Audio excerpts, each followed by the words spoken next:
I was up all night on Saturday night, and then went home yesterday. I had 3.5 hours sleep, and then I've been up all night last night. I planned to have half-hour sleep when Michael was out there, but it got a little bit. He got a little bit loose. So, we're back on. Yeah. All right. Okay, I think we're good again now. Just before, actually, hang on, I'll add something here. Yeah. Hold that thought. We were just having a chat. Benny telling me he has been awake through the nights during the night shift. I've got an idea for you. We'll talk about that in a second. But first of all, we've got to get these runners back out on course for their 200-mile yard. This is absolutely incredible. Let's update the live timings here. Did we see... I don't even remember. This is how I am.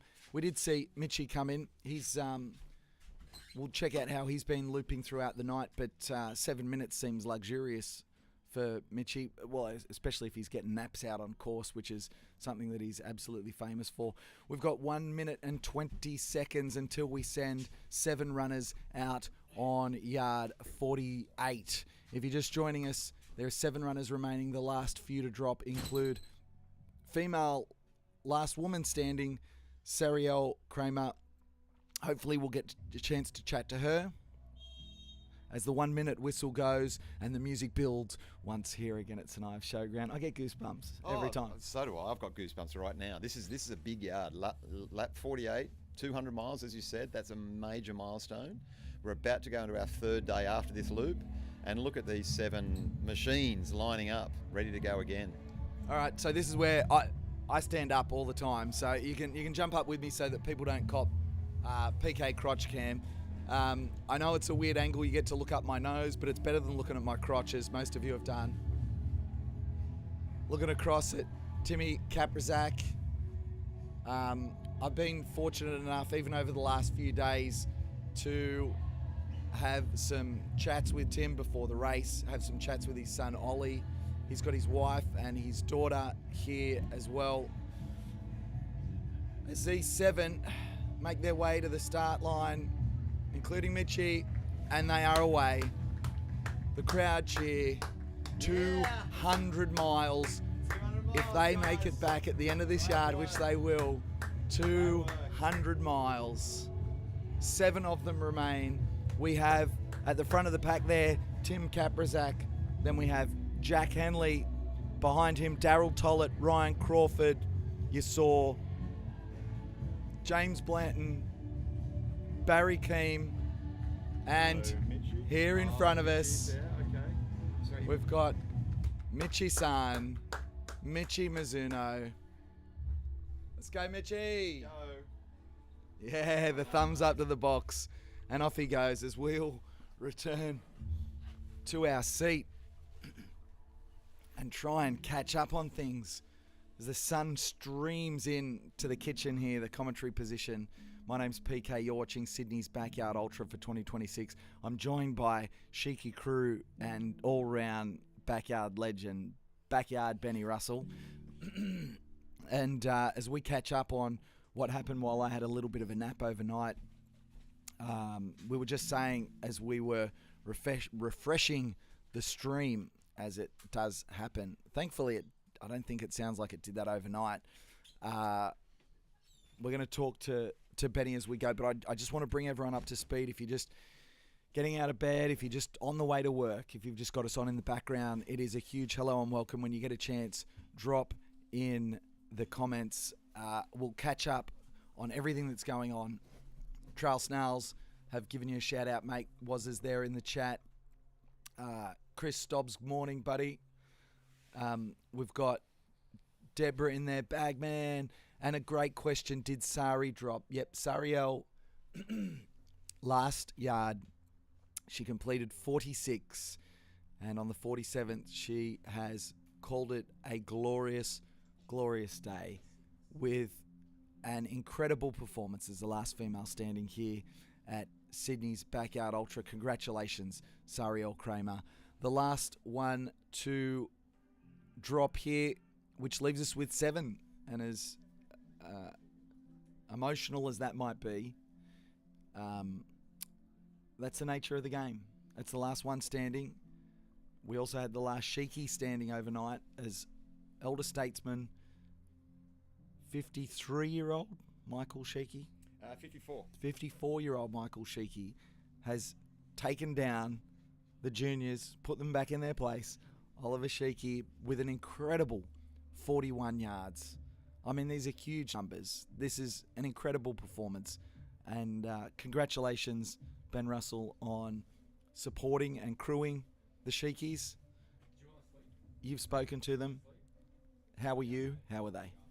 Look, I'm fine, and I was just a small part in a big team. And one thing the Sheikys did very well is pre-planning and working out. We even had like a spreadsheet of staff roster times. So a big shout out to not just myself and Teresa who did the night shifts, but Clayton, who's helped crew. We also had Ollie's aunties, Auntie Penny and Auntie Nikki, and also Marie, Michael's wife, came and helped for a little while as well.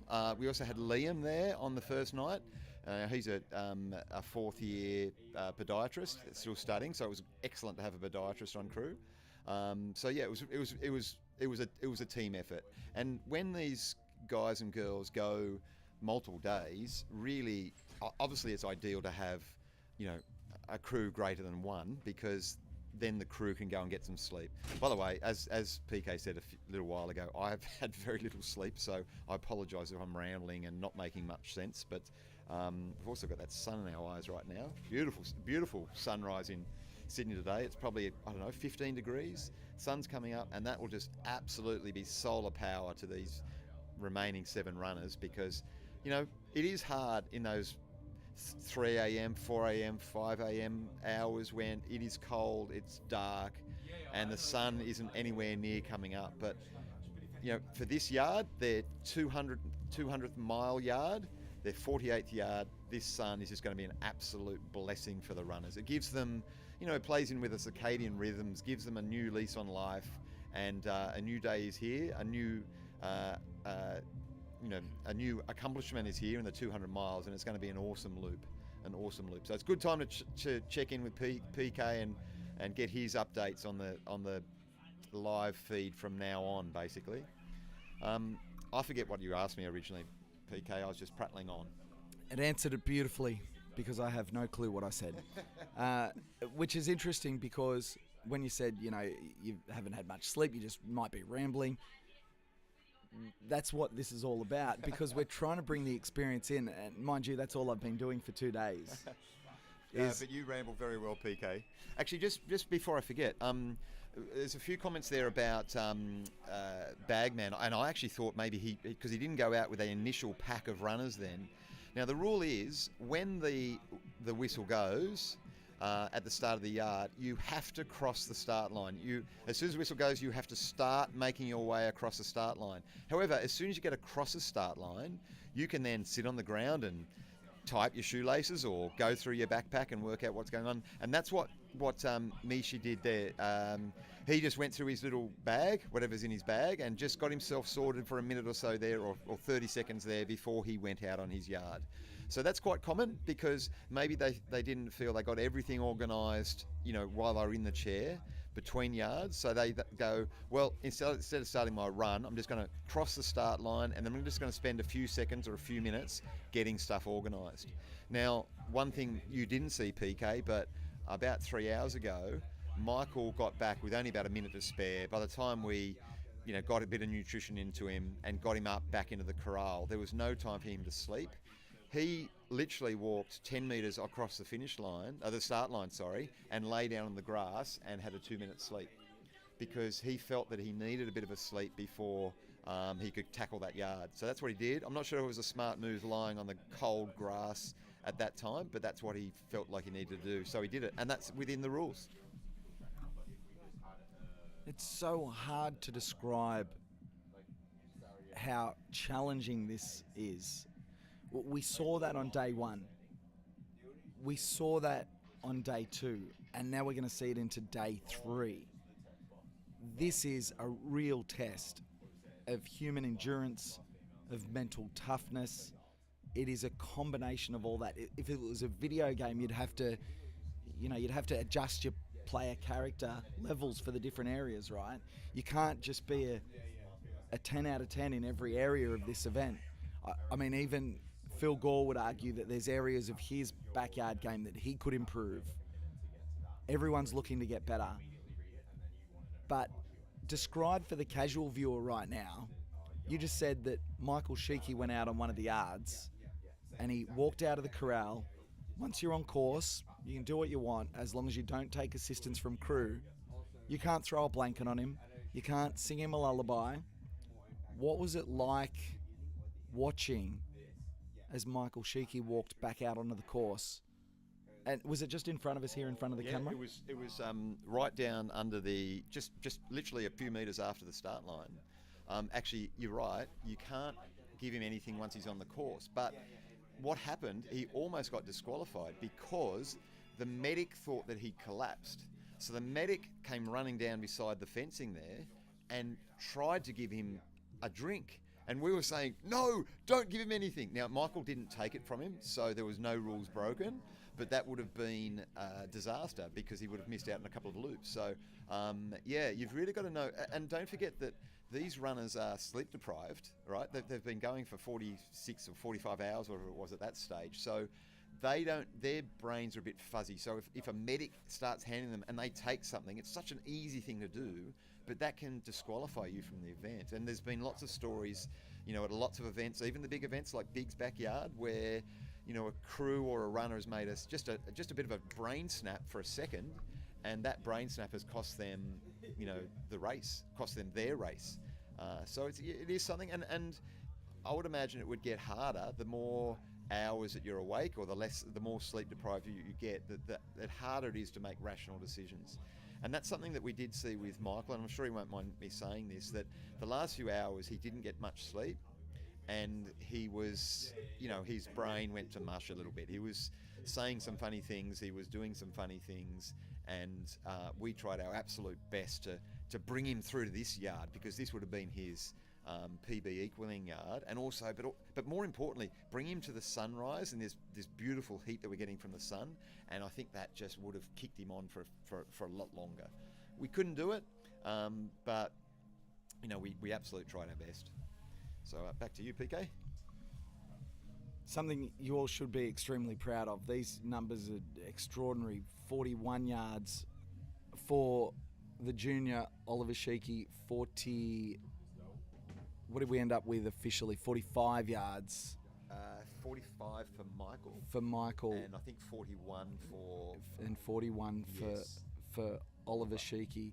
And so as I said as well, if we look at Michael's yard times, you can also see he finished 301.95 kilometres, 300 kilometres. That's the second time he's gone beyond 300 kilometres in a backyard. That is, for his family, and obviously Ollie, who is here as a part of it, as parents that we are, you can't underestimate how incredible that is. Oh, look, Michael's got 4 kids, and they would be, Ollie being one of them, they would be so proud. And so they should be, because, for anyone running, 30 kilometres, let alone 300 kilometres plus, is amazing. And to do that as, someone who's on the wrong side of 50, let's say, is, I can't imagine it. That's sort of almost double what I've done, and that's just, for me, that's incredible. It really is. Now, PK, I really am tired.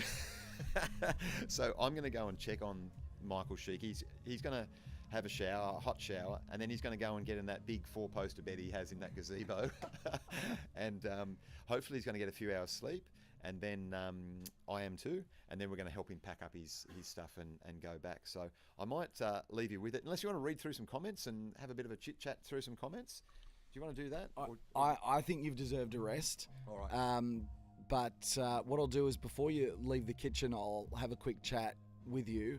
I'm sure the viewers at home won't mind if we give them 30 seconds while I say our personal congratulations here in the kitchen to Ben Russell, and also make sure that Michael Sheikey, Oliver Sheikey, all doing well. We'll have an update on them later on as well. But on behalf of everyone watching the live stream, Ben Russell, thanks for joining us. Congratulations. Thanks, Anthony. And PK, you're doing a great job. There's so many.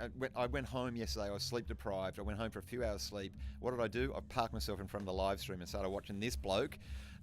So congratulations on a great live stream so far. Still got a little bit to go, but you're keeping a lot of people entertained and you're keeping a lot of people informed. So that's important for the families and people who can't be here. So great work, mate. Thank you, mate. You're absolutely welcome. Check's in the mail. We'll be back.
Ks, yep.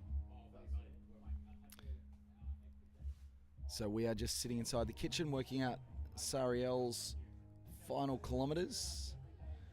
46 yards, 308.66 if you'd like me to be precise. 308.66 kilometres for Sariel Kramer. What a machine. So good.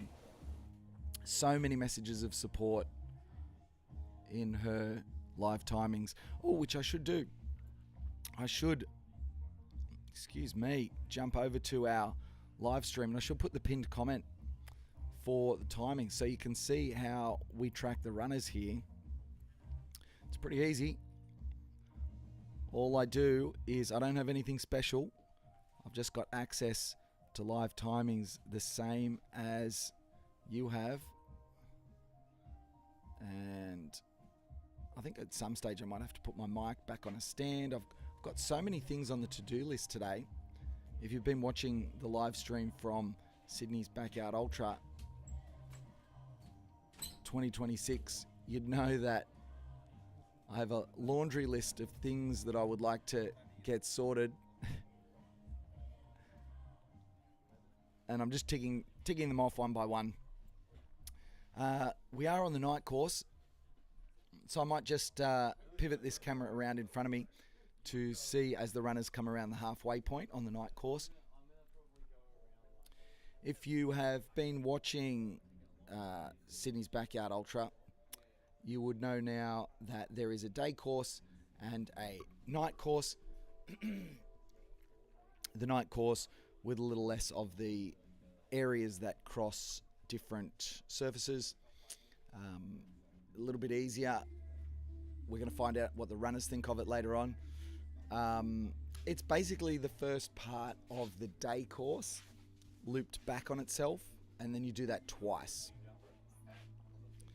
As we will pivot the camera around this way and give you a look. There we go. Pivoted the camera around. That's the halfway point.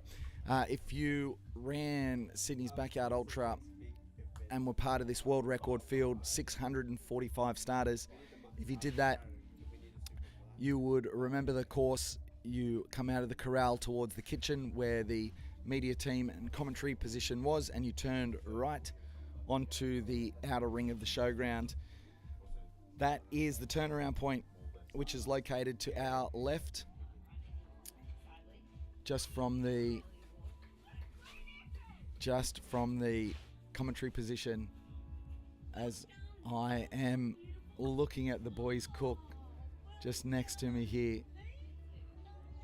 we've got them already cutting up some incredible shots of Sariel Kramer doing as she promised. She said to me before this event she was going to fold herself. She looks pretty folded to me watching this vision. Once again, my allergies are lifting because the eyes are watering.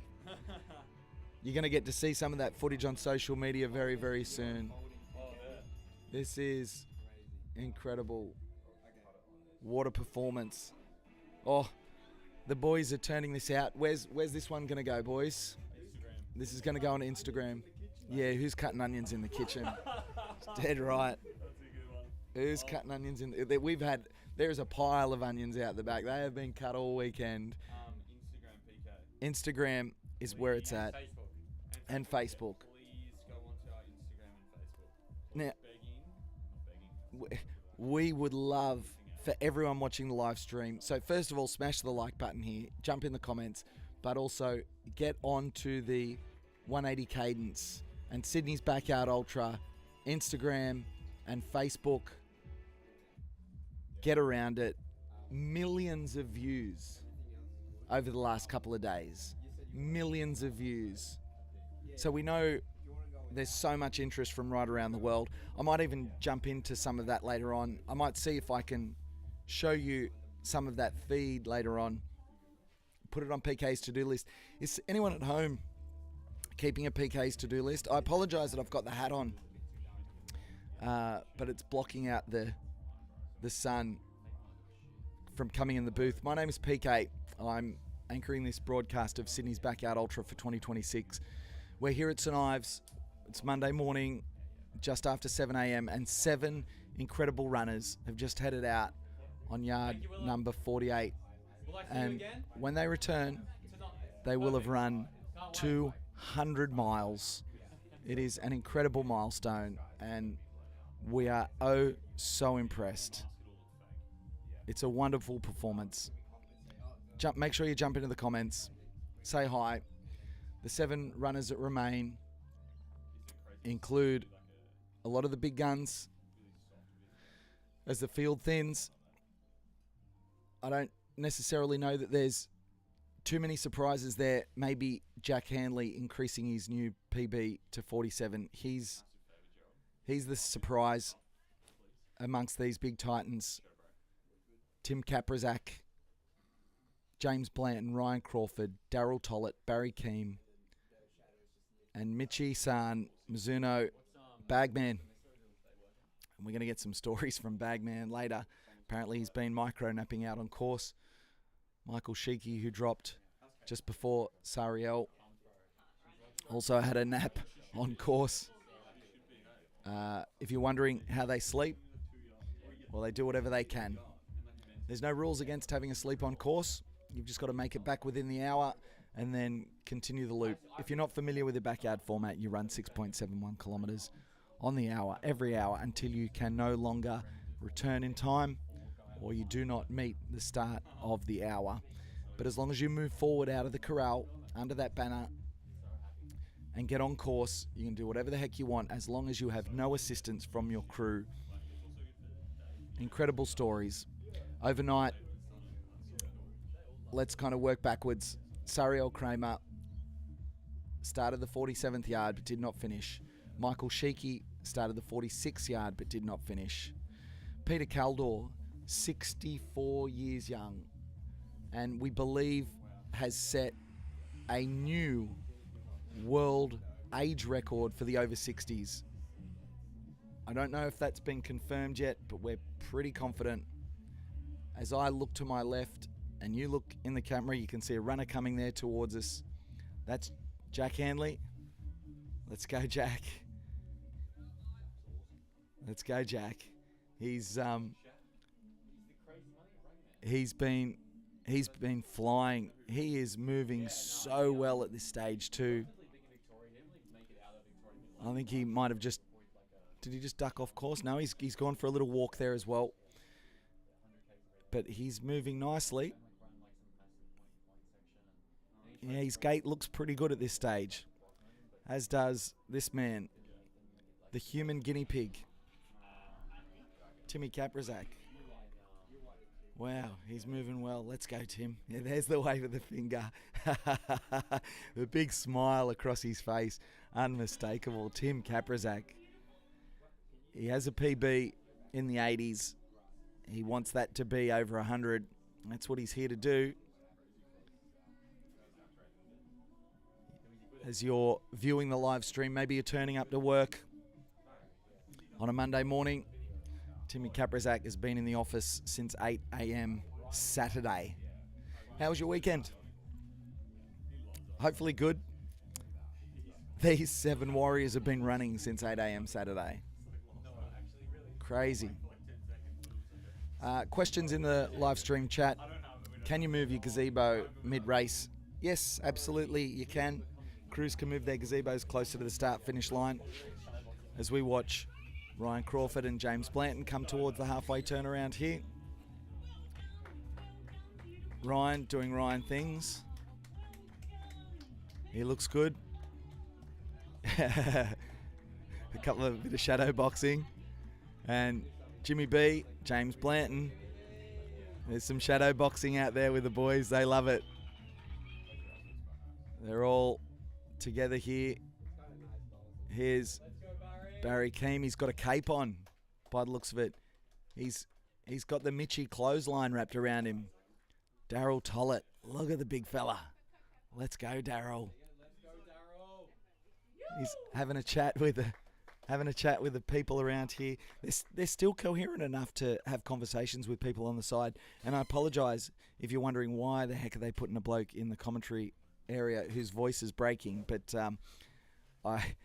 after speaking for 18 hours a day for multiple days straight, I'm probably glad I got any voice at all. So we'll try and nurture it through today. We'll try and add as much colour and as information as we can to the live stream. But that just leaves Michitaro, Michi-san, as the last one to make this halfway turnaround, as he has been for many, many hours through this race.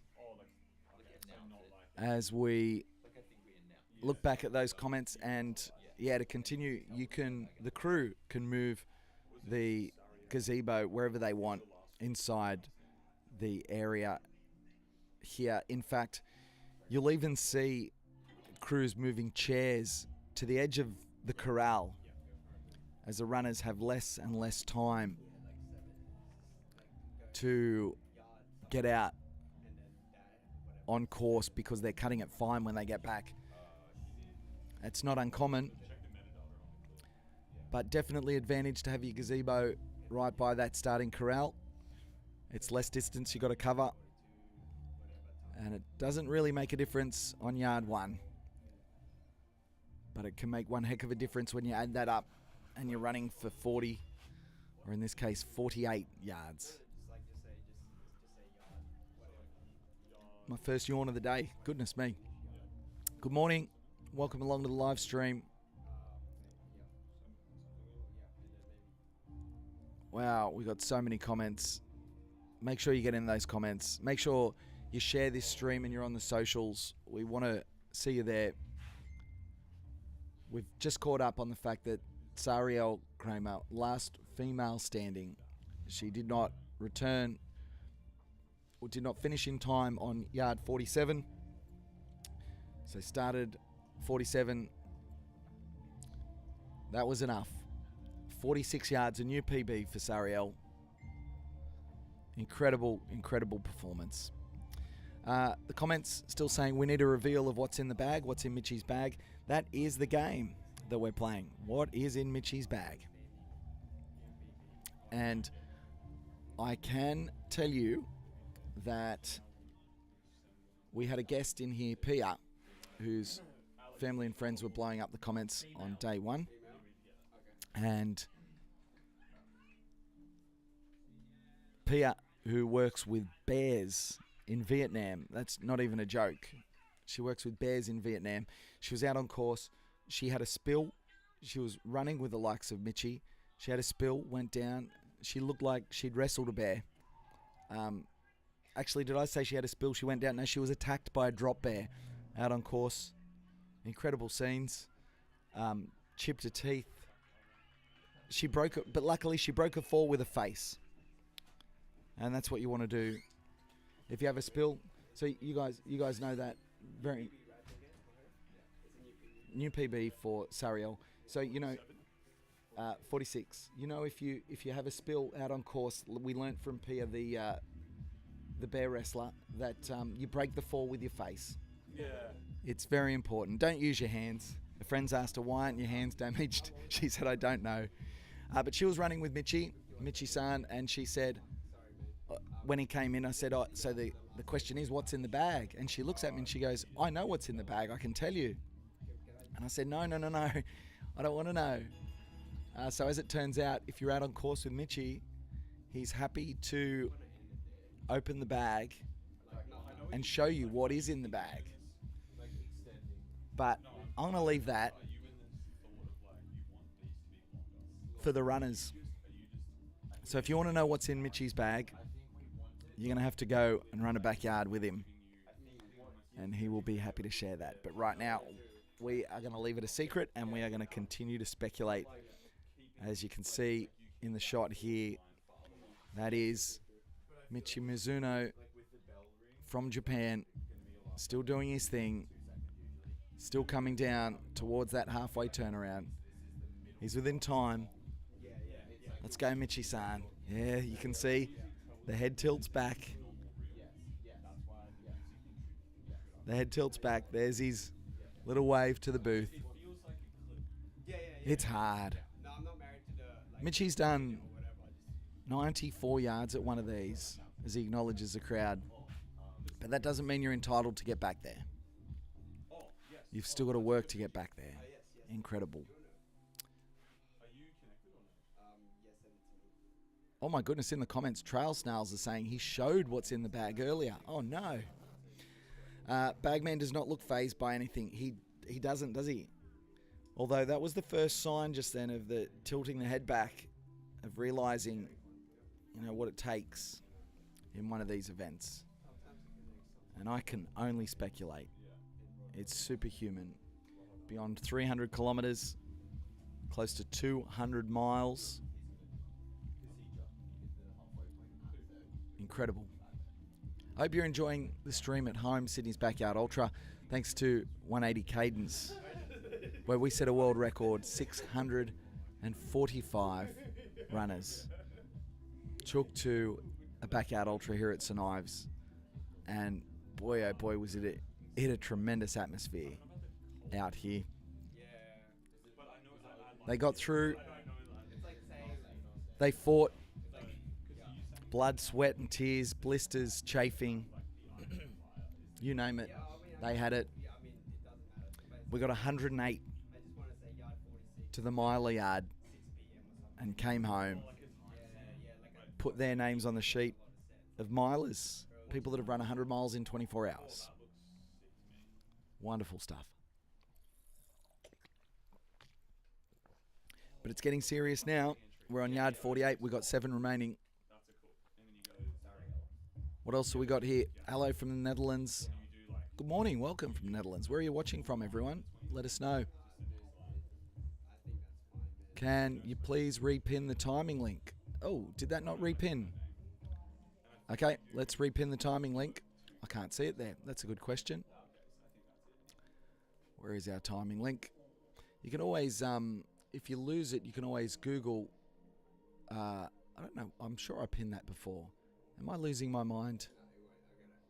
Maybe not. Maybe I am. Live timing.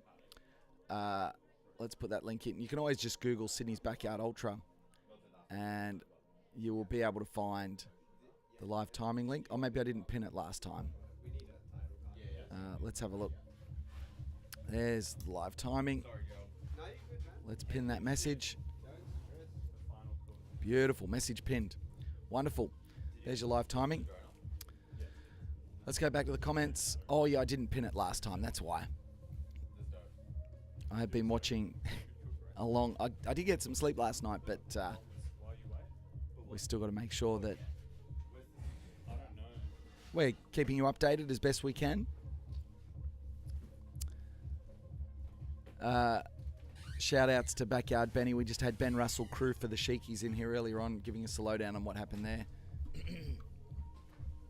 Apparently he delivered a baby deer and raised it himself, and now that deer is a fully qualified accountant.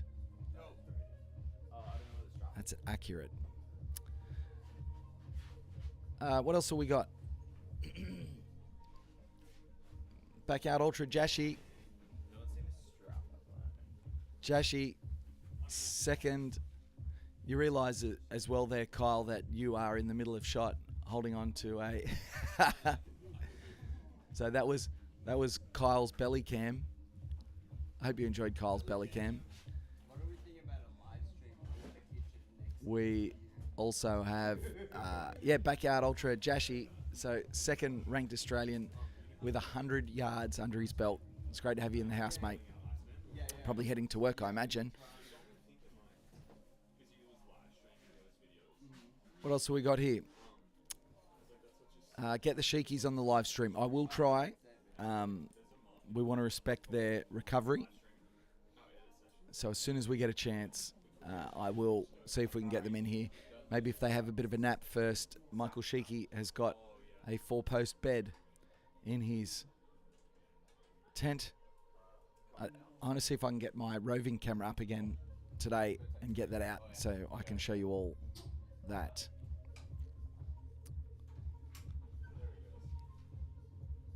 Let's have a look. Great talk in the chat. Get amongst it. If you're here on the live stream, some wonderful people in there, including some backyard royalty. Great to have them there. Keith, this is on my bucket list of things to attempt. Mate, do it. That's all I can say. Get onto the Sydney's Backyard Ultra website. There's a button there where you can join the wait list for another one of these. Speculation as to when it will be.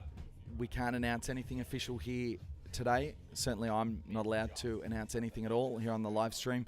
But let's just say it is worth joining the wait list. You will be the first to know about upcoming backyards. So even if you're thinking about it, or even if you're just curious as to when it might be, head to the City's Backyard Ultra website. Fantastic. Have runners that have finished, are they still there having a sleep, or do they leave?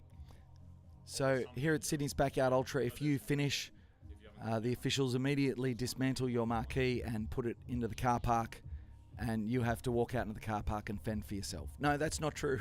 That's not true at all. The wonderful thing about this location is when you finish, your gazebo can remain there as long as the event is still running. Obviously, we don't want people leaving their gear here and then going off and doing other things, but it's absolutely okay if you have to go and get some sleep and then come back, or if you finish and then jump into your gazebo and have a nap. I know that that's one thing for me. When I finish running, all I want to do is rest. I've tried to get in the car and drive home. It doesn't work well for me. So you are far better to get a nap before you try and do anything after that. And most runners, especially now, have at least chairs that lay back, if not lie flat beds where they can, even if they just get an hour or two's rest. It brings you back to life, no question. We might talk to some runners about that later on. Do you want a tea or something? Yeah. Do you have a tea bag? Yeah. You do. What do you reckon your word count is? I might grab PK? it myself actually, because then I get Can have a break. Yeah. Yeah, good idea. Good idea. I've just been reminded though, if I want a tea, I need to have one. I need to have a tea. So in fact, that's what I might do in that moment. We got 23 minutes on yard 48 remaining. I want to be here for people who get back for the double miler. I might this time just leave the mic open so we've got a bit of ambient noise. So you guys be on your best behaviour. We'll jump on. Be on your best. You can jump. Yeah, you can jump on. I was trying to get me and Alex. Introduce yourself. Chat before, but yeah. So you can spin that around and face the start-finish line again, because the guys will be back. Yeah. I'll leave you to it. I will. I'll bring down the camera so we don't get crotch cam the whole time. But if you are watching along at home, then I'll be back. I'm just going to get a cup of tea, folks.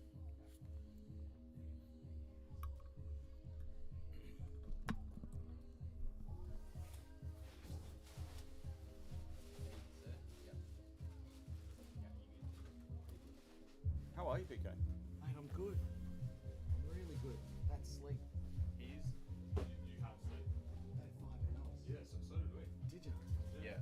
So you- I think we've done the same. Feels elite. Like you I feel think like a you left different human. just you left like 30 minutes after us or something. And then we were here 30 minutes before you. So we have the same like little block there. Yeah. So good. Do you guys? I mean, we should be having this chat on the stream, but people probably want to listen. Yeah. Did you guys just pass out and just Yeah. sleep? Yeah. Oh my god, yeah. Yeah, I was Because out. I'm in my car, so I it's had- like the comfy I was like stuff the in my watch car. alarms, like the vibrate and sound, and like I slept through the first one. I woke up. It was at 5, and then the 5:10 one woke me up. Like, how did my body not wake up to like something shaking it? Yeah. Crazy. I woke up, like I was saying yesterday, I woke up and I didn't know what like everything was. Because I was in a different setting. I'm in my car and I can see if I keep my head up. It's all the way down there. It's like a sniper shooting through to the courtyard. Like if you look through the window, and I was looking through the window like, is this? I was like, what's this noise? Like, oh, that's And then alarm. hit it, Oh, the and AD then to that my hit. phone. All And I was activated. like, oh shit. Yeah. I think it was Gerald. I stepped out of the box yesterday. I took a step out of the box and I had a moment I looked around and like, Proper. Yep. Especially you, you're like hearing me, you know, you're sitting down for hours. Dude, what's your word count? Yeah, what, Forget steps. yeah. PK's operating on word count. we're going to talk about that on the live stream. Yeah. Yeah. I tell you what, I've spoken all the words I possibly can. Yeah. I'm You going got, to be a monk Oh, for a week. I got a topic for the live stream. yeah. Debate amongst the viewers was the ideal body type for a backyard. Yeah. Because you've got Jack, Daryl, you've got Skinny Ryan. Very true. Also, can I give you a challenge for the Yeah, bro. live stream? Can you keep saying, "Hey chat"? Oh my god. What's up, chat? What's up, chat? Dude, that shit is like a trigger. Josh. Is it on? Is it your phone? Yeah, should we telephone her? Or Josh? Just Josh. Yeah, go Josh. No. Oh. I was wrong on that name. How do you spell Josh's last name? Van Sweden. Like the country? Yeah. Yeah. Yeah. That's it. Dude, he's on. Wait, is it on? Oh, Yeah. sorry, PK. Is that I your thought you were laptop going. or your phone? No, it's coming off. Okay, try again. That's your good chair, yeah? You got it? No. Is that what was I sitting Right. You were just sitting on that. Sitting in one of those. I stole Is it one good of on those phone? Oh, yesterday. you I raw like dogged this? it under the sunlight. Yeah, because I sit back. Dude. Oh, fair. Minty? Okay. Yeah. I'm like, these are. Maybe it's because you're wet on. Alright, I want that street topper, man. Dominic, get you. I feel like Hey? my bet It's about it. is that about this to is go. more. This is bigger. Yeah, this bigger. Even though the cook is Like I way think less. Mexican Yeah. probably the And we collab with her. It's never about the time of the cook, man. Collab with her account. I don't know. I would maybe no. Tag for now. Okay, wait, Gerald. I don't know if you have any insight on this, but like what I've been doing with people. I don't know how much you can hear in the background there Yes, so I hit the on the and I live put it stream, on but center, hopefully you and can then, hear an hour or two later, some of the then- banter from inside the kitchen here, Did you get that, Gerald? inside the media center. You let it cook for like an hour and a bit, And then hit and her then up. send it. There's Craig, lots going on. All the incredible media comes out of here. you wanna collab with 180? All the incredible media comes out of this room. It's all cooked up Yeah, why not? as we go. But we won't do. We'll Oh, do I just realised. the accounting. There's Alex. Oh, crotch cam. That was Alex from 180 Cadence in the shot there. Yeah, okay. I'm going to spin that camera around. It's about to be. Let's reframe our shot of this start finish corral. Looks a little bit like that. The top 5. How'd I do? Pretty good. Should be a cameraman. Oh, thanks to Crotch Cam as well. Brought to you by Pete's Crotch. You don't need to see that very much. You're watching Sydney's Backyard Ultra 2026, brought to you by 180 Cadence. My name is PK, Pete Quist. You can find me on Strava if you want. Now, wait. KVIST. You'll find me there. If you want to be friends, and anyone who's watching this, I am happy to be friends. Welcome along to the live stream of the event. We hope you're enjoying it. Wherever you are, let us know where you're watching from. I've got the comments on the computer in front of me, but then I have to lean forward for it. No one wants to do that. So what I might do instead is sit back, put the comments on my phone, and let's see what everyone's up to. The runners right now out on the night course, which is an out and back, which they do 2 times in the evening. The last night course before they return to the day course, which is where you head out. There is no out and back loop twice. You just go once. It's the same course that... It's gone live. Tim Caprazak's on his way back now. Oh shit. Like he's in here. As the runners are coming back for 200 miles. Yeah. I'll come out and get 25. You guys know that? So I apologise for my voice, but I've been at this since the gun. I did manage to sneak in a couple of hours sleep. Incoherent ramblings, superb. James asking, hey, feeling PK? I feel wonderful. I had a couple of hours sleep last night, so I'm back and I'm fresh. I can't say the same for the voice, but I do have a cup of peppermint tea brewing just here, and I'll add some cold water to that in just a second. I know, sacrilegious. As we await the first runners to come back for the 200-mile milestone. For some of these runners, there's still a lot more work to do. We don't know how long this is going to go for, but nonetheless, milestones are an incredible way to celebrate this journey. 200 miles, or 322 kilometres. Inconceivable for mere mortals like me. Par for the course for these runners. As I can see the first runner coming back now. Here's Jack Handley. He is cooking. Jack's already back. This is outrageous. There's 15 minutes before the start of the next yard. That's a lot of time for him to get ready. This is unbelievable from Jack. I've got to stand up and talk to him. Here's the applause as he comes back towards base. He's taken the headlamp off. He looks as relaxed as you like. Let's say g'day. Jack, this is unreal, mate. How you doing? This is unreal.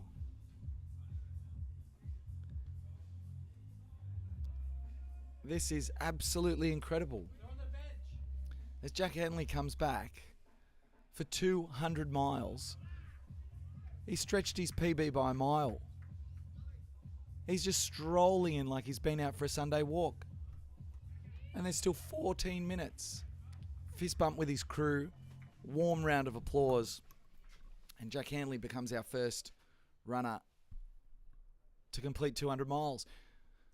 Not far behind is the human guinea pig, Tim Caprazak. He came here to do a job. He's on the tools. And he's working hard. He looks good. The running stride looks good. Metronomic. Looks beautiful. Let's go, Timmy. There's a thumbs up for the box. He looks unreal. Looks down at the watch. Looks up at the starting corral, which he's become well accustomed to now.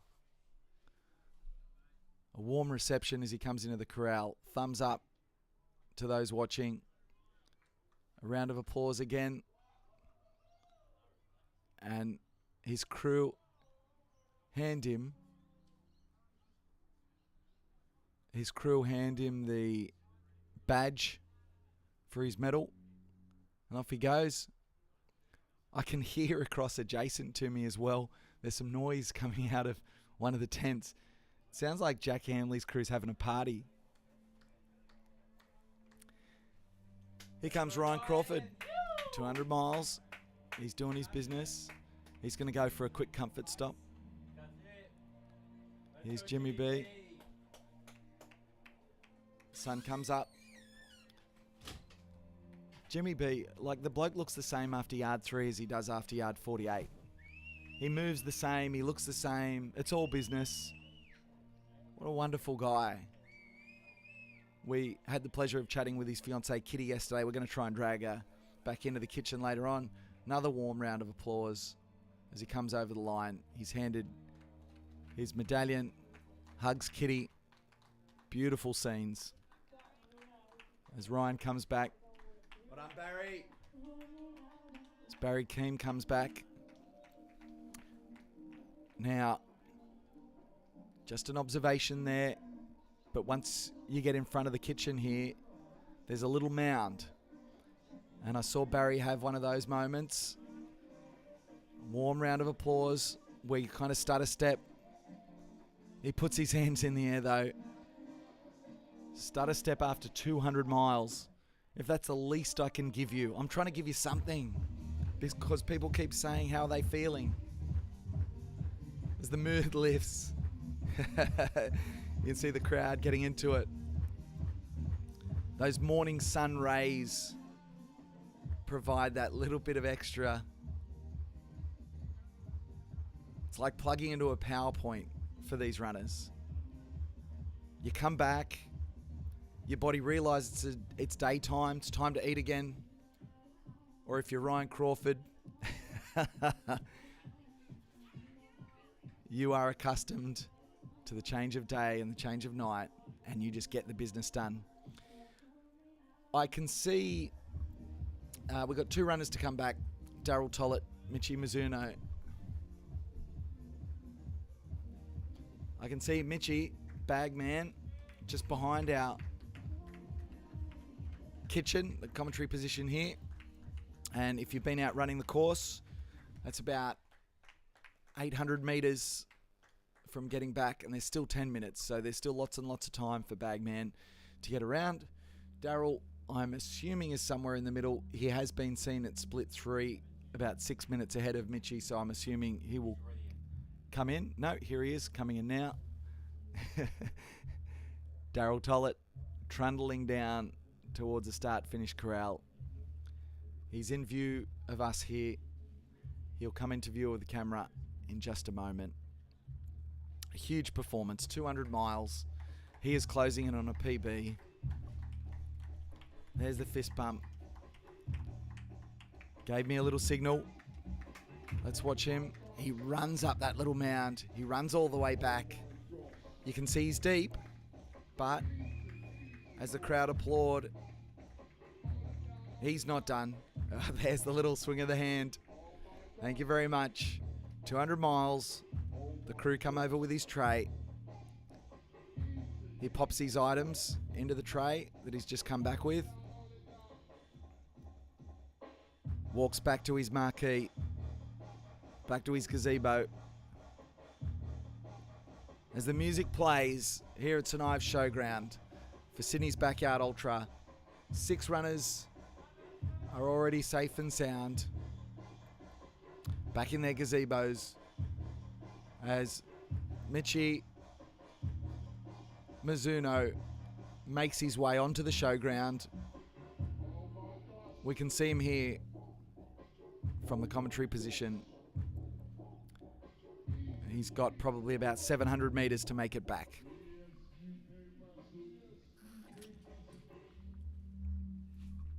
As I will get my cup of tea ready here.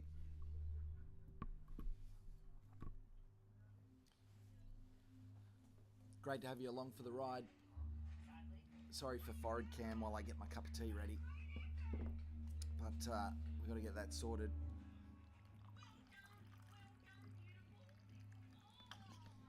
As I can hear one of the videos that we've just created, cooked up here in the kitchen, the boys cooked up here in the kitchen, that's gone on the socials. just watching Alex, watching it. Mate, there's a huge grin on his face. Smile's incredible. This is the moments I'd love to capture for you. Alex Treglone, one of the people behind 180 Cadence, along with Dave Benny. They've put on such an incredible event here. But they put themselves out there. Is that already live online, Alex, that video? Yeah. We just watching that on Facebook or? Making sure it's all good. Yeah. So where were you watching that? Was it on Facebook, on Instagram, on the Sydney's Backyard Ultra?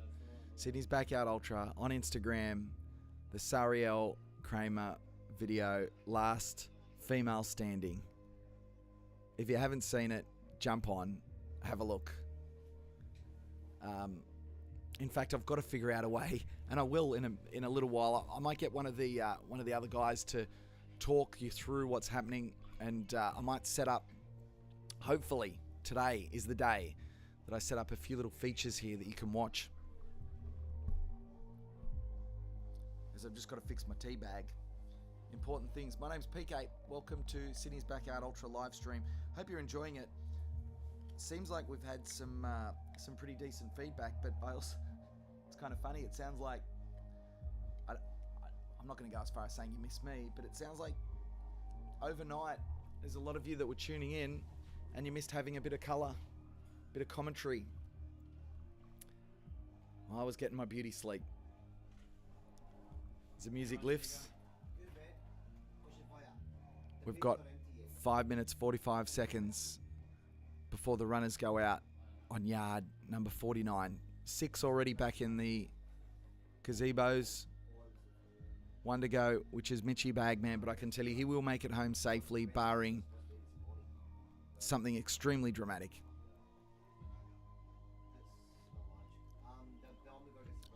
As I sip on a cup of peppermint tea in the morning, try and warm up these vocal cords for another huge day. It is an absolute pleasure to be here. As I look across, you hear the claps in the background. That's for Michi-san.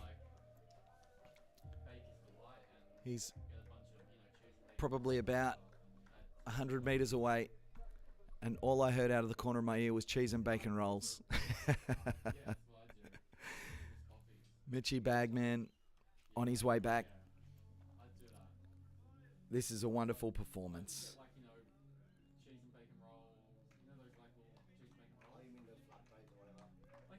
Here he comes. This will make it 7 out, 7 in for 200 miles.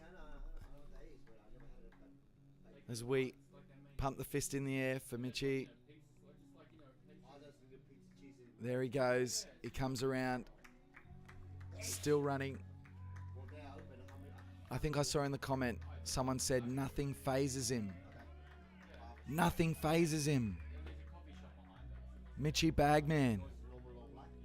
Michi-san Mizuno, he's handed his badge for his medal. His crew makes their way over. They join him, and he jogs off. You can see on the left of shot, he jogs off to his gazebo, goes in, and takes a seat. The hooting and hollering you can hear is for Jack Hanley's crew. Mate, they are alive. I can see Jack out there. He's doing some squats. They are pumped up. They are pumped up. Jack is pumped up. Man, I'll have what they're having. There is literally a dance party at Jack Hanley's tent going on right now. They've just calmed down for a second, Ron. Ron's in front of me here, but you got to believe they were up and moving, including Jack. He's just run 200 miles, and the bloke is up dancing like this. The whole crew is. It's incredible scenes here. Hopefully we're bringing some of the colour to you. They're still pumping it there. Dude. I mean, you'd swear at this hour after 48 hours, after 200 miles, you're going to have a rest. No, Jack just bangs out a 45-minute yard. And then he comes back and has a makeshift dance party with his crew. Goodness me. 7 runners remain. If you're just tuning in, you're watching Sydney's Backyard Ultra for 2026. My name's PK, taking you through this incredible journey thanks to 180 Cadence. As in just over 2 minutes' time, there's the 2-minute whistle. We'll send 7 runners out on yard 49 as we close in on Daryl Tollett's PB. We are well into PB territory for Jack Hanley. Congratulations. And we get closer to Barry Keem's PB as well. There is literally a dance party over at Jack Hanley's gazebo. This is absolutely hilarious. Did he just have a banger?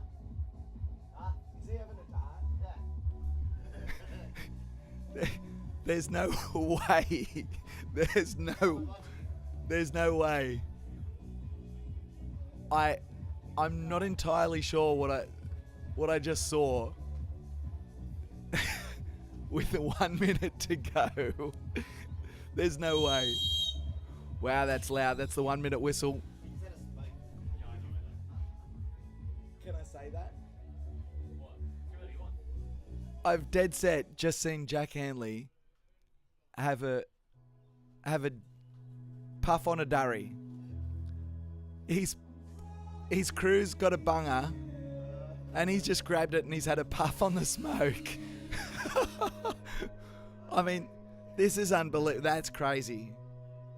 I can't believe what I've just seen. He is. He's bouncing. He's lively. He's excited. His crew is beside themselves. He is run so far out of his skin with 15 seconds to go before the clock strikes o'clock again.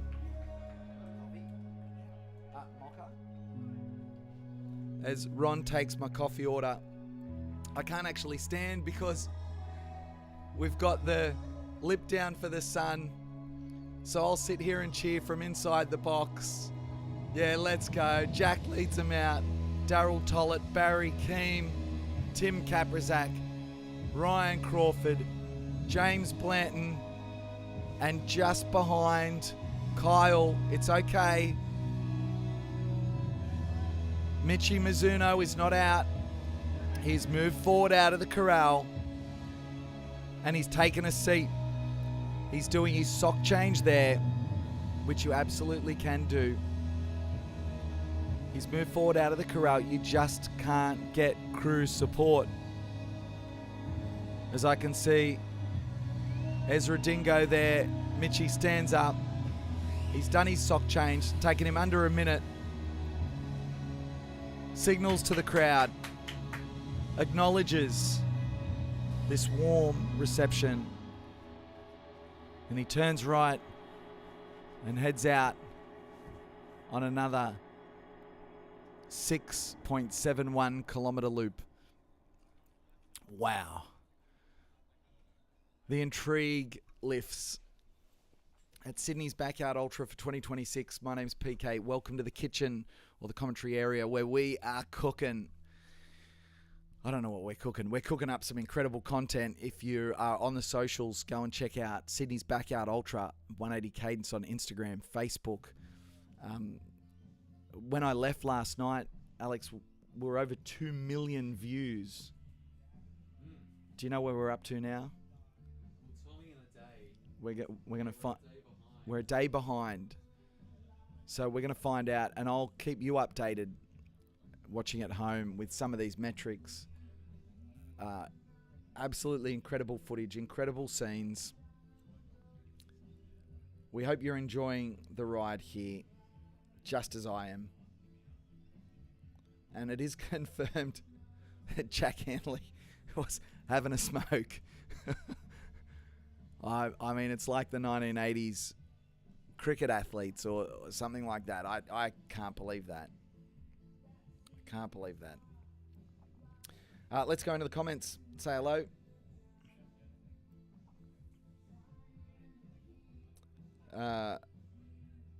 We can see love for Sariel coming in again. Last female standing. Huge performance. 46 yards, if you missed that news. Just before I got back here, right on sunrise, the body said no more. Sariel covered herself in a blanket and covered herself in absolute glory once again as the last female standing at Sydney's Backyard Ultra. A wonderful, wonderful performance. A new personal best.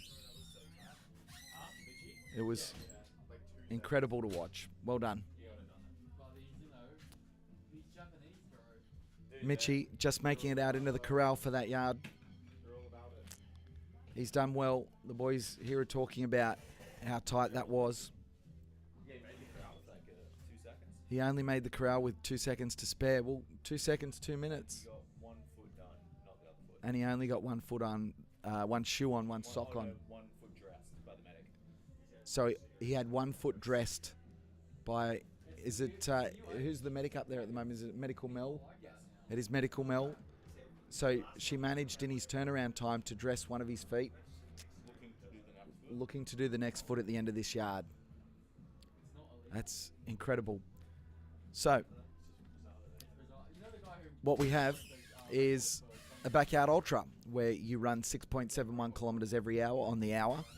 You saw the runners leave the corral there. They're all created equal until you can't run 6.71 kilometres in the hour, or you don't get back into that starting corral before the top of the hour when you're supposed to go. If that happens, you're a DNF. Gerald has just wandered into the kitchen. He's had a big day, and Gerald, can you just show, you don't have to show yourself, or you can if you want, but show everyone what you're having for breakfast this morning. This is Gerald. Put it up to the audience. Is it breakfast or is it the after work beer? What is it? Well, it is after work beer technically, because how long have you been here for? Oh, I lost track of time. 11 yesterday in the morning. So yeah, about to go home. We put in our time. Yeah. Your watch is probably out of batteries. You've deserved the beer. Go and enjoy it, mate. Unreal. One of the incredible team here bringing to you all this coverage. How's it going? Superb. All right, what do we got in the chats here? So we're asking. We're asking. Will there be a doco? We don't know. Will there be a doco? No. There won't be an official doco, but I'm sure the Lumina boys will cook something up with a behind the scenes, as they have. They do some wonderful content on their own channels, so I'm sure they've got something planned to. Yeah, I can see a little nod. So if everyone's watched Ascension, hang on, I'm gonna let Josh. I'm gonna let you give this one a plug very quickly. Anyone that wants to watch some Backyard Ultra docs done by Carl and myself, there's Ascension, which we filmed last year at SBU with James Blanton, and then there is 1212, A Race with No Finish, which we filmed with Harvey Lewis up at Dead Cow Gully in 2025, where he ran 92 yards, and the world record was captured with Phil Gore setting the record of 119 and Sam Harvey the assist of 118 yards. So head over to Lumina Productions YouTube channel and check those 2 docos out and let us know your thoughts. That is some cool work. We might even get a chance to put Ascension on at some stage while we're waiting with runners out on course. It was easily the doco of the year last year. It was absolutely superb, and it was streets ahead. It's not even if anyone's watched backyard running docos, you'll know what I mean. Kind, honest. Yeah. So if you're watching in the comments, if you've seen that doco Ascension with Jimmy B, let us know. Give the Lumina boys some love. Superb. Here we go. Got my mate Bart's Big Prawn Poker in, waking up for morning update. How's it going out there, PK? Voice is holding strong. does it seriously sound like my voice is holding strong? Because it sounds like it is gone. I can hear it. You've done some yards with it. I've done some yards with it. But you're still in the race. I'm still in the race. I'm still turning up in the corral. Am I going to be the last one standing? That is the question. We don't know. Hey, I'm PK, for everyone that doesn't know who I am. Pete Quist is my real name. It sounds like my voice is breaking. I'm not going through puberty. I've just been commentating 48 hours of Backyard Ultra minus. I got about 2.5 hours sleep on the first night. Got about 5 hours sleep last night, so we'll take it. Outstanding. Good morning to everyone. It's just tuning in. Out on a walk, out on a run, heading to work, sitting in the traffic. Let us know where you're at. Who's still in? Let's give you an update, everyone. Let's give an update. Let you know what's going on. As we've got Gerald having a beer. We had Jack Hanley. Jack Hanley's. Did you see Jack Hanley have a smoke? You filmed it. So, can we get that? Do you have it like? Okay, we're going to see if we can get that footage to you. This is extraordinary. I'll have a sip of my peppermint tea. Yeah, the reason we call it the kitchen is because we're starting to cook in here with that sun coming in. The sun streaming in through the front of our commentary position. It's only for a short period of time here this morning. We'll take it, no problems. Okay, update. And then I was going to put some live timing on the screen if I can with these runners left. I've got some ideas. So at 8 a.m. Sydney Australian time, we had 7 runners complete 200 miles. We had our last female standing, was the last one to drop, Sariel Kramer. Congratulations. She finished the 47th yard. Oh, it says she finished the 47th yard and called it a day. Let me just double check that. I believe she may not have finished the 47th yard. She finished the 46th yard. We'll update the live timing. She finished 46 yards. Huge performance. That leaves us with 7. 7 left. Here we go. You can listen into the update live. So we've got 7 runners remaining, including the big guns. The 4 big guns that everyone thought would be there, which is Ryan Crawford, Michi Mizuno Bagman. Then we also have James Blanton and Tim Kaprizak. So they're still there, plus 3 more, Darryl Tollett, Barry Keem, and Jack Hanley, who is fast becoming an incredible story here. At the start of last yard, I swear to God, he was having a dance party at his gazebo, and then I saw him have a puff on a cigarette before he went out. He is doing it in style. So 7 runners remaining out of the 645 that started, and they're out on yard 49, run over 200 miles. How's that for a live update? Unreal. So that's what's going on. We did, unfortunately, lose our last female standing, Sariel Kramer, 46 yards. Congratulations, a new personal best. She did everything she promised she'd do. Before that, overnight, we lost Michael Sheikey, who finished on 45 yards. Peter Kaldor, who we believe may have set a new world record for over 60s at 43 yards. Sam Wright, 41 yards. We were lucky enough to talk to his fiancée overnight as well. Huge performance. Oliver Sheikey, also 41 yards. And Chris Turnbull, the bull, 40 yards. That's who we lost in the overnight hours. Wonderful performances all round. Back in the chat. Just Joss official, last night's sleep score, 87. Not bad, better than some. Hey, how'd you get 87? You're kidding. I think I got close to 60 though. I was pretty stoked with that. Okay, what else have we got? Let me scroll up in the chat. How's Barry Keem looking? I think he'll push for a place on the Aussie team at this event. I think that is the plan. Lockie's spot in there.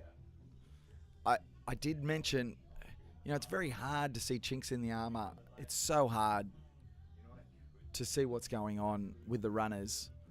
But I did notice Barry wasn't quite as stable and steadfast at the end of that last yard. Now, you come and go in waves at these events, so that's not to suggest that this is part of how it slows down or how it ends. I'm not suggesting that, because if you've heard me talk about James Blanton in the coverage, he looked the same on yard 3 and yard 4 as he does on yard 49. He's looks comfortable enough, but I wouldn't necessarily call it poetic. Sorry, Kitty, if you're listening. I think that's a fair call. He gets the job done, but he doesn't give anything away. So we don't know. Let's have a look. Susan pointed out that we left a hot mic on earlier on, which is cool.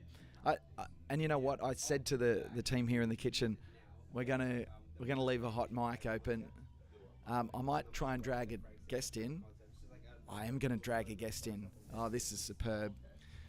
They're gonna move very slowly over towards the kitchen, very slowly indeed. This is going to be something very special at Sydney's Backyard Ultra for 2026. Mate, this guy, come on in. You happy to have a chat with me? Yeah, awesome. Come on in. Come and take a seat. Ladies and gentlemen, let me introduce to you Oliver Sheikey, new PB, an incredible performance. You go. And for some reason, I keep coming back. To explain the Backyard Ultra to a casual viewer, you've pretty much got to run 6.7 kilometers every hour on the hour for as long as you can until you pretty much can't go anymore. And you did that for 41 hours, which is a new PB. You've increased your old PB. But there's bad news. Do you want to tell everyone what's the bad news? Yeah, so me and my dad had a bit of a friendly rivalry, the Sheikey Showdown, and unfortunately he beat me by 4 yards today. So he keeps the Sheikey Showdown mug for the PB holder of the family. Mate, it's an incredible performance. I ducked off and had a nap through the night, so I missed it all unfold. But you were looking good, you were looking strong, but then it kind of seemed like there were some yards you were going out doing your quick yards, some yards you were going out and doing slow yards, and it was really hard to get a gauge on whether or not that was strategy or tactics or whether or not you were just trying to find your feet. What was going on when you were deep out there last night? Yeah, I just pretty much got maybe 5 minutes max of sleep the whole time, so I was really just trying to do anything I could to survive the night. So there was a few times I'd stick with Jimmy B, Daryl Tollett. They were sort of jogging along at like 7-minute pace, but they wouldn't stop, so that was sort of relentless. So then I tried sort of a pacing strategy I do during the day when I try to run at 6-minute pace, but then that sort of cooked the leg. So it was sort of, I was just trying to find a balance between, trying to get the lap done in a reasonable time so I could get some sleep, but trying not to cook my legs at the same time. So you're still 20 years of age, is that right? Yeah. 20 years of age, and the guy is absolutely schooling old fellas like me. He just can't school his own old fella because we'll get to chat to his dad, Sticky Tape Man, Michael Sheikey, very, very soon. Someone's asked in the chat, they've said, is that a new age record? And it is, because you've just broken your own 20-year-old age record. So congratulations. Now, just also, fun fact for you here as well, mate. You've got the 20-year-old age record now, 41. That's going to be tricky to beat. But you've got a few young guns coming up behind you that are going to be eyeing that off. The 21-year-old record, Willent Hassel 40. You probably got that in your sights now too. Yeah, 100%. Just got to run a backyard ultra when I'm 21, I guess. If I can equal my PB or better, then I get the next age group record, which would be nice.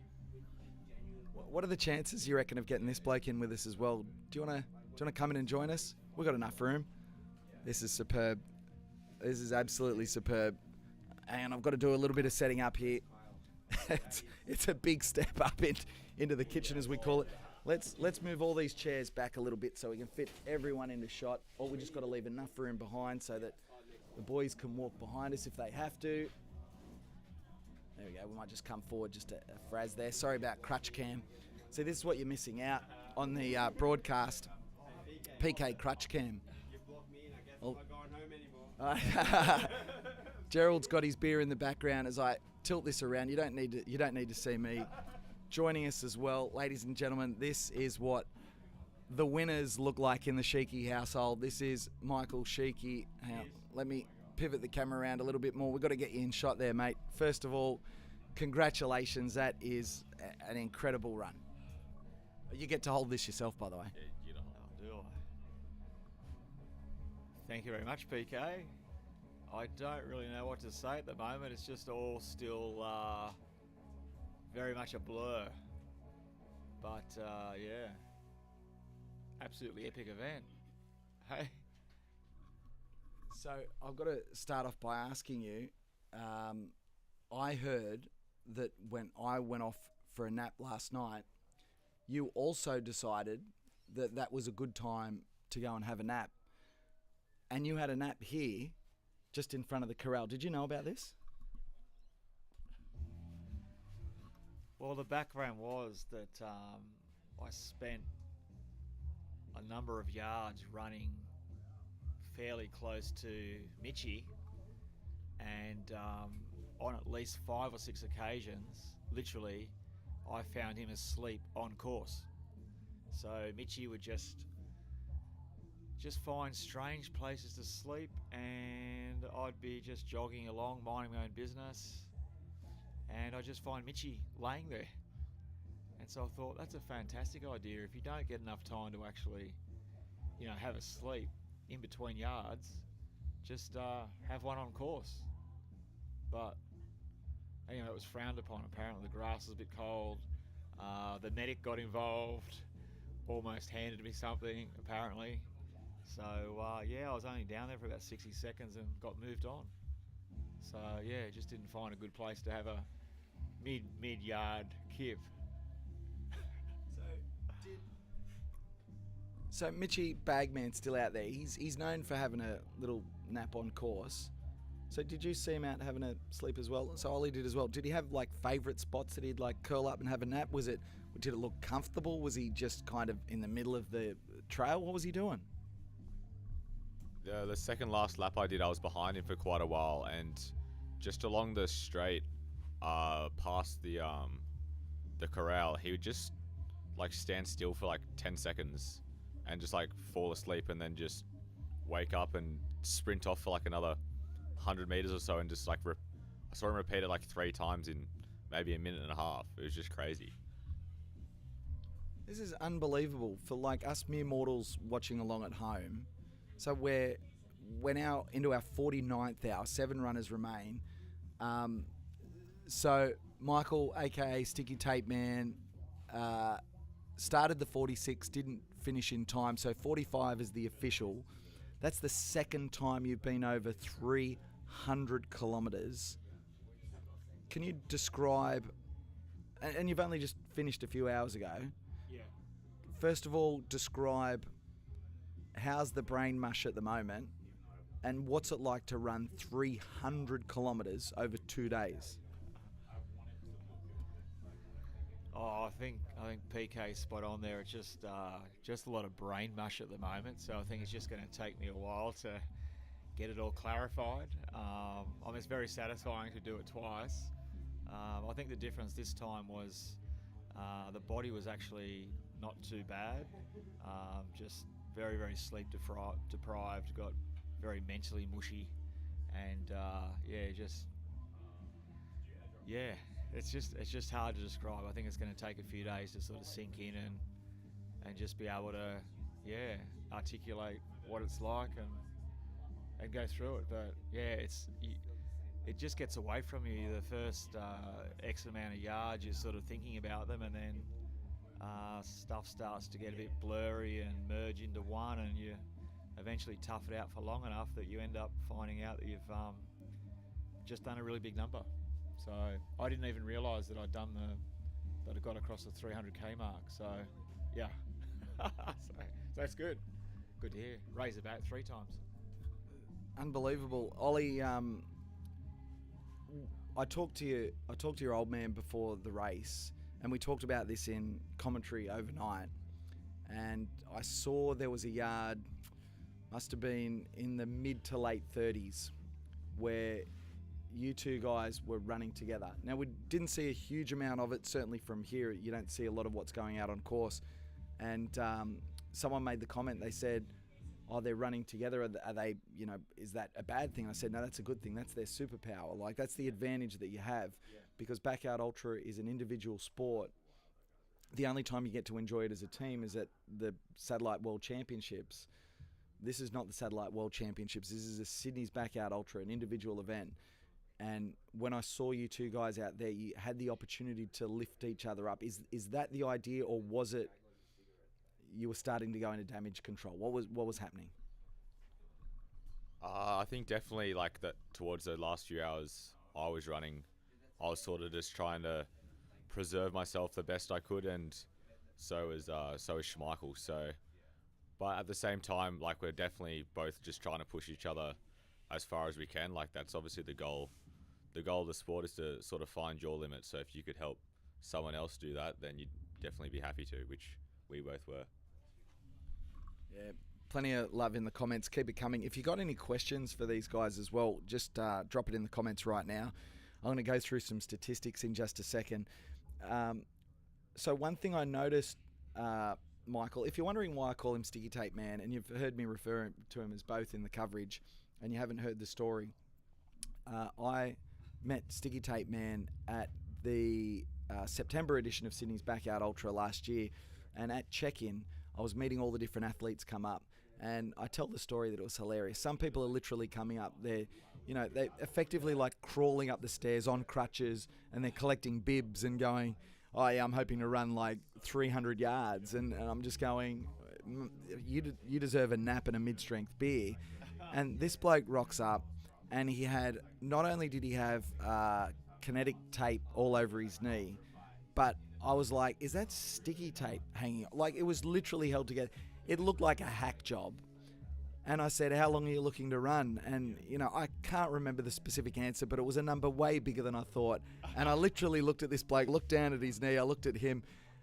My words were probably like, good luck with that, mate. Like, I had no clue how incredible you were going to be, and you ended up being the third last standing at that event with 48 yards, sticky tape still hanging off the back of your knee. And the way I describe it to other people is, we talk about the superpower of hurting.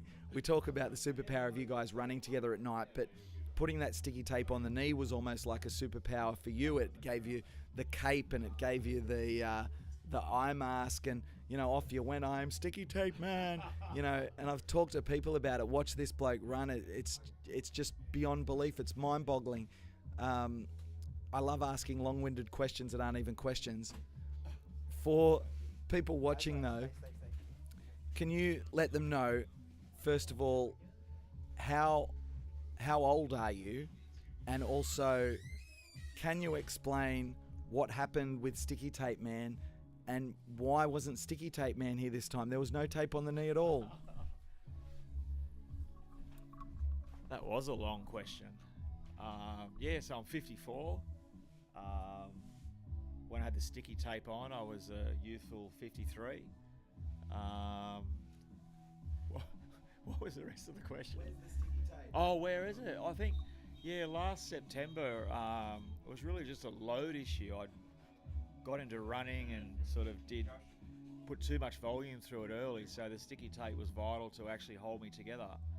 And since then, I actually became a bit more sensible, built in a little bit better, and actually turned up at the race on Saturday feeling good and no tape required, but no PB. So obviously the sticky tape was the superpower, and that was a bit of a rookie error, not coming in taped up.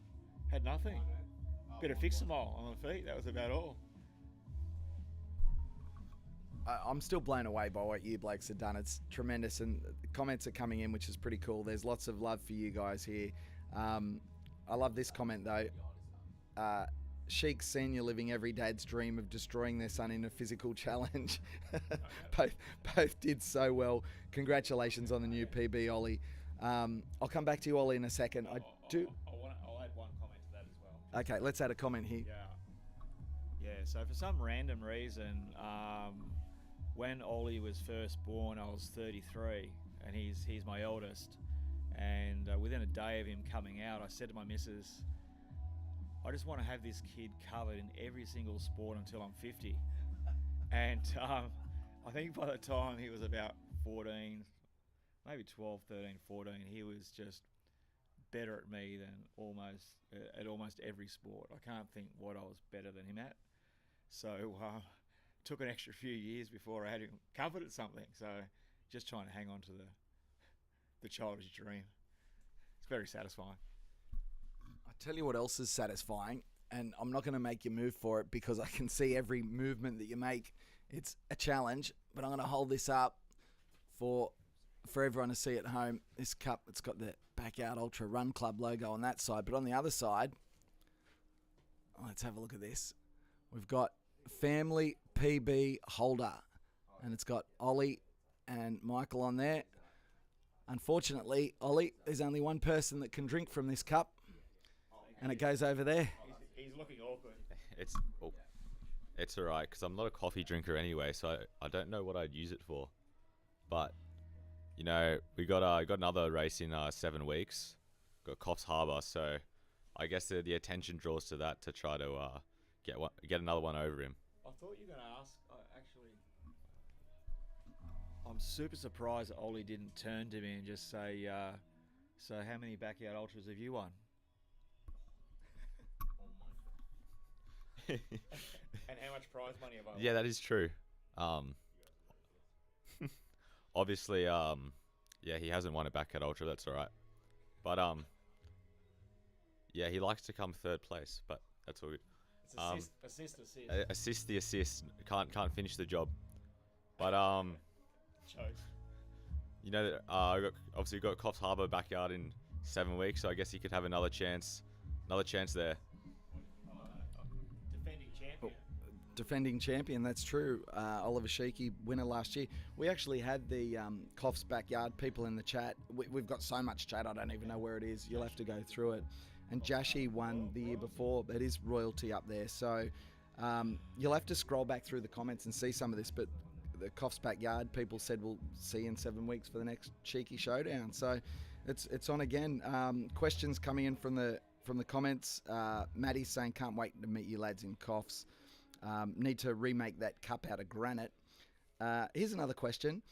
What do you expect your recovery time to be? And when will you try and run again? Now, this is a very different question for a 20-year-old and a 54-year-old. So we'll start with you, Ollie. What do you expect your recovery time to be? What will it look like? When do you try and run again? I'd say I'd be pretty sore for the rest of the day. Probably tomorrow.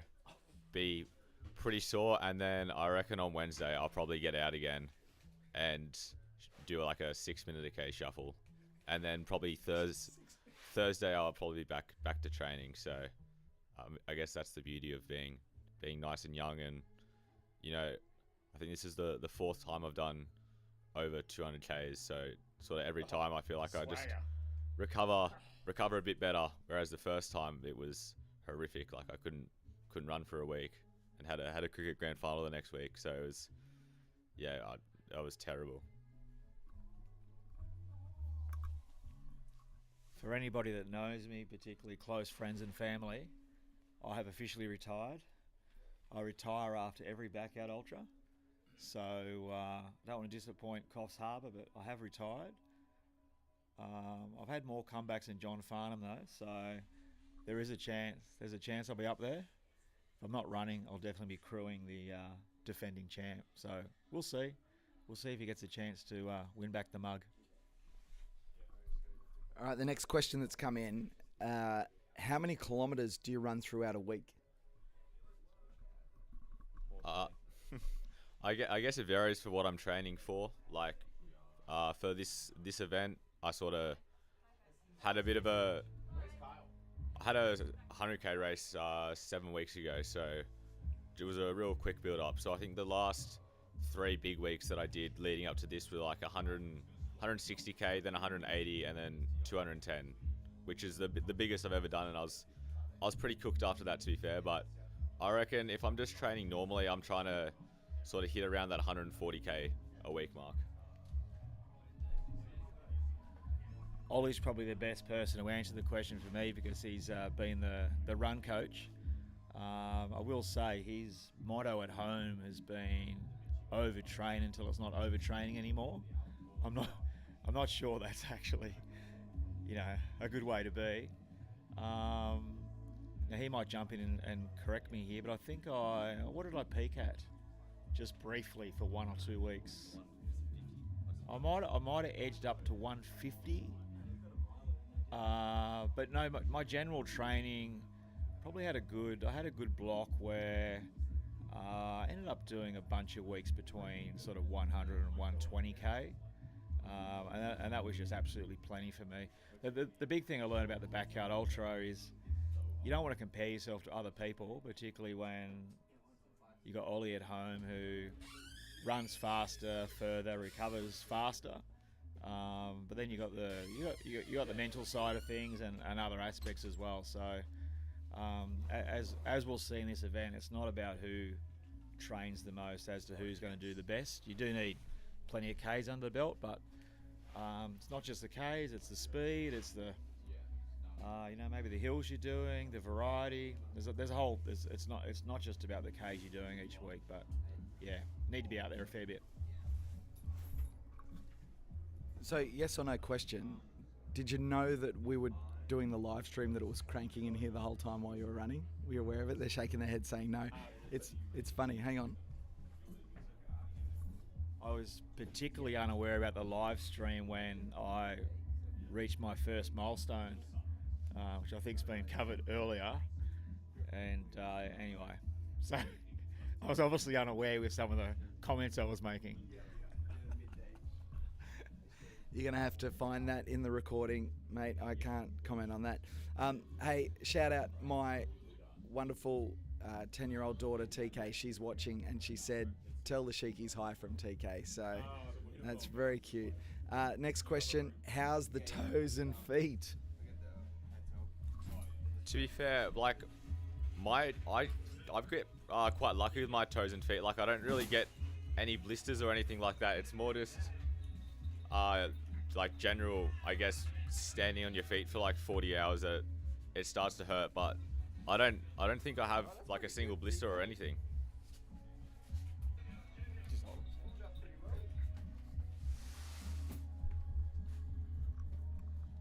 Can we get the feet on camera there? They're not. They're not quite. We just gotta. In general, the feet have pulled up pretty well. Put a fair effort into foot care this time around. What are we getting? Looks like we might be getting a bit of a close-up. They're not quite as nice as Phil Gore's after an event, but I don't know, just a few little hot spots, a few little blisters. I don't know. But look, compared to previous events, this is like, my feet look like Christmas. Nothing that held me back. But yeah, plenty of effort went into prepping the feet beforehand, taping up some problem areas, and just trying to keep them nice and clean the whole event. And as they say, you land on your feet every single step, so you do have to try to look after them.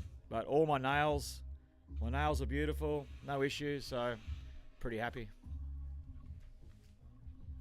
Ollie, are yours better or worse than those? Much better. I don't. Hmm? Oh, I've got a bit of a my second toenail is about to come off, but that wasn't from this event. That was from before. I'm not sure how it hasn't come off yet, but it's pretty gruesome. What? How did that unfold? What happened at what stage? Did it cause you problems? It happened the 100k race 7 weeks ago. I pretty much didn't feel it at all throughout the event. I was sort of expecting for it to come off at some point. It's sort of been threatening it for like the last month, but I mean it's still hanging on by a thread. So it'll be interesting to see if and when it actually does come off. That's the nature of the beast. But I tell you what, Michael Sheeky's feet, they look very good. As he said, there's a few hot spots, but it doesn't look like there's any problems at all. The nails are pretty perfect. No, he's just said it doesn't look like I've run one step. But you take, I mean, let's expand on this. You take your foot care pretty seriously. Yeah, I think I think I just learnt through pain. So the first Backyard Ultra, foot care wasn't big priority. Feet got dirty, plenty of blisters, and just a world of discomfort. So that was one of the things I learned is you're gonna suffer in certain ways, but the longer you can put up that suffering, the better. And if there's things you can do to prevent typical issues that come up, it's worthwhile putting the time in. So pretty much just looking after the feet beforehand, lots of moisturiser, just having the old toe socks, plenty of foot butter, just everything Phil Gore does basically, the master. So more questions coming in. First of all, before we get back to the really good ones, Ollie, what's in Bagman's bag? I don't actually know. I just know he's added a bell to his bag, so when he's running, you can just hear the bell as he's running behind you. But I don't see how he doesn't have like muscle imbalances with the way he runs. Like he doesn't use his left hand to run because he's holding his bag. It's like all right hand. But yeah, I guess he just puts his food and drink in his bag. Might pick up rocks along the way or something. I'm not sure. Just to go back to the previous theme, I'll tell you what's not in his bag is no dose.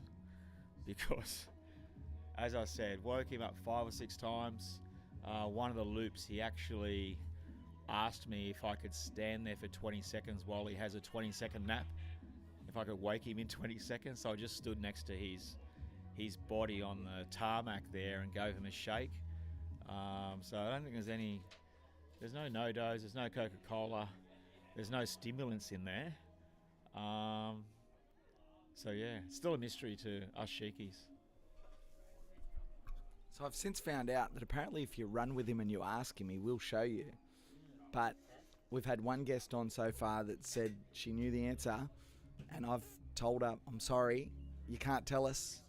You've got to run with him if you want to find out. You've got to run with him. You've got to get him to open his bag. There's speculation rife that he's got maybe some meat raffle tickets in there, and that in Ryan Crawford's tent they're storing the meat tray in his fridge.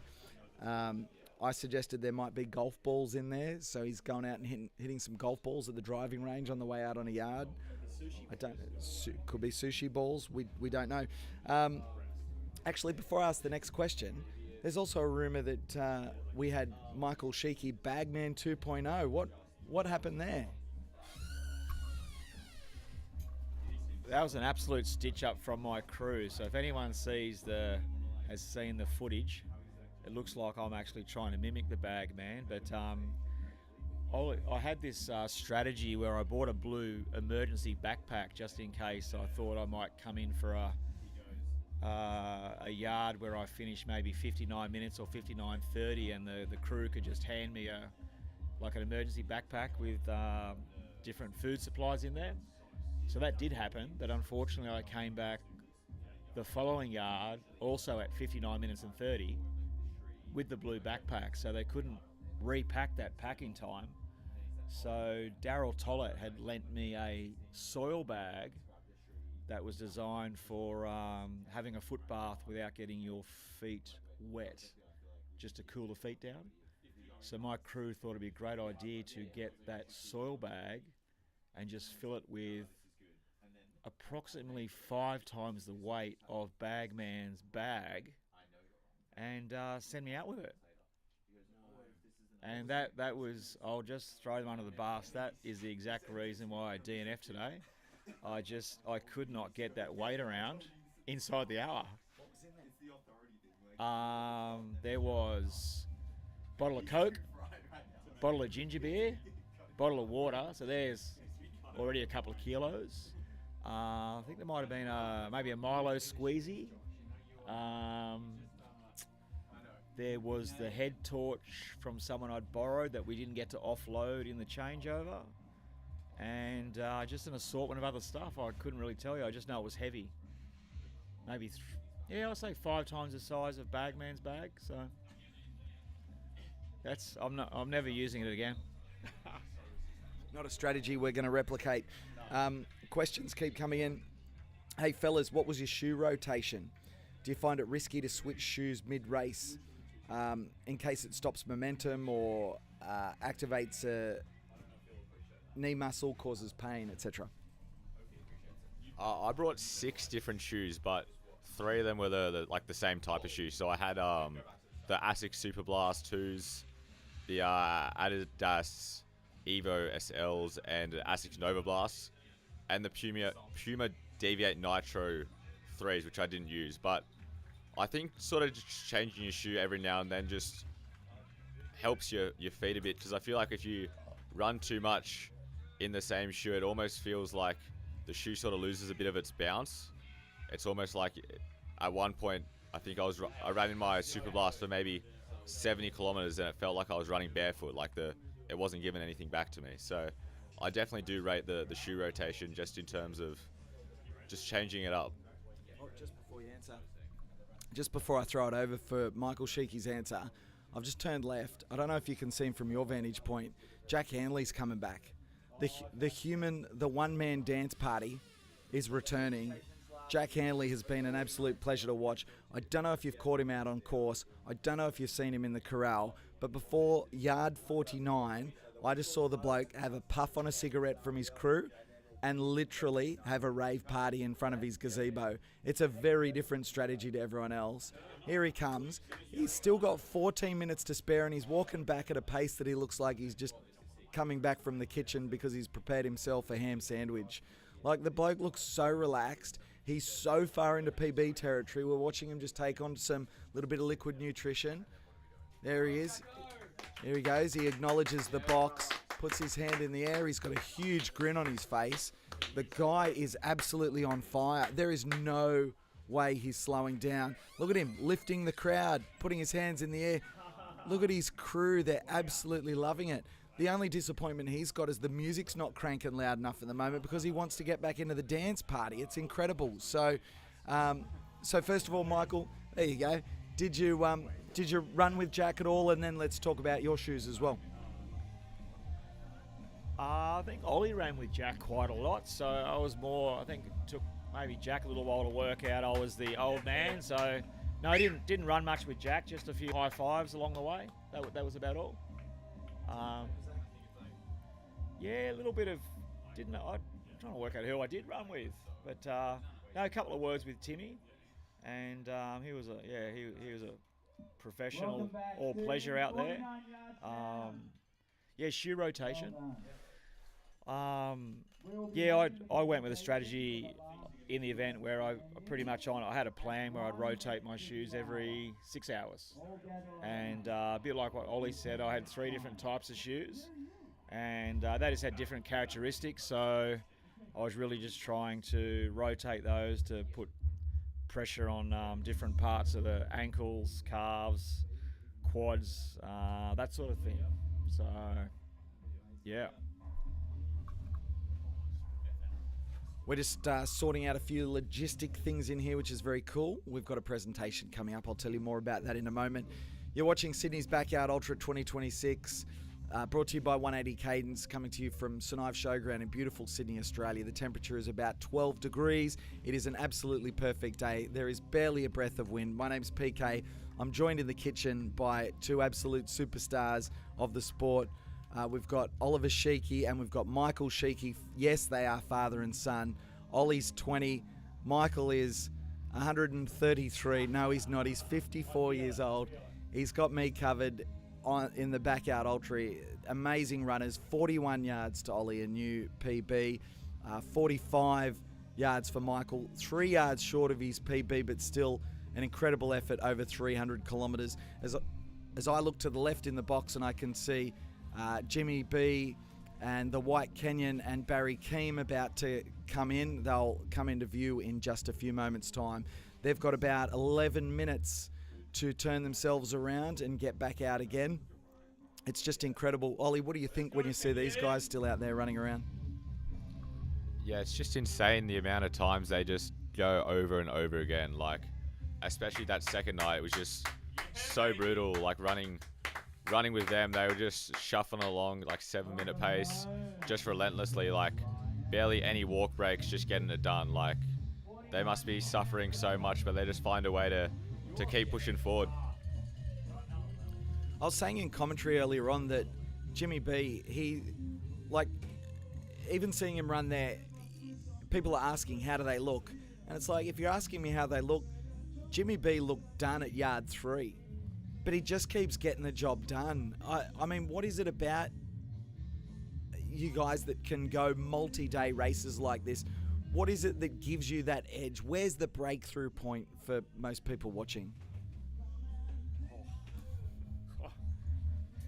I'm not 100% clear what it is for me, but I know when I was out there the last couple of days, there's something about those guys. I guess the thing I've learned, and I'll throw Jashi and some other guys I know into it, that I think people think that they feel good for a long time, and a bit like what PK said, like watching the guys out there, you can see, and talking to them, you know they can get uncomfortable early, but I think what differentiates them, they're able to somehow not park it, but they just have a way of dealing with it where they can just sit in that discomfort for a long period of time and kind of look comfortable from the outside. But we all know, having run these distances, often, you know, yard 6, yard 7, maybe 40 to 50k mark, you're getting niggles and things are happening, and you just have a way of, I don't know, just settling in and just accepting it and then getting on with it. And I think I'll just add, there was, Ollie, you can throw in what yard you thought it was, but I was running with Ollie and Dylan, and Ollie started giving me a hard time saying, hey,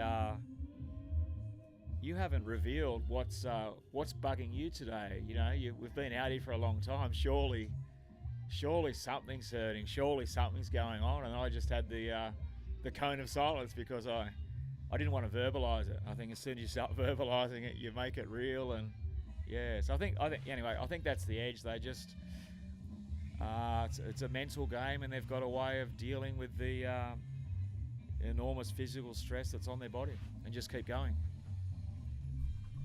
Now, you mentioned a name there, Dylan, who fought as hard as he could. I was just trying to bring up the exact yard number. I think it was around 38. Interestingly, watching from the box, we watched as you ran backwards, almost with an invisible rope dragging him along to finish that final yard. Yeah. To the detriment of your own yard, you got in with maybe a minute to spare. Yeah. Wonderful, selfless thing to do, but in hindsight, because then you went out on the next yard and it almost felt like mentally you were going, I kind of need to make up time, which is not how a backyard works. Your brain's mush at that stage. Can you talk me through how that process unfolded? Well, Dylan and I were saying it was a huge sense of deja vu, because I first met Dylan in September last year, and that was his first race here. His first backyard ever. and he actually completed 30 yards, so he got his 200 Ks, and he was absolutely busted during that yard. And I ran with him in September the whole yard, and just we set a time, and I talked him through the whole thing. So it was an absolute classic that on this weekend that I was in the same position. So we were having a laugh that I was there again, dragging him through. And what actually happened in a beneficial point of view to me was, I think the yard was maybe a 58, 59 minute yard. So it was quite a slow yard for me, and it just helped me build up my energy, and it was quite a refreshing sort of yard for me. So all that happened the next yard, I was just full of energy and full of beans, and I thought, I'm just going to stretch my legs. So I ran fast for about a kilometre, and that was just a PK. That was just to stretch everything out. That's it. And then I was good after that. I'll say Jimmy B did tell me to control myself, and I said, it's all right, it's just 1 kilometre, all good. Got Mitchie, Bagman, coming back in. Heaps of time. This is a pretty comfortable lap for him. See, will he go for sleep? Yeah, see, now he's fine. He's absolutely fine. He's cruising along. I just still can't understand running with a plastic bag. Clearly there's something that's big in there. And there was an interesting question here as well, Michael. Someone was asking about, is there not a bin you can put that used stuff in on the yard when you took your plastic bag out with you? Like, or are you required to take all that rubbish for the entire lap? That's a great question. My understanding is when there was a fair few communal rubbish bins on the course. So my understanding, as long as those bins are available to everybody, you're certainly allowed to empty the bin. I think the context is, I haven't seen the stats yet, but there was probably a 10-hour period where I did not get any sleep. So, well, maybe a minute or two here, and my brain was completely fried. So about 45 minutes into that yard, one of my crew members, Ben Russell, came out on course and said the exact same thing to me, that you are allowed to get rid of contents in that bag. And just because my brain was fried, I hadn't come up with that genius idea myself. So that's all. So yeah, I should have emptied it, but I just was not. I was not thinking straight at all. I wouldn't have known my surname. Another question from the chat. Best and worst thing you ate while you were out there? Oh.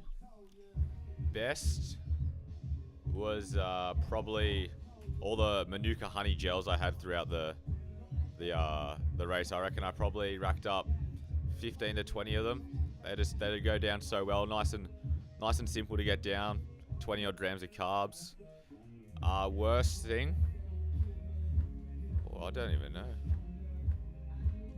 I probably didn't even have a worst food. I like to be, quite simple with what I eat. So there was nothing too extravagant that I sort of consumed that I didn't like. So yeah, I don't really think I would have a worst food.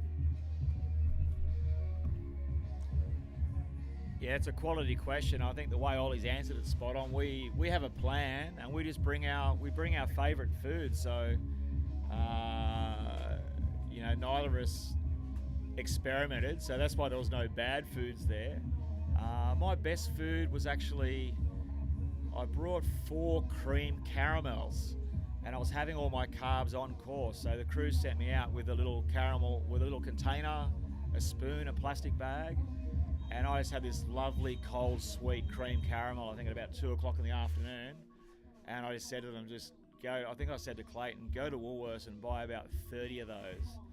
I'll get you to turn that off, Al. Worst food for me was I had a number of ginger beers, but they were just poured into my soft flask, and it's hard to describe this, but what happens is there's still a lot of fizz in the ginger beer, and when I first go to squeeze a soft flask, somehow all that air from the ginger beer just goes up both nostrils, and it's like smelling salts. It just clears out the passages, and then I'm good to go. So the shock of that every time got me. So incredible scenes you can see on the pictures we're beaming into everyone's live stream here. This is inside Ryan Crawford's tent as the 2-minute whistle goes and he makes his way up. We've got the roving camera out there at the moment walking in. Well, that was the White Kenyan. That was Ryan Crawford a second ago. Now he's going into Jimmy B's tent. I'm not sure I said that the right way around. My brain is mush as well. It happens that way. So this is what turnaround looks like. We saw Daryl Tollett there at the start finish area. You could see he's come in on a tight turnaround, so they've moved his chair to the gazebo, to the edge of the corral, while they put ice on his feet. They give him something to eat. They put a nice neckband on. These are the raw shots, folks. That's Kitty, James Blanton's fiance, getting him ready to go out again. As the music lifts, you get goosebumps every time in here. It's so good. You can't help but get excited. This is happening in real time, folks. There's the 1-minute whistle. 1 minute to go before the runners will head out on another milestone, yard 50. This is just incredible scenes. We still have 7 runners remaining, folks. I'll give you a wrap in just a second. As I can see, the human dance party. Jack Hanley already doing his stretches as Jimmy B gives Daryl Tollett a lift up out of the chair. Incredible shots. Daryl Tollett there. That's Ryan Crawford. You can see Barry Keem. You can see Jack Hanley. We're waiting for Michi Mizuno to join them, and he does. Tim Kaprazak is there. 5 seconds. And they are go for yard 50. This is yard 50. Off they go. Barry Keem leads the way. Jack Hanley, Ryan Crawford, James Blanton, Tim Kaprazak, Daryl Tollett, and Michi-san, Michi Mizuno. They're all headed out on yard number 50. Just an incredible feat. As off they go. We just had Michael Sheehy jump up out of the chair and go and cheer him on as they headed out. Wonderful scenes here at St Ives Showground. There's the bag with the alleged meat raffle tickets inside. It's a wonderful shot. That is Michitaro, Michi-san, Mizuno. That's what he carries around every yard. It's just absolutely unbelievable. As right now we've got a presentation happening up there in the corral for the last female standing. Sariel Kramer will bring you the shots from that on social media. If you follow 180 Cadence and Sydney's Backyard Ultra on Instagram and Facebook, we'll bring you all of this there very soon. Unfortunately, we don't have the audio hooked up, but here is Sariel. Hopefully we can get her into the kitchen here very soon. She left everything out on the course. Huge respect. Did you guys run with Sariel? Yeah, I think I might have done maybe 2 laps with her. I think I did the 24th hour with her at the end. She just killed it. She was so fast all the time. Even the second night, she was just gunning it. Pretty sure it's a PB by quite a few yards. So to see her absolutely smash it, even though she was the last woman standing for maybe 10 yards, wasn't about the win. It was about her trying to find her limit. So yeah, it was pretty cool. I first met Sariel doing Gabby Villa's nutrition course early last year, and we ended up running in the Sydney Backyard Ultra April last year, and I did not see her once. And in the event, this weekend. I think it might have been about yard.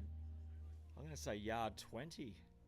I looked across and realised it was her, and that was the first time we actually spent any time together during a backyard, which was funny. So yeah, just a brief period of time. And as Ollie said, after that, I couldn't spend any time with her because she was just so fast. She was just banging out yards like a machine. So no, she was super impressive, super strong, and I'll give her a shout out too because we had a few crew issues, time pressure issues caused by me, and didn't take a phone out, didn't take a spare light out. I think at about 3 or 4 o'clock in the morning, and then about 5 minutes in, my headlamp went completely. So I was in the pitch black, and had to wait until I came across some other runners to see if anyone had a spare headlamp. And Sariel had one in a backpack and looked after me. So huge shout out to her. I actually sort of killed her momentum for a minute or two, just trying to actually get the light out of her backpack, and just that same spirit in the event. You know, she just wanted to help me, even though I held her up a little bit, and it meant I could keep going for a couple of more yards. So awesome. So another cool part of the coverage is in the pinned comment on YouTube. We also have a link to live timing. So I don't know if you've seen the live timing. You can follow people along. It's fantastic. So you know who's going, where they're going, where they are on course, splits, everything. So if we click into Ollie, we can actually see all these splits from every single yard, which is wonderful stuff. And if you're watching at home, you can click on that link in the pinned comment and see this for yourself. You can see all these splits all the way through to his final yard 41, and you can see on yard 42, he went out, he made the first checkpoint, and then that was the end of that story. But at the actually, how did it finish? That's a good question, Ollie. What happened? Well, I was pretty set on yard 41 that I was going to finish it with about a minute to spare, and then just be done, because at that point I was pretty much jogging as fast as I thought I could at about 8-minute pace. So I pretty much ran that whole yard to get in at 58:30, and was pretty confident that I couldn't do another. So despite they got sent back out, the crew didn't really listen to me. So, you know, ran maybe the first 300, felt all right, then seized up again, and then got to the turnaround point and decided that I decided probably 500 meters from the turnaround point I was done, but just kept walking around, and then got to the turnaround point and decided that rather than turning around and going back up and then coming back down, that I just step off the course and walk the most direct line back to the corral. So for those just tuning in, you're watching Sydney's Backyard Ultra 2026, brought to you by 180 Cadence. We're at St Ives Showground. My name's PK. In the box at the moment, I'm joined by recent finishers Oliver Sheikey and father Michael Sheikey, father and son combination. Ollie has run 41 yards. Michael has banged out 45 yards. Ollie a new PB. Michael just shy of his PB that he set here last year. And we've got a pest in the box right now. This is Dave. It's okay because it's Dave Benny from 180 Cadence, so he can do whatever the hell he likes. It's his live stream. He just wants to be famous. That's all it is. I know, hassling me the whole time. He's saying he's already famous in his own lunchbox, famous in the kitchen, as it were, for this backyard. So that's how that ended. 7 runners remain. They're out on yard 50 right now, which means they've been running, if they finish this yard, for 50 hours, which is just a mind-boggling statistic. If you're new to the sport, we throw these numbers around like it's just normal, but that's 50 hours of running. There are still 7 runners out there on the course. We just saw a little presentation here at St Ives Showground for Sariel Kramer, who was the last female standing. She finished up on 46, which is a new personal best for her. Congratulations. She said to me on Friday, when we had a quick chat, I said, you know, because she's got upcoming events that she's doing, including 7 marathons in 7 days. She works with the Lions Club. She's raising money unbelievable. And my question, she knew what I was asking. It's, okay, you've got that coming up, so how serious are you about this? And her response, not word for word, I wish I could tell you word for word, but it was basically something like, she looked me in the eye and said, I'm going to fold myself in half.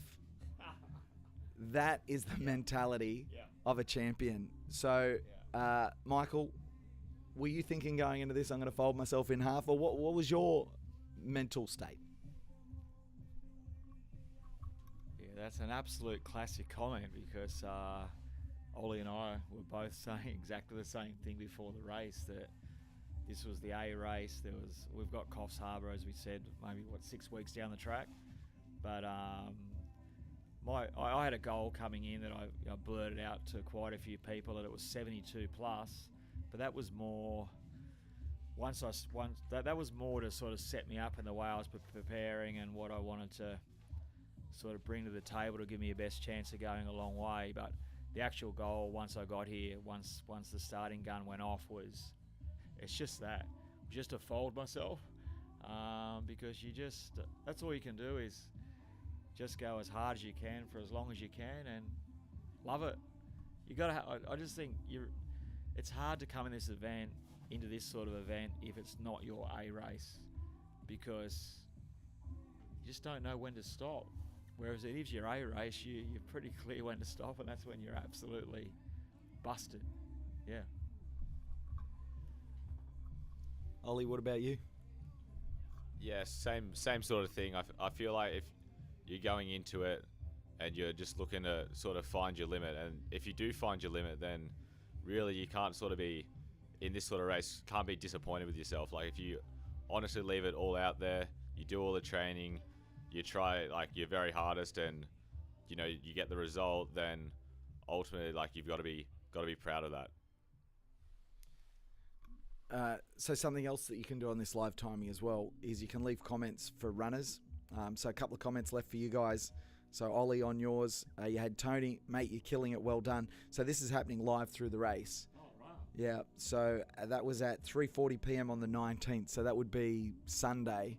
Yeah, wow. So we're deep into the race. And then Rowan Amelius, I don't know if you know Rowan, said, Emilius, keep it up, Sheiky, absolutely unreal stuff. So it's good to get those.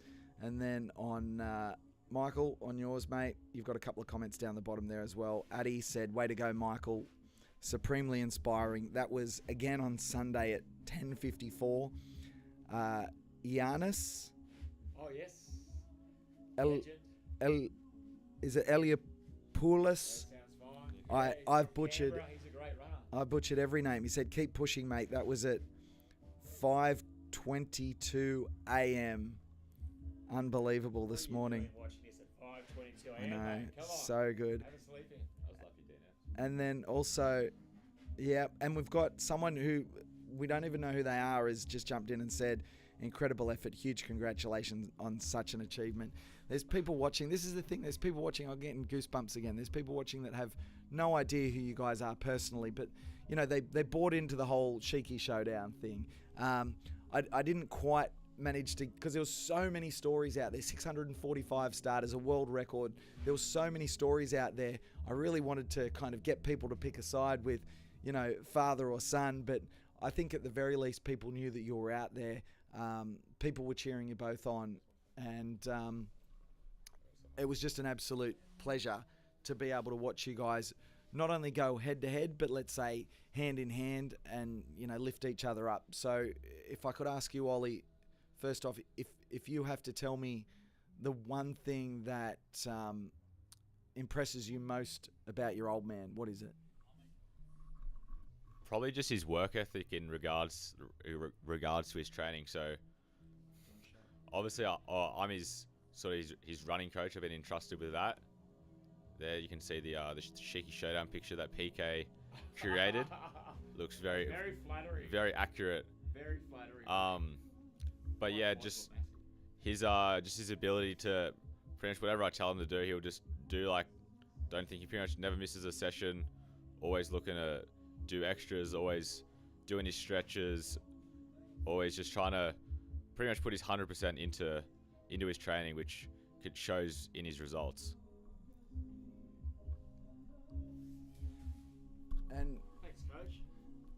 pretty proud moment as a dad.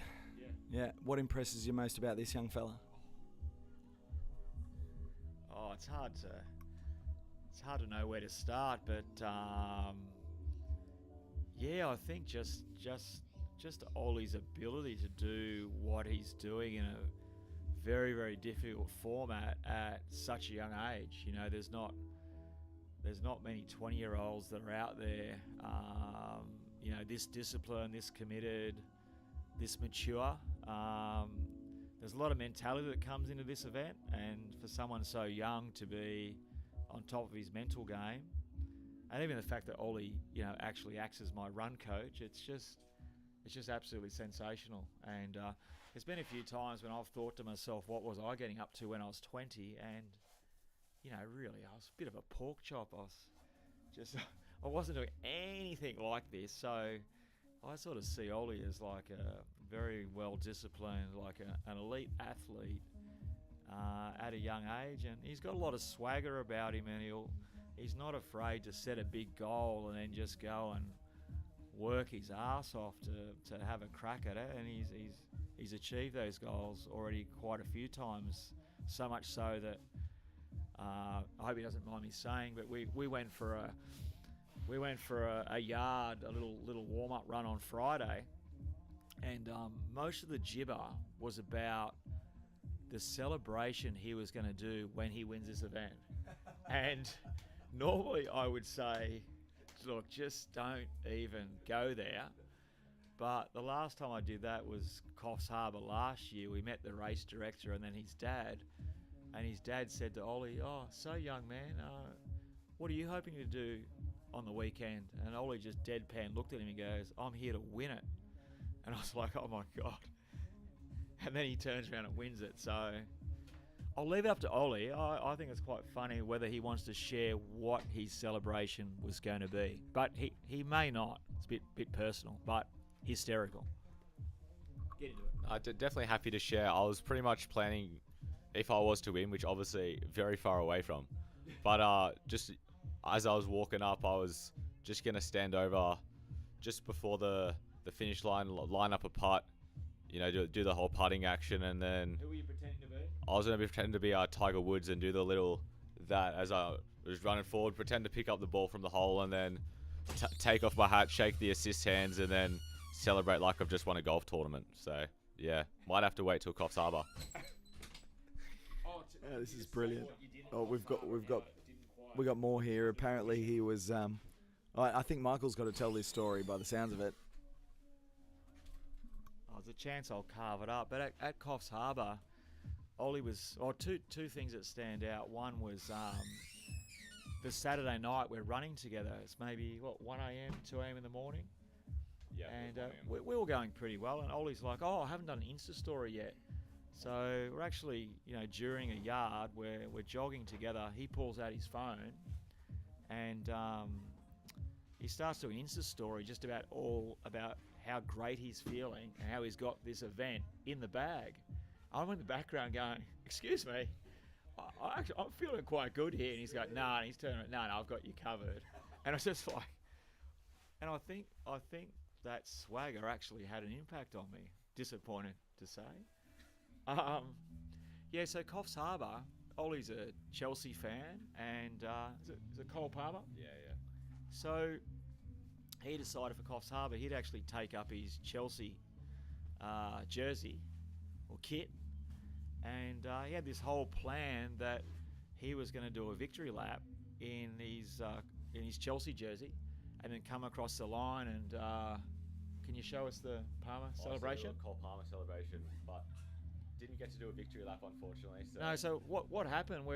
He's just done 37 yards, and we're waiting for the guy, the assist. As I said before, I was the assist I was pretty proud of. We're waiting to see if he was going to make it back in. And as Ollie's dad, I was kind of hoping the guy wasn't going to make it back, because I didn't want him to have to go and do another yard at that time of night. And Ollie was there sweating bullets, hoping he did make it back, because then he could go do a victory lap in his Chelsea gear. But unfortunately, yeah, he didn't make it back, so there was no victory lap. So, yeah, it's got issues, I guess. The very, very briefly, the other harebrained scheme we had, you know, Phil Gore does the hot lap. We were actually talking about doing a lap of honour. So you go and finish your lap, but then you do an extra lap just for swagger. But yeah, anyway, maybe in the future. Speaking of superb stuff that the Sheikies do, we talked about this in coverage very briefly. I think I was doing an interview, so I didn't get a chance to talk about it too much. Yard 24. It was an interesting choice of attire for that yard. You added something, an extra layer. Do you want to tell the people at home what on earth was going on?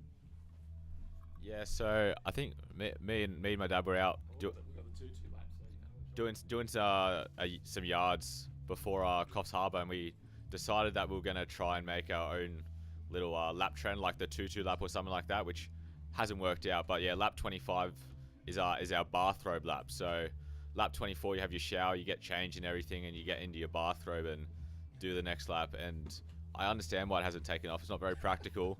By about kilometre 2, you're sweating bullets, and you just want to finish it. But you know, it's something fun to look forward to. Yeah, what we found in Coffs Harbour was I think one of the downfalls, it's a bit elitist to get all the way through to it's actually lap 24 shower, and then lap 25 you go to bathrobe. So I think what we've learned, you've got to have your celebration laps early, because a lot of people that are getting to 25, they're sort of they're getting over the gimmicks. But yeah, rookie error at Coffs Harbour, the shower was 700 metres away from the corral. So Ollie put a hot lap in. I think he did, 43 minutes? I think so, yeah. Only for the crew to tell him he's not having a shower. Devastated. So he still put the robes on, and he had a nice thin Bulldogs robe, and I had some sort of thick velour type job, and I was just flapping the whole time trying to get some air through it. So I was quite dehydrated by the end of it. And funny story, Clayton Talbot, the godfather of Burke, he sourced a beautiful Calvin Klein silky, almost kimono type material from an op shop, and his wife, who is a dressmaker, she took it up and just made it beautifully sized for Clayton. And we are like twins. We're the same height, same weight, and so yeah, at Run Club about 3 weeks ago, Clayton was good enough to actually bring the bathrobe so I could have a practice yard in it to make sure I was happy with it. So yeah, it's a bit like your nutrition. You want to test these things out before you actually go through with them. So anyway, so far we've only had 2 people, me and him, doing the bathrobe lap, but still optimistic it might catch on and maybe build to 3 or 4 in the next couple of years. Yeah, I'm going to take the no on that one, fellas. It was a pleasure to watch, though. It's so good. Which leads me into the next question, which is brilliant. This is from John O'Ash, Jashi. Key question. No, it's good, and it's a beautiful segue into the question. Key question, PK. Which Sheiky had more fun? So I'm going to let you both put your case forward, and then I'm going to be the judge, jury, and in this case, executioner. Which Sheiky had more fun? I'm going to throw it to your dad first, Ollie. I'm going to get him to go first. I don't know if this is the way to answer the question, but I'll just maybe in support of Ollie, I certainly noticed out there during the whole event, gave me a lot of pleasure. He was an absolute social butterfly. So if I just put a twist on it, which Sheiky, despite a lower overall yard total, which Sheiky knows more people and gets more kudos and more swagger and more shout outs, Ollie has got me massively covered. So I'd say Ollie had a fantastic time just socialising. I don't know, everybody loves him. He's like Ferris Bueller out there. And Jashi, I think for me, honestly, I haven't got my thoughts all together, but that was the craziest backyard I have ever been in, because the vibe was off its head. You had celebrity drop-ins like Jashi, like Kashi, I rubbed shoulders with the absolute elites who I look up to. As I said, I had to wake Bagman up 5 or 6 times. Got to watch him, and Ollie will back me up, got to watch him maybe 30 or 40 times during the event. Just stop, standing up, have a sleep, and then go again. He wandered off towards the bush a few times and said to me he often comes out of a sleep and he's like facing the wrong direction, so he doesn't know where he is. Had to give him directions in the back corner. Straight, left, right. So You know he's playing mind games with you. oh, he probably was slowing me down. So yeah, Jashy, the number of, I'm just trying to think other things happened, or even just the records that got broken. But no, I just rubbed shoulders with people, so many characters, and it just got so loose out there. It was so funny, just so many laughs that, as we heard, it wasn't a PB, but it was definitely, for me, I had the most fun I've had in any backyard. I think I had the most fun because I spent the most time in the chair, which is more fun because had a faster average lap time, and I also ran more laps with Jack Hanley, which was fun. Tell me about Jack. He looks a character. Yeah, he's very energetic. He sort of goes from, at the start, I probably didn't talk to him for the first 24 hours. I reckon till the second day. He can sort of be a bit reserved, has his AirPods on, sort of just trotting by himself. But then, you get to know him, and then, every time you're running past him, he's giving you a high five, he's hyping you up. So I think, he's a very energetic character. All right. Jashy's loving it, by the way. This is superb. Apparently, news is just to hand. Tarkine are developing an ultra-specific bathrobe. I'm not sure I believe it, but very good. Here's another question. Timmy Mofo, he's been trolling the comments. He has been a pest. What is it? It's who's winning? But we love it. It's been so good because it's just balanced out the serious nature of the sport, having a bit of fun. It's so good. This is kind of weird though, because this is actually a proper question. So he must have been hacked. But anyway, must have been hacked. Has Ollie Sheik spoken with Ollie K? When are we going to see the Ollie showdown? Yeah, I've spoken a bit to him. Obviously, I've been racing, and then as soon as I finished at 1 a.m. in the morning, had a little sleep. So I'm still going to stick around here for a bit. So I'll definitely go have a bit more of a chat with him. But supposedly he's retired from backyard for a few years, sort of more focusing on, the 50k trail ultras. Understandable as a 17-year-old. Like it's a brutal sport for a young person to be doing. So definitely in the future would love to have a showdown with him. Any race. Maybe not a 50k ultra, he's pretty good at those, but I'll take him in a park run. Oh.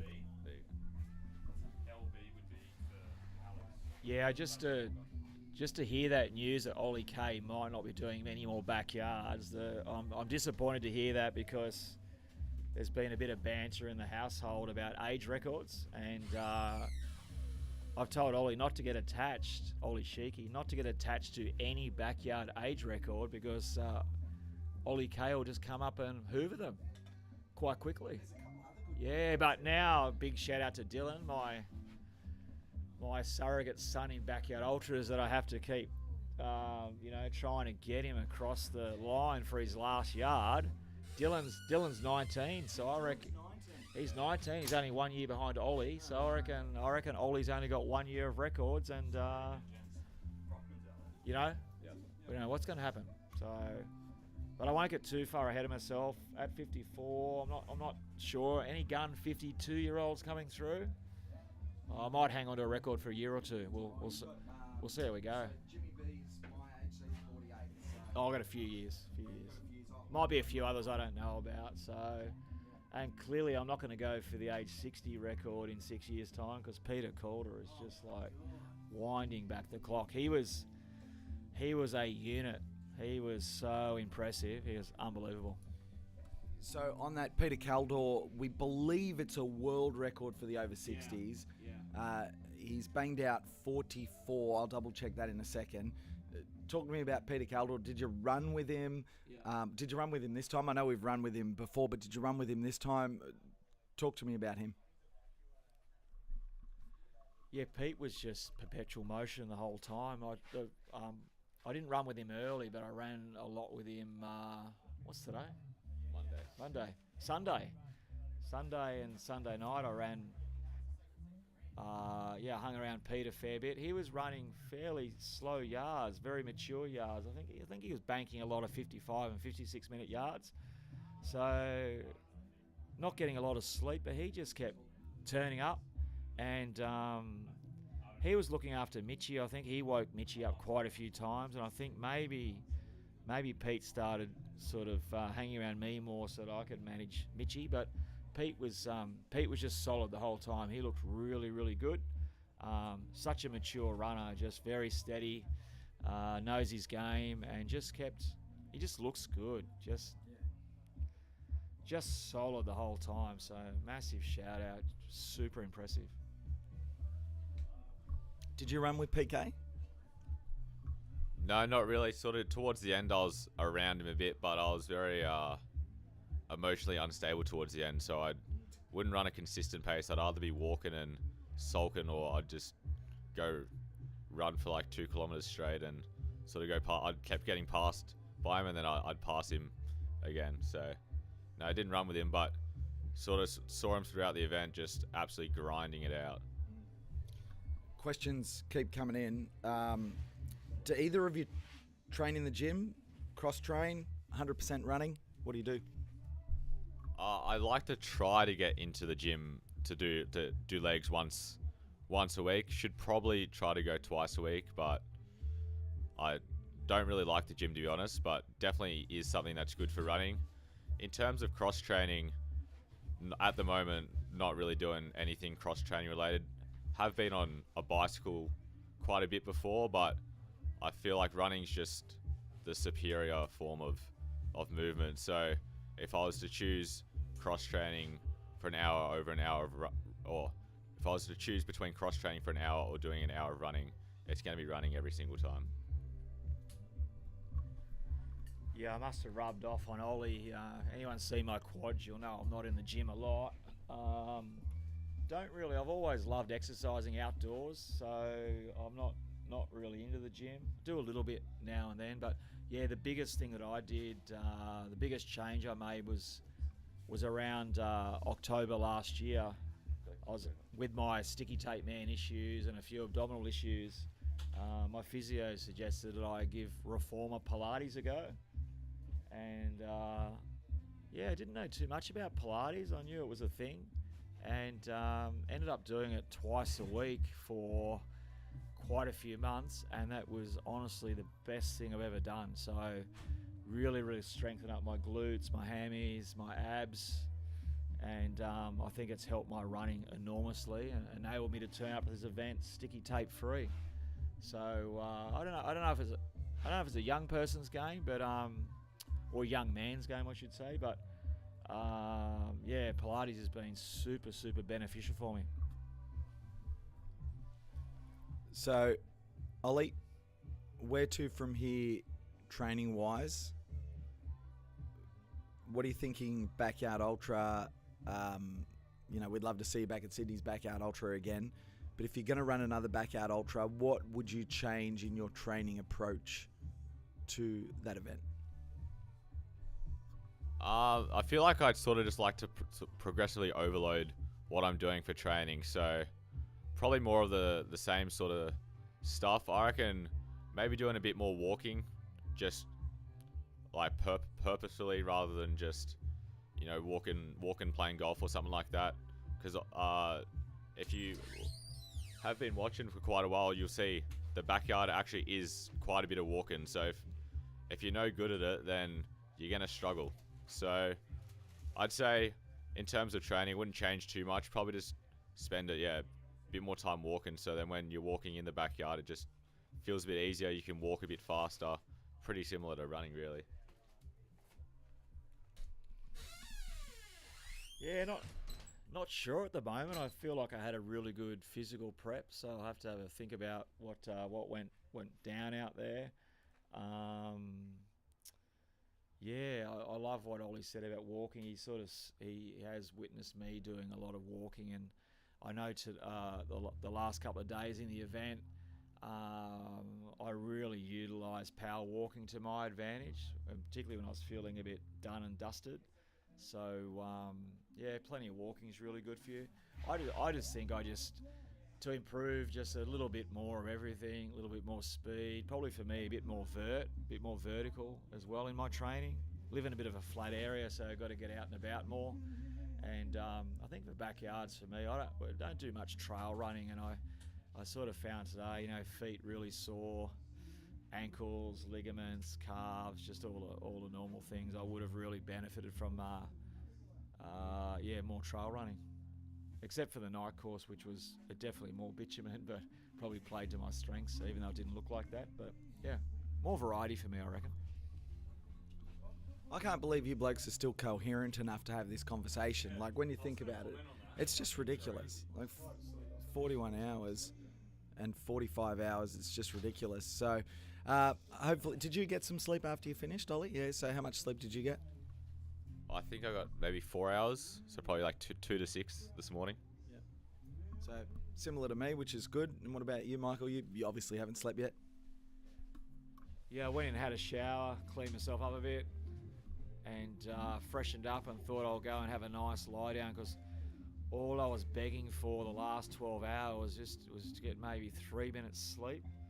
And as soon as I laid down the gazebo after the event, I was just sore. It always happens to me. My hips are sore.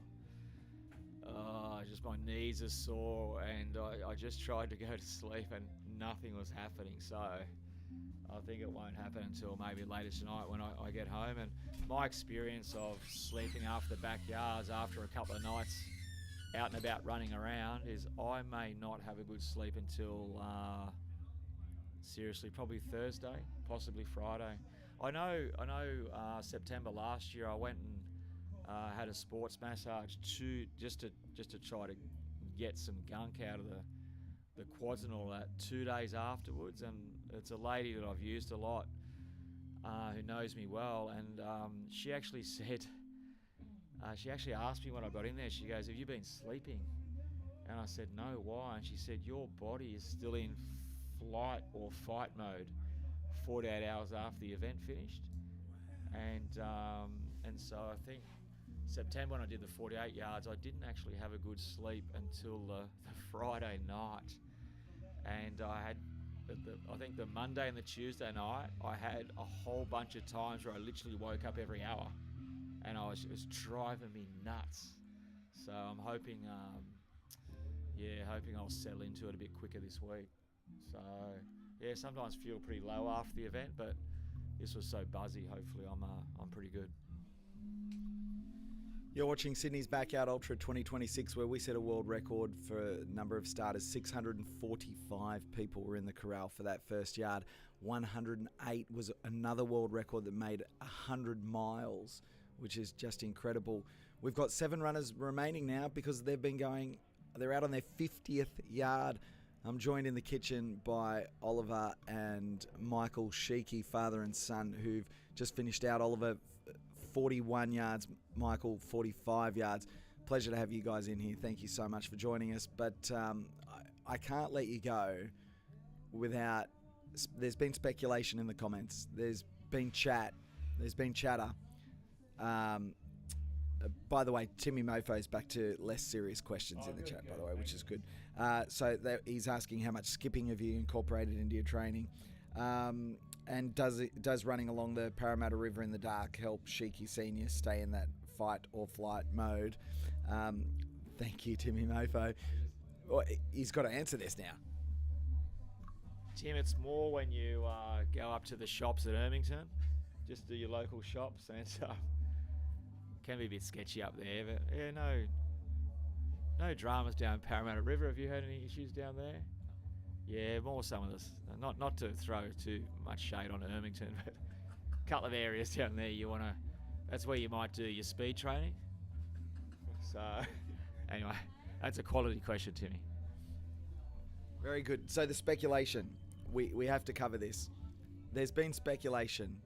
I don't know who to ask this of. Actually, I'm going to ask you, Ollie, that your father, to try and get the edge in this event.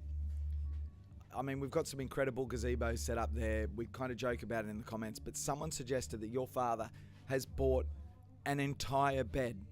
Not just a blow-up mattress, not just a foam mattress, but an actual bed frame with a proper mattress, and he has a full bed set up inside his gazebo. Can you confirm or deny these claims? Yeah, so I can confirm that. So I reckon about 2 weeks ago, I walked into our garage and I just saw like a bed in there. I was so confused. I was like, why has someone built a bed in the garage? And then my dad comes in and I ask him about it. He's like, oh yeah, I'm bringing that to the event. I'm like, what? What? Because we've got one stretcher bed which was kindly given to me, and then he gets the nice kid bed that I would have used when I was 6 years old. So I can confirm he did bring a full bed. It did take up pretty much the whole of the van space, which is why we probably had 2.5 cars worth of stuff that we brought to this event, which is going to be very fun to pack away when it comes time to do that. So yeah. I will just add that there was a fair bit of aura when we were setting up. So we turned for setup time. There was a lot of stuff going on. It was a very, very busy. It was like Braveheart, everybody running out of their cars trying to pitch a gazebo somewhere. And with the bed, it was constructed in the garage, and we didn't deconstruct it. We just lifted it into the van. So when myself, Ollie, and Ollie's younger brother AJ pulled the bed out of the van, we actually just walked the whole bed in, and there was just silence. Even Mitchie just looked over, was in shock that this bed was being brought into the area. And then I think Ollie might have said to me something along the lines of, geez, you're going to have to go big now. You're bringing a bed in. You're gonna have to go very, very big. So yeah, I felt a lot of performance anxiety actually once the bed got brought in. And the second thing is our crew said they met so many people across the weekend because anyone that walked past our gazebo that spotted the bed in just had to come in and take a photo and just go, what's going on? So I would say the bring your own bed will have faster traction than the rope. And I know, big shout out to Phil Gore. I think he's come up with about 30 to 50 ideas that people copy, but I've not seen Phil bring an actual full-on proper bed. So yeah, let's see if it catches on. To add on to that, to then complain about sleep deprivation when you have a full bed, I feel like it could have been put to better use by someone else. I think a shout out to Phil again. I think if you are going to bring your own bed, I think Ollie's it's a pretty fair comment. You just need faster lap time so you get to enjoy it a bit more. It's not much use your crew bringing a chair to the edge of the starting corral when you've got a bed there. And yeah, so it's probably the first thing Ollie said today that actually makes a fair bit of sense that I'll agree with. So I was going to let you go, but there's still a couple more questions. Do you want to stick around for like literally 5 more minutes until the runners start coming in? That'd be wonderful. But here's the thing. I'm going to have to entrust you with a live stream because I've got to go and have a comfort stop. But I want you two guys to banter about, maybe share some stories about what you both experienced out there while I'm gone. I'm sure you'll have plenty to chat about, and just let the people at home in on the conversation, which is brilliant. But I just want to share one of the comments that's just come up here. It's Michael, when your yard time started to slow, did your crew take the bed into the corral to save time on turnaround? I was the ultimate pest. I was kept calling the crew And it's such a funny question because at one stage I was thinking, I don't know if people saw, but I had a little sleep after the start line. You know, I started the yard, then told my crew I'm just going to have a little 2-minute lay down on the grass. But yeah, before that happened, I did ring my crew and ask them to bring the chair to the corral, and I swear the first thought I had before that question was, I was thinking about asking him to lift up the bed and bring the bed out to the starting corral, but I just couldn't bring myself to do it, so probably disappointed I didn't do that. I missed an opportunity there. All right, if you're not in the YouTube comments chatting, you should be. It's absolutely superb. So Ollie and I were just laughing at some of these comments. It said, I heard he had wheels on the bed to wheel him to the start line every yard. Not true. Was too heavy. Good idea. Apparently it was too heavy to carry to the corral for the crew. I heard Tarkine are developing an ultra-specific bed.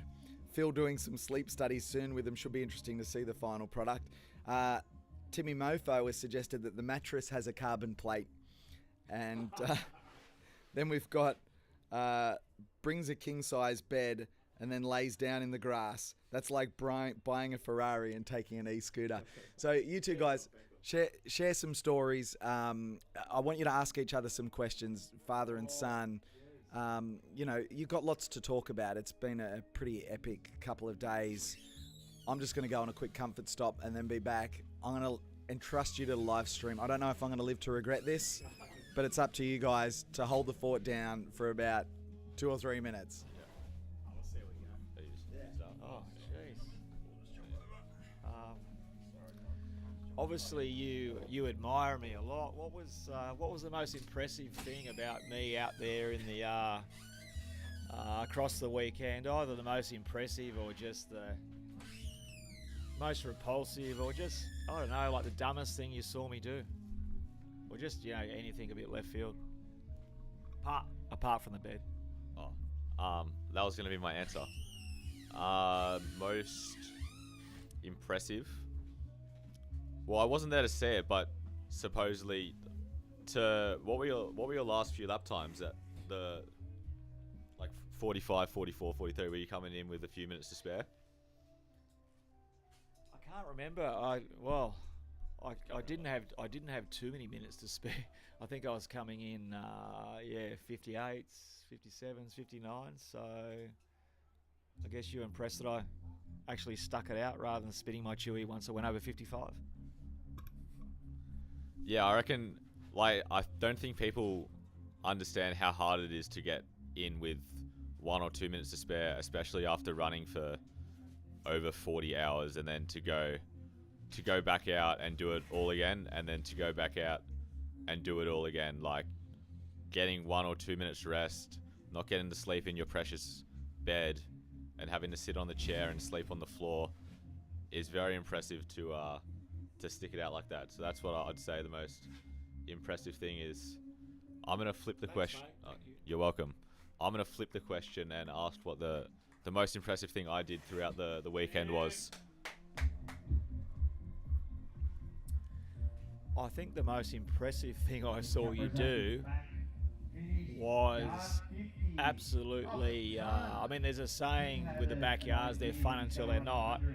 And I saw you absolutely questioning your life's choices, looking seriously unhappy, looking like you hated the world, hated the format, hated yourself for entering the event.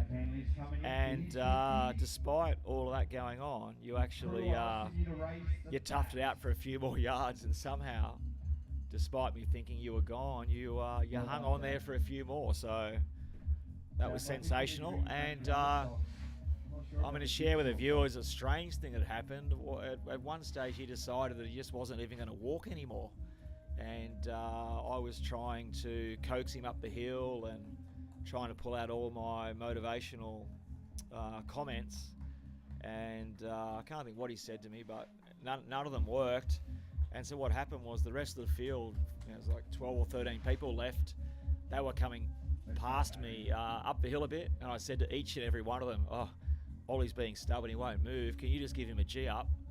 And then the next thing, he went flying past me, and I think he might have finished that lap about 5 or 6 minutes quicker than me. So he held me up. I had a slow loop because I was trying to get him through, and then he absolutely burnt me. So that was sensational work. Yeah, shout out to the David Goggins motivation playlist I found on Spotify. That got me through that loop and the next one, which was nice. Any particular Goggins? It was when he was talking about it was something to do with the mind, and I realized that I was already so far in that what was the harm in trying to do one or two more yards. I was probably not going to be in that situation again for at least 7 weeks, but could be a year. So I just really wanted to test myself in that capacity. Apart from obviously, the Sheiky Shuffle and the output that we put out there, was there? Can you name one or two people that you were most impressed with? Not talking the big four, just anyone out there that you just thought was like best on campus or just produced like just an amazing result. Yeah, I want to give a special shout out to Lucas Papangelis. He ran 27 yards, I believe, 180 kilometers, and I reckon he ran 15 yards here last year without a running watch. Finally convinced him to get a running watch this year, and I reckon he ran top weekly mileage of 40 kilometers. So from then bust out 180 Ks from just pure mental warfare was super impressive, just to see him absolutely get after it lap after lap. Can I just give an extra shout out to Lucas? He debuted September last year, is that right? What did he do? Well done. Welcome back. So I think that he did minimal training. This guy, he debuted with 100 Ks, and I remember about 7 or 8 yards in, he was really, early in that, so he was maybe 6, he was really suffering. He was exhausted, and I said to him, what are you doing in between yards? And he said, I'm just standing around talking. And I said, so you're not even sitting down? And he goes, no. I said, you bring a chair? And he goes, yeah, my crew is sitting in it. So I was like, mate, you need to sit in a chair. He goes, oh, is that what you do? Like absolute wood duck, but he pulled out 100 Ks. So. Hey, Sheikies, you having a good relaxed time over there? All your crew's packing up your tents for you, your bed, all your princess cot, Michael. We've told PK just keep us here until we see that gazebo go down. It's looking. Is it down? I can see it's wobbling. It's wobbling. I'll give a performance shout out, even though I asked the question. Mish Lee came in. Another 10 minutes of dribble, fantastic. So a big shout out to Mish. She came into the event this weekend with a PB of 17 and has been, as far as I know, training the house down. And she busted out a PB of 34 yards. So to double your PB within a relatively short period of time is just insane. And she was smiles, get the mile. She was happy the whole time. Perpetual motion, having a good time, and that was just, well, for someone I know, that was just an absolutely sensational performance.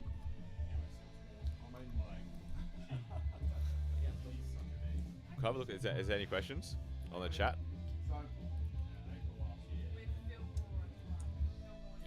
People now talking about the stack height of the mattress, the drop, all that sort of thing. Actually, what we might do, I know you guys must be absolutely knackered. You've been in here for a long time. I've got to say thank you so much for joining us. I think we'll give you guys a chance to go back and rest, as I'll call in the runners for the rest of this hour number 50. We've still got Daryl Tollett and Michi Mizuno out on course, but they're both on schedule to get back in time, so we're not too stressed about that. We think they're still pretty comfortable at the moment. Daryl's chair's been moved closer to the corral, so he's obviously struggling a little bit. His PB, I believe, is 51. He's very close to that. But you get to this point, you can start to smell off in the distance, you know, an Australian team possibility. So there's lots to play for. But for those watching Sydney's Backyard Ultra, two powerhouses here next to me. Actually, you can't even see me talking. There I am. I'm over here. Two powerhouses. Oliver Sheikey, Michael Sheikey, 41 yards, 45 yards. The family cup, the family PB holder cup, still stays in the hands of one Michael Sheikey. Gentlemen, thanks for joining us. Any parting words? I reckon just keep watching. Like these guys that are still going here is absolutely insane to have run through 2 days, 2 nights, and into a third day, and for a lot of them to still look so composed and still racking up the same lap times. It's absolutely insane. Yeah, just a quick shout out to PK. This is the first time I've ever spent time with him where I think I got to talk nearly about the same amount that he did. Anyone that knows PK, it's normally a slightly different ratio, and it was a real pleasure to get a couple of words in. So thanks, PK. On that note, gentlemen, thank you so much. There's the door. Get out of here. Oliver Sheikey, Michael Sheikey, thank you so much. Wonderful, wonderful performances from them in Sydney's Backyard Ultra. As I shift a few chairs around, give you a bit of crotch cam. Hey, we got a special guest coming up very soon. We just got to make sure we can fit it inside the schedule. But I can tell you, if you are watching the live stream right now, we've got Ned Brockman coming up very soon. So I want to fire up that chat, fire up the likes, get the shares going here at Sydney's Backyard Ultra. If you're watching, we're going to get the scoop. Speaking of ultra endurance athletes, there's not many more high profile than Ned Brockman. And Ned is here at St Ives Showground this morning. He's out walking his dog. He wanted to see what was going on. And I suggested he come and join us here in the kitchen to have a chat. So, ladies and gentlemen, coming up very soon will be in the next hour. Hopefully, if he's got a little bit of time, Ned Brockman. As we look like we've lost the main feed camera, I'm going to see if we can find someone. Hang on.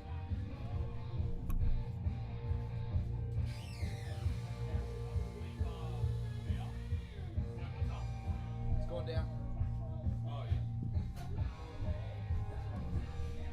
So we'll just refresh this camera here so that we can get pictures back from St Ives Showground here. The boys hustling to make sure we're bringing you some pictures of Sydney's Backyard Ultra for 2026. My name's PK. Welcome along.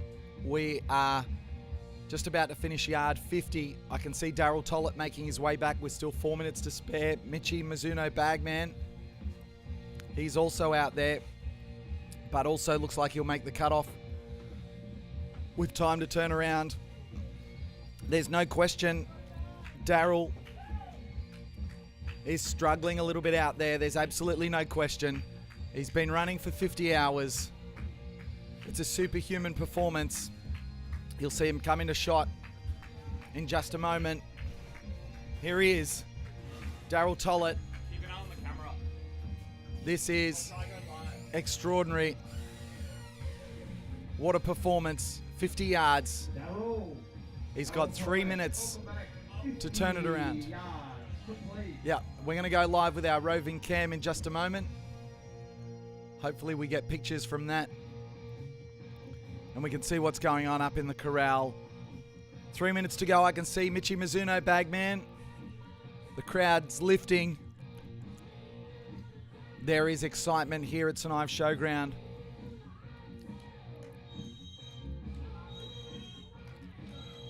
That's the 3 minute whistle. That's the 3 minute whistle. Runners have 3 minutes to turn this around. We have 7 runners remain in the field. We've got Tim Kaprazak, the incredible Jack Hanley on a huge PB, Barry Keem, James Blanton, Ryan Crawford, Daryl Tollett, and Bagman. Here he is, coming into frame now, Michi Mizuno. This is so impressive. And we want to thank recent finishers Oliver Sheikey, Michael Sheikey, father and son, as unfortunately the link for the live shots down there in the corral not happening at the moment. So we apologise for that. We are working out as many glitches as we can. We hope you're appreciating the updated live stream of Sydney's Backyard Ultra this year. My name's PK, taking you along for the journey. We hope you're enjoying that journey and the stories that are being told along the way. As the music lifts here at St Ives Showground, Jack Hanley gets a little pump up from his crew. He's looking very strong. That last yard from his, still very slick, well under 50 minutes. He's going to have about 13 minutes of rest time. He's already made his way to the corral with 1:14 remaining. His previous PB was in the low 30s. He's now run 50 yards.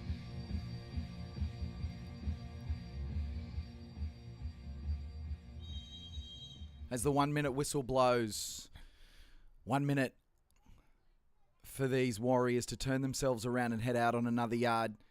Jack Hanley looks pretty fresh, having a chat up there to Adrian Watmore, one of the event managers, sharing a laugh. Lifting his legs, couple of squats, get the blood flowing. Daryl Tollett sitting in the chair. Mitchie's crew holding his bag ready for him. As Ryan Crawford emerges, Tim Kaprazak emerges, Barry Keem, change of shirt. Here's Daryl Tollett. Gets back to the start line. There's 10 seconds. In fact, it was Michi Mizuno in the chair in the corral, not Daryl Tollett. 3, 2, 1, let's go. And they are away. Yard number 51. There's 7 starters. Daryl Tollett gets across the line. And he sits down. That's okay. Absolutely within the rules. He just can't get support from his crew.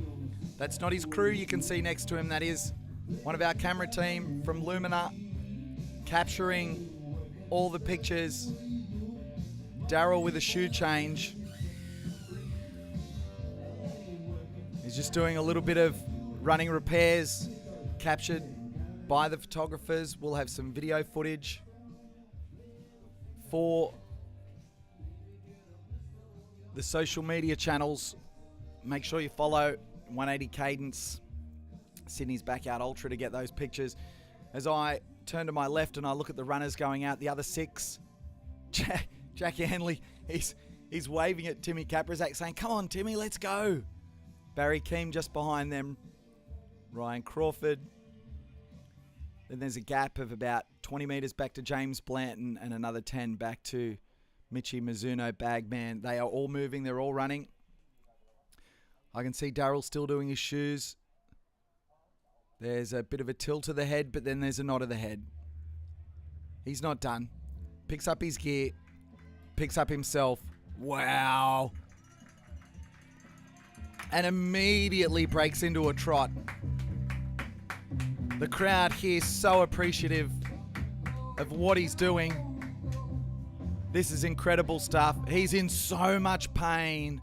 You can see the grimace on his face, but somehow he manages to pick up his legs and keep running. Daryl Tollett, you are a legend. Off he goes. Ladies and gentlemen, you're watching Sydney's Backyard Ultra for 2026, brought to you by 180 Cadence. We're at St Ives Showground in Sydney, where it is currently 10:02 a.m. on Monday, where this race started at 8 a.m. on Saturday. What did you do on your weekends? Because these people have been running all weekend. And I can look across, I can see Daryl now trying to pick up his legs. Looks across at the corral. And then goes again. He's fighting. He's fighting. This equals his PB this yard. He's fighting. Did you switch to it when I got it working or no? It was so good. Yeah, but like, it wasn't working. I checked and it wasn't on. I was like, ugh. I was like right in the tent on his face. Oh, we're trying to get these live stream pictures going. If he's around, I'm going to go and try and see if I can track down, as I said, Ned Brockman. He's here. I'm going to go and grab him. So I'm sure you won't mind if we have this little break-in proceeding. 7 runners remaining. They're out on yard 51. My name's PK. You'll know this next guest. Let's go and get Ned Brockman in. Hot mic. Hot mic.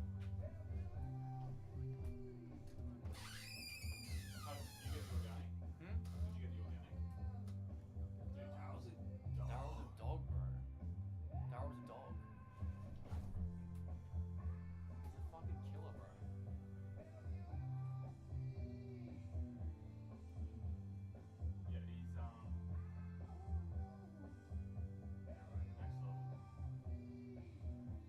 I think is he PB lab. wait. No, I think he's equaling his PB.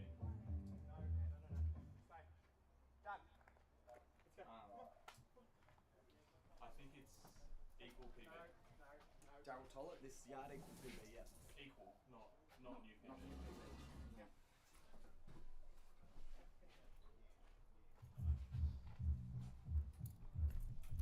Hey, welcome back to Sydney's Backyard Ultra. You know who I am. I'm PK. We're inside the kitchen. We're cooking here at Sydney's Backyard Ultra. I've got a special guest who's going to come and jump in next to me. Don't know about special guest. Special guest. This is Dougie. This is Dougie. We've got our first pet inside the kitchen cooking. K9 guest. You probably know this bloke. This is Ned Brockman. But as I do with every guest, mate, you got to introduce yourself. No worries. You got to tell us why you're here. Yep. And then you've got to explain a Backyard Ultra. Do you know? Okay, What do you know I'll try about? my best. Let's see how we go. Try my best. Right. So my name's Ned Brockman. Who am I? I guess I run a little bit. I'm here because I was watching the Backyard Ultra on Instagram and watching a few people I know. Jack Hanley, who's currently in the final 7, and a few others. You know, I've been watching Ryan and Jimmy for some time. So, and obviously Barry Keem, he's a very well-known runner in these parts. So it's been really cool to I just thought, why not get down here? We're a few days in now, so it's the cream's risen to the top, and it's cool to show face and see the kind of scale it takes to get to this point. Yeah. So explain a Backyard Ultra. The Ultra, that's right. Yeah. So, You can hold the mic yourself as well. okay, if you cool. want. Let's Yeah, do yeah, it. From what I know, I believe it's a 6.7k loop, which is 4 miles. Is that right? Just over 4.2. Yeah. And every hour on the hour, you must be at the start line, and whatever you have with you, you must take, and you can't get any assistance once you step over that line and start your 6.7k loop, and then you are essentially a DNF unless you win. You go until the last man is standing. That's what it's called, the last man standing, and that's pretty well the long or the short of it, I think. That's pretty good. Yeah. And here we are, we're on yard 51. There's 7 runners remaining. Yep. You covered most of them. Now, what do you know about Michi Mizuno, Bagman? Did you see him just out there? What do you know about him? And did you see our Japanese guest running around with what looks to be a Coles plastic bag? Yeah, is that the guy you're talking about, the first guy? Is he the same person? Is that what you're saying? The guy with the bag is... Yeah, he's Michi Okay, Mizuno, yeah. mate, all I know is he's cutting it fine. Yeah. He's cutting it fine. Has he been doing that the whole time, or? Yep. Really? Yep. Like 55 minutes-ish? Plus. Wow. I'll bring up his stats for you. That is crazy. Because, he looks tough as nails. Like, it doesn't look like he's too concerned about the fact he's coming in that sort of time. So there's his yard time. Oh, wow. Yeah. So there's a 44 in there, but everything else is like 54, 55, 57. Wow. He's doing... So are guys like showering? Is that a possibility? Is that happening? Are they sleep or what? Yeah, so good question. So in this event, there are a few that do take a shower. There's some showers just behind us in the grandstand. Not always the case at a Backyard Ultra that there is shower facilities available. I know a lot of these guys will take advantage of that at least once a day, Yeah. just to kind of freshen up. You know, when the sun comes up, I'll get you to talk about this. I don't even know why I'm talking about Yeah, this. no, you can go talk. But so they'll take advantage of the shower. I don't think Mitchie's having time for a shower with No, those I sorts don't of... think he's too concerned about shower times. No, he's certainly not. But some of them will do faster laps to get a shower in, slower Yeah. laps. What's the fastest lap a person's getting in at this kind of depth? Is Jack pulling in at 45, or what's the quickest lap? Yeah, so Jack's still pulling yards around 46 minutes at the moment, which is still super quick. There's some in the world that'll do it a little bit quicker. We have shout out to Corey Vickers, who for the first 100 Ks was lapping at an average of 32 minutes for 100 Ks. So he was getting the business done, and said that his plan was to go much deeper at that pace. So sitting here watching him come back after 32 minutes, but then watching other athletes come back after 57, 58 Yeah. minutes, I mean, you just have to do the same 6.7 kilometre How loop long every did hour. he get done, the Corey guy? So Corey, he got to 100 Ks, Okay. and then had some issues and had to Right. call it quits. Probably ran too fast. Well, yeah, that's what we were talking about. I asked him, because he jumped into the live chat on YouTube, Yeah. and I asked him about that, and he said, no, that was always his plan. Yeah, and his right. plan is if he goes longer, he's not going to come back and go slower. He's Fair enough. gonna, Yeah, if it If works that's- for you, it works for you, right? yeah, 100%. So when are we going to see you at a backyard ultra? I'll not say never, because that, people change and things happen, but you'll never see me do a high rocks, that's for sure. But you will. I'm not going to say anytime soon. I have a goal of I want to get fast in the marathon. That's my next kind of goal. Yeah. And I'm sure I would love to at some point do a backyard ultra. Obviously, there's the caliber of athlete here is something it's incredible. So I don't want to take it on light. It's no light feat taking it on. So I want to be fully in on it if I'm to do it. I definitely don't take things lightly. I definitely want to go full throttle at it. So we'll see. I'll get this marathon journey out of my life, and then I'll see what a backyard ultra looks like. Because you travelled for a marathon over to Europe last year, yeah? Yep. And was that your PB over there? Yeah, it was my debut. So I did a marathon 4 years ago in the Gold Coast, but I did the half before, and I was training for the Run Across Australia. And then, I did Sydney Marathon 3 years ago, but I was an ambassador for that. Didn't really train much. So I would say my debut mara was London last year, and ran a 2:30:06. Had a bacterial pneumonia and a few things not go too right. So I'm excited about a solid block into a marathon and see how quick we can go. But yeah, the goal this year is sub 2:20, and then keep chewing away at it and see where we can go with it. Yeah.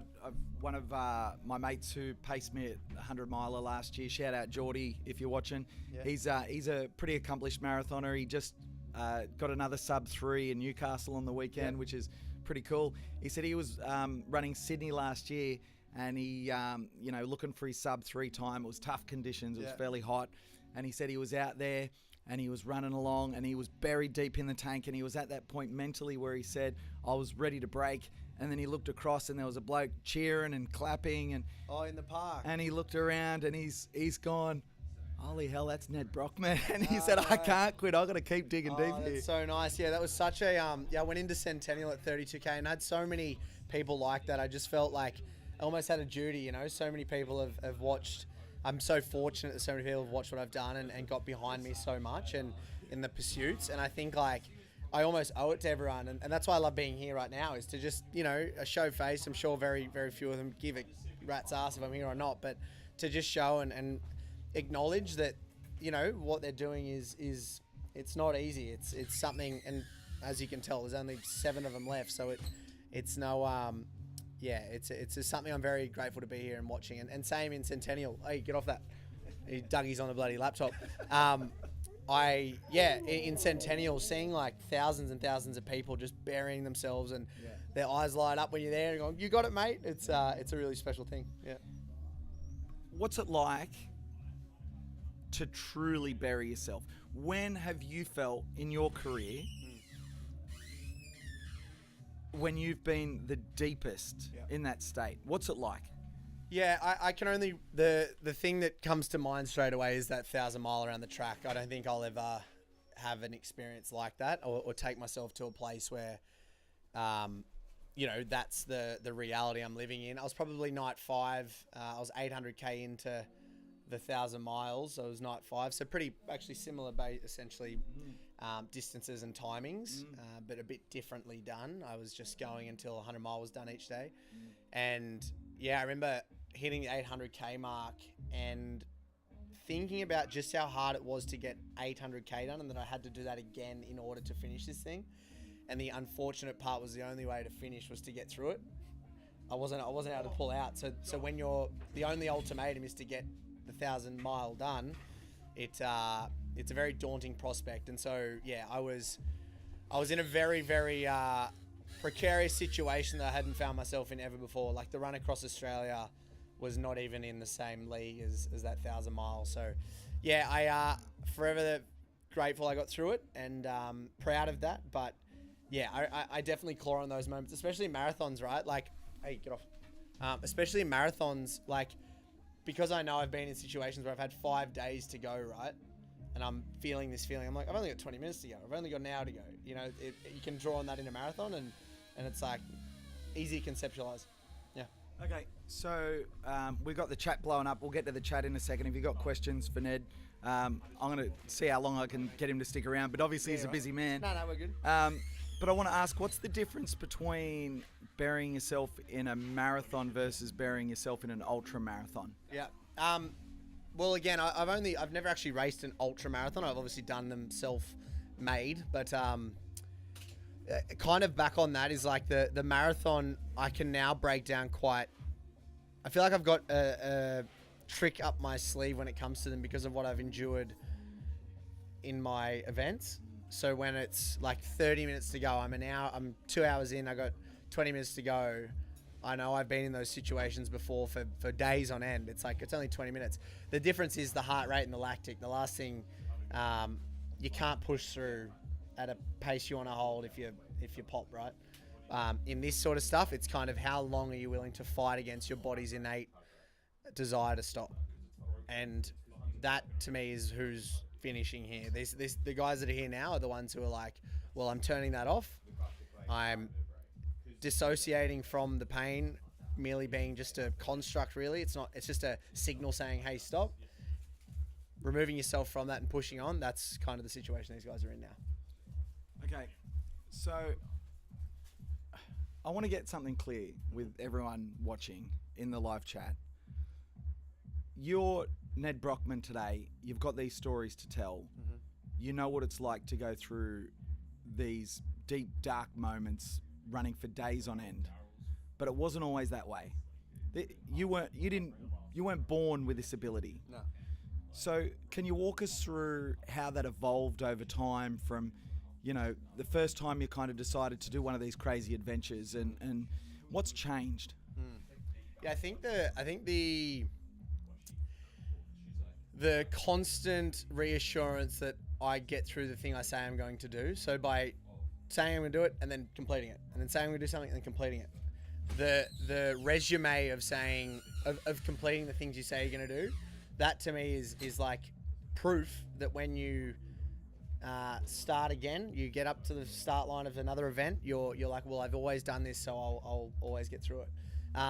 But yeah, it's evolved through time. Like, the hardest thing you've ever done is the hardest thing you've ever done. So whether it's 10 yards, 20 yards, 50 yards, 100 yards, it's still the hardest thing you've ever done, right?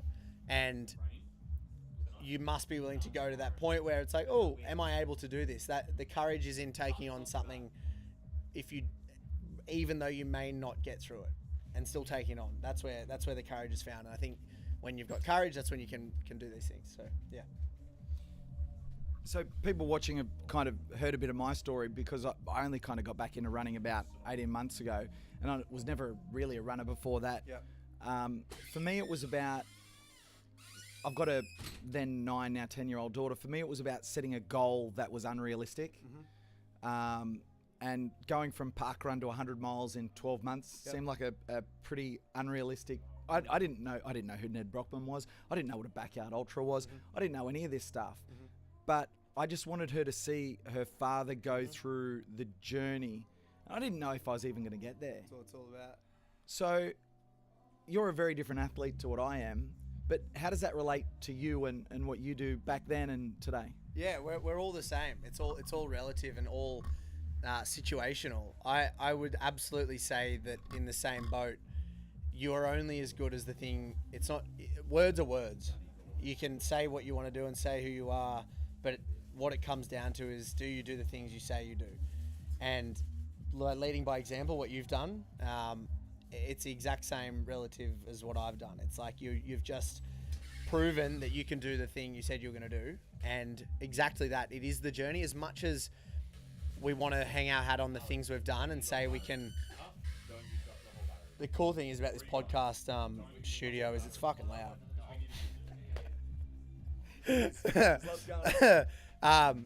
When you have that proof, when you throw yourself out there, put it out to the world what you're gonna do, it's scary. It's fucking scary. Telling your wife, telling your partner, telling your friends, telling whoever, telling your daughter that you're gonna do this thing. It's like you're now in, you're committed.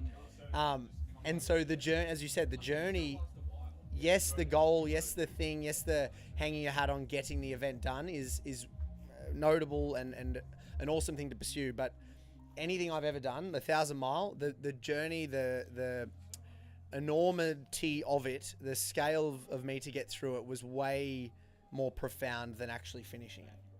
Like, it's like, yeah, you get the finish line or you run into Bondi, all those things, they're great, but it's like who you become on that journey and that you have the receipts of the things you say you're going to do time and time again. Yeah. Who have you become on that journey? I think I've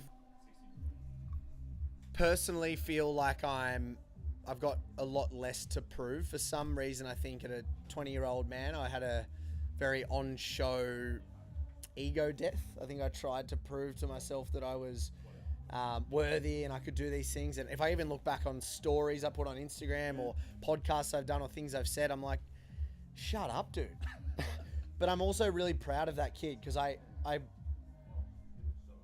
didn't shy away from attempting something and being willing to fail. I think so many people are so scared of failure that they don't even try things. I'm so grateful that even in the pursuit of these things, like, you know, I didn't break the run across Oz, but I was break the record for the run across Australia, but I was the second fastest ever to do it in the pursuit of it. The 1,000 mile, I was a day and a half off. Obviously, that's a fair bit, but I was the, you know, all these things that come from taking it on and the improbable nature of it is what's the worthy pursuit for sure. So much love for you in the comments. Like, keep them coming down here. It's superb. People, they want to see, obviously they're very backyard centric here. People want to see you in a backyard, as do I. It'd be amazing. But what's interesting is the comments are not just about, I'd love to see you in a backyard to see how you go. There's also comments there that talk about, I'd love to see you as a part of the energy. Like, we set a world record here, 645 people went out. And people are talking about how much of a lift that would give them, because every hour, on the hour, you're all created equal in this. Yeah, exactly. How much of a lift that would give them. So obviously you haven't experienced that from a backyard format, but you've experienced that, you know, on the track. You had so many people there. Talk me through how much of a lift is that, but on the same token, are there times that you block it out and you want to ignore it? Like, what's going on there? I'm very insular, so I'm very, things I do is, it's purely for a internal pursuit. I don't, now definitely. I don't think I meant to do it that way initially, but I think it is now very conscious. I have a conscious awareness around that. When in the 1,000 mile, when people came out, I was very grateful for the support, but my God, it was the hardest thing to, like, because I want to acknowledge people. I want to say thank you for coming, but I also have to somehow fucking put one foot in front of the next one. And when you're 10 days into something and you're going, I don't even know how to pick up this spoon to eat the food. How am I supposed to go, thank you so much for coming out? And so as much as there's this amazing support and people who only want what's best for you, the moment I would lift my hands up, people would cheer. The moment I'd go down, they go, oh. And it was so infectious, but it was also like so exhausting. So yeah. Yeah, I mean, I would love to have been here at the start of this to kind of get around people, but I kind of like that I came when there's 7 people to go. It feels a bit more Ned. Yeah, yeah. But no, I definitely, as I said before, I won't say no to doing one, but I think I would have to fully commit, and when I would be wanting to, I'd be sitting on Phil's hip hopefully for as long as I possibly could, and getting into his ear. Yeah. So what's your competitive mentality like? You've done a lot of these adventures as Ned Brockman, but what's your competitive mentality like? If you said if you're going to do something like this, you want to go in, you're not going in half-assed. Mm-hmm. You mentioned Phil Gore, world record holder, current world champion. Do you think you could go with Phil? Where are you at? I can't say whether I could or I couldn't, but all I could say is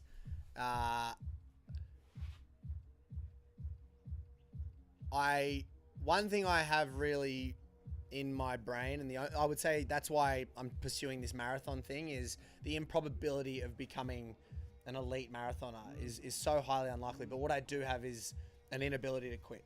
That would be something I have up my sleeve.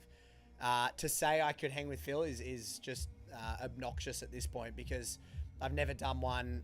I've got he's got the world record. It's incredible. And the way he ran his last lap in 34 minutes or something is, the bloke's the greatest of all time in this field. So yeah, no, I could never say that with confidence. Absolutely not. But I would say that I would, if my legs showed up, I would not quit until it was it. Yeah.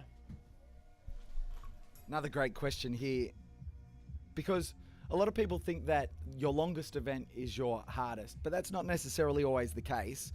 What has been your most difficult race or your most difficult feat? Yeah, it has to be the 1,000 mile. I honestly, I reckon it's 50 times harder than the run across Australia, and it was a third of the time. Yeah, it was the monotony of 400 meter loop, the ripping apart of my feet, I feel like I'd go to sleep, I'd wake up and I'm like, oh my God, I'm here again. Blue track, I'm here again. This is what nightmares are made of. But then I reminded myself I chose to be there, and it was all a choice. And the same with these guys. They've chosen to do this. No one's forcing a gun at them and saying you have to run another lap. This is all a choice, and that's a really cool thing. And that's what I love about it. It's just such a battle until it's not. And it's the only person really you're fighting is your brain that's telling you to stop. Every part of you is screaming at you. And then there's just this spirit presence that is saying, no, you must fight. And like that is the coolest battle of all, I reckon. Yeah. The question that every ultra runner has to answer at one time or another is why? Why am I here? Why am I doing this? I've spoken to so many here in the backyard. They've taken time off work. It can feel selfish at times. You're out there by yourself. It's lonely. Like, yeah, you see shots of you with the crowds and the cheers, but sometimes it's very lonely out there as well. And you get in your own head. I know you're human. I know it happens. When that question comes up for you, what do you think about? And has that changed over time? Again, I think it's subconscious, conscious. I think it was subconscious before, but I'm consciously aware that the reason I do all of this, and this is going to sound extremely morbid, is that we die. We die. Why not spend your time doing something that lights you up? You can feel endurance. You can feel adventure. You can feel what it feels to be alive. That is the reason why. If we didn't die, we could choose to do things in 20 years' time, then we could do the next thing, and we wouldn't have any consequences to actions. And the fact it all ends is what drives me to make sure I get it done. That's pure and simple. Yeah. Do you know, for a lot of people, there's a genuine fear of failure. The reason they don't set goals is because they want to keep it as comfortable as possible. We've got some footage out on the course here. Sorry, we've got a quick update. We've had the... Pretty sure it's Daryl. That is Daryl Tollett out on course. We've got an update. He's laying down. I'm trying to figure out if he's getting assistance there or not. I'm surprised he did actually come out that next lap. Like, he was in a bad way, limping up. I was shocked to see him head out, and I was incredibly, stoic of him. But I think that shows to me what he was doing just before, for sure. So just so you know what I've just seen, I can only describe it at this point. Daryl Tollett was out on course. He was lying down at the side of the course. I don't want to speculate whether or not it was him having a sleep, but it certainly looked like there was people rushing around him to support him. As soon as he gets assistance out there, that's his race done. This would equal his personal best, 51 yards. The guy is an absolute machine. It's just so incredible. We're going to get back to you. Breaking news, we may have 6 runners remaining. We will find out in just a moment if Daryl Tollett is out of the 2026 Sydney's Backyard Ultra. Have you ever pushed yourself to breaking point? Have you ever broken? Well, I've not done a Backyard Ultra, so I feel like, well, no, because I would have not finished the things I've done, I guess. So,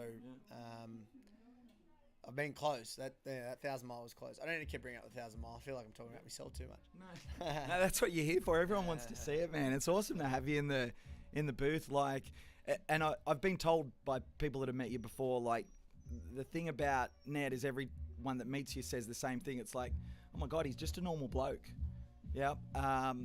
Which is funny. I remember someone else said to me one day, it's like we all pull on pants in the morning, right? You still have to pull on your pants in the morning. You still have hopes, fears, and dreams like the rest of us. You still have your doubts. You still have your highs. You still have your lows. What do you think is it about yourself? Because I imagine when you embarked on this journey, you never would have imagined it would come to this. No intention. Yeah, it's an odd one. I get asked that question often, like why is it what you've done led to this, and you're, I guess, publicly known and things. I think that question has to be asked. I can't answer that. I think other people have to answer that. It's like, why? All I know is never in my life did I pursue being known. I pursued the love of things, the finitude of life. I pursued the fact that, why not? Not why not? And we are all the same. That's one thing I love showing, is that you can meet as many high profile, whatever, you can spend time with people who are on the street. We are all the same, every single human. And I think that's what I can't stand, is like, you're exactly right. We pull on the same pants. We all go to the toilet. We all get stuck in the same traffic. No one is any better or worse. Some people are just more, it's coincidental timing. The sport, I did this thing, social media, I'm doing it for right intentions. Like, I wanted to raise money and do good, and I genuinely can. I think it does come back to, we are all equal. And yeah, I don't know. I think the answer is for those who they ask it to, not for me to answer. I just saw across to our left on course, I can see Jack Hanley. He is flying. That guy is a machine. Do you know Jack? Oh, I've seen him around the traps. We've been, seeing him on socials, and he's a great little runner. He's killed it. He's done plenty of big events, and I always love seeing him. He's always so positive and loves the, he's battled with some stuff, and he's just a weapon of a dude, and it's awesome to watch him smashing it out here, coming in first every lap. Mate, I was watching him earlier on. It was like they were having a dance party at his marquee, and then he comes into the starting corral and he has a puff on a durry before he goes out. It's crazy, yeah. I mean, I don't align with it, but it's each to their own, and if whatever gets you through, mate, if a dart gets you through, a dart gets you through. So I've got a question for you. This is more of a personal one, but I know that there's people that are going to relate. So as I said, I sat down, I set that ridiculous goal beyond what I ever thought was in the realms of possibility. Running 100 miles to me at that point, I had no idea anything beyond a marathon. I didn't know what an ultra marathon was at all. You reach that goal. So for example, for you, it might have been, the track event, it might have been the run across Australia. Yep. And then you sit back, and all of a sudden, after you experience the elation, you reflect, and then you go, what's next? As I know that there's a lot of people that have run this event. They've run 100 kilometers for the first time. 100 kilometers. Maybe they've done their first marathon, 100 kilometers, 100 miles. And they're going to sit back and they're going to go, well, what next? Yeah. how do you talk someone through how their thought process should look at that point in time? How's your thought process look? Yeah, I think you it's the post-Olympic blues, right? They talk about that with Olympics. You know, you spend 4 years training for one event, and then it's done. And I think it comes back to you can't control the future. A lot of people think that when they finish this event, it's going to give them the happiness, fulfillment, and joy that they thought it was going to be the answer to all their problems. And then they very quickly realize that it was like, a lot of people don't realize that it was actually in the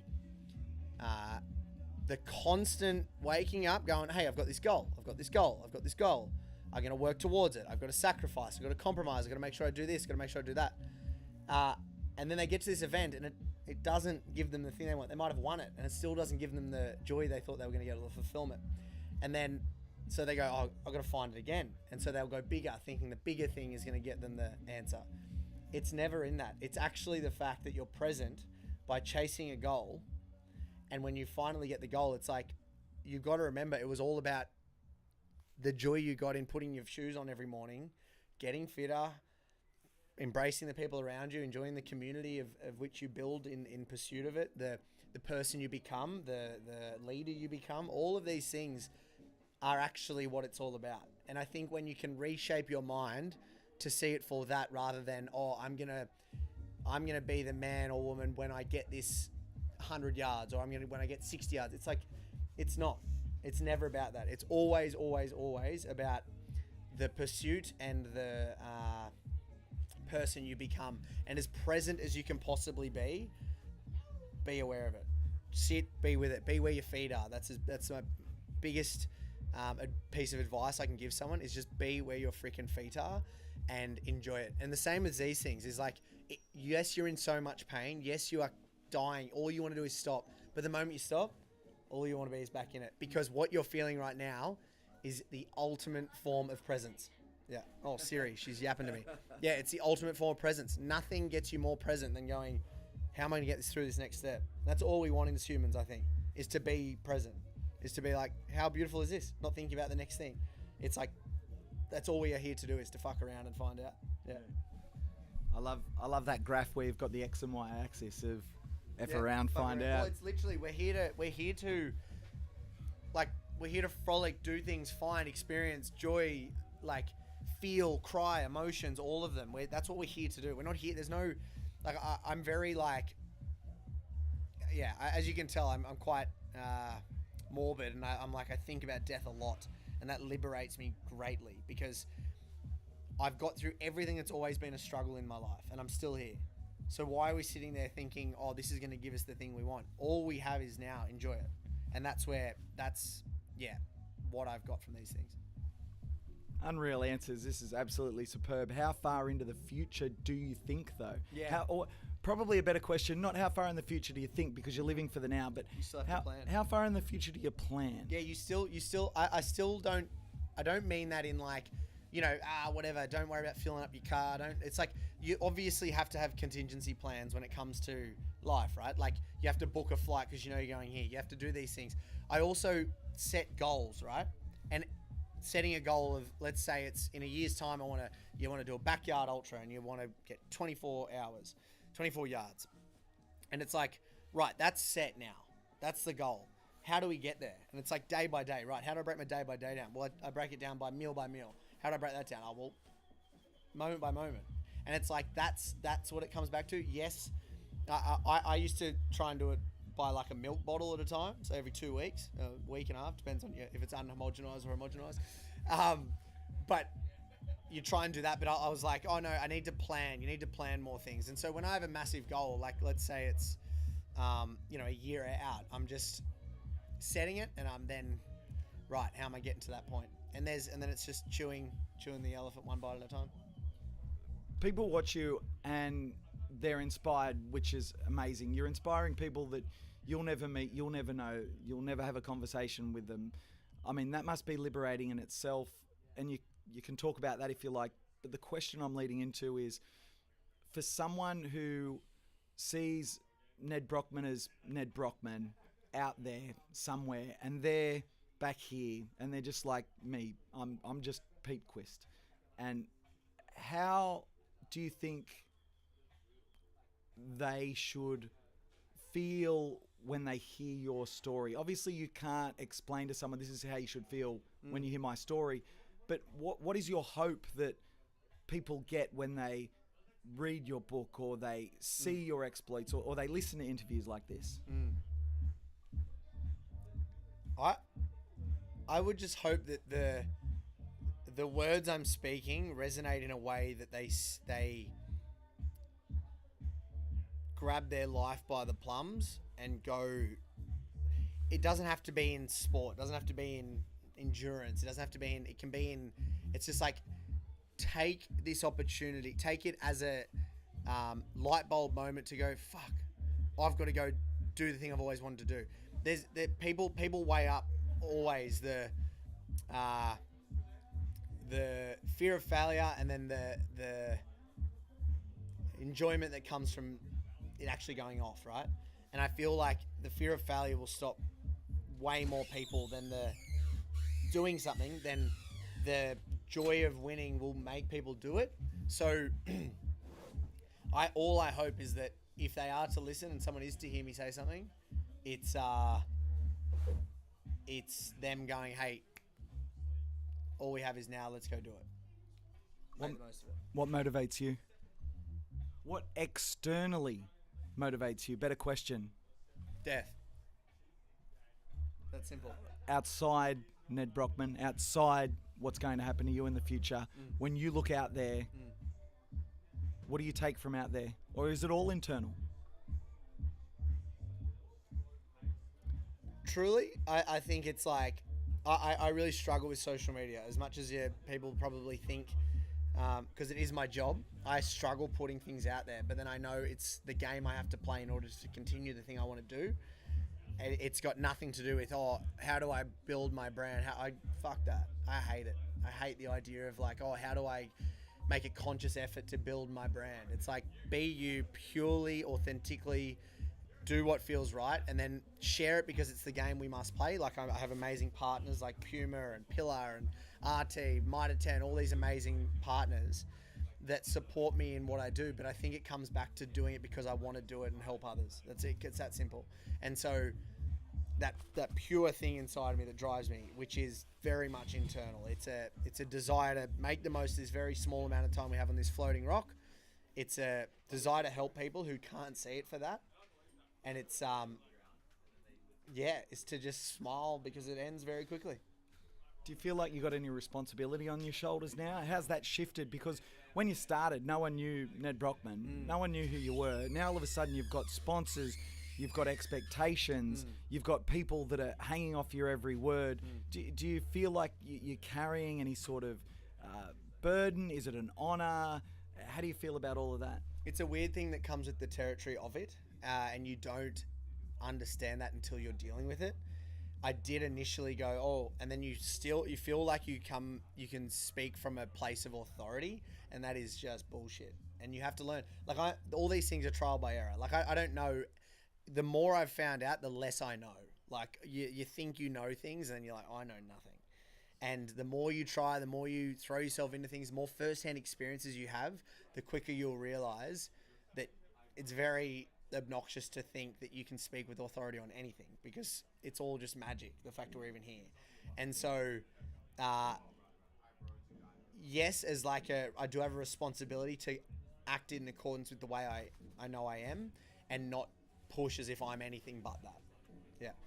What would you say to... I love your questions, by the way. I'm thoroughly enjoying this conversation, so thank you. And I feel I haven't spoken much, asked you many questions, but this is, I guess, what we're doing here, so I'll keep playing on. Feel free. I always think about it as a conversation. I've clearly this isn't my first rodeo with regards to media. That's fair enough. This is what I do. Normally, I would pre-plan for an interview. You want to know what's going on. You want to know who you're talking to. But the authentic thing for me is sitting down with someone like you where I know who you are, I've got a bit of an idea, but I don't really want to sit down and ask you the same questions that everyone else has. Yeah. I want to sit down and ask you, what matters to me, because I know when I ask you what matters to me, that matters to people listening. Yeah, of course. I love that. Yeah, it's well, I can tell it's coming from a place of that, and so I'm very appreciative. Thank you. Oh, mate, you're welcome. You're making me emotional Nah, here. good on ya. People watching this stream. So this is the funny thing. So I want to ask you about emotions, Yeah. right? Because They're beautiful. Best thing I, ever. I have been a blubbering mess Yeah. in this box. If people watched, thanks, mate. When people watched when we got to 100 miles, Yeah. because you know what it takes for people to get there. You know what they've gone through. Even now, I don't know what this is like to get to 51 yards. I've never been here, but I look into their eyes, you look into their souls, and you can see something which I've never experienced, and I'm fascinated. Do you feel something like that? Yeah, it's raw. It's real. It's this. It's this. I think that's what it's all about. This is what sport is about. Is that pure? It's spirit. It's like, how can you put words to this impossible thing to word? It's like these, and that's what I love, mate. Some of my fondest memories are when I'm, like I think it was my final day of the 1,000 mile. One of the team came up. I had 100 mile to go, and I remember it took me 26 hours or something. I was succumbed to a walk run. I was 200 meter walk, 200 meter run, 200 meter walk, 'cause my knee was so blown out. And Michael, one of the team, he comes up, he looks at me, and I'm like, this is all I have. I just got to get through this. And it's like animalistic nature, and like that's what these guys are going. That's what you're saying. It's like this. We're primal. Like we're primates. We're just. It's kill or be killed almost at this point. You know what I mean? Like it becomes this like very primal thing, and it's infectious, and it leaves you with something, and it's very cool. That's why I wanted to come out today. I didn't want to come out, and I'm not all but respect to everyone who's been here, but when you get to this level, this point, this is what gets you understanding that there's some serious big hitters and people who are willing to go to that place. Yeah. Pleasure to have you here, by the way. And I've got to say, what I'm enjoying most about our chat is I can tell that you're seriously sitting there and thinking about the answers. You've done so much media in the past. You've spoken to so many people, corporate events, whatever it is. There's stuff that just rolls off the tongue because it's part of your story. It's stuff that you talk about all the time. But I don't know if this is coming across in the live stream, but you are sitting there and you're seriously thinking deeply about it, which, mate, I appreciate massively. Where does that come from? I don't know if you're born with that or it's something that comes from the pursuits, just the nature of the pursuits. Here comes Jack, rolling in. Nice, Jacko. Tough as nails, mate. Tough as nails. Dougie, sit down. Yeah, I think when you spend so much time out there alone, you ponder questions. You ponder the life questions, you know. And I can also see when someone's asking me questions that need a thought out answer. I can also see when someone's asking me a question because it's clearly just part of the going with the flow, right? It's just like, I'll ask him questions because he's here. It's like, I'll answer that with all good, things are good. You know what I mean? Like that would be, I've been in situations like that plenty of times. So the fact you've invited me to have these conversations is, I'm very grateful for that. So is this the team of the Bagman? No, Bagman's. So that's not Bagman. That's actually no. So that is. So they had a group there. Yeah. Including Peter Caldor, who dropped just before you got here this morning. Right. Peter Caldor, he's 61 years of age. Right. And he ran 44 yards, which we believe is a global record for over 60s. Wow. I mean, speak to that. 61 years of age. I mean, as someone coined it yesterday, they used the phrase, he schooled these Instagram clowns. At 61 years of age, where are you going to be at 61? Mate, I hope I'm still kicking at 61. I see guys running around Centennial Park and riding their push bikes. Just the old fellas pushing 86 watts. It's bloody good to see. I hope I'm there. I also think ultra running, and especially this sort of you know, it's not cutthroat speed. It's just pottering along. I actually think it favours those who have been in the game for a long time. You know, everything gets more tensile. Your Achilles gets, you know, it's more taut. Things are, yes, mate. Things are, Barry, nice, Barry. let's go. We I think it benefits, and you also understand your capacity at that point. So, I think, I don't know how long that he's been doing it for, but I think it definitely favours those who have been around some time. That's where I've always come up stuck, because my desire to not quit is then dismantled by my body's willingness to quit. So like my foot or my shins or things go, and I have to then go, oh, well, I'll tape this up or get a rubber band to hold me up or whatever. So yeah, but very interesting. So we just saw Barry Keem, Tim Kaprizak come back. They're still in it. I can see Ryan Crawford, James Blanton about 50 metres behind him. Ryan's been getting into the habit of going for a comfort stop as he comes back. Jimmy B will probably head back to his gazebo. We'll see what they do when they come back. They'll come into shot very shortly. So that'll make for 5 runners back, which will just leave Bagman, Michi Mizuno and Daryl Tollett out on course. We don't have an update on Daryl yet. We will give you that as soon as it comes to hand. There is the White Kenyan. What an absolute beast. Concreter by day, Muay Thai fighter, and then he still has time to get out and go for a run. And then there's the Warhorse, Jimmy B. It's so good when they come back after a yard and they see us up here in the box, right? It's awesome, isn't it? It's great. Dougie's up and about. Dougie loves it. Can I fire a couple of questions from the live stream real quick? Do you listen to anything? Do you put tunes in your head? Do you put podcasts in your head when you're out running? And more to the point, when it gets real dark, do you have any go-to stuff? Real dark, nothing. I just get internal. I listen to music. I'll never do podcasts unless they're really lowbrow, like as if I'm having a chat with a mate and it's very dumb. But rarely do I put podcasts in now. It's music. It's 90s to 2000s white girl trash. Yeah. Do you want to name a couple of tunes? Avril Lavigne, Miley Cyrus, Pink, you name it, I've listened to it. Jamelia, Superstar, one of the greats. DJ on Spotify is pretty solid. It just goes through old school stuff you've been listening to, your 2022 playlist. It's good stuff. Have you tuned into any AI music yet? No, I haven't. I despise everything AI. So I don't chat GPT. I don't do any of that shit. I just if my brain can't comprehend it, then it's not worth it. Superb. Another question here. Is there untapped potential with the Knuckleheads, or should we just get back to the pub?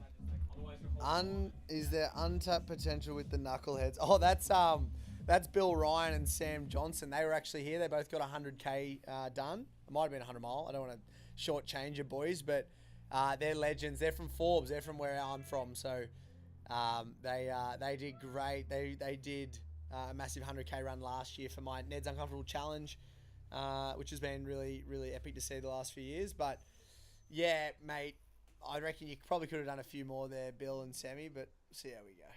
There we go. There's Bill, banged out his 100Ks. There you go, 100K for Bill. Okay, so here's something interesting. Let's talk about Bill as someone who's set an incredible 100Ks. Yep.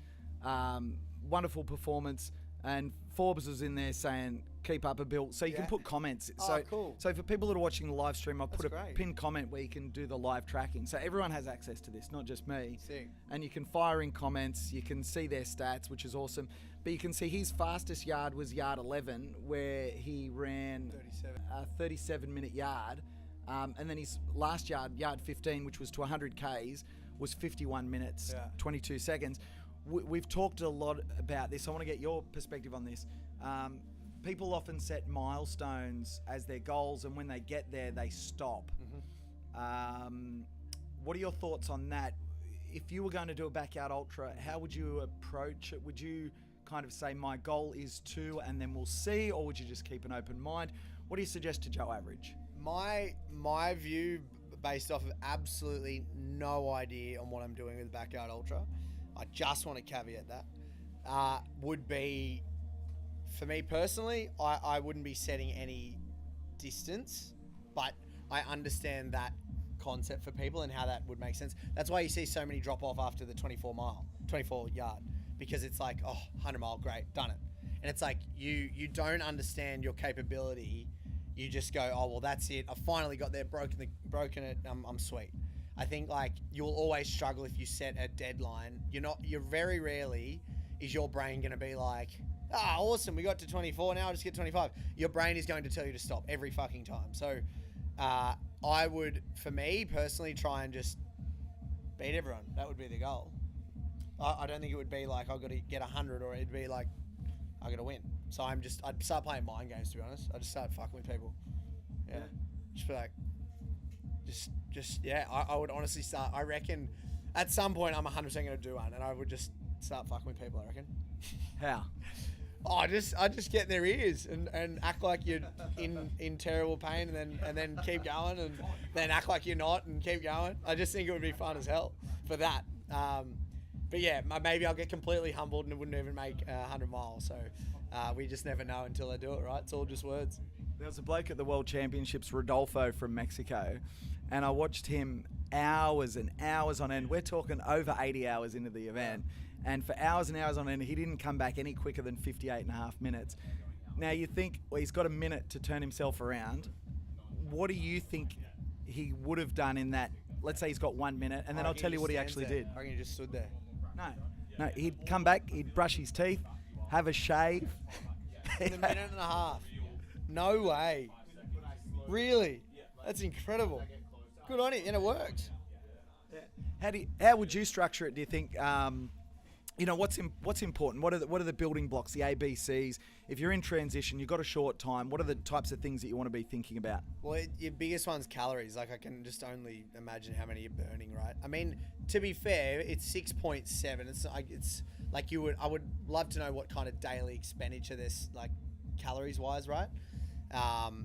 So that would be number one. And then when you're definitely deprived of sleep, it would be like, right, let's nudge this lap and get as much shut-eye as you can. Get used to, in your training, get used to having naps and blackout eye masks, and as much as all those things, I'm sure they have them all.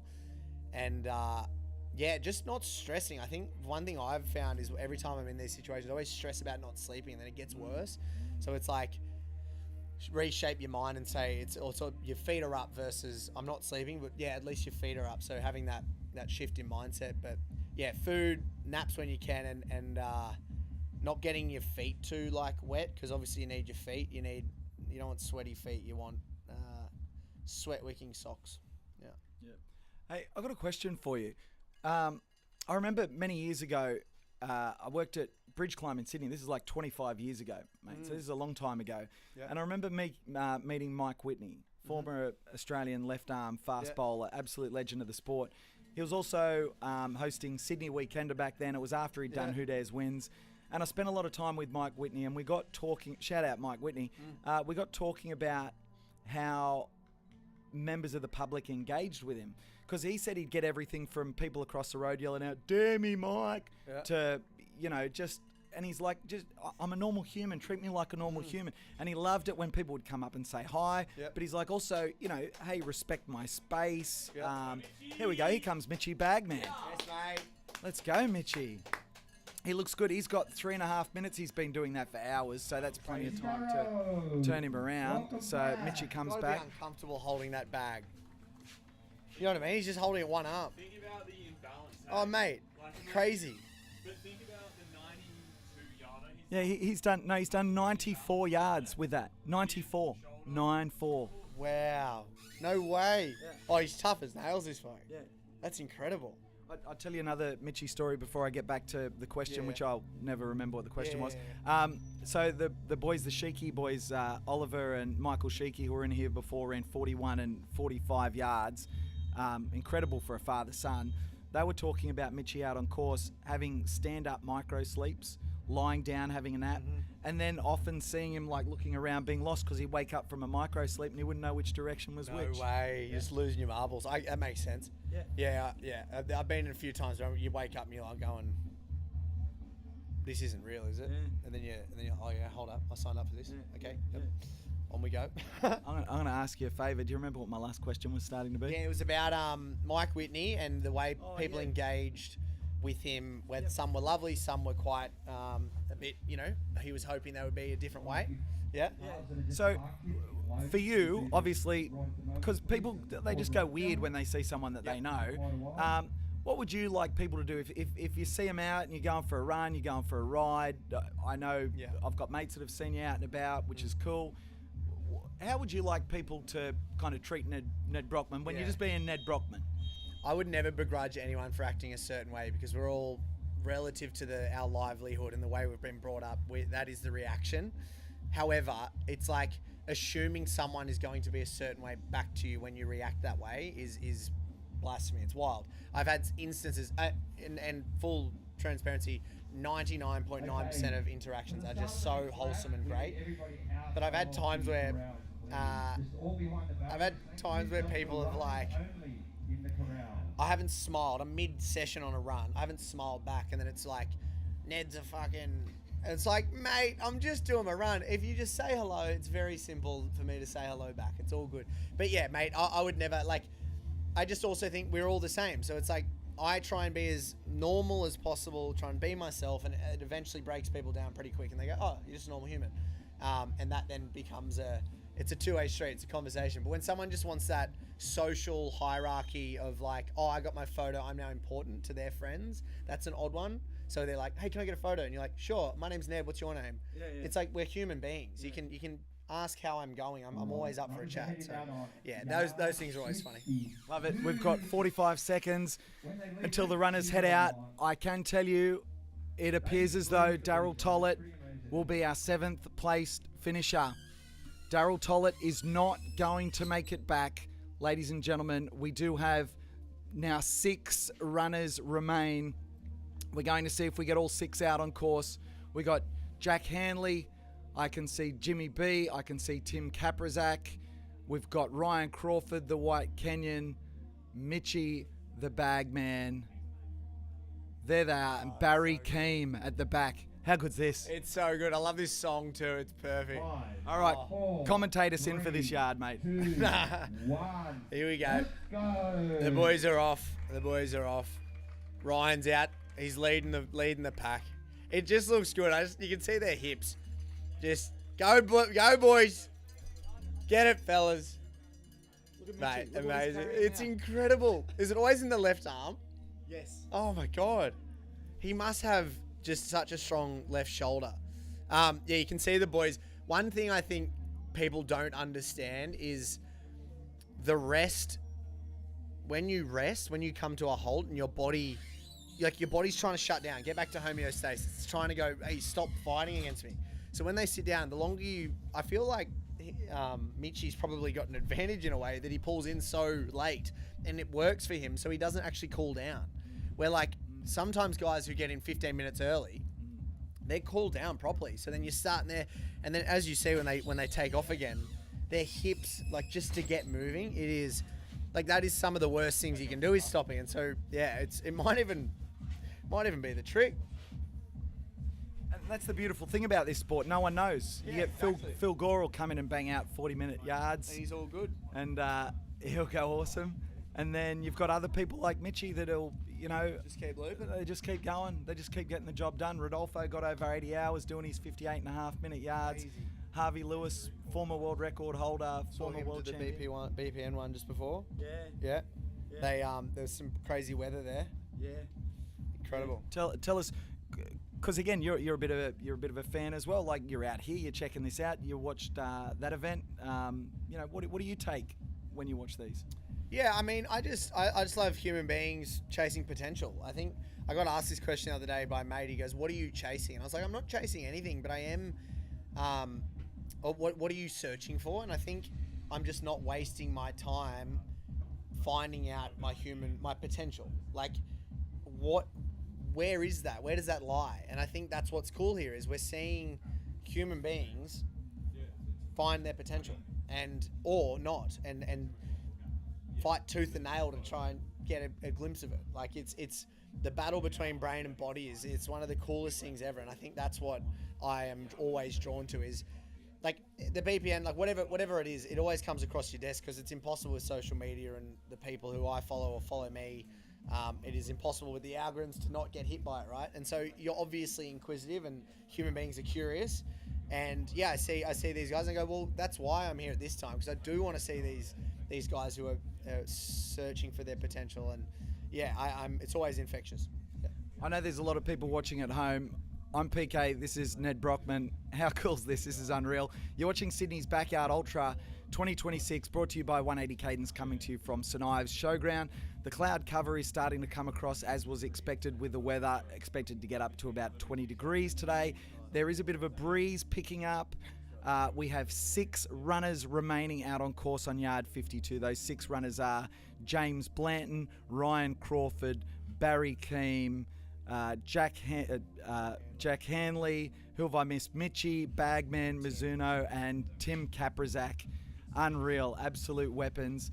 There's still a few floating around, obviously from who've DNF'd. You can tell who they are because they're walking like they've been riding a horse for 6 days. Yeah. So it's kind of funny because we call this the kitchen, our commentary box. Yeah. And I've been here. I got 5 hours sleep last night, which is awesome. I got 2 hours sleep the first night. Yeah, I know. I felt guilty. I was walking out to the car and I had my backpack on, and a few of the runners, I think it was Tim Kaprizak and James Blanton, as I went past, I gave him a bit of a clap, and I remember they gave me a look like, screw you, buddy. Yeah.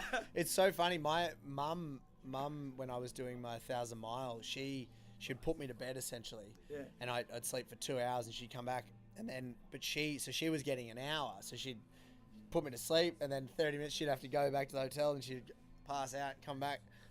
But the guilt she said she felt from like, well, you're doing all this. How can I get upset for only having 2 hours sleep? And it's like, it's so ridiculous because it's still your life, right? It's still your time, your sleep. You know how that affects your performance. It's like, it's not something to, but yeah, it's natural human instinct to feel guilty because you're not doing enough.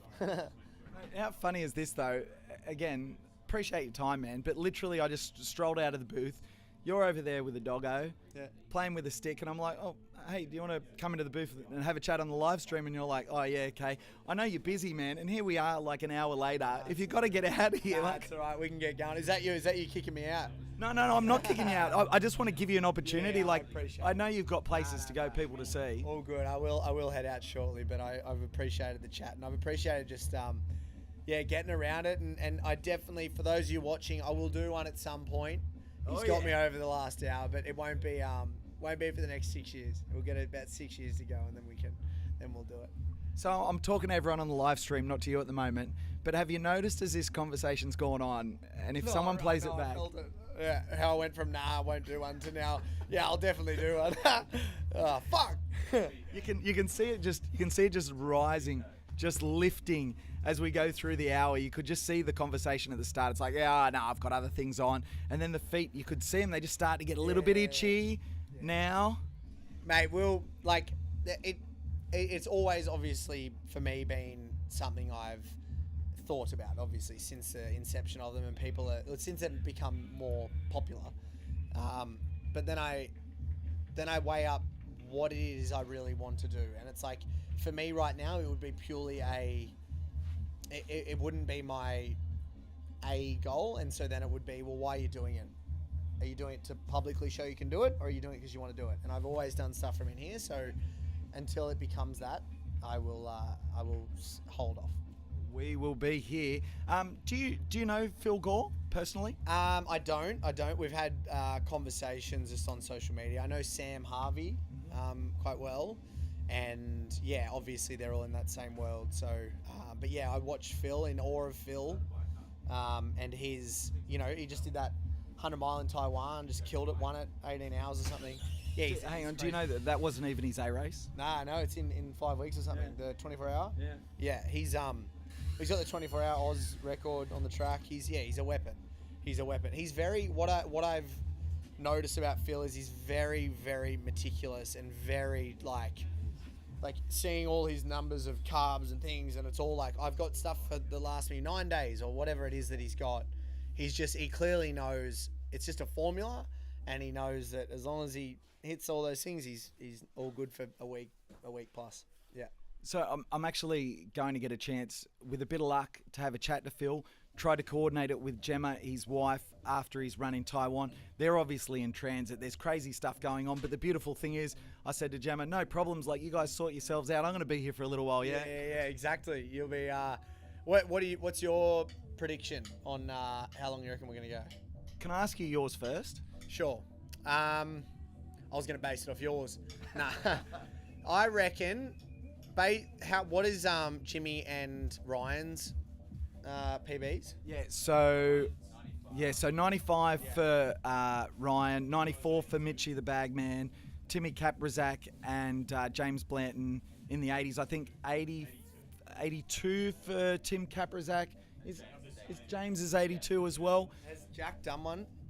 Jack's PB is 33. Okay, he's done at 33. Yeah. Yeah, he's a little weapon.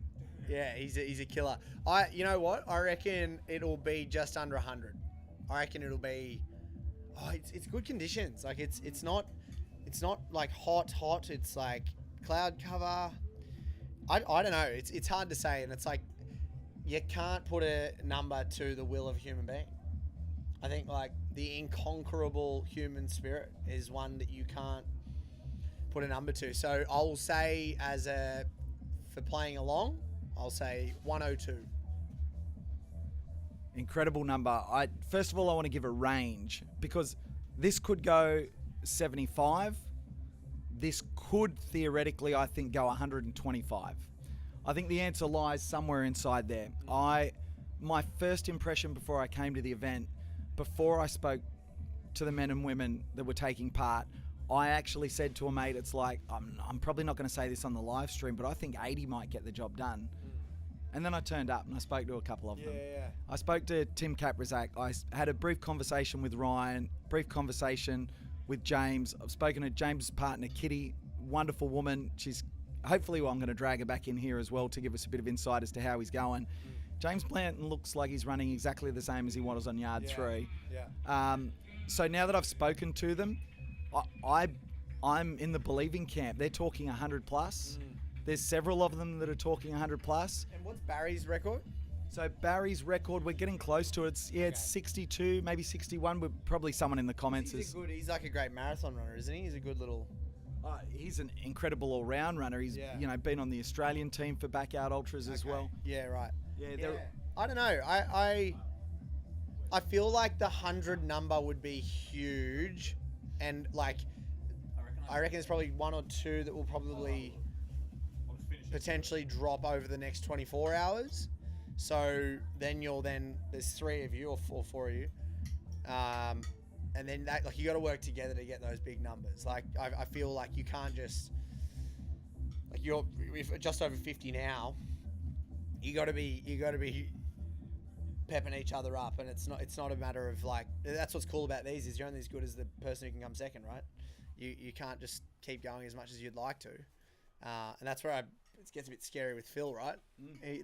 He's only stopped by the person who couldn't, Sam, right? And so if he can have someone that goes with him, it's like, how far can you go? I don't know. It's these questions are great. It's wonderful, but that's the other thing. How would you feel knowing that if you win one of these, it's the irony, isn't it? If you win one of these, you're the only person in the field that doesn't know where your limit is. Yeah, is that a reward? I don't know. It goes back to that question that you asked around what next, right? Like, are you going to be fulfilled until you fail, or are you going to be present and just enjoy the fact that we're able to do it? You know, I think that's the great question we will deal with always. Is like, what are you in it for? And you'll find that out. So let's finish with one last question from a statement you just said. What are you in it for? I would say human potential. And you know what? I've found through trial and error that when I put myself out there and say I'm going to do something large or obnoxious or whatever it is, people listen. And then I can redirect people's attention to causes that I want to help. whether that's inspiring people, whether that's helping people out of homelessness, whether that's whatever that is, you can't get people to listen by saying, listen. You got to get people listening by doing. And if you can take yourself to that place where people then go, you can then redirect their attention to do something good with that attention. Yeah. That's why I'm here. Mate, on behalf of everyone that you've helped out there, on behalf of everyone that you've inspired out there, mate, thank you. Thanks for joining us. Thanks for having a chat with me. I'm sorry if I didn't get to some questions in the comments because I've been too busy having a chat and asking the questions that I want to know the answers to. I will ask you one more question. I always ask 47 one more questions, but one more question before you go. So what is next on the radar for Ned Brockman? Yep. How can people follow along on your journey? Yeah, thank you, mate. As I said, the marathon journey is kind of going to be the next big thing for me. I am going to race Launceston Half Marathon in 6 weeks. Hopefully that gives me a nice kicker to show where I am at fitness-wise.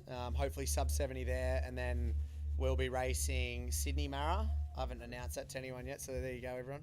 I'll be racing Sydney Mara. Ideally, that will get me an elite start line to somewhere at the end of the year. And then, yeah, I'd love to be sub 220 by the end of the year, and then we just chip away at that time over the next few years. Yeah. And then who knows where that takes us, hey? Yeah. And wherever it takes you, right? It does, exactly right. I do have a goal with that, but that's definitely something I'm gonna keep under wraps for a while. Okay. Yeah. How do people follow along on your journey? Mate, just on socials, on Instagram, Ned Brockman. And yeah, just say hello, smile and wave, and if I don't respond, it's purely because I'm running hard. That's it. Awesome. You, mate, thanks for joining us. Awesome, outstanding. We'll be back with more commentary very, very shortly.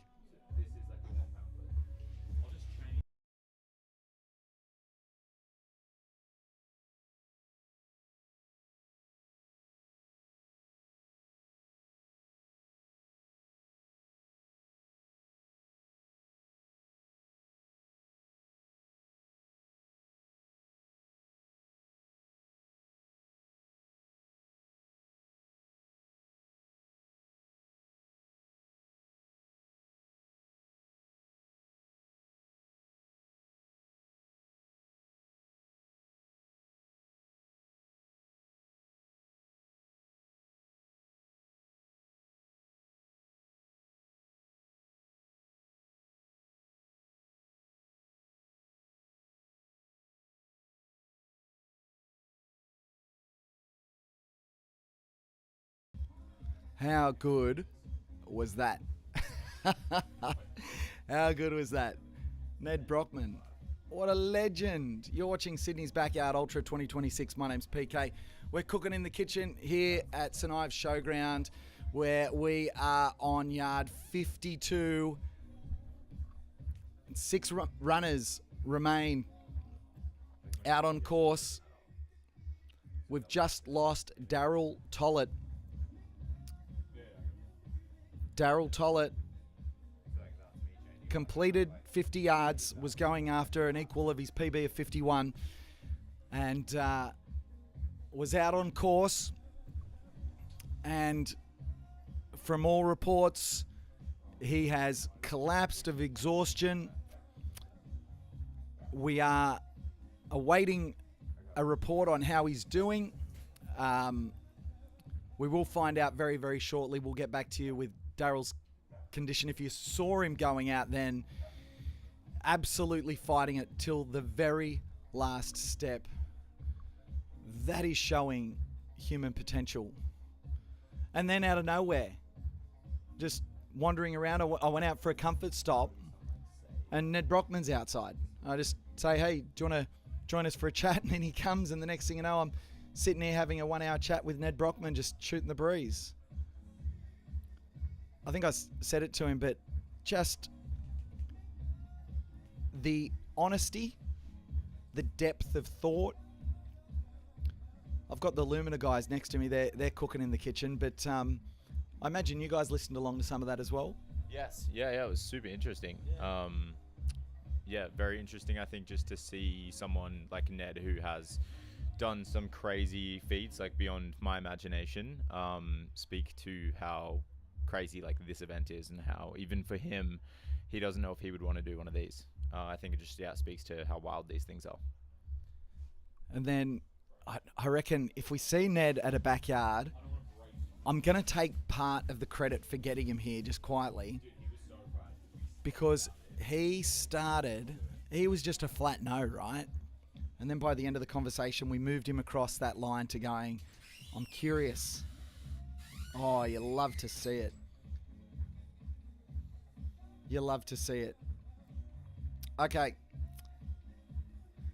Wow. We take a breath. Daryl Tollett, the last to drop, leaves us with 6 here at Sydney's Backyard Ultra for 2026. April edition, 52 yards. They're out on 52 yards. The name of the game is to run 6.71 kilometres on the hour, every hour, until you can run no more. If you get back early, good for you. You can rest for the rest of the time. And then after you've finished your rest, well, not after you've finished your rest, you just got to answer that bell answer the whistle.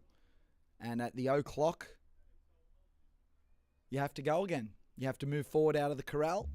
And once you've done that, you can no longer get support from your crew and you've got to run the 6.71 kilometres.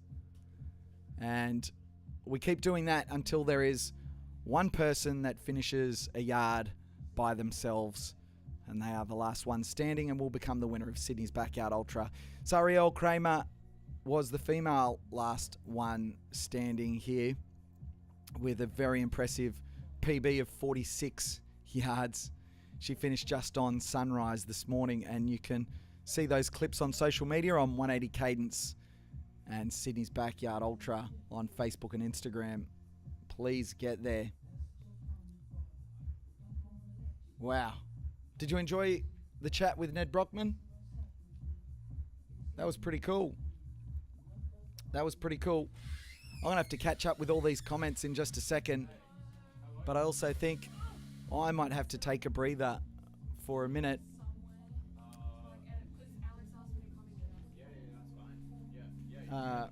Or we're just organising the kitchen, organising some space so that we can have people get some stuff done in here. Let me move my laptop out of the way. I don't want to drop that. Oh, hang on a second. Let me, organise this. I'm good right here. You got space? Yeah, I'm all good.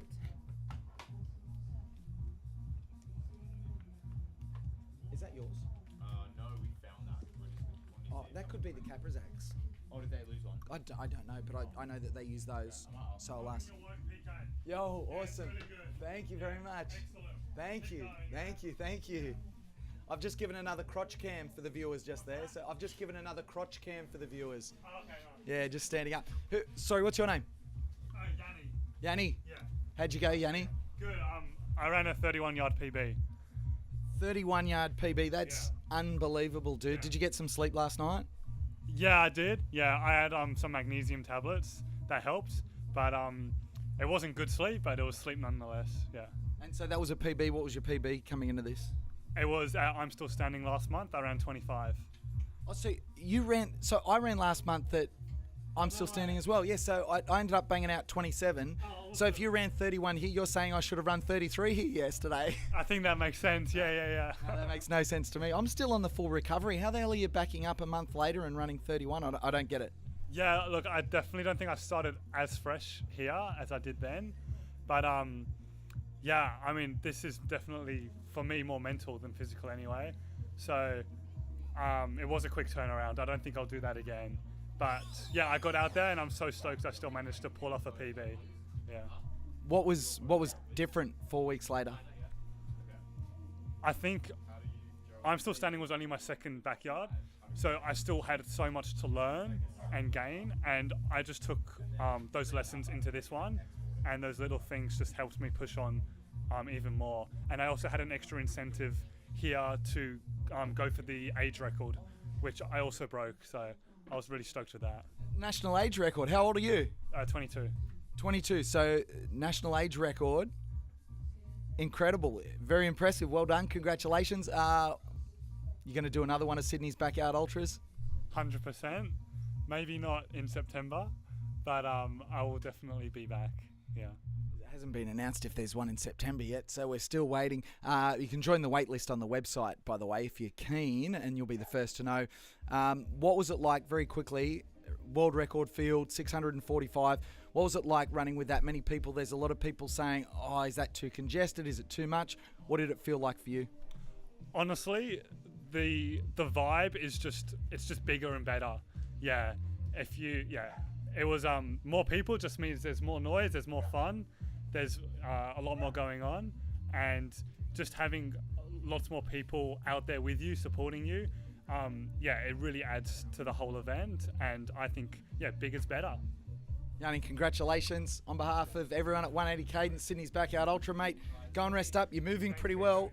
Go and enjoy it. Tune in the live stream. I'll chat to you later. Jump in the live chat. How good is that? 22 minutes past 11 on Monday morning here in Sydney, Australia at Sydney's Backyard Ultra. 52 yards in, 6 runners remain. Daryl Tollett, the last to finish up.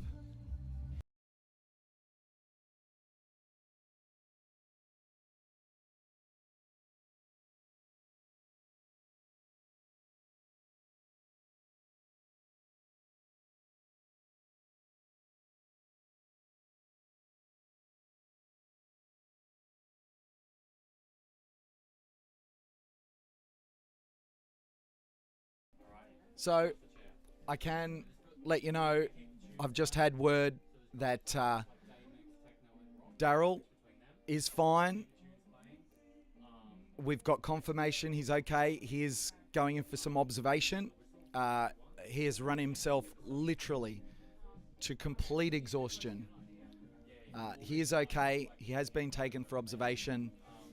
We wish Daryl a speedy recovery. The man behind Mind Over Miles.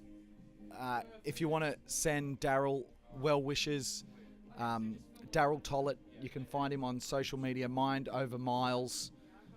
Send him your messages. Drop him in the live chat. I'm not sure he'll be watching the live chat yet, but what a crazy performance. 50 yards, 50 hours, and then ran until he literally had to be removed from the course. For some of you watching, that might be incomprehensible, if that's even a word. But when you get an opportunity to run yourself to complete exhaustion, it is something very spectacular. So, Daryl, 7th place at this year's Sydney's Backyard Ultra. Absolutely wonderful. Wonderful event. How good was it to have Ned Brockman roll in? That's crazy, hey? Just out of nowhere, no problems. In comes Ned, has a chat. That was superb. That's the wonderful thing about what I do, because I've done this for a long time, obviously, is I've been able to meet some incredible personalities, some athletes, business people, high-profile people. But the thing that I always enjoy most is I get to have a conversation with them, because I always watch, you hear those hypothetical questions, like if you could have a dinner party with someone dead or alive, who would it be? And it's one thing to have a dinner party with them, but if you sit down with them, what are you going to ask? Like, what questions do you ask? What do you say to Ned Brockman if he just rocks up to a booth? And a lot of people would just freeze, they've got nothing to talk about. But you know what? If I'm at home with my family, if I've got my daughter and my wife there, I don't just sit down and go, oh, sorry, I've got nothing to talk to you about. I mean, I know there's some people watching, and if they sit down with their wife or husband, maybe that is how they feel. I've got nothing to talk about. But no, not in my house. There's always something to discuss. What are you doing? What's going on? What are you up to? I feel like you can add a layer of depth to a conversation when you get time, and to have an hour with Ned Brockman, I don't take that lightly. Absolutely privileged. Thanks, Ned, for coming in. You're a legend. I'd actually been warned by some of my other mates who've met Ned in the past. I didn't say this to him, but I've been warned that because they kind of said, you're going to cross paths one day. With what I do with regards to speaking and media, and with what he does with regards to ultra running and media, it was inevitable we were going to cross paths. It happened today. Wonderful, wonderful stuff. And they warned me that he's a good bloke and he's good for a yarn. They weren't joking. That was absolutely superb. And here we are at 11:30 a.m. Sydney's Backyard Ultra. It's always good when you see someone carrying an empty Tui's beer carton out with rubbish in it. What an event. But just like Ned did, I mean, we're at St Ives Showground. If you're anywhere there, how are you? Thank you, man. Do you want to swing around and come and have a chat with me in the booth for a couple of minutes? Yeah, you heading off? Yeah, couple of minutes? Ah, yes. Dragged another guest in. This is superb. Always good. Yeah. He didn't know his crew Yeah. before the weekend. Duncan. I think. Pretty sure Duncan. I'll sort you out. All right. We got another guest coming in. I'm repositioning chairs. This is going to be very cool. One of the runners who you'll meet in just a moment as I get the chairs set up. Let me get my chairs set up here. Beautiful. Sit back on the chair. Hey, mate, come and join us. Duncan, come on, sit down, mate. It is very ginger. Sydney's Backyard Ultra 2026. I probably should have put you in the different chair, because every other guest I've had, they slouch down in their chairs and then I look like this, difference in height. So first of all, yeah, oh, that's good. We've got to be relaxed here, man. So this is what we do with every guest. We say, you got to introduce yourself. You got to tell us why you're here. Given the way you're walking, either you're coming off a bad injury or you've done something incredible, and we assume the latter. And then you've got to explain what is a Backyard Ultra for the people that are watching that have no idea. So who are you? Why are you here? What's a Backyard Ultra? All right, I'm Duncan, and I was here to see how far I could run. And a Backyard Ultra is a challenge, probably one of the best challenges and the most challenging things I've ever done. And it's just an awesome way to run really far, meet awesome people, and be a part of a great community whilst, pushing yourself and achieving something great. All right. Do you want to tell everyone how many yards did you run? 38. Okay. Now, I don't know. You kind of mentioned as you passed the, we call it the kitchen, the commentary position. You kind of mentioned you've got some family that have been watching the live stream. You might have been mentioned once or twice. Has your family kind of talked about that yet? Yeah, Mum's probably messaged my wife, I reckon, 50, 60 times. She's been glued to the live stream for the last 2 days. And she sent it across to my family in Argentina, who they've been following along over there, and they just couldn't believe. They don't know that I run, so they couldn't believe what was going on, and I'm sure they're probably still following along, because it's pretty addictive. Once you start watching, you can't turn it off. Yeah, 100%, you're right. Do you know why you might have been mentioned a bunch of times in the broadcast? Do you have any clue as to what we might have talked about? It might have had something to do with my Gold Coast exit and the spicy leaf I managed to find in the bushes. So would that be right? Mate, I've got no idea what you're talking about. Can you explain to everyone watching? I think you'll be the third person to tell this story, but we've been here for 52 hours. Not everyone's been watching the whole time. So you're going to have to explain to everyone, what is this story? What happened to you on the Gold Coast?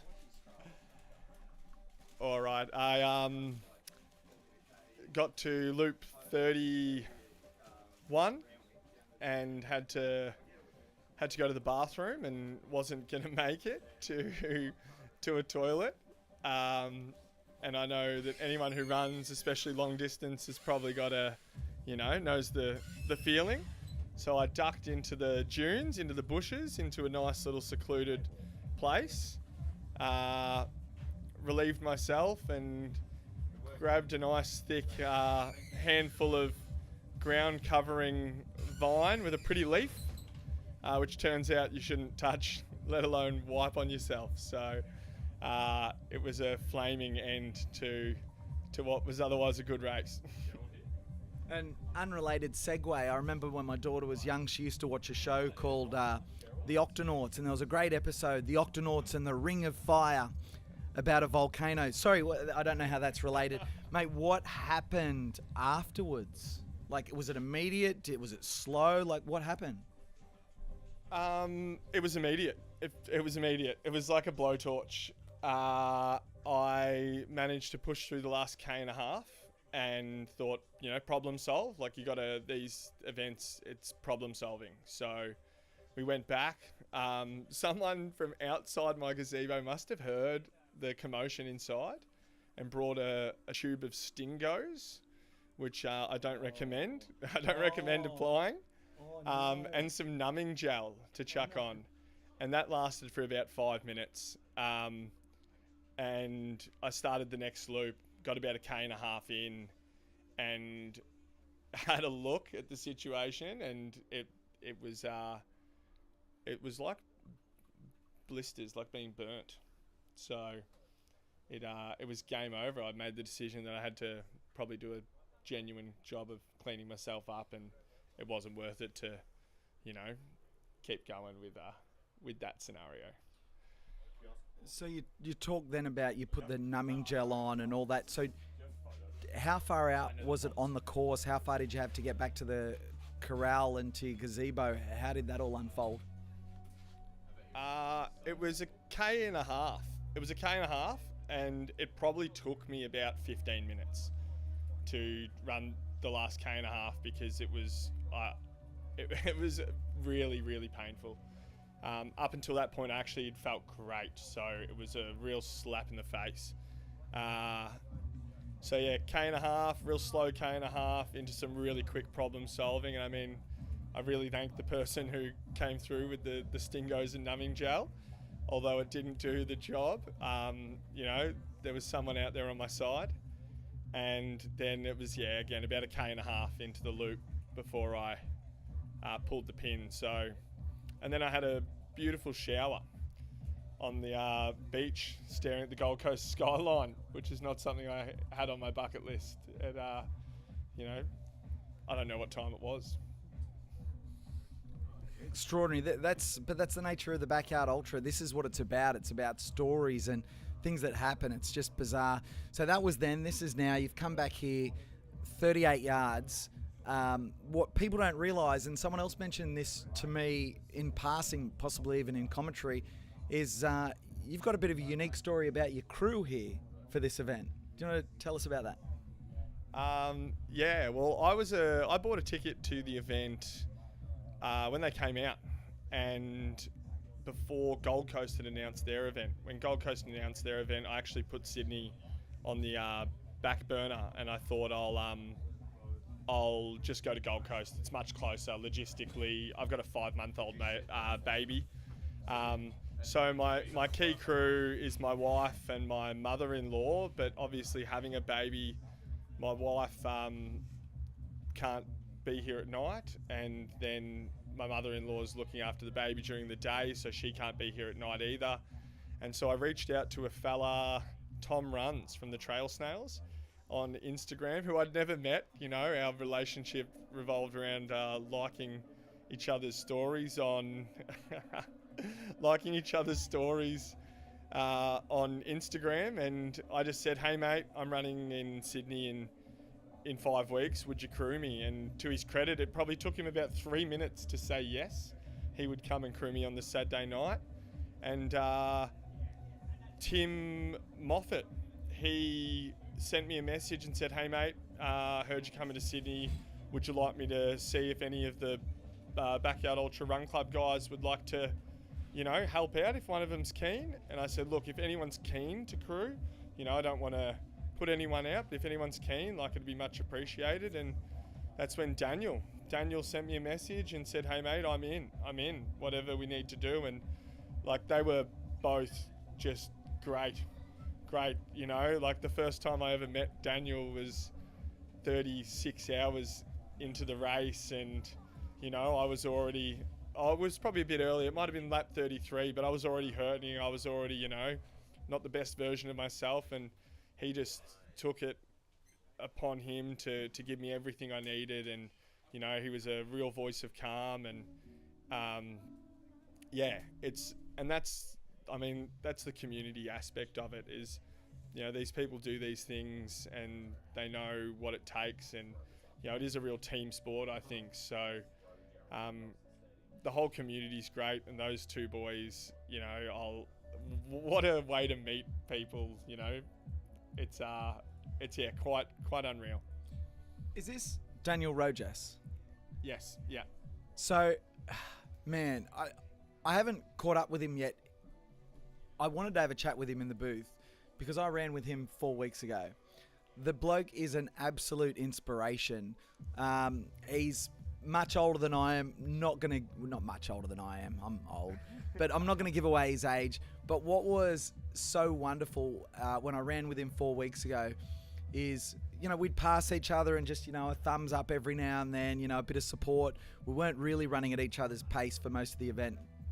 But then I remember we got to, gee whiz, it was in those deep, dark hours of the night. And I saddled up alongside him and I just was like, dude, like, he does not have the physique of a backyard ultra runner. He does not have the age that you would think he was in his prime, but I can tell you the man is a machine, and he ran further than I did, nothing but pure respect. But on that yard, it was when he shared with me that he found running and turned his life around. His life, and it's not the only person in this field that has that story. He found running and he said he knew he'd found his purpose, and he studied the backyard format and he wanted to be a student of it, and he came out on debut and ran 28 glorious hours. And it's stories like that that just lift you up and you kind of go, am I being all that I can be? So I imagine when you're having these people that you don't even know that are turning up, like, how do you feel? Mate, it's incredible. And I mean, him himself as a backyard runner, like, it's, you know, such an incredible effort. And I think people sometimes lose perspective of their results when you see people pulling these big numbers, but everyone who runs, you know, from a couple of yards to whatever number, like, people are pushing themselves to the limit. And I think, like you said, running for most people, I know for me as well, you know, it is probably the biggest positive change I've made in my life, and it's had a positive impact on everything I do. What you didn't hear is in commentary, we also gave you some shout outs, obviously. And we've got the YouTube comments where people can comment on the live stream, and we want you to keep firing those in, which is incredible. But also there's a pinned comment on YouTube that goes to the live timing. And so you can see the live timing for this event. I don't know if you are aware of how this works, but it's literally got the results of everyone. And I just punched in your name into the search bar and up you pop. And we can go in and we can see all your yard breakdowns, all your split times for the yards along the way. And we can see you ran your fastest yard on 18, where you banged out a 43-minute 20. And we can see your slowest yard was your last yard 38 at 56 minutes 5. But there's also an opportunity to below. I didn't even know this, so God knows how other people are finding it. You can leave comments for the runner. This is just for you. So Todd, go Unky Dunks. Mum, go Duncan, so proud of you. Sophia and Will, go Uncle Duncan. Mon, go DD. Ben, you got this Unky Dunks. Steele, go Daddy. 4BSY, let's go Dunk. Looking good, brother. Mum, going strong, Duncan, you can do it. And look at the times that this happened. So it started with Todd at 10:23 a.m. on Saturday, and we're now up to 2:46 a.m. on Sunday, where your mum's in the chat. Oh, and your mum. Hey. You killing it, Dunk. Stay away from the plants, Josh M. Mum, you can do this, Duncan. So she's back in the chat at 5:30 yesterday. 4BSY, yes, brother. just like a metronome. Locked it. Jay Miller, go Uncle, go. Amazing, keep it going. Duncan, Steve, this is at 8:42 p.m. last night. Is it Juzzy? Do you even know who these people are? Yeah, this guy's the assist. He's the assist from the Gold Coast Backyard Ultra. Oh. He's an incredible bloke. We shared a lot of time out there together. So, yeah, he was here crewing someone, and yeah, he's an incredible runner. He upped his PB at Gold Coast from 13 to 34, I believe. And he was in the live stream chat as well, and we'll have an yarn too, which was pretty cool. Matt, mate, well done, top effort. Matthew from Sydney, that is at 10:16 p.m. So this would be about when you finished up. Mick, great work, Dunk. Steve, well done, Duncan, great work. Level up next time. What's it like hearing those comments? People that are, giving you shout outs. Yeah, I mean, it's awesome, and I think everyone who sends you a message or gives you a shout out, or all the people out on the course who say your name as you run past, like sometimes you don't, like I don't have the time to get back to people on my phone, obviously, when I'm running, and sometimes when you're out on the course you don't have the time to acknowledge the people who are cheering your name because you're just trying to put one foot in front of the other. But it means a lot, because you know that what you're doing is, it's a pretty selfish venture, I think, running for 38 hours. But you realise that other people are invested, and it does mean more to others than just yourself. I appreciate your time too. You were on the way out the back door when I've dragged you in here. Unbelievable. Tell us about being a dad. How's that affecting your running? I get up earlier and run a lot earlier. So runs have gone from whatever time I like in the day to, 4 o'clock alarms and getting runs in before work, and, Sundays now locked in family day. We don't run Sundays. We don't run public holidays. And, but it's also been great. It's, that's the best thing I've ever done, having a little boy, and he's awesome, and my wife's awesome, and it's life's changed, but not for the worse, for the better. And it's I'm probably had a little bit of a sleeping advantage, I reckon, because I'm used to waking up a few times through the night and not getting broken sleep. So that probably worked in my favour, I'd say. I was talking to someone, and when you set an alarm at 4 o'clock every morning, 4 o'clock's wake up time. So when I got to 4 in the morning, I thought, well, this is sunrise for me. The sun might not be up, but this is when we're normally up. So I look out to the left of the booth. You're going to see him come into frame in a minute or so. I can see Tim Kaprizak doing his thing. He's just coming around the bend here. When you look up at that clock and you see that there's still 14 and a half minutes and Tim Kaprizak cruising in after 52 yards, what goes through your mind? There's levels to this shit. That's what goes through my mind. I met Tim at my first backyard in Melbourne, which was on the anniversary of the very first run I went on. So I did my first backyard ultra 12 months after my very first run. Go Tim! And this guy ran with me for 3 or 4 loops at my first backyard ultra, and he shared with me heaps of great advice. And even last night, there were moments where, you're feeling weak, you get in your own head, and someone runs past and says, come on, mate, it's just keep going. And it's the reminder that you need to just keep going. It's easy to spiral. So, but he's going to be tough to beat out there today, I think. I mean, it's great competition and there's some really strong runners, but I think what he's done in the last 3 months is a training block that might prove to be the magic formula. I mean, it would be quite the magic formula if he can pull this off. As here's the human dance party, Jack Hanley. Let's go. Time for a dance. Time for a dart. He dead set stood in the corral and had a durry. Let's go, Barry.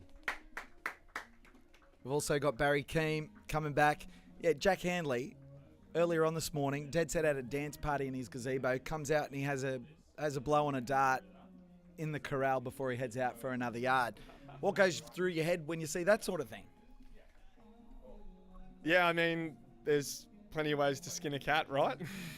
If that's what's going to keep you going and keep you calm, and, you know, they say you shouldn't change too much and you should try to keep a bit of routine. And I guess if he likes to have a dance party at, 7 o'clock in the morning, then you keep that going. And, yeah, you know, if someone passes you a durry, you probably should have a puff. There's levels. A question here from the live chat, is the Mohawk better than the Slim Shady bleached look? Tough call. I think the next one might have to be a Slim Shady bleached Mohawk, or I'll have to grow it out and do something a long style. But we'll keep trying different haircuts to see which one goes further. As Ryan Crawford making his way back in, I can see him there. He's going to be the next runner to come in. Out on course, still James Blanton and Mitchie Bagman. They are through the 5 kilometre checkpoint, so they shouldn't be far away. Let's go, Kenyon. Oh yeah. Don't you love the signal? Duncan Nichols, thanks for joining us inside the box. Mate, we can't wait to see you at your next backyard. Good luck getting up out of the chair. Do you need a hand? How you going? Oh, there you go. Thanks, mate. Crotch cam from me and Duncan. We're flying. Mate, thank you very much. Thank you, guys. He is moving like he's been riding across Australia on a horse. Absolutely superb. Duncan Nichols, folks, the man behind Leafgate Gold Coast. What a story. That's what backyards are about, incredible stories. At 11:45, we've got 10.5 minutes for our last 2 runners still out on course to come back in. And I can see James Blanton just to my left, just out of shot. Michitaro Mizuno, aka Bagman, still out on course, but he is through the final checkpoint, which is 1.71 kilometres from the finish. He'll be coming in at about the same time as he has been for a while. Just trying to get a read on Jimmy B's gait here. He's in the zone. He's locked and loaded. He's in his day get up, the Flying Burrito shirt. Let's go. Looking good, man. As he picks up a jog again. So you can see that's how Jimmy B looks after yard 3. 52 yards in, he's in the office. He's getting the job done. We're all at work on a Monday morning. High fives Adrian Watmore across the line, and he heads over to his fiancée Kitty inside their marquee. And I can see Mitchie Bagman just on the outside of the showground. For those of you that ran this course, he's coming behind the grandstand, so he still has to loop through, which gives him a little bit over a kilometre to go. He's got 9 minutes to do that distance, so he should make it. He's going to be tight on time, but not unrealistic. He's still moving quite well, carrying literally his plastic bag with him. Michitaro Mizuno, you're watching Sydney's Backyard Ultra for 2026. There are 6 runners remain. Tim Kaprizak, Jack Handley, Barry Keem, Ryan Crawford, James Blanton and Michitaro Mizuno. My name's Pete Quist, or PK you can call me. I'll be providing you a bit of commentary as we go along. I'm going to take a quick breather. We'll be back in just a few moments to call Mitchie in and to get the runners out on their next yard. To call Mitchie in, he's still running? Yeah. Oh, nice. Bro, you are insane, honestly. Yeah, you're amazing. Thank you. Like, it's ridiculous.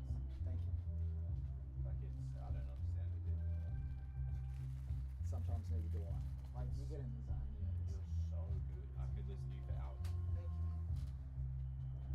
I want to selfishly not be at one of these working and just watch you on the live stream. I would love to do that. Geez, I could use it. I'd like to next hour, I think. Yeah.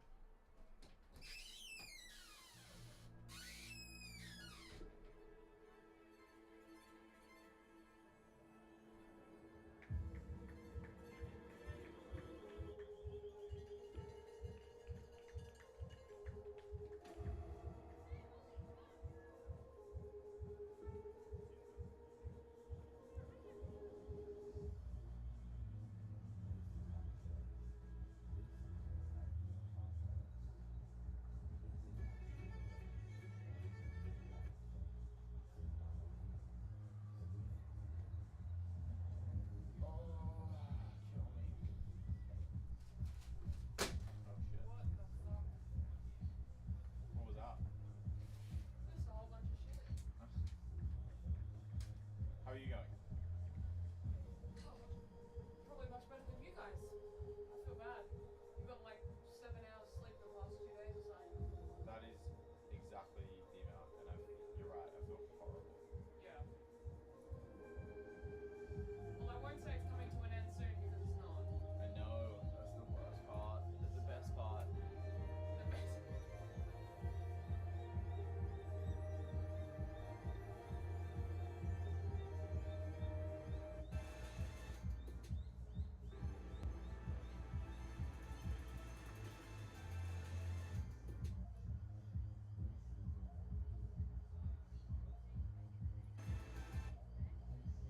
Do you know if he's really picky about what songs play at the start of everything? Kind of.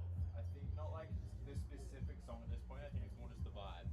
Okay, because I don't know shit. I'm also horrible. Kyle is very good. He is a music guy, which he'll be back in a sec.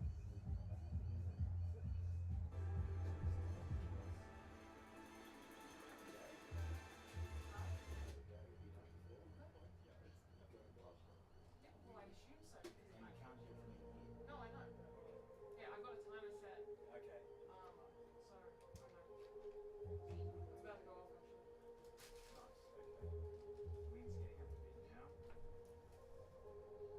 Like, how am I meant to be doing a whistle and the music? Impossible. Yeah, I know. Kyle.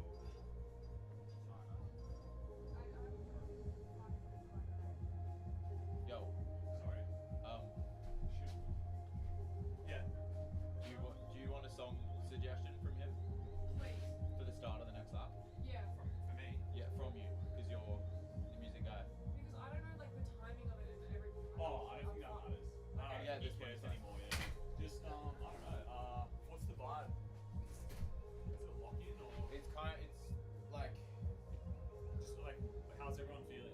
I feel like it's pretty chill. Like everyone's just kind of like we're fucking going for ages. Like it's top 6, but it's not. Yeah. Whatever that is for you. He's cooking. I can see it. He's either cooking or it's the monkey from like The Simpsons in his head. I couldn't even tell you which one. I feel like I'm cooking, but I'm not. Just gaslight yourself. I Should probably we play Eminem for Ryan? Is that crazy? Oh, that's so eats. Do it. He'll love that. Oh yeah. Oh shit, that's so sick. I'll just do it. Do you want me to just do it? Yeah. Do it. You'll do. I'm blonde. Oh yeah. Oh, that gets me so hard, Kyle.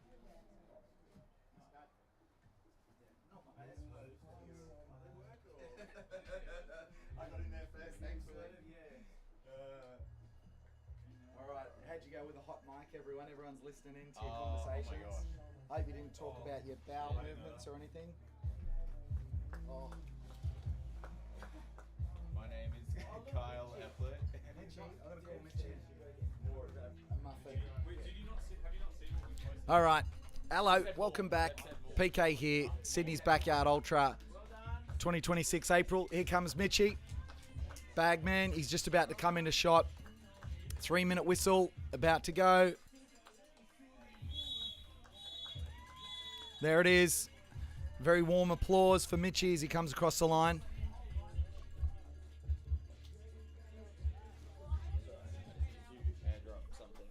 as I reach for a muffin. This is Josh Cam. Repping my gift from Mitchie. Josh Cam repping his gift from Mitchie that he's got is his bandana. I told him I'd wear it the whole time. And, I've got a very important call. I just got to jump out for a second. This is about a very special guest. All right. You guys are all, oh my gosh, that's low. You're all stuck with me for now. 2 minutes 18 until start of the next lap. If I look super focused, it's because I'm trying to find a sound effect for a video that will be going live when we reach the top 5. And it's all in the details.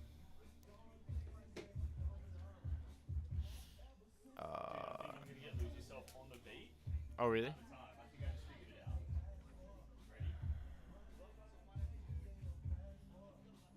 Haha, there we go. Send that to Joshua in Sweden.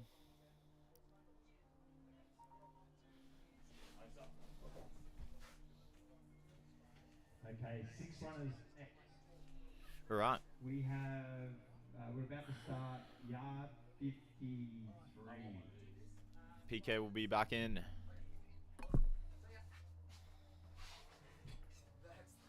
That is the coolest in the world. Yeah, we've just completed 52 and this is definitely I'll let everyone know. Sorry, that's the coolest thing in the world when you've got 1 minute until that 1 minute whistle when runners are about to go out on yard 52. We've got 6 of them remaining and I've got to duck out of the booth and it's like, what could possibly be that important that you need to leave the booth with 3 minutes until runners go out? And I can tell you the answer. The answer is because I looked down at my phone and I just got a phone call from Gemma Gore, and I can tell you that in the next hour, I'm going to go quiet for a few minutes again because I have to set up a call with Gemma and Phil Gore. I don't even know where they are in the world. I don't even know where in the world they are. They've been in Taiwan. We're going to hear that story in a few moments' time. With 5th for Backyard Ultra running, there's a little bit of cloud cover. There is a tiny little breeze keeping the runners cool. 6 runners remain out on course on yard 53. The last to drop figuratively and literally, Daryl Tollett ran himself to complete exhaustion.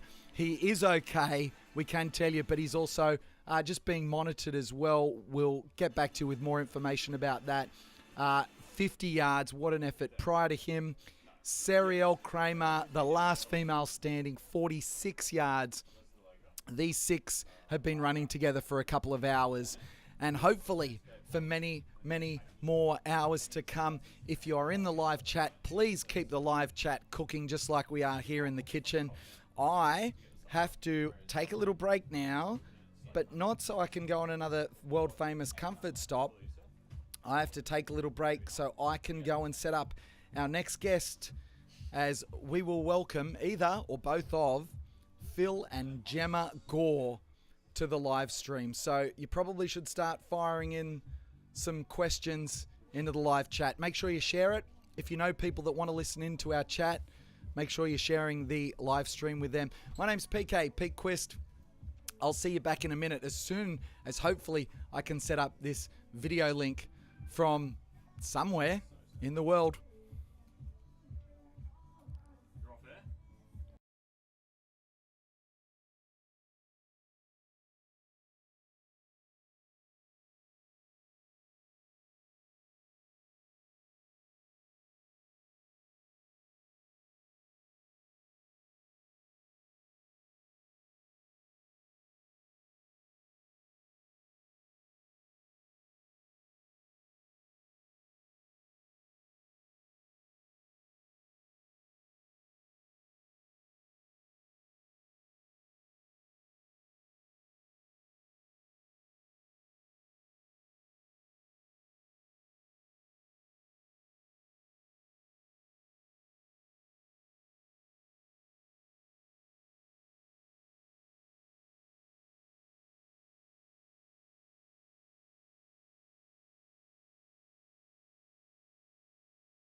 All right, folks. I have a guest. In fact, I have two guests waiting in the wind here at Sydney's Backyard Ultra 2026. The guys are going to make sure that the audio is coming through, but just to give us a little teaser, can both of you say hello? Don't tell us who you are, just say hi. Hello. Hi. That's all I'm giving you for the moment. And then we're going to adjust some audio and make sure that we can hear you okay. I can hear it in the background. Oh, we have audio, so we're going to have video. Let's fire it up. Let me bring up our scene and... Da-da-da. Oh, here we go. This is cool. Now we've got video. We're live, Sydney's Backyard Ultra 2026. My name's PK, brought to you by 180 Cadence. You probably know these people above me on the live stream.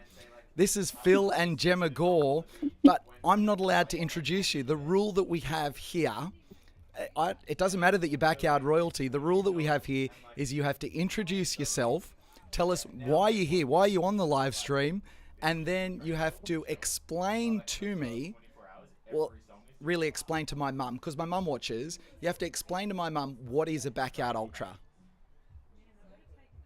Wow, okay. You go first. I forgot the first bit now. You gotta introduce yourself. Okay, my name is Gemma Gore. What was the next bit? What's the Backyard Ultra? What is a Backyard Ultra? It's a bunch of crazy people doing stupid stuff, running around in circles until they all drop dead, basically. It's not quite that dramatic. Hey, also... It can. Also, wonderful to have Gemma and Phil on the live stream. This is an absolute treat for me, which is very, very cool. Where are you guys right now? We're in Taiwan at the moment. So in Taipei, to be exact. In Taipei. I wasn't sure if you'd already left Taipei because, Phil, you had that's the reason you're not here at Sydney's Backyard Ultra, because you had a race over there in Taipei. Without giving the spoilers away, how did it go? Yeah, it went pretty good. It's the same race I did last year, and I beat that time by half an hour, and I felt a lot better at the end than I did last year. So, yeah, I did have some challenges, but yeah, overall, I think it went pretty well. So, point to point, 100 miler. I remember hearing a story when you did that race last year. You struggled in that race last year. You had some of your deepest, darkest times. Yeah. One of the, or maybe the only race I've actually, not counting backyards, but come so close to DNFing. There were a couple of moments there where I seriously considered pulling the pin, but yeah, stuck with it and I got through. And then, yeah, this year I was a bit more prepared. I knew what to expect. I did have some low moments, but yeah, it wasn't anything like it was last year. And the crazy thing is, I heard, I think from, I can't even remember if it was from Gemma or yourself, talking about that wasn't this, not even your A race. No. So I've got the 24-hour chance in 5 weeks. So as I like to do, just a long run about 5 weeks before my big race, and yeah, this just lined up perfectly. So I thought, yeah, 100 miles, nice short run to get me back in that race mindset and just a bit of extra Ks on the legs. Gemma, Did you say short run? Yeah, you're shaking your head, Gemma. Come on, tell us about this. Short run. Yeah, short run. Yeah, crazy. And what he's not mentioning is it's also like it's coast to peak, so it's all uphill. It's 6,000 meters elevation. 5,000. 5,000? No, 6,000 sounds better. And it's all on road, and like a road with no shoulder. So there's constantly cars and buses, and like it's crazy. It's a crazy race. Much tougher than it looks on paper, I think. We would have loved to have had you back here at Sydney's Backyard Ultra again, Phil. Last year, winning Jashi the assist. We've already spoken to Jashi. What are your memories of running here at St Ives in Sydney 12 months ago? Yeah. Do you remember it? I remember it. It's like, 81 hours. Yeah, I do remember towards the end, because I think that was actually the first race where I met Jashi. No. Jashi gets that chance. Come on. No, that was... Yeah. Oh yes. Oh dear. Yes. I don't know what's going on here. No, yeah. Well, I've done too many. They blend together. But no, it was good running at the end there, us two together. Yeah, I don't know. So I don't know. Lost for words. What's going on? Hey, yeah. I've got a question. So, I mean, and this is a fair question. So you've just come off the back of a 100-mile race. So not just a backyard, running 100 miles in a backyard, but you've got to push it a little bit more. You said it was your B race, but I know you're a competitor. You would have been pushing it there. How is your recovery? How are you feeling? How's your mental state right now? And then Gemma can answer the same question. Mental state's good. It was a good confidence builder for me heading into the Asia Oceanic Champs. Body's a little bit tender, but I've still been able to, like, I went for a run yesterday evening, went for a run this morning, so still able to run 5Ks. I think the more difficult thing is if I'm sitting down for too long and then I try to stand up and go for a walk, that first kind of 10, 20 meters is just like, yeah, a bit tender, but yeah, as far as running goes, I can still run and hold a 5-minute pace, so no issues there. Gemma, how is he? Yeah, he's fine. He's, like he always is. I don't know why you forgot when you met Jashi. I don't know, maybe he's nervous being live. I don't know. He's nervous talking to me. That's the problem, all right? It must be you, PK. I know. Thank you very much. Hey, I've got a question for you, Phil. Right now, we are yard 53, 6 runners remaining who you are familiar with. And what is going through your mind at yard 53? Are you kind of thinking about it going, you know, oh, gee whiz, I'm just about at the halfway turnaround point here. Are you kind of deep in the tank? Where's your head at a stage like this in a backyard? Yeah. So I think the first 48 hours is probably harder for me mentally because it still feels like you've got so far to go. But I think once you pass that 48-hour mark, and even the 72-hour mark maybe, it's just it's like you've gone over that hump, and it's, I don't know, it just becomes more exciting again, and the delirium and stuff can start to settle in, and laps can blur together. And in a way, I think mentally it's easier the further you go, even though your body's breaking down and you're getting fatigued. Just, I don't know, it can get a bit more exciting and less overwhelming. Like, in the start, like if you've done 24 hours and you think, oh yeah, you've done 100 hours before, like 24 hours is nothing, but then you get to that 24-hour point and you think, really hurting here, like, why am I feeling like this? We're only 24 hours in, and it can kind of be a bit disheartening. It's like, I should be feeling like this. It's not even a day yet. But then as you get like later into it, it's like you kind of, you expect that discomfort and that pain and that sleep deprivation, and you just roll with it. It's just like, this is what I do. This is my life now. I run and I sleep and I eat and I do it again, and you just get into that rhythm. But I think it can sometimes take 48 hours to actually get to that point before you get into that rhythm.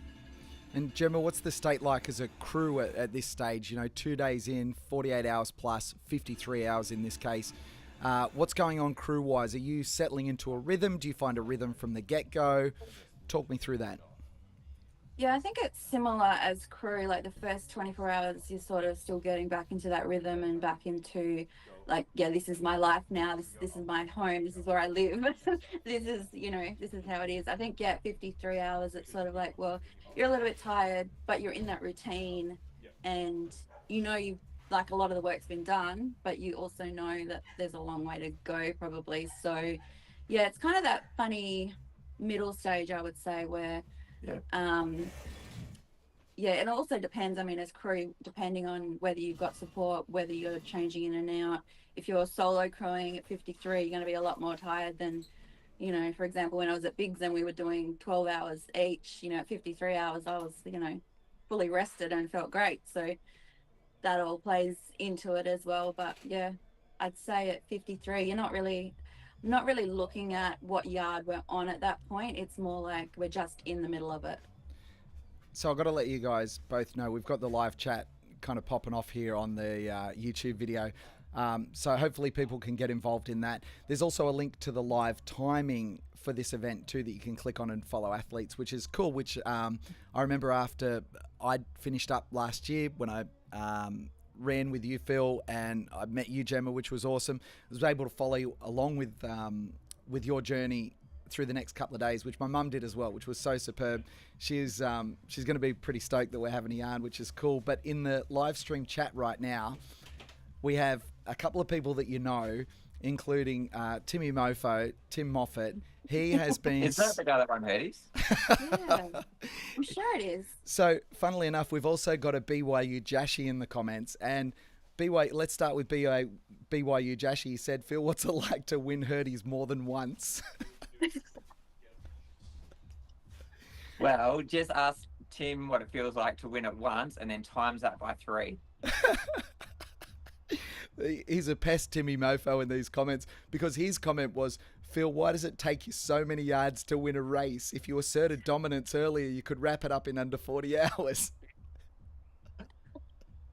That's a good point. It is a lot easier to finish in 37 hours, I think. That would be nice. You could still get a proper night's sleep after that, and but I enjoy these races, so I like to stretch them out and stay in it for as long as I can. So The crew does appreciate a short race, though. Yeah, I'm sure they do. Speaking of the crew appreciating a short race, you weren't very obliging in Indonesia recently, Phil. that was kind of short. 64 hours. Gemma, was that short enough? Oh, no. But Jet left before it even finished, so... Some of us have to work. Yes, so Dan's mum, Sue, and I said, boys, just shake hands and we can go to the pool and drink cocktails. But no, they're both stubborn. Do you know what was awesome is I'm in one of the group chats of a bunch of runners, and someone reached out and said, Gemma, is there any chance of the boys shaking hands so you can get on with your holiday? And you responded almost immediately, and I'm pretty sure the response was literally just one word with a full stop: no. So that's that, and I've talked about that with a few people in this broadcast, Phil. Have you ever had a moment where you've chatted with someone on course, or you've thought about the whole shaking hands and double assisting? Like, what's your thought process there? I'm not a big fan of the double assist. I get why people have done it at other events. I mean, like with the Belgians, with the team event, I thought it's been a really cool way to kind of finish that off, just being the team event and all that. But for me, it's like, this is about seeing how far that I can go, like not just physically, but mentally as well. So if I start entertaining those discussions about, do we just call it and finish together? It's like, that's me mentally giving up. That's me mentally trying to talk the other person into stopping. And it's just, I want to just keep pushing as far as I can go. And I'm not going to sign up to a backyard if I want to finish that way. Like when I go into a backyard, I'm signed up for it because I'm 100% in, and I'm just going to keep going. And if I do get the kind of thoughts of that in my head, then I've got my crew here to talk me out of it and remind me while I'm there. Yeah. So and that's a really good point as well, because Jeremy, obviously you're one of the best in the business crew-wise. We'll talk about how important a crew is. But if Phil came back, first of all, what does he talk about? And if he did start to talk about something like shaking hands, what would be your response? I'd be worried what's wrong with him for a start, because that's not something that he would ever say. That would really raise some alarm bells. Absolutely not. I'm very straight to the point. No, this is what's happening. I think I can only think of one time when you've said to me, I don't know if I can make it, which was when you did 100 at Biggs. I think that's the only time I've had to say to you, just get out there, like, you're fine, go. But yeah, when he's not a negative person at all. He's always positive. It doesn't matter what's going on. When he comes in, he would never say anything like that. Usually he comes in and just gives instructions. What sort of instructions do you give, Phil? What do you come in and say? Or do you just kind of go, look at the plan, let's roll? It's normally I need my feet rubbed. get a foot bath or Sometimes it's Gemma, can you do this social media post? I've got this idea. Let's do this. He's always thinking when he's out there. He's always got something on the go. So, yeah, that's the usual thing when he comes in. Because at first it's pretty social, right, Phil? There's lots of runners out there. But that's, I mean, the herd thins pretty quick. You run some pretty quick loops. There's not many people that can keep up with you. There's very few events where there is. There's probably some times where you're stuck with people that you don't really want to hang out with. Tell me, what is it like from the early stages of a backyard when everyone wants to run with Phil, everyone wants to chat with Phil, and then how that, like, the people disperse over hours to like yard 53 when there's only a few, and then, you know, when you get yard 100 and beyond when there's even less and less people? Yeah, so I think like Sydney last year, it kind of felt like two different races. There was like the first 24 hours where it was just like a big kind of social party thing, like everyone talking and chatting, and there was always someone different to talk to each lap.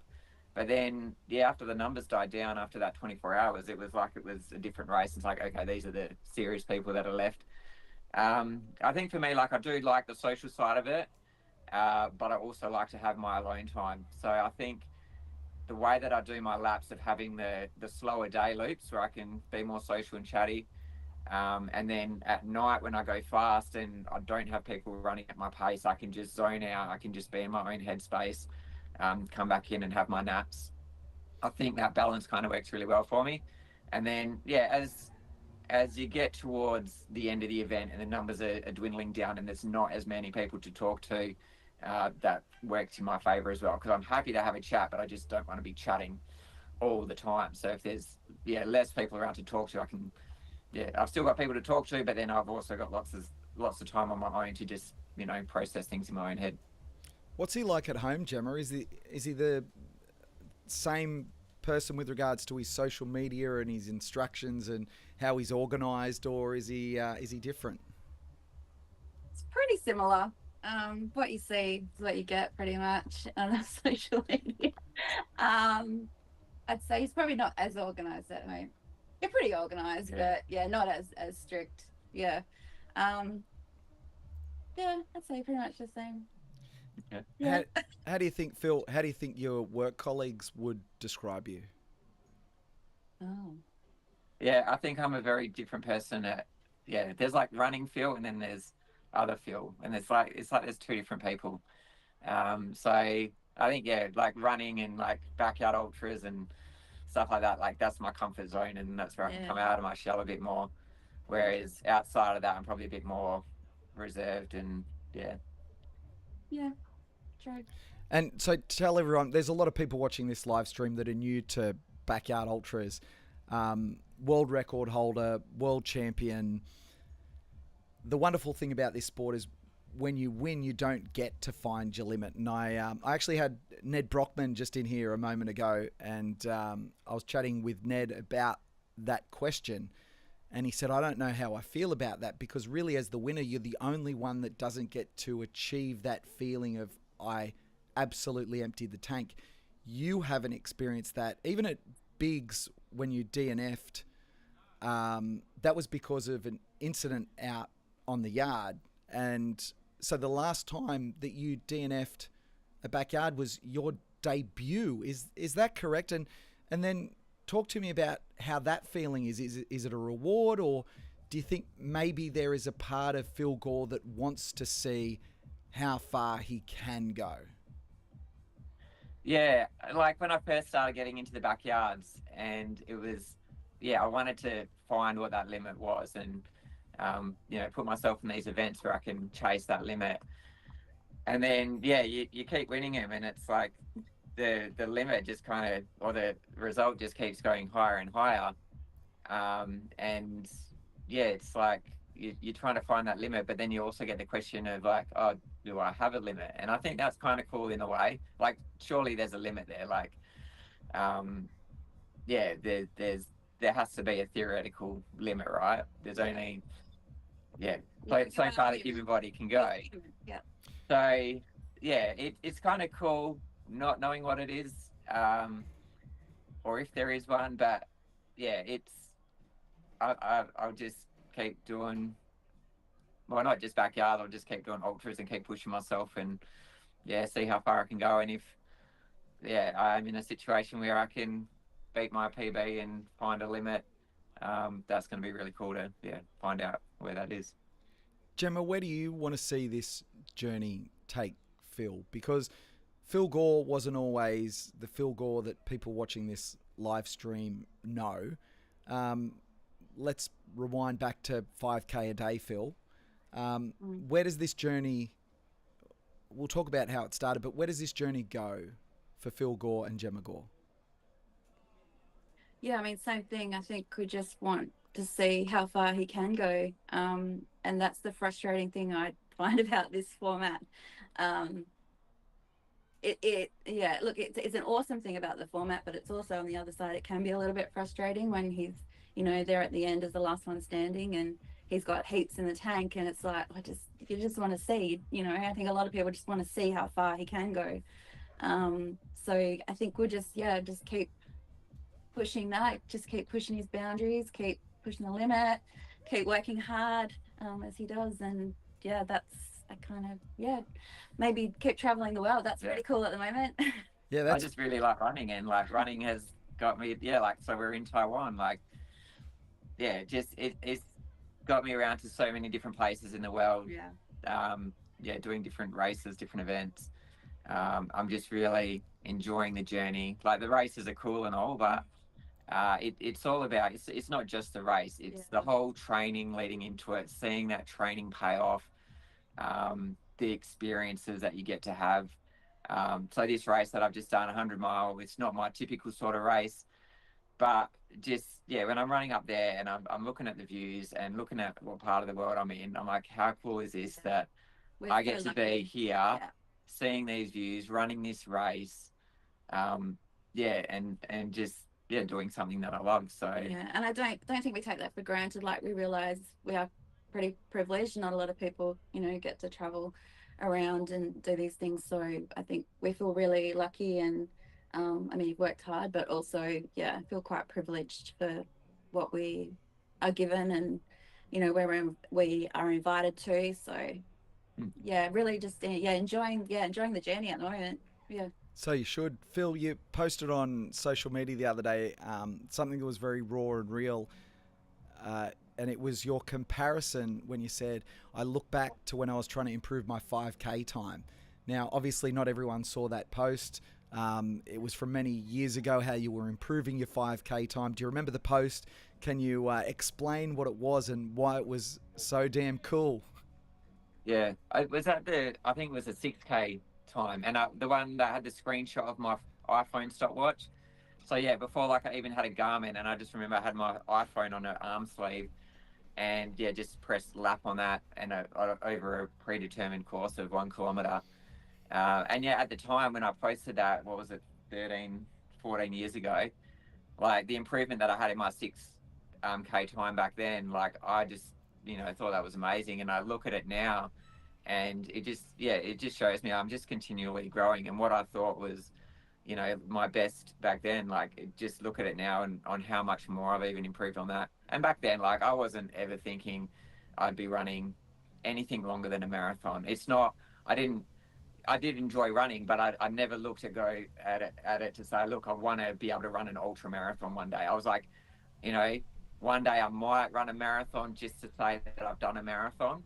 And that for me was like the pinnacle of running. If I could do a marathon, I could just tick that box and then just go back to running my 5Ks.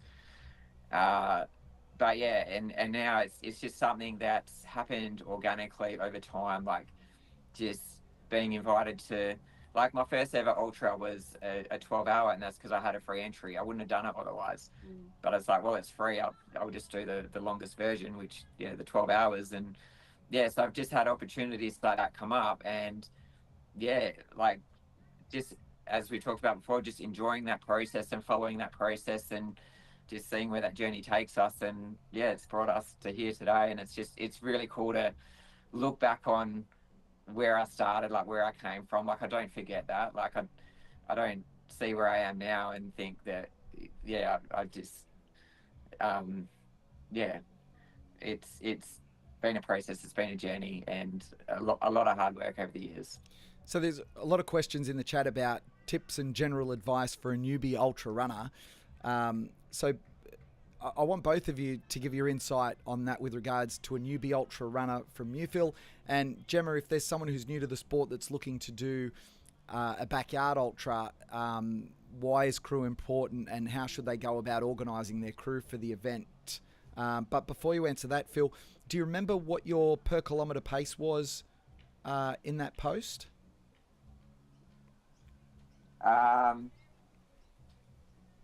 For the times from 13 years ago. Yeah. It was. I can't remember. It was over 5 minutes per K or something. Yeah, it didn't have a 3 in front of it Yeah. at that stage, did it? Like, if you look at the breakdown of the laps as well, like my first kilometre was under 4 minutes, but then I just had no idea about pacing then either. So like I had a really fast first kilometre and then it was just like I was hanging on for the rest of it. But yeah, it was like, I think most Ks were over 5 minutes, like 5 minutes 30 or something. But yeah, now like if I run 5:30s, that's just feels like a clunky pace for me. Like it just a cruisy pace for me would be 4:30. And if I wanted to do like a quick 5K, it'll be 3:20s maybe, 3:30s. All right, now some tips for the newbie backyard runner, and then Gemma, some tips for their crew if they want to give it a go. Yeah, so for a newbie, I'd say don't set yourself a goal. Like, don't have any expectations. Like, the Backyard Ultra is a format designed to see how far you can go. Like, some people go into it and, you know, they might just be happy to say, look, I've done 100 Ks or I've done 12 hours or 24 hours. But if you really want to see how far you can go, don't have those targets. Just go in, take it one lap at a time, and just make it social, make it fun. Like, it can get very monotonous and parts of it can get boring and you'll be out there asking yourself, why did I sign up for this? But if you just make it social, meet new people, you know, you can have chats around course, you have something different to look forward to each lap. Even little things like having like one of your favorite foods at a certain hour for one of your meals. It's like, that gives you something to look forward to. So yeah, make it fun. Enjoy the journey. Don't like free yourself from expectations. It's just to go in there and just do one lap after the other. And Gemma, before you answer, I want to remind you something as well. I had a bit of a laugh with everyone watching yesterday. I had Kitty, Jimmy B's partner, in here, and we were having a chat about this. Yeah. And I know that you're obviously aware of this story, but when I did, so my backyard debut was last April, and my wife honestly thought I was going to kill myself. I was going to run myself into the ground and I would die. And so I didn't know anyone here. She didn't know anyone here. The first two people she met were Kitty and yourself. So within the space of 20 hours, Phil, I've gone from my wife scared that I'm going to die to I'm there dry reaching, throwing up, and she's got her hand on my back getting me out into the corral, going, get out there, buddy. Gemma, do you remember that? It's kind of bizarre. And then tell us, you know, what did you say? Do you remember what you said to my wife back then? What else would you say to other people that are crewing and supporting? I can't remember exactly what I said. Probably something funny because I'm hilarious. Laugh at my own jokes, maybe not. I don't know what I said, but I would, my advice normally is just for crew to have fun, meet other people, talk to other crew. That's the advice I just gave. New advice. Oh, sorry. Okay. Well, I guess the main job as crew is not to let your runner quit, right? That's the main job. Get them in the corral, regardless of what's going on, regardless of what they're saying to you. Your job is to get them in the corral ready to go. So I guess I probably would have said that, and I probably would have said, don't listen to any of his excuses because they're all crap. He'll come up with excuses, so just push him out. I think it's important to have that discussion beforehand as well. Like, obviously there's going to be serious reasons why you might need to withdraw.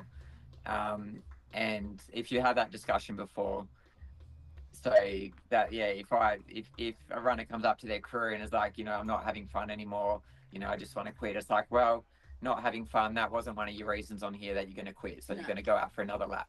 But you know, if it's something like, you know, a medical issue, like if you've got a broken leg or you've got blood in your urine or, you know, something like that, that could be, you know, turn into something more serious, then that's probably something, where your crew should let you withdraw. But yeah, just have that discussion beforehand. So you know what, because as a runner, you could get into that spot and you'd be like, no, look, I'm really not having fun out here. My legs are really sore, blah, blah, blah. Come up with all of these excuses. And it's like, no, these aren't reasons to quit. These are just things that's going through your head right now. This isn't what we discussed beforehand. So just get out there and do another lap. Well, we just got a bit of action here in the background as well. For those watching the live stream, Tim Kaprazak is already in. 12 and a half minutes left on the clock. We can see this is Barry Keane coming in. We've got the Human Dance Party, Jack Handley, about to come in. I don't know if you know much about Jack. His PB was in the low 30s, now 53 yards. This is just superhuman. Powered by impromptu dance parties and puffs on cigarettes in the corral. Believe it or not, you cannot believe what you're seeing here. It is absolutely outrageous. Ryan Crawford, James Blanton and Michitaro out on course still, but they are all well within time. Look like they'll get back. I'll call them in as they come through. It's absolutely incredible. Do you guys... Do you guys enjoy following along when there's other backyard events going on around the world, or do you usually just stay in your own kind of bubble and, you know, concentrate on Phil and Gemma Gore being Phil and Gemma Gore?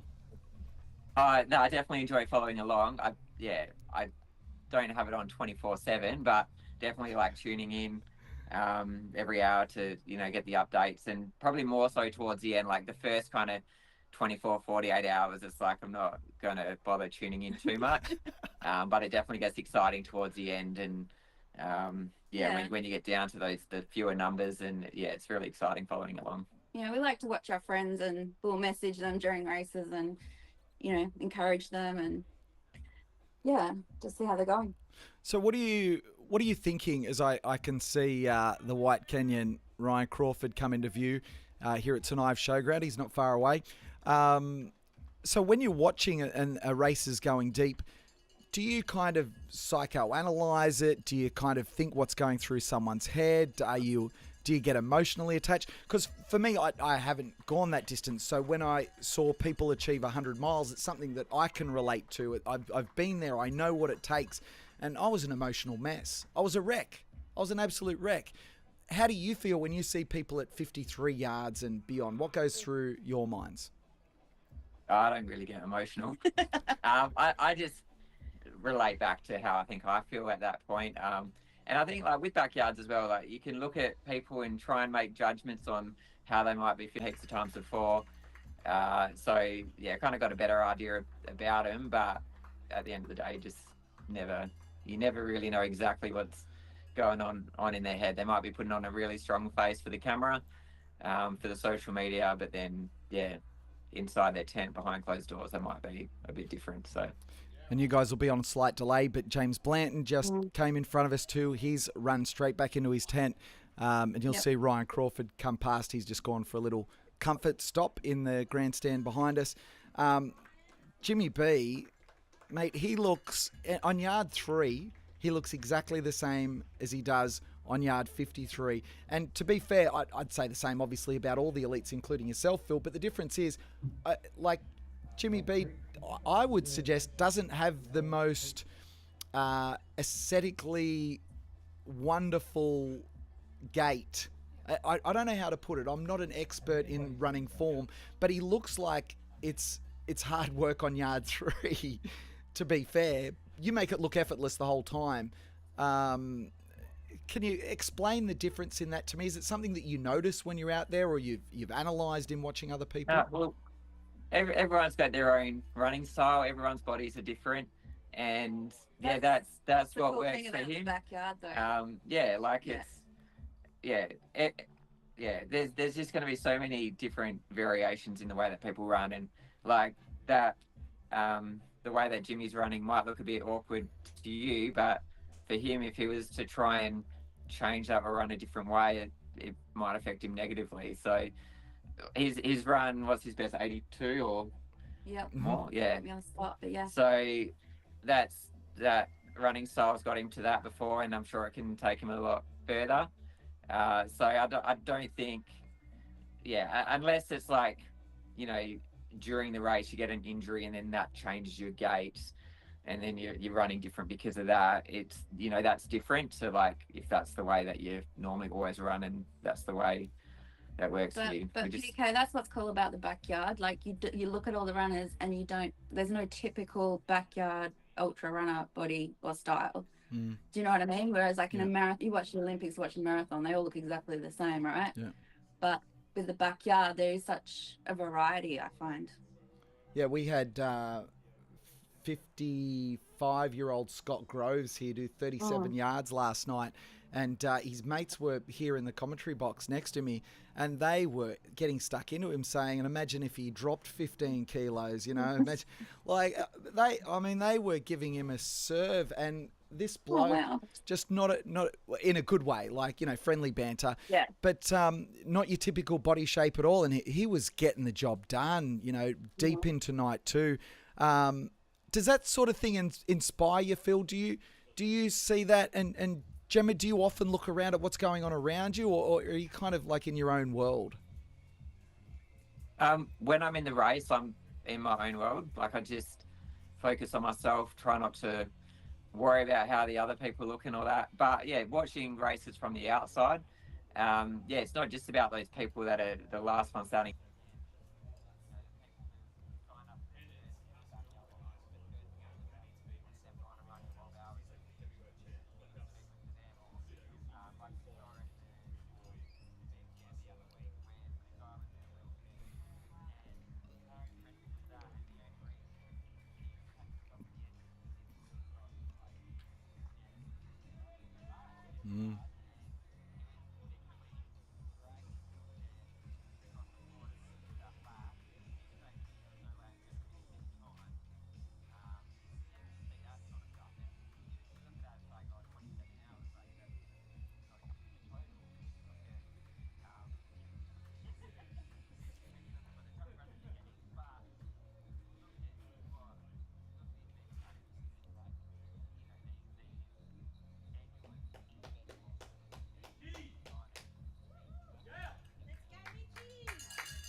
The runners, and they're all saying he's out on course, like literally standing and micro sleeping, or he's lying down and having a sleep on course. He's getting up and he's trying to figure out which way he's supposed to run.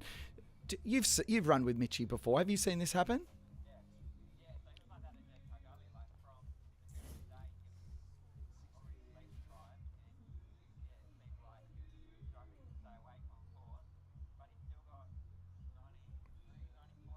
Yeah.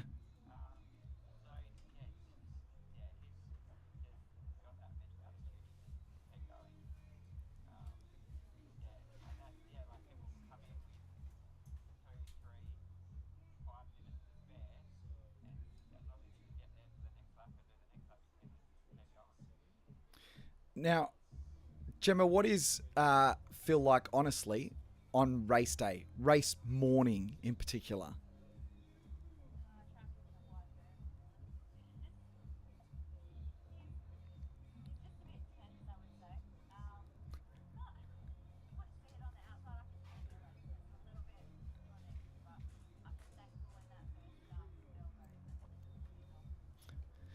So, Phil, you're human. As I said on debut, you were the assist.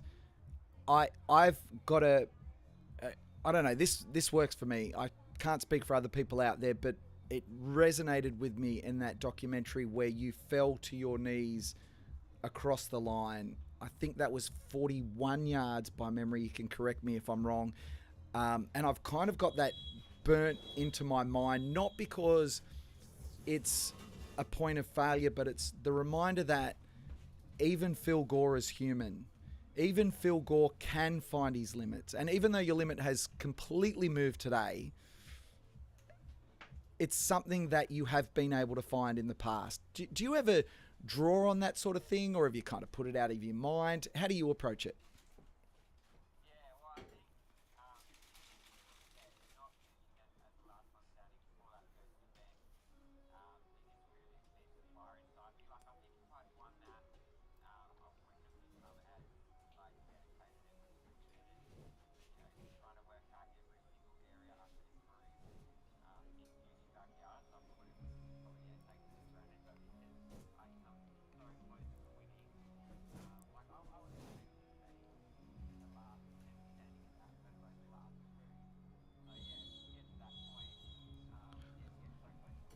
Oh, stand by, Phil and Gemma. Sorry, we've lost your audio for a second. I'm going to try and pick it back up. I'm not sure what's happened there, so apologies to those watching along at home. You're just watching Phil and Gemma sit there and me sit in front.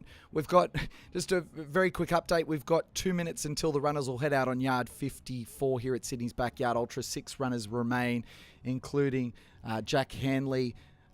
We've got Tim Kaprizak, Barry Keane, James Blanton, Ryan Crawford and Michi-san Bagman still there. 1 minute 21 seconds for them to turn around. They've all had good time in camp and in transition.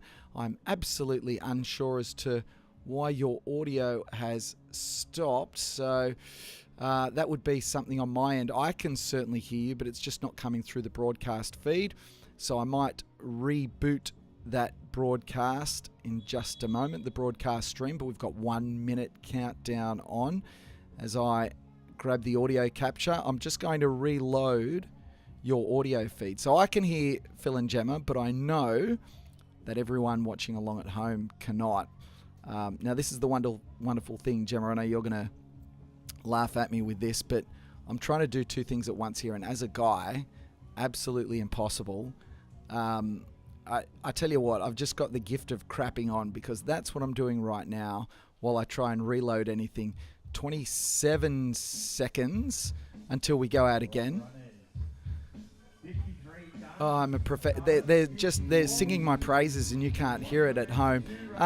We still haven't got audio back yet. Let me. Oh, there we go. Yes, I've got your audio back. Excellent. Reloaded. But before you come back, 1 second. We are away on yard number 54 here at Sydney's Backyard Ultra as the runners head out again. Timmy Kaprizak. See you guys. Jack Hanley, Barry Keane, Ryan Crawford, Michitano Mizuno, and James Blanton.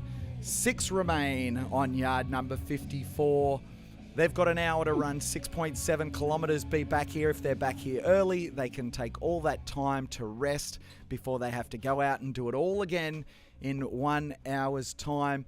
I can't remember what we were talking about because I'm also on a marathon effort here in the commentary box. Gemma, Phil, do you remember what you were talking about before the audio dropped? I don't know. The comments did tell us. Oh, the comments will tell us. Someone will tell us in the comments, I'm sure. They all looked like they were moving well. Yeah, they do. I can say for sure, even from my perspective, everyone looks like they're moving well. I made the comment a few hours back because everyone's asking, how do they look? How do they look? And I thought that, you know how there's a little rise before the start-finish area here? I saw Barry Keane kind of take a half stutter step going up that little rise. So I thought, oh, gee, is that a sign of fatigue? But, you know, we're 52 hours in at that stage. Of course everyone's fatigued. Actually, can you talk to that point too, Phil? Like, you feel fatigue. And actually, that was what we were talking about, when you found your limit in your debut and how that lit the fire. But talk about, like, fatigue and, you know, what they're feeling. And when I say, oh, I saw a little stutter step from Barry, you're not feeling 100% at this stage. You've run hundreds of kilometres. You're 54 hours into a race. Yeah, well, I mean, that little steep bit, if it's the one that I think you're talking about, even on lap 1, that's, like, annoying to go up. So no wonder by, like, yard 54, you're having a little stutter up there. So I wouldn't read much into that at all. But, yeah, fatigue definitely. Yeah, for me, I think the fatigue kind of comes in waves. Like, when that sun comes up, so... What time is it over there at the moment? So it's 1:02 p.m. Sydney local time. Yeah, so you're like midday over there. But yeah, like I think during the day, it's when the sun's up, you're kind of feeling a bit fresher. Yeah, I think kind of like between 2 and 5 in the morning, that's when the fatigue can really get to you. But for me, it goes in waves. Like you might feel really fatigued on a few laps, and then it picks up again, and you don't know. Yeah, it's just goes in waves. So Gemma, for you as crew, can you let everyone know, all the casual viewers watching at home, what would you do in a standard yard in a transition with Phil when he comes in? What's the process that you go through when he comes in, and then what are you doing while he's out on a yard running around? Yeah, so we have a pretty standard process when he comes in. We try to have a routine so that as the hours go by, we sort of can revert back to that routine, and it's not just habit. It's habit. So when he comes in, I ask him what his time was. I write that down, and then he sits down and whatever. In and out box. Oh, sorry, internet. So I'll have the. How do I figure this stuff? It's the pressure. So yeah, I'll have the inbox at the finish line. So when he crosses the line, he puts everything in the inbox. I take his time, and then I move everything that needs to go into the out box that he's going to take out with him onto the next lap, or put in there whatever he needs to have, whether it's flask or food, headlamp, whatever it is. And while he's sitting down, I've already got out his like food, drink, whatever he's going to have is sitting there ready for him. So all he has to do is sit down, take his shoes off, start eating and drinking, and then I rub his feet. And how much do you love that? That was a question for Not Phil. as much as Cato. Cato loves doing that. I'm sure he does. And also, so much love in the comments. Everyone's saying it's so good to see Gemma and Gemma's husband. People are, I mean, there's stirring going on in the comments. You know that Timmy Mofo's doing the stirring. What's he saying? And also Jashy's saying it's great to see, Gemma, that you've got his back, and he must have made a great impression on Phil at the Sat Champs when they first met. So thanks, Phil. All the standard backyard questions are here. I don't necessarily want to do all the standard backyard questions because I know you've answered them a million times. What I do want to know, however, Phil, is what do you draw on when you are in your deepest, darkest moments, when you are having your biggest challenges, your problem solving? You may be wondering, what the heck am I doing here? What's going on? Why am I doing What this? country am I in? What country am I in? What time of day is it? Which way is up? What mentally goes through your mind at that point? Yeah, when I get to those real dark moments, it's really just bringing it back to that lap that I'm on. Like, if I'm having a dark moment, it's probably me thinking, I'm not going to be able to keep going for a few more hours or whatever. And it's like, well, don't think about a few more hours. Think about this hour. Think about the hour you're on. You're already halfway through this lap. Let's just finish this lap. We'll get sorted out at the crew tent, and then I'll think about the next lap. It's just, you got to bring it back right down to the basics. I think, people, when they start struggling and they start projecting too far ahead, and like say they've got a goal of, I want to get to, let's say these guys here at 54 hours got a goal to get to 72 as like the next benchmark. That 72 can feel so far away, and it can be really overwhelming. So, I think instead of looking at, I've got to get to 72 as the next benchmark, it's like, well, no, I just need to get to lap 55. Let's just bring it back to that, because it's going to go in waves. And you just kind of draw on the experience that you've had before, and you'll be like, I know when I felt like this before, and I know that I've gotten through it, and I've come out so much better on the other side. And sometimes you need your crew there to remind you of that, because in the moment you can often forget about it, and you can just be so focused on those negative thoughts. You just need your crew to come in and remind you, no, remember, this happened at the last event around the same time, and you just kept going and you got through it, and remember how much fun you had after that, and remember how far you got after that. So I think, that drawing on that past experience and just having your crew to back you up really helps. Your brain goes to mush after that many hours. I'm not even going to ask you if it does, because I know it does. I've seen the documentaries, and if people watching haven't seen documentaries about Phil, do yourself a favour, search them up on YouTube. They're unbelievable what goes on. My personal favourite moment of any of the documentaries, I'm sure, Gemma, you are going to know what it is, and I'm just going to ask you about it. Phil's brain goes to mush. You tell Phil to shut up and eat his noodles. So what's the dumbest thing that Phil's come in and said while he's been out on a run? Oh, dumbest thing. Does he say some funny what stuff? country am I in is weird. Sorry? Does he say some funny stuff? So he asks you what country he's in. Does he say some other funny stuff?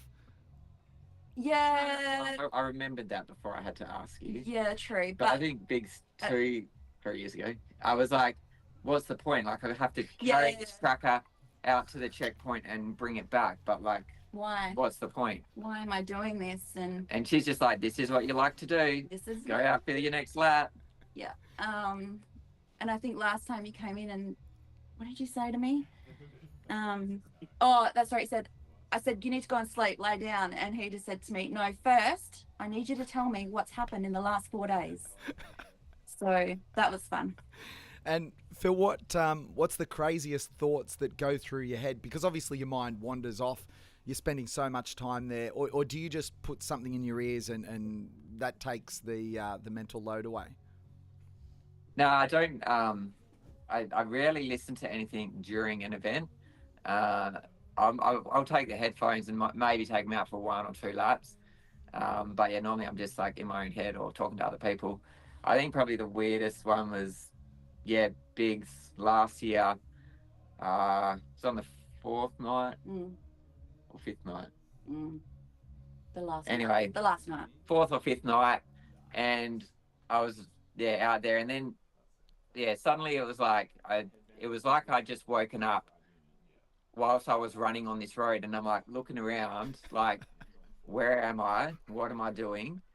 And it just took me like, I don't know, 5 minutes or so to kind of my brain to piece together the clues and realize what I was doing. But that was the lap, when I came in and said to Jem, I need you to tell me what's happened. Like, I'd forgotten things like, I was asking about Ryan and James, like, were they still in the race? But they were out like 10 hours ago or something. And like I didn't even know what country I was in. I kind of had this vague idea that I had to keep running and following this road, and then so that's what I kept doing. And then like it kind of started coming back to me, and you see the corral and the tents and that, and then I think Caroline was there, and then I was more confused. I'm like, where's Gemma? Like, it was so I have a few moments like that every now and then. I think Biggs was probably the worst, but I think most events where I can get enough sleep and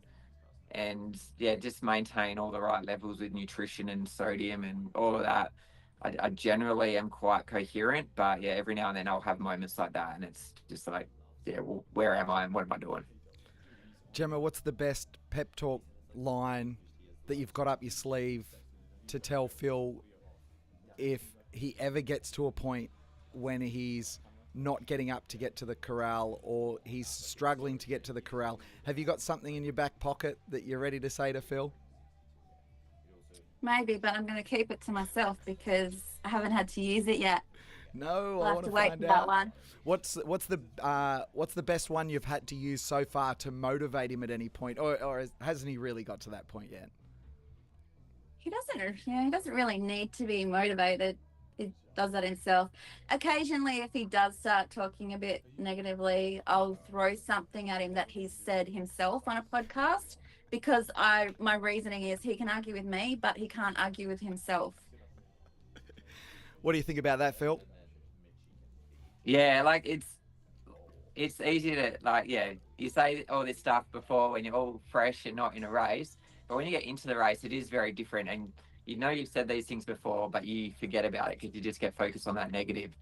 So I think when I'm reminded of something that I've said, it just kind of puts it in perspective again, and it just makes me realize I really shouldn't be complaining right now. Like, just let's get on with it. So appreciative of your time. I've just looked at the clock. I have to let you guys go. This is amazing. It's been wonderful to chat to you both. I've really enjoyed it.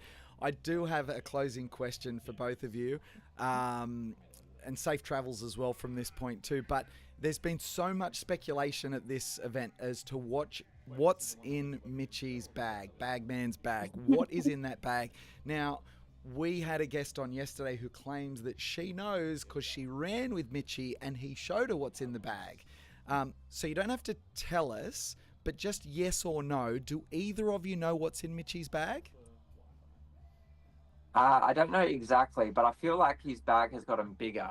Yeah. I think at other events it's been smaller, and I think it's gradually getting bigger. So maybe he's collecting mementos from each event that he's carrying around with him, and he needs more space to store them. But yeah, otherwise, I don't know exactly what's in there.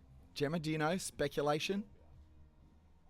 I don't know, but we had breakfast and we've spent the last 2 days with two of his Japanese friends. So why didn't we ask them? Yeah. We should have asked them. Wrong Lovely answers. guys. Wrong answers only, of so- course.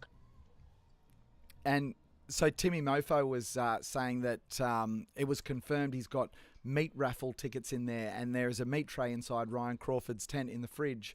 And if you ask him for a ticket when you're out on a yard, you get a ticket into the Mitchie Sands meat raffle, which will be given away at the end of the race. Is there any truth to that rumour?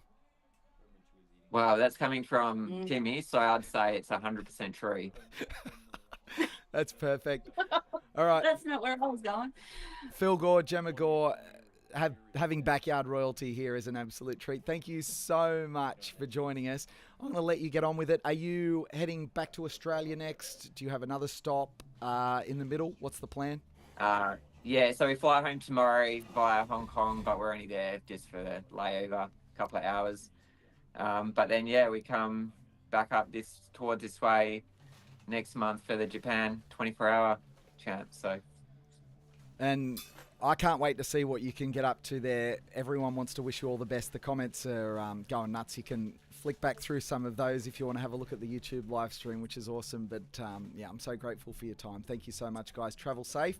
And thanks for having us. Hopefully we'll talk to you soon. Yeah. Thanks, Okay. okay. See you later. See you guys.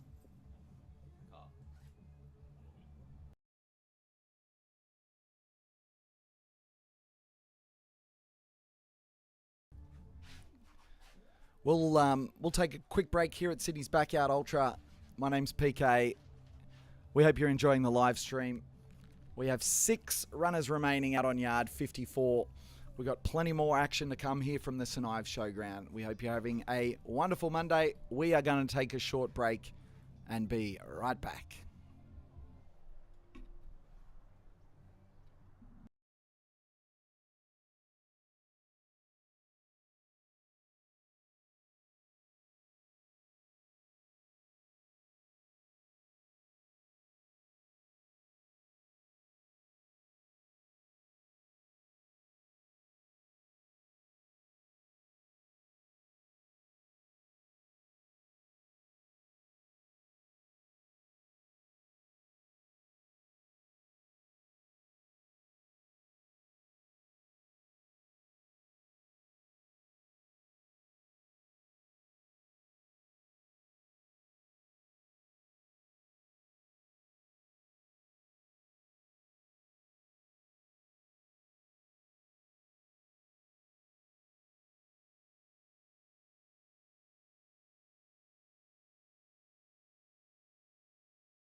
copyright strike off YouTube because I left the mic open. Uh-oh. We're going on crap on again, so we're going to get copyright strikes.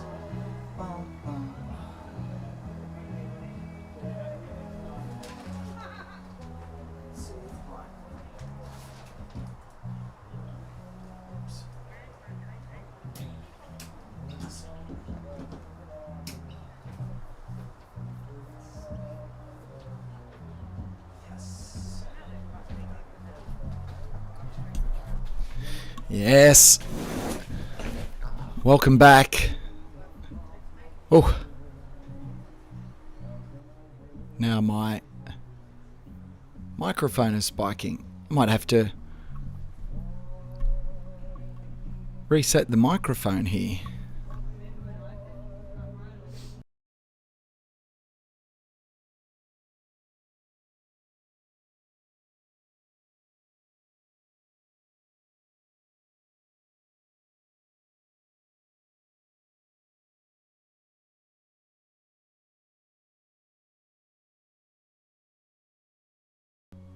All right. Hello. Welcome back to Sydney's Backyard Ultra. I think that's right. I think we're working. Let's transition back to the booth shot. Hello, everyone. My name's PK. Welcome along for the ride. Thanks for joining us here at St Ives in Sydney. If you've just tuned in, we've had a lot going on. I've just come off back-to-back guests of Backyard Royalty, the best in the business.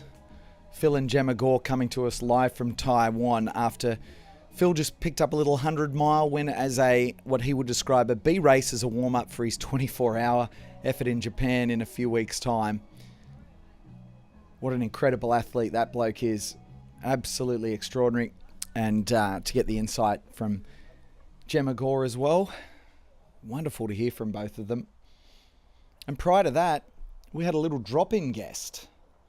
I don't know if you caught it. It was Ned Brockman, ultra endurance athlete. And if you can go back and have a look at that on the live stream recording,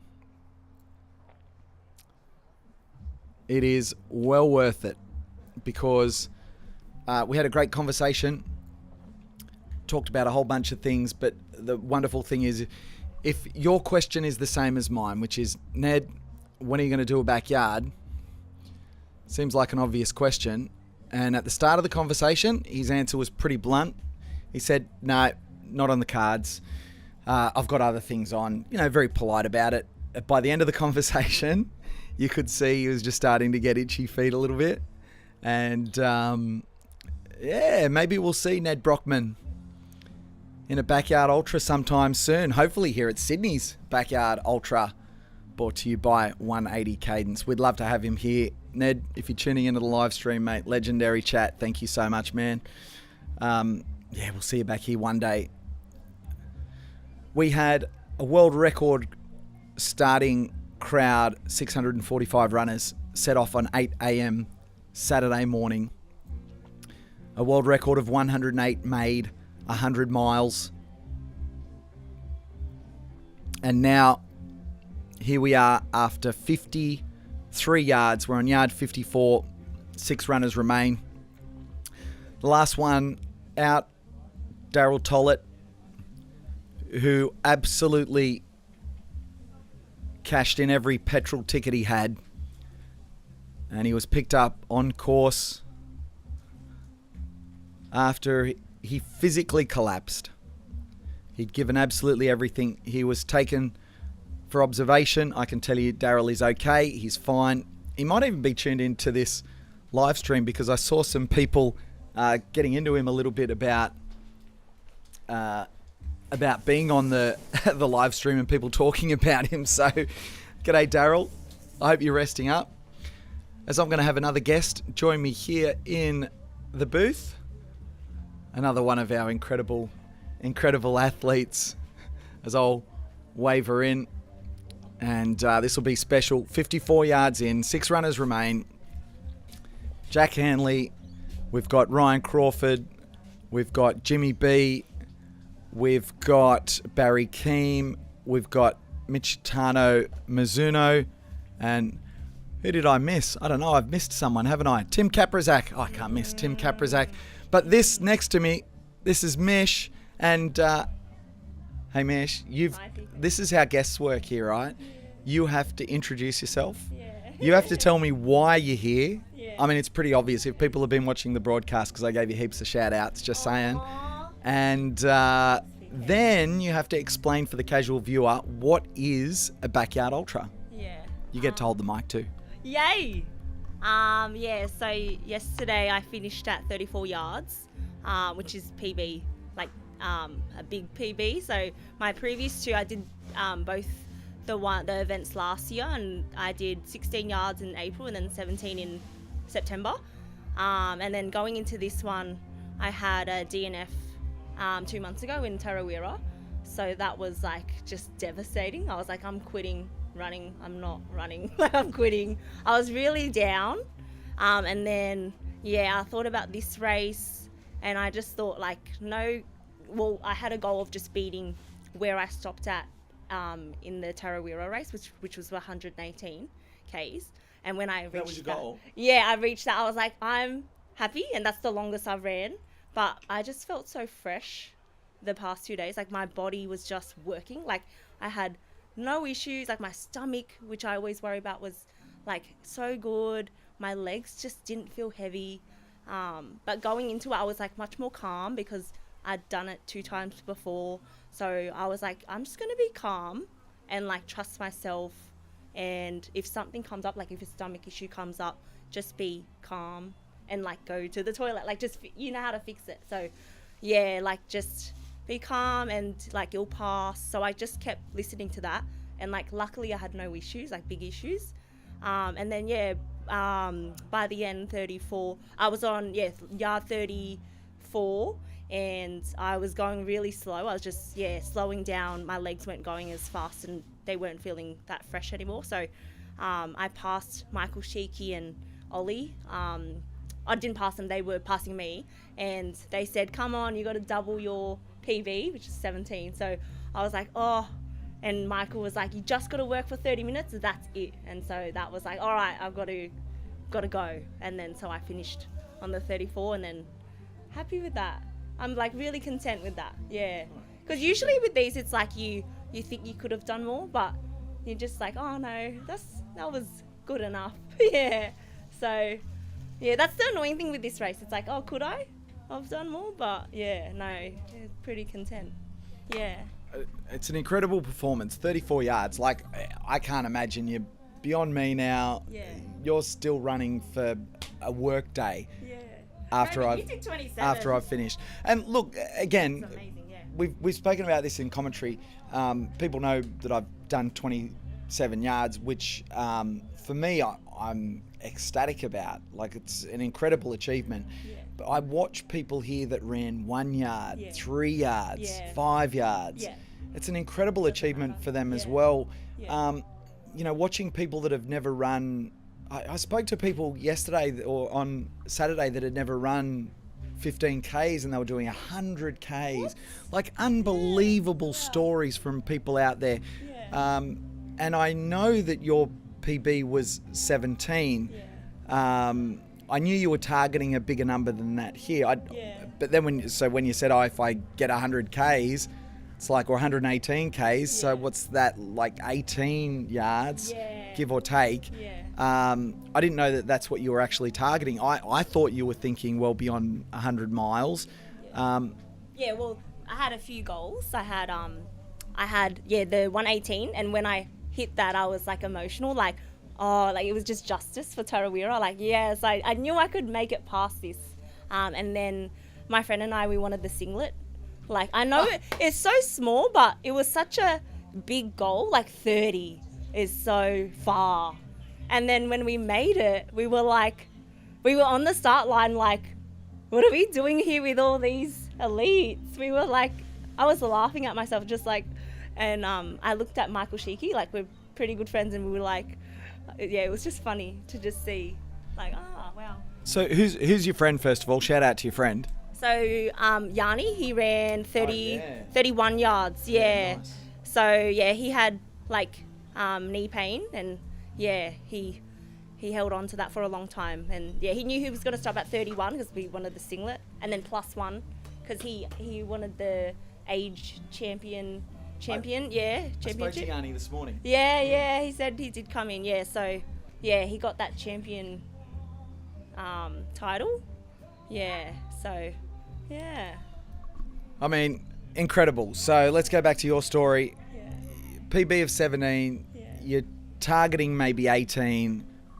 I was not surprised to see you get to 24 at all. I've been chirping you in Strava recently because there's a few little cheeky runs that you did, and I'm like, because I'm a bit of a Strava stalker, and I was on there, and I always like to hype up my friends because I know what it's like to have to do that. And I saw a couple of little cheeky runs that you did, and I'm like, I can't not comment on this. Like, you were flying, and that was so impressive. Some of your build-up was very, very cool, and I'm like, this is not the build-up of someone that's going to run 17 yards. But is that the way you felt in your preparation? Just like doing these in the past, so I just didn't I never 16 and 17 yards. Like, I just didn't want to aim for something that I hadn't gotten before, like making it through the night. Like, I know 25 or 24 yards would have been amazing, but yeah, just aiming for those big numbers just scared me. So yeah, obviously big numbers in mind, like the 30 yard singlet, everything like that. But yeah, just you never know what's gonna happen. And I've spoken to so many people who have had so many goals and didn't reach it, and it's it just wasn't the day, or just not the time. But next time, it just, you don't know what's gonna happen. So, and you don't want to disappoint yourself. So yeah, it's so true. It's a funny sport. As I just saw Barry Keem run behind us here behind the grandstand, so he's got about 1 kilometre left on this yard. That'll be a nice efficient yard too. I saw Ryan Crawford. I can see James Blanton just running in behind us, so they're not too far away. They'll be in. They're out on the day course here at St Ives Showground. If you were actually in the event, you know that day course like the back of your hand. I can see Mitchie Bagman as well, just off in the distance too. So they're still getting around there. It's pretty impressive. Talk to me about, Mish, the first time at a backyard getting to 24 hours, getting to that miler. I was here in the booth. I watched 108 runners flood out and come back. I don't know if you glanced across, but I was pumping my fist in the air. I was just a mess of tears, just crying the whole time because I know what it means, what a huge goal it is. How were you feeling at that point in time?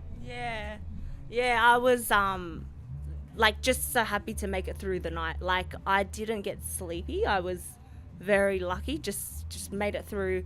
The day felt really quick, so when the night came, it wasn't quick, but it was doable, and I just felt, oh yeah, we're here, and then the sun rises, and then you're here, you're oh, we're going. So I was just it was just another yard at that point. Just another yard at that point, she says. Just like a throwaway line. 6.71 kilometres. She's already done 23 of them. She's about to run 100 miles. Just another yard. But it was my fastest yard. So maybe it was oh, yay. I was excited. It was a big one. Bit of adrenaline. So we'll get back to the questions in a sec. But first of all, we've got Timmy Kaprizak about to come back. Huge smile. You can see the teeth as he's coming because he is grinning.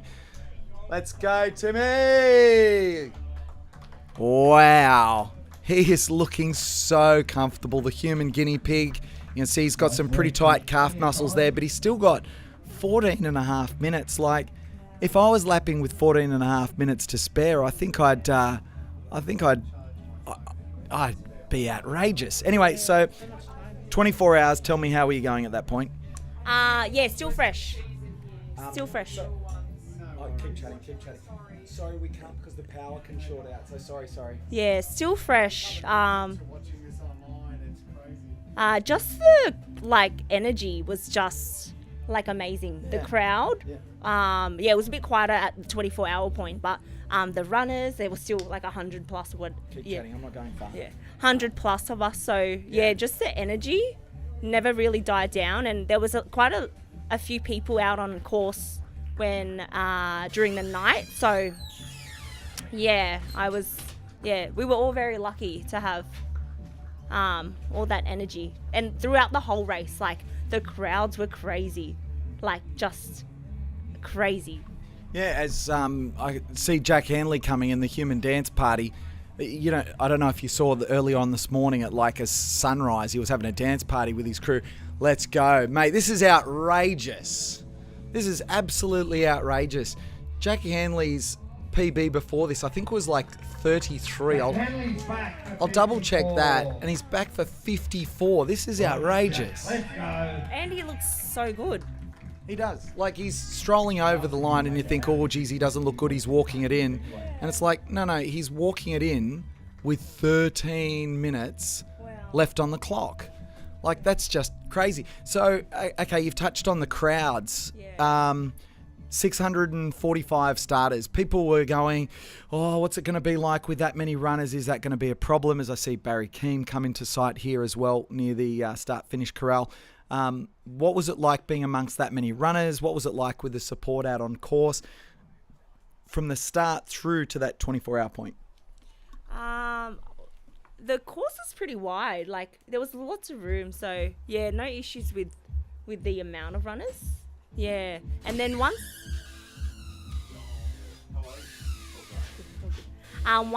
we, like, it thinned out quite a lot as we kept going. So, thank you.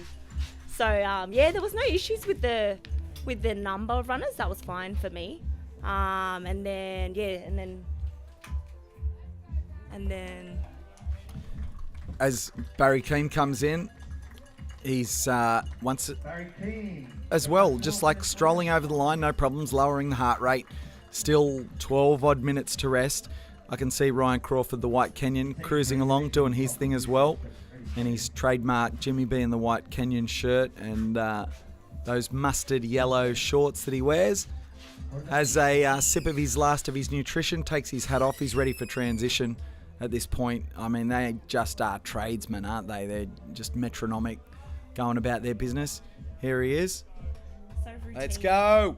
So routine. That's dead right. So routine. So back to the course. You were talking about the crowds and at the start and the support leading up to 24 hours. Yeah, so much support. From everyone though, like just like you guys. Like I know that at one point. See you, mate. Okay, take care. Good to see you, mate. Thank you. At one point, you came on the course. I don't know how you left this station and came, but I was running by myself. That was like the only time ever I was running by myself, and you crept out in the bushes. Do you remember that? I was like, PK, I can't see well, so I was like, who is that? And I've got to so tell the I was story. like, what? Okay, so I can't remember if we talked about this on the live stream or not, but there was a break. Man, so that would have been after 24 hours. Yeah. It would have been after 24 hours. There he is. There's Jimmy B coming back. You'll see him come in a shot in a second. And I think that just leaves Mitchie, Bagman, to come back, and then we'll have all six back. Everyone's on target here at the moment. I can see Mitchie coming into view. So he'll have about 8 minutes turnaround here. That is a lot for Mitchie. He's sped up a little bit here, so obviously looking for a little bit of rest or something. It's great stories about Mitchie. Oh my goodness. So I went out on the course because I thought I haven't been able to see the runners and kind of engage more personally. So I went for a walk to the far end of the course, and you weren't the only one. You did this, but a few others did this as well. When you say I popped out of the bushes, I kind of did pop out of the bushes and said hello, and multiple people looked at me, and they looked straight through me as if I was an hallucination and I wasn't there because it was so out of context. It's like, why am I seeing PK out here? He's doing the live stream back there, and it took moments to figure out what was going on. And you did the same. Like, wait, what's going on here? So what was that like? Yeah, because it was like that random spot just in the trail. It was in the trail, and it was just a random spot. Thank you. And you were coming like down from a hill, and your arms were wide out, like showing like, what? Oh my gosh, amazing. So I was like, what's going on? Who's this? Because I can't see. And then, I realized it was you. I was like, oh, yay. Yeah, no, that was really nice surprise. Yeah, because I was out on my own for like the first time, just for like a few minutes. Yeah. So. What was it like with all the support and joining people out on course, like the runners, and then we go from that moment to, I mean, it must have been about 27 hours. Now all of a sudden you're isolated. Yeah. Let's talk the viewers through that sort of experience. Yeah. I remember, like, by the end of like yard 33 and 34, I was slowing down, and there wasn't many out there anymore, so it was like 20 to 30 runners, and I just remember I was slowing down, so the other runners kind of knew I was struggling, and like each runner, like so much support, like just telling me like, come on, let's go, like, yeah, everyone was just really supportive, and just, yeah, we'd been through so long of the race, and just everyone you come by is like, you know, got something, or even if they're doing well, it's still, you know, they know how hard it is to get to that point. So yeah, it was just nice getting, like, you've seen all these people for so many yards, and it just felt like bonded, just, oh, like now it's just us left, and it was nice, like those comments back and forth. Yeah, it was really sweet. Yeah. Nice. So I don't know if you're aware of what we're looking at here in front of us, but for those watching along at home, on the live stream, the pinned comment is you can click through to see all the live timings for the event. So this is actually your live timings from as we kind of look in nice and close, so you're getting a nice close-up of me and Mish as we look in. I can't see. Well, okay, so I'm going to talk you through what's going on here then. I'll help you out. So obviously you'll have your Strava stuff here, but this is also, we've got Mitchie just coming out from a comfort stop. Where is he? There he is. Let's go, Mitchie-san. Welcome back, Richie. Come on. There's a thumbs up for the booth. I was just talking to Phil Gore a second ago. He said his bag's getting bigger. I heard him referred to as a human clothesline as well yesterday. I love that too. What a character. He's unreal, acknowledging the crowd. They're very supportive. So Mitchie, that's all 6 runners back, 6.5 minutes. I mean, that is comfortable. 6.5 minutes for them to rest while we continue to chat here at Sydney's Backyard Ultra for 2026. This is Mish next to me, coming fresh off 34 yards after a former PB of 17 yards. 34 yards is 228 kilometers, Mish. Like, very impressive. Yeah, I still can't believe that. Like, just the numbers, every number, like 34 yards, the 200, like just every number I've thought of, like top 25, like everything is like, that's like crazy. Yeah. And so do you realize you in the women's will actually go back to those numbers, because this is let me refresh this and go to the women's, because I don't think you're probably aware of how you went overall in the women's. Yeah. It was run by Sariel. Yes. Oh, she was 46 yards. She's just incredible. Claire Palmer and Annika Janos, both DNF'd on the same yard. You didn't actually go out on that yard. So if you had gone out on that yard and completed it, you would have been the female assist. And as a matter of fact, does that mean... I think that actually means, looking at this, I'll have to double check that, but that means you are the... we don't have dual assists, we have tri-female assists. Someone can probably help us with that, because officially you're 34, Annika 34, Claire 34. So that means it's a triple assist possibly. And if I say that to you, can you believe that at all? Like second tied female? Yeah, that's crazy. Like behind Sariel, that's like, yeah, I'm happy, yeah. No, Sariel's amazing. Even Claire and Annika, just seeing them out there, like yard by yard. And I know like we were all kind of struggling towards the end, and just sharing the comments to each other. Like we just all, like I just felt bonded, like, oh yeah, they're going through it, yeah. And I wanted to hang in there. I was like, just hang in there, like, you know, you can keep going. But yeah, I was so happy and content with already what I had. So yeah, I was happy to stop. Yeah. So you should be. Yeah. So here's your yard times. You're pretty consistent, you know, and you were coming home in the middle section with 6 minutes to spare. So, you know, even Bagman's got even more time than that right here. Yeah. And then you kind of quickened up a bit towards the early hours of the morning once the sun came up. As you said, your quickest yard was 49 minutes on yard 24. And then you stayed around that 49 to 52 minute. You dropped to 54, but then you sped up again. And then you can see you went 54 and your final yard 58 minutes 42 before calling it a day at 228 kilometres. Do you have any recollection of what your thoughts were with regards to yard times, or were you just kind of winging it? Yeah, yard times I was just 53, like aiming for, always 53, because that was the perfect time to rest for me. I didn't want too long. And it was just a good number for me, 53 every time, and I don't have to worry. I didn't plan on, each yard what time. It was just simple for me.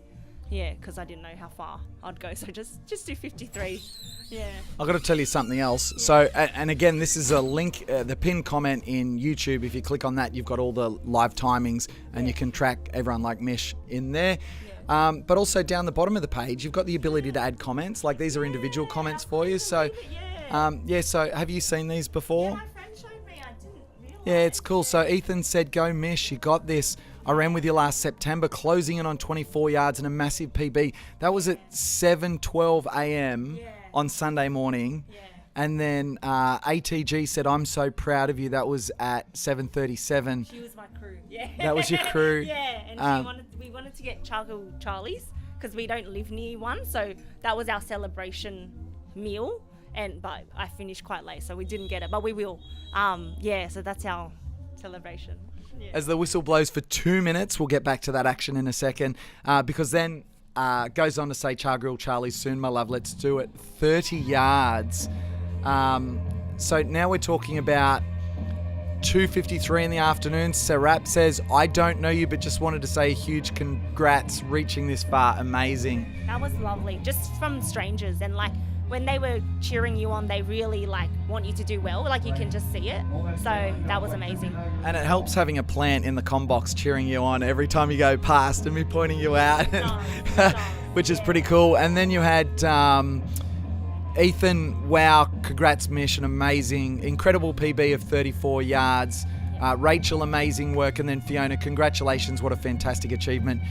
You don't know us, but we cheered you along on Sunday while walking our dog, and we're inspired by you, so followed you on TV when we got home. Just amazing. How does that make you feel? Just really like people were out there for you. They really wanted you to do well. I couldn't believe that. And I feel like that's what kept me fresh. Let's go. Let's keep going. You got it. You got all the support. Keep going. Yeah. Well, here we are. Yard 54 complete. There's 6 remaining, about to go out in yard 55. I can already see Jack Hanley out shaking his legs out in the corral. That's not unusual at this time with a bit of time left. Thumbs up as Ryan Crawford comes out, Barry Keane. There's James Blanton. And there's Bagman, Mitchie San. And last out, Tim Kaprizak. 13 seconds on the clock. Let's see if we can get a read on any of these guys as they go out on yard 55. So crazy. And they are off. Tim Kaprizak, as has been customary. He's going to head out first. Jimmy B got time for a couple of fist bumps along the way. Jack Hanley up there. Barry Keem sporting some new tape on his right shin, and it looks like he might be favouring that left leg there as he reaches down to his right calf. So Barry Keane, just off camera, he's massaging his right knee and his right calf. He's certainly not moving flawlessly, but who's going to be after 54 yards? He heads off into the distance. He's still got a strong running style. He's alongside Ryan Crawford there right now, who's got the vest on this lap. Mitchie Bagman at the back, carrying that ever-increasing in size shopping bag. So it's Tim Kaprizak out in front, a couple of metres behind Jack Hanley. There's probably about a 20-metre gap back to Jimmy B and the White Kenyan, who trundles up alongside him Barry Keem now moving a bit more freely now that the body's warmed up. And then about another 15 metres behind to Michi-san, Michitano Mizuno from Japan. And if you think it's odd watching a man run around with a plastic bag, you better believe he can do that all day and all night and all day. Yes, he's been carrying it since yard 1. And it's on like. And it's like. It's in his left it's on an hand angle. all the It's time. left hand, All the the time. same arm. All the time. We've got PK that's just joined us at the front of the box. I've got to walk over and shake his hand. That's okay, mate. You can walk in front of the camera. You're allowed to. Peter Kaldor, new, current, global record holder for the 60 to 65 in backyard ultras. 44 yards. 43 yards. Timed out on 44. Didn't really attempt 44. Yeah. Hey, So you stood there. Do you want to come in and join me and Mish for a chat now? Okay, awesome. Come and jump in. We'll move our chairs back and across. Yeah. So move the chair back, Mish, and put it right next to this one. And then I'll bring this over the other side for PK. PK Scott was also there, and his boys interviewed you. Remember Campbell and Hewen? Oh, yeah. Oh, wait, is that you? Is that what you look like in civilian clothes? Mate, Okay, so Mish, thanks for joining us here on the live stream. Hang on, jump down. I'm gonna have a trade out. Thanks for the chat. Congratulations, you're an absolute legend. Can't wait to stalk you on Strava again in the future. Well done. Thank you. Take Well care. done. All right, I'll see you later. As we've got 2 new guests, I was looking across at Scott and I'm like, I know that dude, but I don't know where from because I'm so used to seeing him out on the course cruising around. Hey, come and sit down, mate. Yeah, and I had a chat with Thomas. I had a great chat with Thomas. I had a great chat with Ewan and Campbell in here. Wow, the guests are gonna keep coming. How good's this? So you can see this is what the people at home are seeing right now. Up here. So you don't have to look at it. Who cares? We're just here for a chat, mate. So I'm going to pass the mic across. You can hold the mic yourself. Just make sure you're staying nice and close and people can hear what you have to say. So I know who you are. I've already said Peter Kaldor, PK. But as a guest on this, we've made a little rule. You actually have to introduce yourself. And this is what you have to do. Come and join us, Scott. I saw you beaming out there. I was just saying, why is that dude familiar? Why is that dude familiar? Very tender into the chair.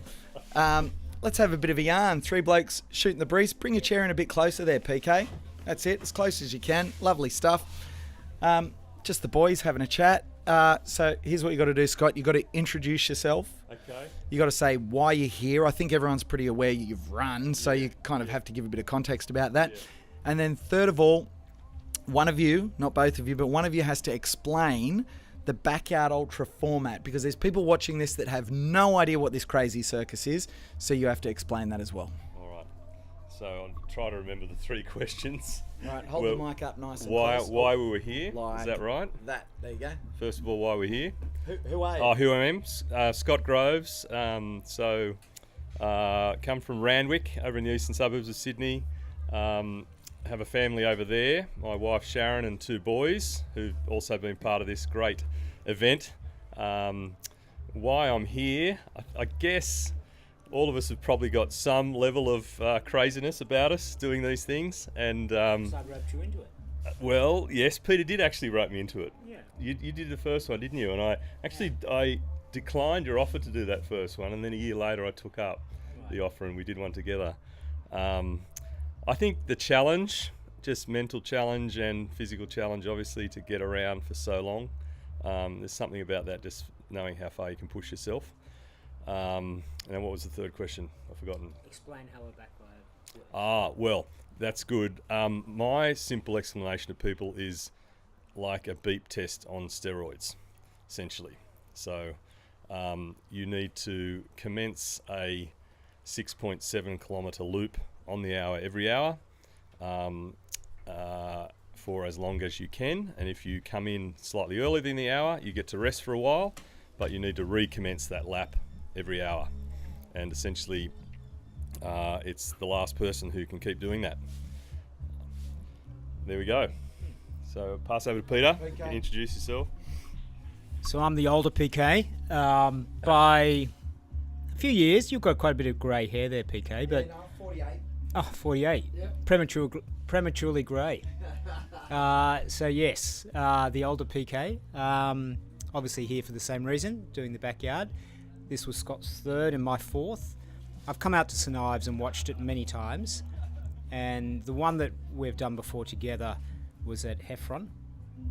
And we always do something called the 6 foot track in the Blue Mountains. We've done that now for many, many years. But this year it coincided on the day of the Heffron backyard. So we thought, well, we'll do this one because it was 5 weeks apart and we entered. The first year that I did it, it was 6 foot 1 week and the following Saturday, the backyard. So only a few days to recover in between. You didn't have your PB at 6 foot though that year, did you? I think you had your PW. No, I was a pacer. Yeah. 7 hour Still pacer. record that. We still, Yeah. That's still on the tally board. No, it's not part of my average. Oh, I'm including it in your average. The things you do just to try to score one over your friends. Yeah. I've got some questions. I've got a lot of questions for you blokes. If people were watching the live stream late last night, we had so much fun when you guys were out there doing your thing. I don't know if you'll get a chance to watch it back. We're going to have people crossing over in front of the live stream. We apologise. This is the kitchen, by the way. We call it the kitchen because we're cooking in here. Yes, sir. We've got photos going on over here. We've got videos going on over here. There's so much stuff happening. But we were in the box yesterday, and I don't know. Like, we're telling stories. We're looking for stories, and it just so happened that your young fellows were around. Scott, one of your mates, was here as well. Well, I think both of your mates were here, and so we were making conversation about there's no stereotypical backyard ultra runner. At the time, we had Oliver Sheikey running around at 20 years of age, and then at the same time, here comes Scott, the 55-year-old, cruising in, and behind him, no problems, Peter Caldor, the 61-year-old, at that point in time with a PB of 30 yards. And well, this is the thing. How hard is it to get the Zimmer frame around? It's unbelievable. And especially in the rough ground, yeah. I tell you, so, Scott, I mean, let's look at it from the other side of the fence. What do you think when you look around at all these other runners? Do you ever think they've got to look at me and I'm schooling some of these clowns? It's an interesting sort of thought, because I did have, actually, when we did Heffron March 25 together, I managed to get through to 27 yards on my debut, but I remember on the last 3 or 4 yards, as I was leaving the tent, walking up to the start line, I had a real feeling of imposter syndrome, actually. Really? That I shouldn't, I was too old for it. I actually shouldn't be up there competing with these young pups, buffed young, CrossFit guys. And that was quite a strong emotion. I mean, you go through a lot of emotions, right, at that stage of the race. But I do remember having that thinking, what are you doing out here? You crazy, sort of trying to compete with these 30 guys. And that actually took me out of the race to a point. Not fully. I chose to finish up. I had family around and it was a nice time to finish. But yeah, I think you do. Well, and then the flip side of that is I had one guy, a funny story, after Heffron, who we crossed over with up at the 6 foot track in last September when the delayed race, and he came along, ran along behind me in one of the flat checks, and he said, "Hey mate, did you do Heffron backyard?" I said, "Yeah, I did." He goes, "I recognise the shorts." I must have been wearing the same shorts. And then he just continued to tell me how inspired he was because an older runner was out there, trunching around with all these young guys. So I took a lot of encouragement from that, actually, that you can still have a go at getting out there. Yeah. But I've actually got another story to answer your question there, PK. Yeah, I can't remember the question. Well, your question was, do you feel a bit out of place being sort of old guys compared to these young ones? But in terms of the idea of being out of place, at that first backyard that Scott did, it was a very hot day at Heffron. It was 35 degrees during the day, 30 overnight. And for some reason, Scott and I were the only ones that got from Bunnings those blue shells, and we just poured cold water and sand pit type just shells. and put put ice in them, and every lap would come and just lie back and cool off. No one else seemed to do it. And my older brother Michael, who's got a quick turn of wit, he looks at me, bit of a whippet, in one pool, and looks at Scott. Let's just say Scott's reasonably solid, Robust frame in the other little pool. And Michael says, your mate's, he's in the wrong competition.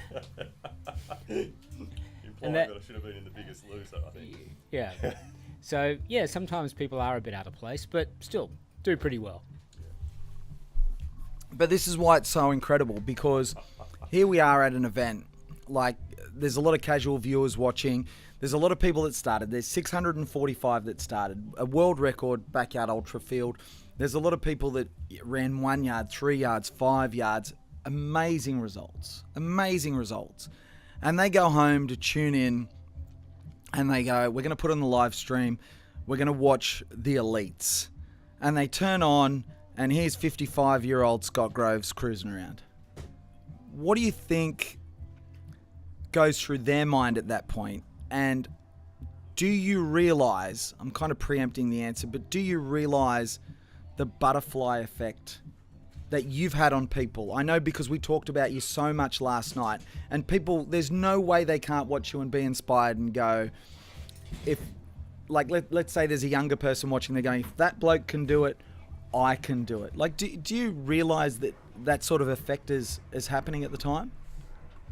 Yeah, I don't spend too much time thinking about that, but I hope it happens, because I do like to encourage, particularly in a work environment. I'm in a large company where there are lots of younger employees, and they know I'm a runner, so there's lots of conversation around the coffee machine and stuff in the kitchen, and I'll often talk to them and encourage them along. And this year there were actually one young guy from work and his brother. You probably saw them around last night. I heard you commentating on him when he came in. Charlie, really happy, positive guy, was coming in. Charles, and I couldn't believe him. They all three of them were on debut. Charlie must be 25. Hamish and Alistair were brothers, and they're I knew Alistair's at work with me, and they were. Charlie was absolutely so, Scotty, I'm not going home tonight without 30.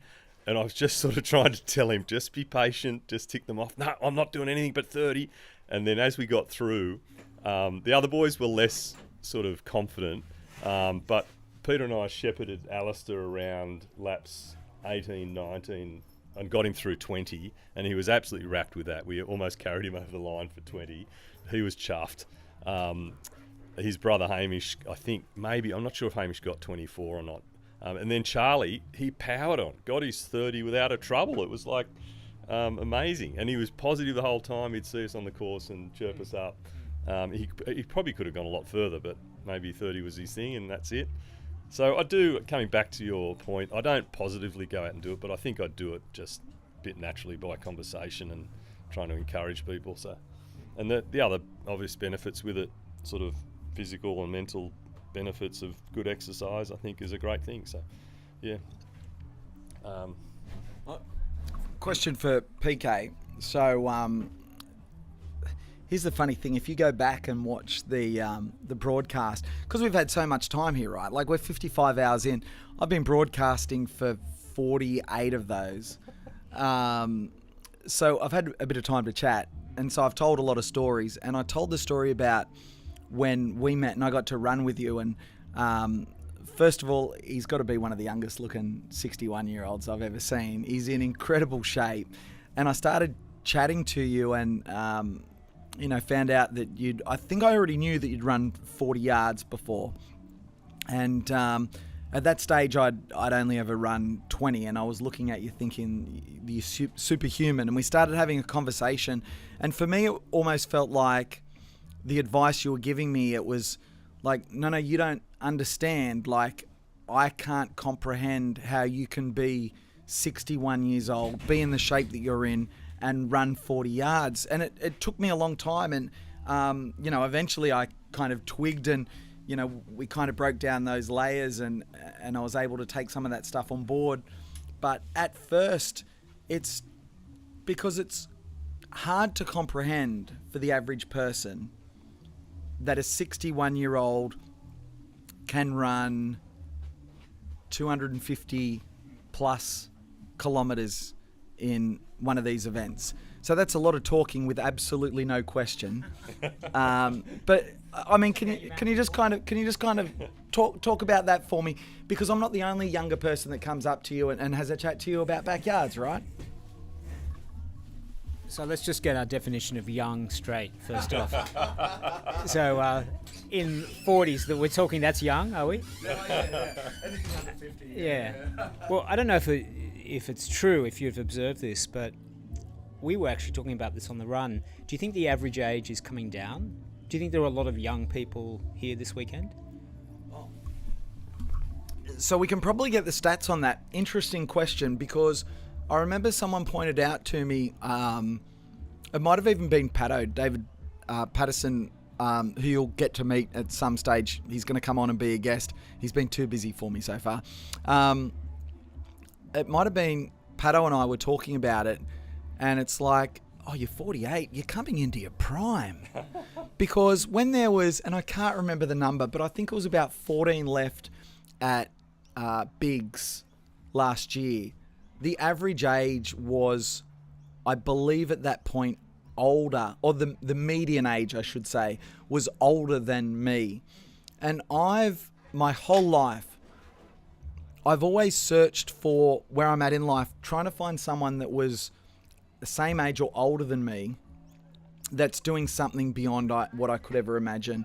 I remember when I was in my 30s, I went for a trip to... we've got Ezra come over. G'day, mate. Oh. Can you just put that on USB-C charge? Yep. Okay. Critical. Looking after Ezra Dingo. Schoolboy error for me last night. My rookie. watch ran out of charge on the 30th lap, 30th yard. So my Strava's now locked in at 193 or something, I think, rather than cracking the 200. Well, I've had two other Strava entries, haven't I? I had to borrow a watch and then... Yeah, so your total event was split over 3 Strava entries. Yes. Actually, that'll help my weekly averages, because I'll get something on... Oh, no, it'll all fall into... It'll still fall into last week. Oh, there you go. Anyway, sorry, I've interrupted you. No, all good, all good. And I can't remember the question I was asking because I've been out here. Average age. Yeah, at Biggs. Yeah, at Biggs. When there was 14 left, the median age was older than I was. I've always been looking for people that do extraordinary things. In my 30s, I remember traveling to Canada, and I was watching ice hockey players that were older than me playing in the NHL. There was a time when I started to think, that's why I ran a marathon when I was 34, because I thought, I'm getting old. Like, this is it. This is my chance. If I don't run one now, I may never run one. Unbeknownst to me, what would happen to this bloke in his mid to late 40s, which is bizarre. So, to answer your question, at the top level of this sport, I don't think the average or median age is coming down yet. I don't think that was Peter's question. Participation. Oh, participation. Yeah. Man, that's a great question. I think the average age or the median age of participation, I think that's coming down. Yeah, I think that's definitely coming down. Because out on course chatting to people, there were a lot of people who were saying, oh, I'm just about to do UTA 100 or miler, or how did you get into this? Well, I did some UTAs and now I'm doing this. So it did seem like there's a lot of crossover from the trails, and a lot of the people were quite young. Yeah. Tell us about some of the conversations you had with some of the young tackers out there. Oh, it was a very nice guy called Nathan. He's only 21, and he's already done 3 6-foot tracks. And to do the 6-foot track, you have to be at least 18. So as soon as he could, he did them. He's done now 3 backyards. His previous PBs were 24 and 25 here, and he managed to do 31. Last couple before 30, I sort of ran around with him, And then I encouraged him to do 31 because everyone knows that, you know, a lot of people drop on the milestones. And the other bit of encouragement was you'll get to try the night course. And he was getting quite slow at that point, came in about 58 something. And I'm also quite slow. I was on the dirt road and he was coming on the grass. And he just sort of pointed and said, "I'm here because of you," which was very nice. Oh, Nathan said that, did he? Yeah, Oh, that's because he wasn't going to do 31. Yeah, So, yeah. no, there are a bunch of... Abdullah's probably Abdullah not... we spent a He's bit of not time with super young, but we had quite a bit of time with him. Me too. And, there was a young English lady. I don't know how old's Pia. Maybe 30. So Pia, the background to that story is that she put a note in the Cadence 180 chat. Can anyone help me with gear? So I sent a private message to her saying, has anyone responded? She said no. So I organised all of her equipment, her gazebo and table and everything. She was flying in from Vietnam where she works, and her English friend lives in Melbourne, came up to help. So we set up 4 because Mitchie stayed at our house since Thursday. So we had Mitchie, Scott and me and Pia. So we're a little international commune. And, by the way you're smiling, you know that she had a bad stack. So she had this really bad stack on 14.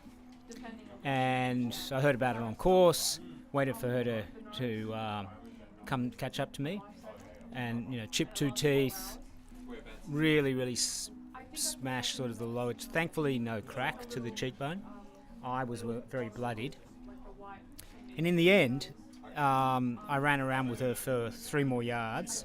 So she ran with that injury for 3 hours until on the last yard, she said, I've got a really bad headache and I'm feeling quite dizzy. And I said to her, look, I know you never meant to say this, but I do think you should be stopping and going to a hospital. So we had Pia in the box. Oh, after the event? After the event. Oh, after she'd come back from the hospital? After she came back from the hospital. So this is how these stories kind of intertwine now. Is like on day 1, I'm getting goosebumps. On day 1, 645 starters. But as the field dwindles, the stories become more intertwined, right? There's more crossover. So Pia, on day 1, she had friends from all around the world blowing up the live stream chat, including friends from Falkland Islands, Vietnam, from over in Europe. She used to work in Sri Lanka. So the first comment that she got was, hi, watching from the Falkland Islands, did you know that Pia works with bears? Yeah. And I actually said, I don't know if this is a G up. It's very early on in the piece to be G'ing up the commentator, but shout out to Pia. Does she really work with bears? And then it's like, no, she really does. And Pia confirmed.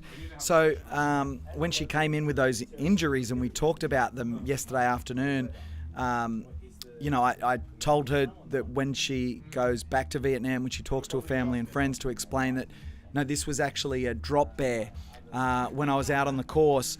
And we were saying that, when she like half of a whole bunch of tooth is missing from the front. And we were saying, well, all she was doing was setting up a treasure hunt for the kids today out on the course to go and try and find Pia's teeth. So for you to circle back on this story is just incredible. What an amazing woman she was. Yeah. The difference is that my story was real and yours is entirely fictitious. No, she's one tough woman. And as she said by her own admission, I'm quite stubborn. I said, yeah, I think you are. And determined. And the organisation's called Animal Asia. And the other funny little twist to that is that they're one of the charities that my mother is a big donor towards. So I said, oh, wow, I've heard of them. Crazy how things come together. And then we met Pia, and for viewers, they're getting used to me jumping around. Dentist for it, I think. Yeah, absolutely. Everyone watching this live stream knows that I jump around. I'm like squirrel. So then we had Pia in, and then later on in the evening, all of a sudden I'm sitting here with Hewan and Campbell because I was talking about you in coverage, and I don't know if they heard or someone heard. I don't know how it came about. All of a sudden I'm sitting in here chatting with 2 incredibly impressive young men. And yes, we had a good time. You've got to watch the interview back. We had a good time. There are countless jokes at your expense. I'm sure there are. But at the end of the day, I think everyone watching the broadcast, and I got some DMs about it incredibly impressive boys. To be honest, with an incredibly impressive father. But I'm going to ask you the same question that I asked them. What is it that impresses you most about your young fellas? And I'm going to ask you about Thomas in a second, Peter, so you can pre-prepare your answer, but I'm throwing Scott under the bus here. Okay. What impresses you most about the boys? Look, I mean, we're both very, very happy with the boys. They've just embraced opportunities that they've been given, that we've been able to give them through schooling and other sporting endeavours. So they've really embraced that well and taken opportunities. I think the fact that they're very sort of motivated by things, particularly in their sporting arenas. We offered them opportunities to train in sports, at a young age, like you do with young kids, but it was fairly quickly into that they took it on themselves and had those passions for things, and then followed it and made it their own. So from that side of things, they've just been very self-motivated kids, and that's been great to see them flourish in their endeavours. They've got good hearts, I think, the pair of them, and that's been a real joy for us to see them develop those softer sides as young men. And our hope is they continue to have both sides. It's fine to go and do wonderful things, enjoy all that's on offer, but it's about people and relationships, and our hope is they continue to sort of flourish and develop in those areas as well. So they had fun here last night. They weren't able to come over for much of it. Campbell was away for a camp weekend, and Huey was working Saturday and I think working Sunday. Anyway, this is quite a nice little sort of bit of maths and things that I was doing last night on the run. My previous PB was 27, and I actually went through a really low patch at not a mental low patch, just more fatigue at around 26 actually. I think we had a couple of yards. I couldn't seem to get energy into my legs. It was probably my food just wasn't going through, or I wasn't eating as much, and I was feeling tired. And I suddenly thought, man, I'm at risk here of not even getting to 27. And if I get 27, I want to get 28 to improve. And I thought, man, I'm at risk with this. Anyway, I managed to get something in. I was just trying to shovel anything in. I probably need some nutrition advice, to be honest. But again, Michael came into me at one point. I had a bowl of Cocoa Pops going at 10 o'clock at night, and he made some comment about, or you can eat breakfast or something. Another jab. Anyway, I had in my mind, I got through that little low patch. I had then 30 in my mind, just keeping it sort of close. And then I saw Clayton Talbot out on the course, and I remember he'd sent around a list of age records, Australian age records, and I just saw him on the fence on the little section through the middle of the paddock here. And I said to him, just remind me, Clay, what the 55-year-old age record is. And he said, I don't have it on me, but I'm going to go and look. Raced off, and then when I caught him up here at the top of the car, he said, Scott, it's 36. So I said, right, do I need to do 36 and get that record, or do I need 37? He said, no, you've got to get 37. So then that set another little theme of mine. And then I thought, okay, I did my maths. Huey and Campbell couldn't get across until 6 o'clock. So if I pulled out at 30, they would have missed all of that. And then I did the maths, and 37 would finish me at 9 o'clock, was perfect. They were going to be able to get here. And so we'd all be here. And that's the way Heffron finished for me as well. The whole family were there. And it just, meant you finished on a real buzz. And our good mate, Ben Waterhouse, was also came across, who you spoke to. I think Ben sent in the boys, actually. He saw you commentating and sent the boys down. He's the conduit. And Ben's great. He was the peanut gallery just here out the Was front. he? Yeah, that'd the be Ben. later. Yeah. So he's been across, for most of these events, he comes across and joins in the banter, and he's been a great, motivator and encourager as well. So, that was, I don't know where we started that. We're just rambling. But the boys, of course. Okay, yeah. And obviously, without Sharon's help, they wouldn't be anything they are. So, and Sharon was fantastic again, crewing. It's just so important to have good people in attended, just organised and encouraging. And Sharon had to front up for work today, so hats off to her. So I'll pass over to Peter. Well, just before you do, Yep. just for everyone watching at home, just a quick on the half hour, what's going on at the moment. You're watching Sydney's Backyard Ultra 2026, brought to you by 180 Cadence, coming to you from the beautiful St Ives Showground here in Sydney, Australia. The weather is, well, it's almost perfect for backyard running, except the breeze is starting to pick up a little bit. It's gone from a light zephyr, it's a little bit stronger. You'll see some of the gazebos in the shot out in front moving around, fluttering in the breeze a little bit, but there is a little bit of cloud cover. It's about 19 degrees. Great conditions. We're on yard 55. Can you believe that? 55 hours these 6 warriors who are still out there have been going. 6 remain. We've got Jack Hanley, we've got Tim Kaprizak, we've got Ryan Crawford, we've got, who have I missed? Bagman and Jimmy B and Barry Keane. Incredible endurance feat from these 6, and they're still going. So we're going to catch up with them as they come back into transition, but they're still out on course at the moment. We don't expect them for a little bit as yet. I'm joined by Scott Groves and Peter Kaldor. More impressively, Scott Groves 55, Peter Kaldor 61. That's their ages, but their yards, not quite yards. It was Warren, wasn't it? Made up Can you run your age? We've got Peter Kaldor now, world record 60 to 65 years of age, 43 yards.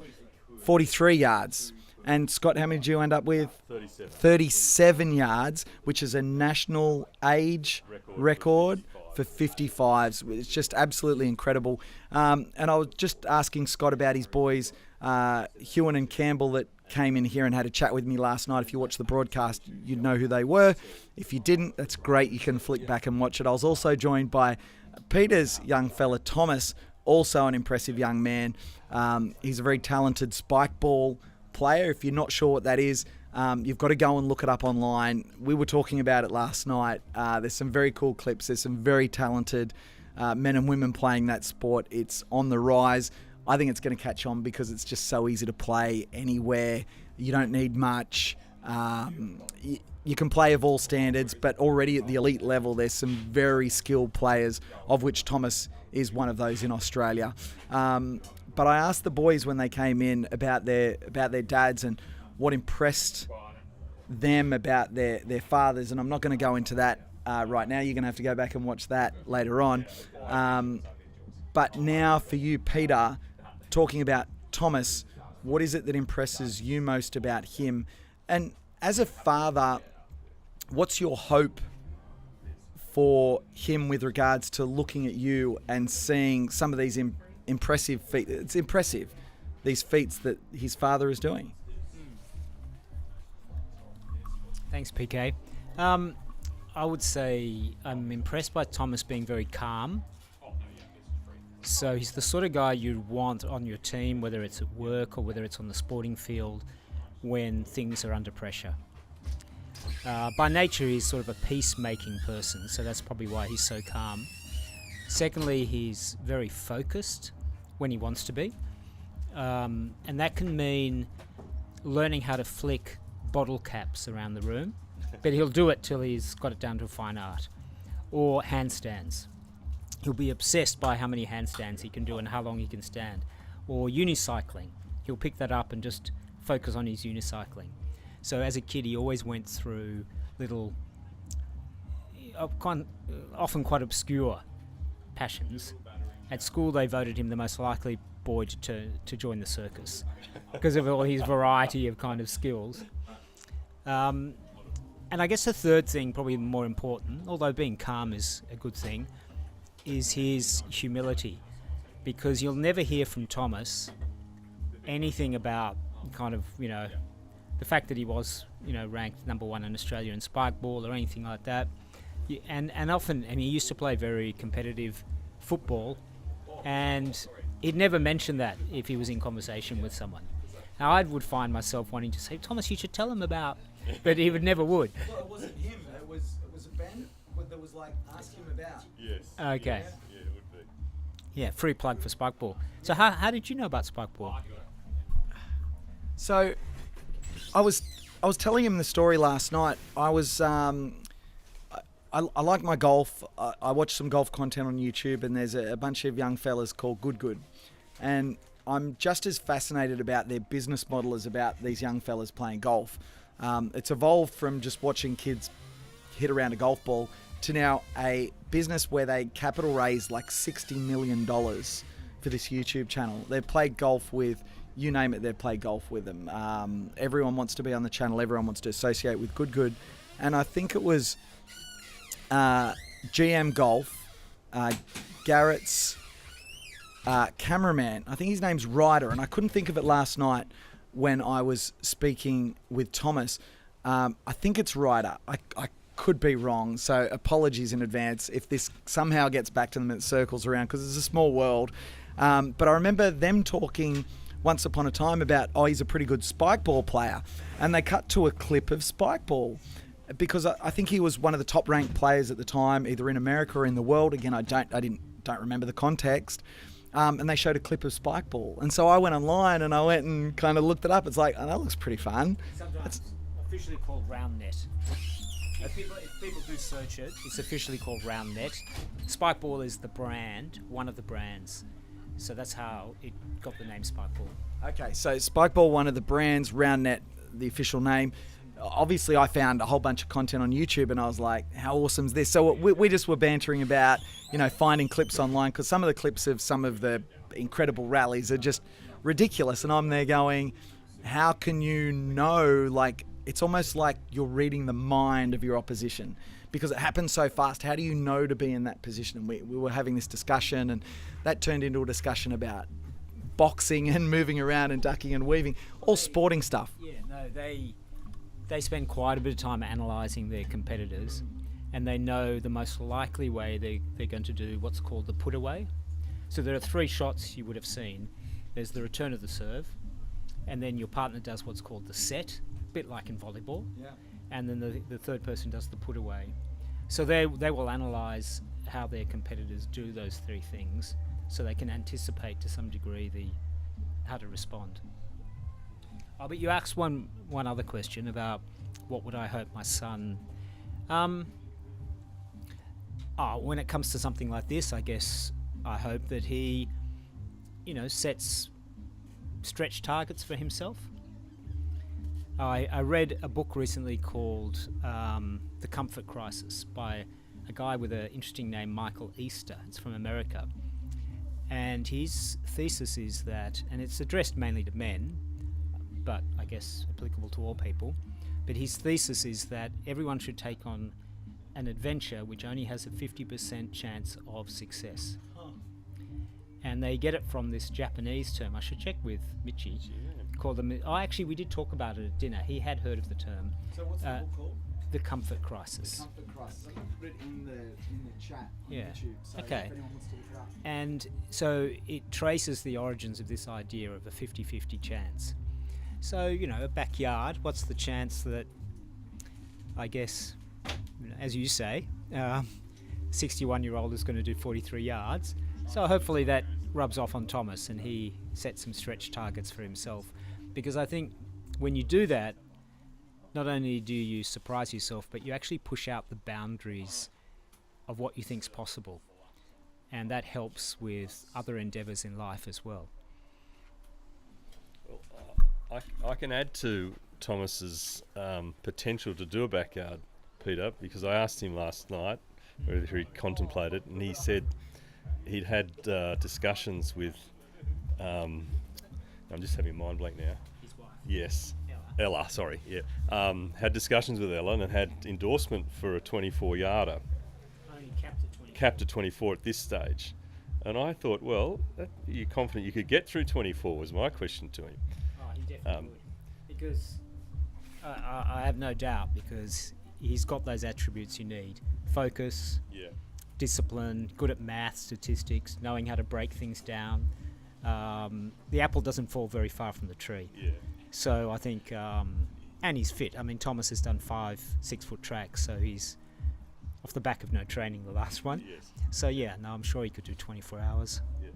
But to the earlier discussion about young people doing this, like my son's age, like your boy's age, I think it'll be interesting to see how that changes. You said at the elite level they're older, and that's generally true because for endurance you need to be older.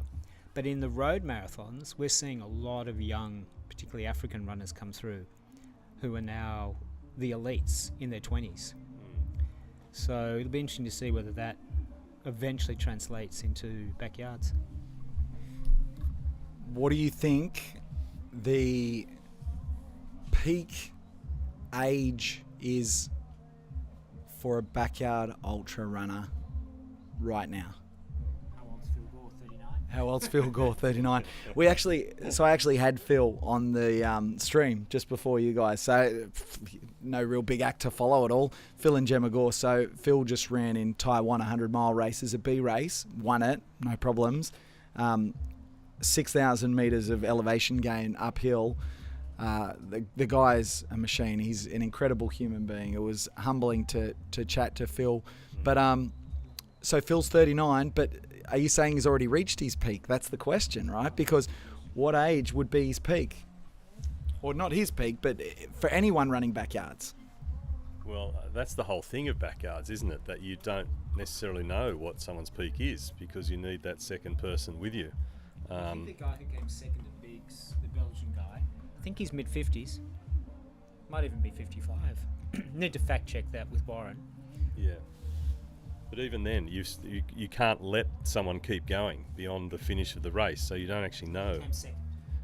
Sure, but Phil could keep going beyond 119. Oh, sorry. In a different format.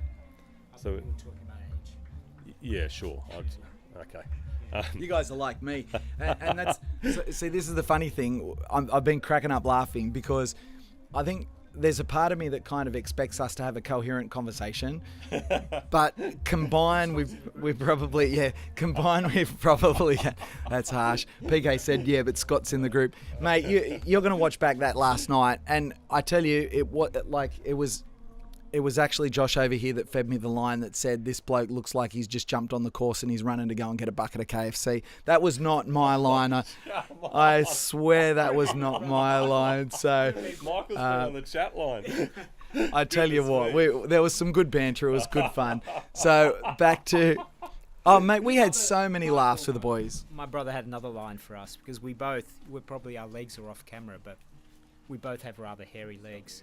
So he said, you guys could be the hairy legs team. Brilliant. So back to the discussion. So what do you think is the peak age? Actually, as I look across, we got Tim Kaprizak.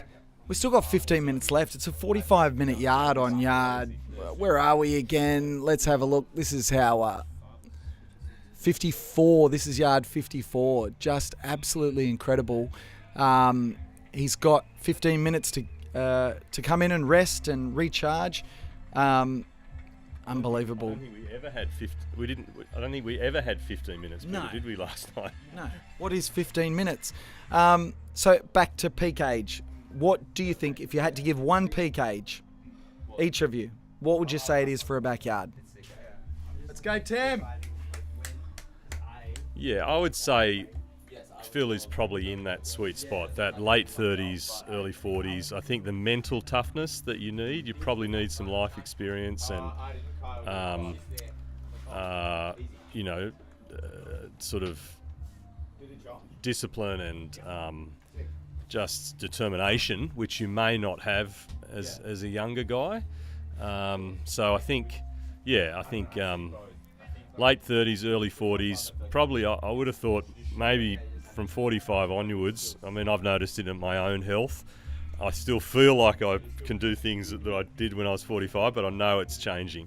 So I think beyond 45, I think you're probably starting to taper off. So yeah, I'd say late 30s, early 40s. But there's no data in that. Mine's more gut feel. Peter's the statistician. He'll tell us. Not statistician. He just loves his maths and figures. I mean, off the cuff, I would have thought similar. So for most endurance things, I would have thought backyard is an endurance. So broadly speaking, you lose your speed already after your 20s, but your endurance hangs around for much longer. So I guess something like a road marathon is where we get most of our data on something, or Ironman, things like that. I would have thought your mid-30s to mid-40s, even late mid-40s is probably a bit late, I would have thought. Or if you look at events like 6 Foot Track and looked at, that's a 45k ultra marathon for those who don't know it, and look at the winning ages, I think it doesn't come from the 20s typically. It pretty much always comes from the 30s. So you'd think Backyard Ultra would be similar, but to Scott's point about experience, maybe just slightly older, because you don't need speed, even though speed's helpful, because most of the good ones have a very fast 5k time. Feels fast. I don't know what his PB is, but it's bound to be less than 16 minutes for a 5k. And I know Harvey Lewis, even though he's now already, last year at Dead Car was 49. I don't know if he's had his 50th birthday. He still could do a 17 something for a 5k. So speed's still helpful, but less relevant. So yeah, I'd say probably the end 30s into the 40s for Backyard would be my off-the-cuff answer. However, given the trend in road marathons with young Africans, Kenyans, it could be interesting to see whether someone like that, or even there was talk of Ned Brockman, whether he has a crack at a Backyard. Do you know, sorry, to have a chat, do you know Ned Brockman was in here earlier this morning. Did you? Were you aware? So this is funny. Okay. So PK is just talking about whether Ned Brockman would give Backyard Ultras a crack. Interesting. Of course, I asked him the question. So at the start of the chat, because you remember Ned does a lot of media. He's used to the cookie cutter media stuff. I'm not the cookie cutter media guy, right? So at start, it's like, what do you think of a Backyard? He's like, nah, it's not on my list. And we went into a conversation. I chipped away at him. He was in here for over an hour. Like I said, do you want to come in for a 5-minute chat? We ended up just shooting the breeze for an hour. I just chipped away. We talked about it. We went through different variations. And by the end of it, he's like, I've probably got to give this a crack. But if I'm going to give it a crack, I'm going all in. I'm not just going to turn up and do it for the sake of doing it. If I'm going to do it, I'm going to go all in. Yeah, let's go, boys. Here we go. We've got Ryan Crawford, Barry Keane coming back. 11 minutes remaining. They've got 11 minutes to go and rest. I have seen Jack Henley. He's gone in for a comfort stop into the grandstand behind us, so he'll probably be out in a second. The human disco, he'll be out very shortly. Great work from these guys. Jimmy B and Mitchie. I saw Jimmy B come past behind the grandstand. I didn't notice Mitchie. We can check times in a second if we're starting to get concerned. Oh, Mitchie, yeah, so he's flying. That's only 3 or 4 minutes out. So no problems time-wise. We'll keep all our 6 runners here. Yeah, so that was the answer from Ned. So initially he's like, nah, flat out. No, I'm curious about the event. These guys are good. So if he does one, we can credit you, PK. I'm taking full credit. You heard it here first. Ned Brockman is going to join us at a Backyard. I'm going to run a couple of yards with Ned. What a great bloke. So, given that question about age, what is he? He's very early 20s, isn't he? I'd be mid-20s now, I would have thought. Okay, so mid-20s. How do you think he would go? So we talked about that, and he gave a wonderful answer when, because people asking, you reckon you could go with Phil? He could beat Phil and all this kind of stuff. And it was such a humble answer that he gave. He's like, this is not my focus. Like, I'd have to get my head around it first, but for me to sit here and say I could hang with the world record holder and the current world champion, he's like, there's no way I'm going to sit here and tell you that. Like, I can't tell you that. He said, I'd love to hang off his coattails. I'd love to see how I go. And that reminds me, I didn't actually tell Phil about that answer. It was so humble, and I think Jashi was in the chat at the time saying, what a great answer. Like, The bloke was, but it wasn't. There's Jack Henley. Let's go, Jack. Coming back. He's had his comfort stop. Gone to the loop. He'll go back. Jimmy B coming around. And so Mitchie was going past the cars, so he's got to go up and back around that up and back loop in the showground. So waves to his crew. He appreciates the round of applause. It's a warm reception back here. It's impressive. So that was the answer that Ned gave. Super answer. It was a wonderful interview. You should go back and watch it if anyone's watching the live stream, because it was just a raw chat. Yeah, it was really cool. I'll just do a shout. You mentioned Jashi there. I'll do a little shout out to Jashi.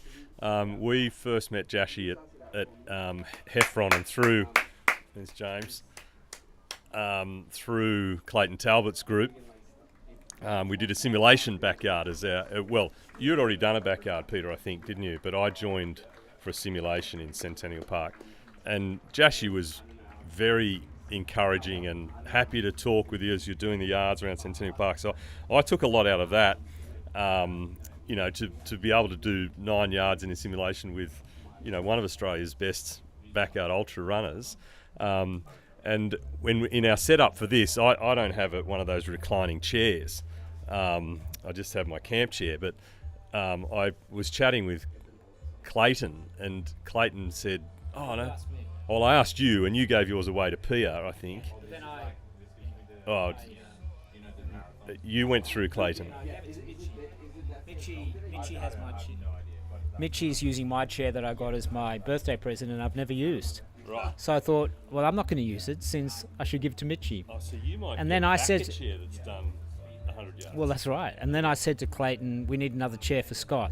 So he went and sourced it in Wollongong when they did that simulation. Go, Mitchie! Where they did that, Caroline and Jonathan did a session in Wollongong, sort of like a clinic. Yeah, okay. Well, anyway, I texted Jashi and thanked him for the use of his chair leading up to the event. And I said, I reckon it's got 10 extra yards in it, just being in someone of your caliber's chair, using a chair. He had a laugh at that. But as it turned out, it was exactly 10 yards. But, so that was nice. And if Ned's still, looking for a couple of training partners in Randwick, Peter and I do a lot of our running in Centennial Park. We could, join up with Ned and do a few yards, give him but that's the idea. You might need to slow down.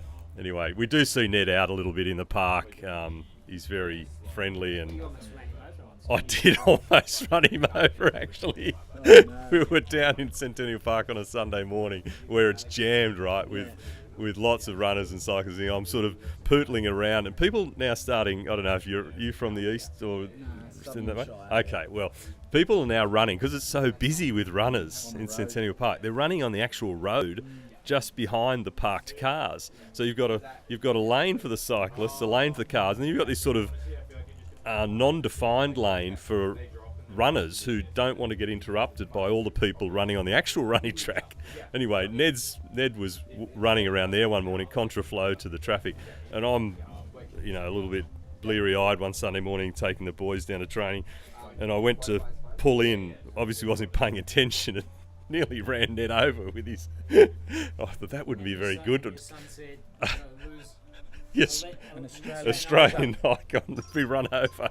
So that wouldn't be a good thing to be known for. But So, gentlemen, super impressive. Incredible results, but that's what this event's about. It's about finding these places that you can send your body to, things that you can do. And PK, I know that it wasn't a secret that you were aiming for records here. You weren't satisfied with 40. We know that. You could see it in your preparation. You left no stone unturned. You are meticulous in your planning. So much to learn from you. And the boys were telling us how you put the plan together for Scott. And the boys were telling us how proud they were that you actually pretty much stuck to the plan. This time was the words that they used. So, they were also appreciative of that. Do you want to talk to us about... speaking of a comfort stop, I'm going to duck off for one before we call out the next yard. But while I duck off for a comfort stop, do you want to talk to the people at home about your meticulous planning, and what do you think makes it possible for you as a 61-year-old to be able to run 43 yards at a backyard ultra? I'll let you go for your comfort break, but I might have to just correct one thing for the record. I am 61, not that, but I didn't actually set out to try to break any record. Really? No, in fact, it was only during the run that sort of, coach crewman said, the record is 42. Anyway, you better go to your toilet quick. Yeah. So we've got 3 minutes or so till the start of the next yard, so I'll be very brief. So the question was, in terms of preparation and what do you do to try to, as a 61-year-old, run 43 yards? I would say that it's not so much, someone like Jashi or Phil Gore, who we've mentioned, are fantastic in having spreadsheets and writing down exactly what has to happen every yard for their crew. I'm not like that at all. But I think what helps me is just breaking things down into smaller parts. So when it comes to training, when it comes to things that I have to do, I guess, meticulously think through each step that's required. And that translates into how I run it. So, for instance, when I'm out on track, I don't just think of getting the yard done. I break the yard down into little bits. So as I was cutting it reasonably fine for the last 10 hours or so on the night course, there were two main hills, one main hill that you repeat. And so I figured, okay, I'm just going to keep ticking off each hill that I do for the next 10 yards. So it's really just breaking things down into small bits, and I think that's a good strategy. Now there's 1:40 to go, and we've got 6 runners left in the field. They all look pretty good. I like Mitchie's form. Mitchie doesn't give away very much, does he? No, Mitchie is a bit of an enigma. We have the privilege of housing him at our place in Coogee. I met him at Dead Cow Gully. He didn't come in with the best condition. He had a cold and hasn't done all that much training in the last few weeks. But you never know. He just seems to, just dig very, very deep. Otherwise, I think they're saying perhaps Tim could be the... Tim's looking very strong, wasn't he? Yeah. So we'll be interesting to see how far this goes, whether indeed they're going to reach their 100 yards. So I'll hand back to the Master of Ceremonies. About to start the yard in 40 seconds. Outstanding. Look at these pictures. Welcome back to the kitchen. PK here, joined by Scott Groves, Peter Caldor, coming off some massive results here at Sydney's Backyard Ultra. 37 yards, 43 yards. Unbelievable. You're looking at James Blanton. There we go. Let's get that picture out of the corner there for a sec. As he prepares with 10 seconds to go to join 5 others out on yard number 56. They're cutting it fine, but they are all there. And they're off. Everyone moves forward out of the corral, headed by Ryan Crawford in front. He's got his running vest on. Tim Kaprazak, Jack Henley, James Blanton, Barry Keane, and Mitchie Bagman, the human clothesline. He has got all sorts of stuff hanging off him, hanging around him. He is absolutely epic. Oh, you cut back. Thank you. I was just thinking, oh my goodness, I forgot to cut the shot. There we go. Back to us here in the box. For the... So we don't... so the bell is rung here at the end of someone's run. You don't actually ring a bell at the start of the yard here in Sydney. So I don't know in Sydney if they necessarily ring a bell at the start of the yard. I'm going to check that with Alex or Dave when I get them in. So, so I don't know if every backyard has a bell. We're going to find out about that. That's a good question from Someone in PK. the chat can tell us? Yeah, someone in the chat could probably tell us there. So it's 3:01 p.m. here in Sydney, Australia. Sydney's Backyard Ultra, brought to you by 180 Cadence. Coming to you live from St Ives Showground. We're probably about 30 minutes, 45 minutes from the city here in Sydney, Australia.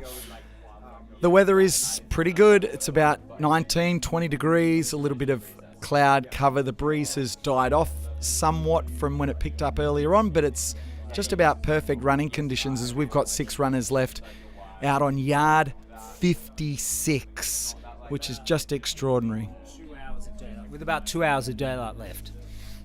And then we'll move on to the night course, the day course versus the night course. I'll talk to you about the night course, actually. That's a superb segue.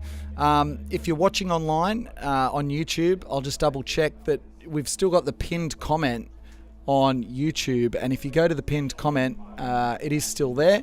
You've got a link to the live timing for the event, and you can go to the live timing and you can search for your favourite athlete. You can see who's remaining, but you can also search for your favourite athlete. You can star them, favourite them. You can also see all their yard numbers, their split times, the distances. And in front of us here in the studio, you can't see this at home, but in front of us here at the studio, I've currently got Peter Caldor's numbers up on the screen. And you can see his yards. His fastest yard of the event was 49 minutes and 11 seconds. His slowest yard, that was yard, it wasn't that early, yard 7. And then his slowest yard of the event was yard 33, 56 minutes and 18 seconds. Coming in fairly consistently around that 55-minute mark from about yard 26 onwards. So just as we got into day 2, he basically just came around and, people were asking in the chat, before I get on to a few more things, gosh, I've got a backlog of questions now. Was that a particular strategy? How did you feel like 4 minutes, people are watching on the live stream going, oh my God, is that even enough time to turn around? What's your strategy? What do you do with those 4 minutes or so each yard?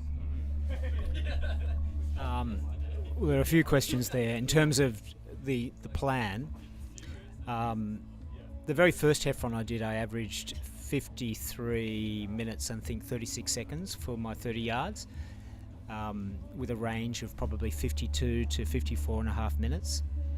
And I figured at the time, 53 minutes exactly. This time around, was my average. Right. So I figured it's a little bit course dependent. So when I did Dead Cow, they were probably a bit slower. Going into this one, in theory, I thought the very first daylight hours, I'm going to keep fairly slow because of the warmth, the sun, and I don't really need to rest or sleep. And nighttime, I'm going to try to have longer breaks so that I can possibly try to sleep. So I think the numbers wouldn't really bear that out. Ended up going a bit quicker than I'd thought during the first day, and I think there are a couple of reasons for that. One, because there were so many runners, you wanted to be at the start of the corral and not risk, because you didn't know whether there'd be bottlenecks and you'd be slowed down. And two, and Scott and I were talking about this during the run, you sort of get swept along by the crowds, a bit like running a city to surf or something like that. So maybe lack of discipline as well, but the daytime on day 1 was a touch quicker than what I had anticipated, because in my thinking is all about minimal effort. And when I did Dead Cow, I thought the first 24 hours I want to feel as if my race starts yard 25. This time around I wanted to say the race really starts sunset day 2. So that in theory was my goal, just to be as fresh, stay fresh. In terms of your question about what you do with you only got 4 or 5 minutes, again, this is runner dependent, but from experience, everyone has a reclining chair. My stomach doesn't bode so well if I eat, lie back in the chair and then just pop up. I experienced it once that I was very nauseous, so I didn't want to risk that. So I would get in my chair, lean back, put my cap over my eyes and just zone out for a minute or two. And then I would sit up and then I would eat.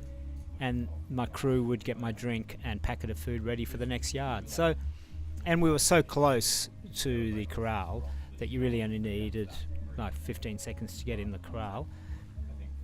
So even though it was very tight, 45 minutes, it was enough to get the essentials done. But then again, in those last, whatever it was, 10, 15 yards, I wasn't doing other things that you might do if you had the chance. Like, go have a shower or have a proper sleep or change your shoes and socks and things like that. So I had to be fairly efficient. And I think, well, no, I might leave it at that. And Scott, we're looking at your yard times now. So average time of 50 minutes, 47 seconds. So a little bit quicker than PK's. Yeah. And you stayed fairly consistent as well. It doesn't look like you mixed up your yard times very much at all until, we started to see a little bit of a drop off again after 24 hours in day 2, but not much, barely. And look, it was fairly consistent all the way down the list. Was that your strategy, and what were you using the time to do in transition? Yeah, I probably don't put as much analysis into it as Peter, and I defer to him a lot on these things. But I did find that I have a sort of natural pace, and it's probably just a little bit quicker than Peter's comfortable with. So for many of the laps we actually didn't run together for large sections of it. I'd sort of head off a little bit quicker, and I did just find the comfort of having a bit longer break. One in just a confidence level that I was, confident next round I'm okay. It's when you start that little break start getting narrower and narrower. Can play a mind game on you, and you think you're struggling. I haven't sort of let go of that yet. Peter's more comfortable in that space. He won't worry if we're only coming in on 3 or 4 minutes, but I sort of feel I need just that little bit longer mentally. But what I did find was towards deeper into the race, I would be more comfortable at the start line again, starting off the race with a shorter break. You didn't have time for your muscles to seize up as much as if you were in there for 8 or 9 minutes rather than only off on the chair for 4 or 5.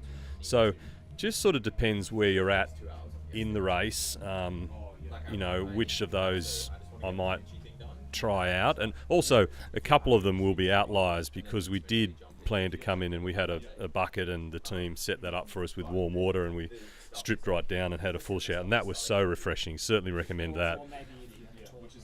Yeah, or a toilet break. So, there are different things you can deploy there. Probably a good segue or tangent to shout out to our crew, and particularly Thomas Giuliani, who's T-Dog, who is a very competent backyarder himself. He has a PB of 30 at Heffron, which he did with Peter as their first backyard. But Thomas is a wonderfully positive guy, organised for us, just loves doing this stuff even if he's not competing. I'm sure he'd love to compete, but he's just as happy, racing around, getting things organised for us. He made this silly promise to his wife that he'll never do a backyard again, which that was a mistake. But in his, circling back to your question about age, when he was in his early 40s, crewman, he was twice 4th in Australia for the 100-kilometre track race. It's a very, very handy runner. So for him, certainly early 40s was his peak. Yep. Actually, I've got to dive in here because we were talking about yard times, and somehow we've missed the most obvious question that I have to ask here. And I don't know if you know what's coming, but you should know. Scott, yard 37. Someone lit a fire in your crack, and you've gone around in 41 minutes And then you've just come back, you've embraced your family. Beautiful scenes we're able to enjoy here. And then you've just gone, no, I've got to get home, I've got to watch a Netflix special. What happened? What happened? Everyone wants to know the story. What was that yard? What happened? Did you have a plane to catch? I didn't sort of want to race off. I would have liked to have stayed longer. But I'll start back. I'll wind it back a bit. I'd run with Peter sort of from, post 30, and it took me a couple of yards to share with him that post 30 that I was going to wrap it up at 37. Because I wanted to make sure I was out there for as long as possible to support him. We'd been running a lot together, and I knew his target was post 40. I actually thought I thought you might have been trying for 48. 48 but 50. Yeah, we'd never shared that formally, but so I didn't want to pull out early and just leave him, for a long period of time. So, but then I didn't know how far I could go, and I think I ran through that earlier about my sort of numbers and getting past 30 and then adding that 7 for a record, and so that was good in that I could be out there for longer with Peter. And because I knew I was going to wrap it up at 37, I thought I'll take it easy on 35 and 36, and I ran 36 with Peter as setting the record. And achieving the record, and then I said to him I'd like to do a hot lap on 37. So I had some tacit endorsement of that. There was some caution around not being silly with it, but there was also, I think you also said at one point, hold back a little bit, try to finish strong in there. And I monitored my split at halfway down here at the turnaround point just here. I recorded my split, and I thought maybe I could negative split. And I was on track for that. I got a little bit tired, and I fell off a negative split by 30 seconds or something. But the fun part of it was I'd spoken about it with everyone in the tent. Knew that that was going to be my last lap, and I was going to try and do a hot lap. It's a hat to Phil Gore, right? The way he does that after he's done much more. But so we talked about it as a strategy. The boys were in on it. They were pumped for it, and I headed out, and the boys sort of ran with me for this first couple of 100 metres. Dad, you've got this, make this lap yours, put your name in it. And I was a bit embarrassed, right? I'm running with these Australia's best, backyard ultra runners, and here's this middle-aged bloke running around, and with his kids barking at them. I mean, they wouldn't know who I am, right? And his kids barking at them, make this lap yours, stamp it, And then I had a chat with Michael Sheeky, and he goes, "Oh, Scotty, you're doing a fast lap. You're going to have a shower or something?" I said, "Michael, no, this is it. I'm pulling out. I'm just going to try and do a fast lap." And then I thought I'll leave the group, so I headed off from the group, left them, and then I started playing games with myself. I don't want them to catch me, now, like, this would be really embarrassing. You start a hot lap expecting to finish it, and then they catch you up. So I just kept the hammer down and tried to finish off strongly, and I managed it, but it absolutely busted me. When I came back in, I stood around. I wasn't so wrecked when I arrived, but just standing around that 18 minutes or so, I didn't have warm clothes on. I'd forgotten to take a long shirt. It was bad planning, but I got cold, and then I started sort of shivering, and then the medics were sort of having a round, and the medics got me, and it was great. They banged me in a chair. I got blankets on me, a hot water bottle into me, and I went really shaky, and I think he was getting a bit worried, Willem. I wasn't too worried. I just was shaking, but he then got me lying down on a stretcher and loads of blankets on. So Ben Waterhouse, who was the niggler over here last night, he said, "Oh, Scotty, you should go over and have a chat with him." I probably should have wandered down, but we needed to pack up and get home. Sharon was already going to be 10:30. She needed to work today, so we headed off. But I got wheelchaired. That was embarrassing, actually. I said, "No way, I'm not getting a wheelchair across the car," but Willem wouldn't have it. He just wouldn't let me walk, so he pops me in a wheelchair, pushes me right through the corral. I'm super embarrassed. Over to the car, hopped in, and we got home. So anyway, it was fun to blast off a hot lap. Okay, so how far can you go? Interesting. I mean, I didn't pull out because I was, you know, at Clearly full tilt. So today I'm not thinking about, you know, setting a new target again. It's a lot of people's commitment, you know, family commitment to do this thing. But, you know, give another month and start thinking about it again. I mean, I would love to think about doing 2 full days. And I think with the right preparation and if things are going well on the day, that little niggles can come in that you just can't. It'll take you out. But with good preparation and just learning each time we do this, you know, perhaps 48 is possible. So for us or for me. So I mean, I think clearly, Peter, you were in good shape last night, and again with good training, you know, that's possible. So maybe, but yeah, we'll see.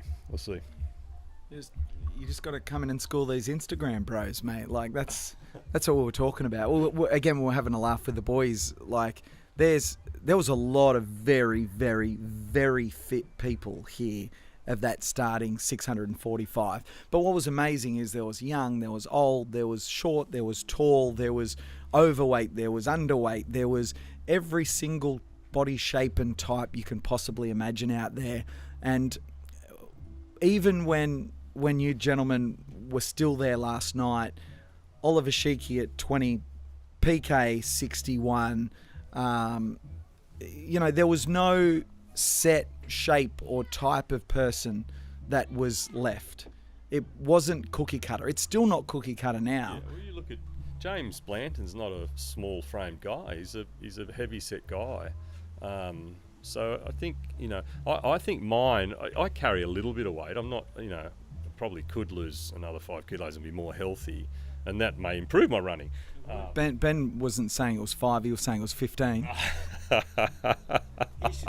Yeah, Ben, you talk to Ben. You should ask him about the Clydesdale group in the 6 foot track marathon. Ask him that story.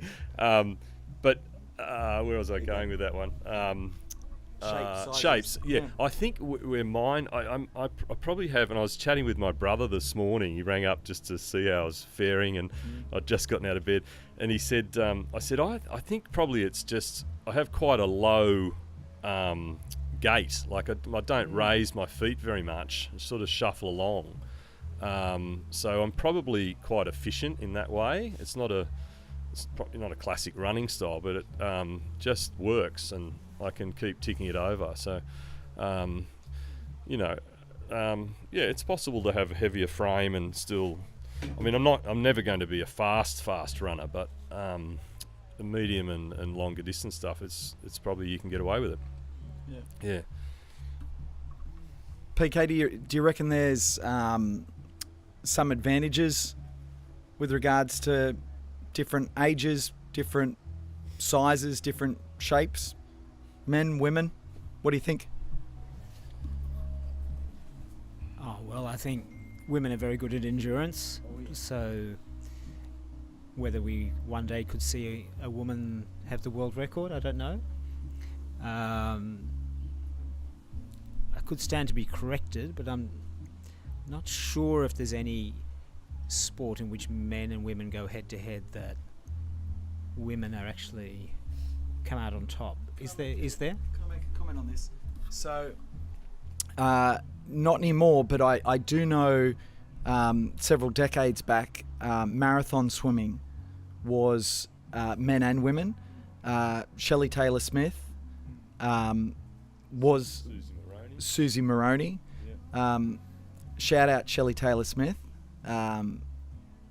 I've sat down with her and been able to share some conversations. Incredible woman, and yes, she was the world champion back then. Susie Moroney, I'm not sure specifically. It's possible she was the world champion at that time. I'm not sure. Yeah. I certainly know before then. You know, and even in this, in ultra running, we've seen like Courtney Dauwalter do just incredible things in some of these events, just blow them apart. It's an interesting discussion. there's not many sports where men and women compete head to head. This is certainly one of them, but I mean, it's just, let's be honest, women have a much higher pain tolerance than us blokes. We know that that's probably fair, and they do amazing things. But what about age?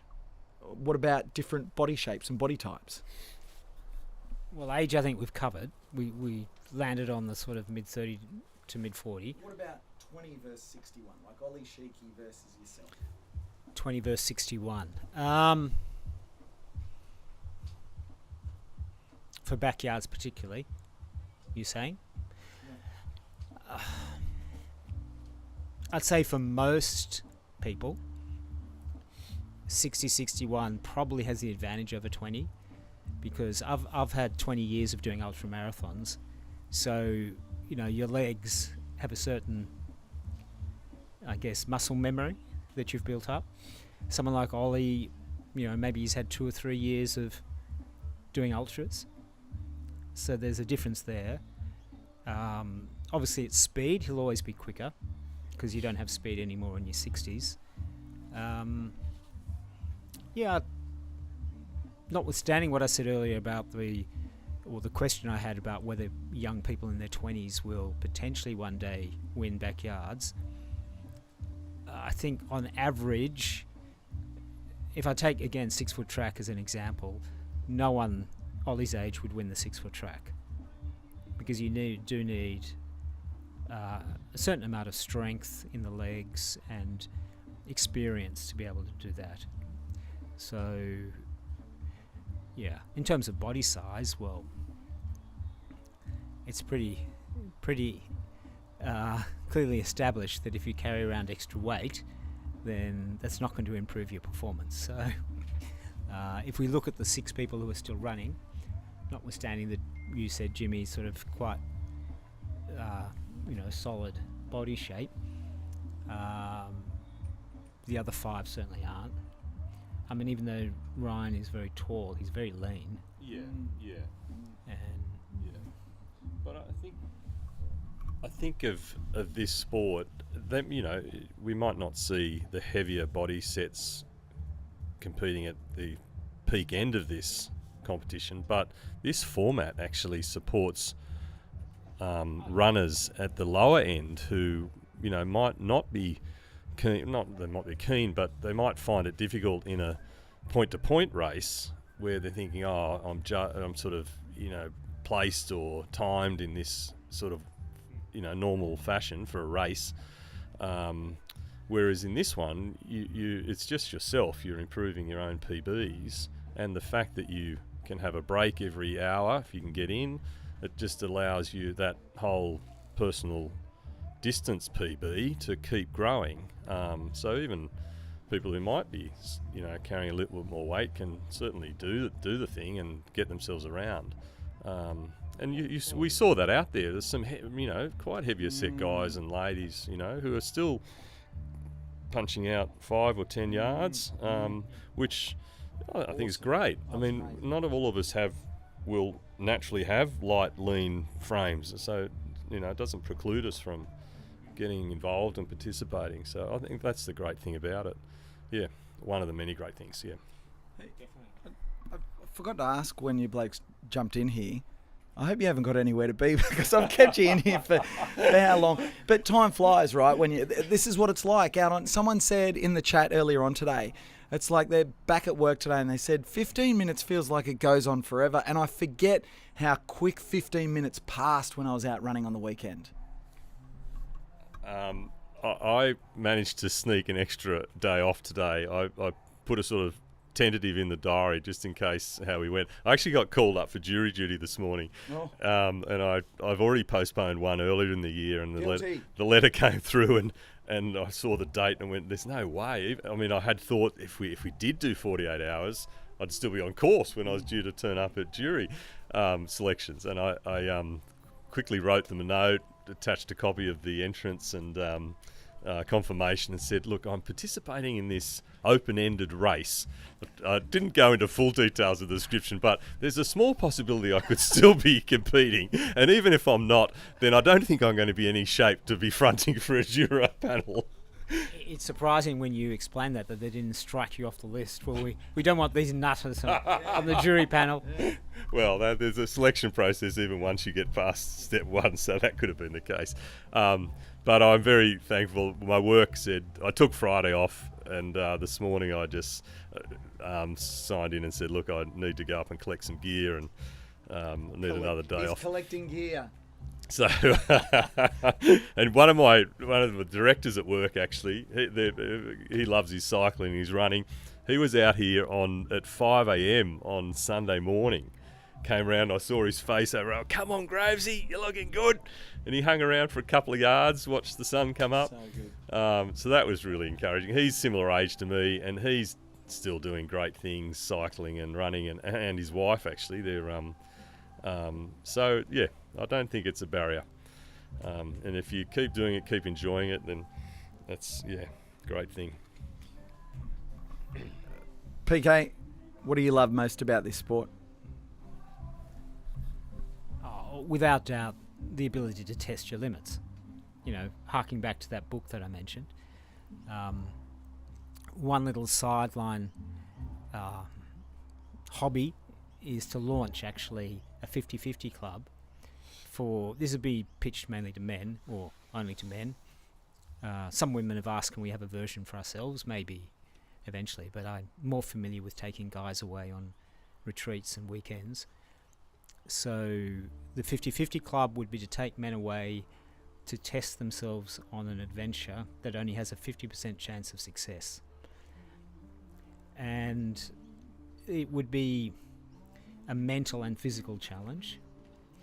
And my thinking is that not only will they enjoy the actual adventure, but in a sense it would be transformative what they experience. We do it in groups of 6 to 8 men, roughly of similar physical ability. I've got interest in a couple of pilot programs, and yeah, we'll see whether I'm able to pull this off. But in terms of what I enjoy about backyards, it's the same idea. The idea that backyards lend themselves well to, stretch targets, things you can achieve that you never thought you could. And I guess, as a good friend of mine observed before I did my first one, he said, I knew you would do well, because at Heffron, Thomas T-Dog, who was our head crewman this time around, as Scott mentioned, I ran with him. And my good friend Steve from WA said, I'm not surprised that you and Thomas came fourth in that event, because a backyard needs physical condition, it needs great planning, and it needs mental toughness. And he said, well, you tick all those boxes, so I knew you'd do well in one. So I guess it's applying all those different dimensions, which I enjoy. Just about to go 3:30 p.m. here in Sydney, Australia for Sydney's Backyard Ultra, April 2020, Monday, the 20th of April. We started on the 18th of April at 8 a.m. on a Saturday. This is just ludicrous. We are now, I've got to click over because I don't even know how many hours we are in. I've lost count. This is yard 56.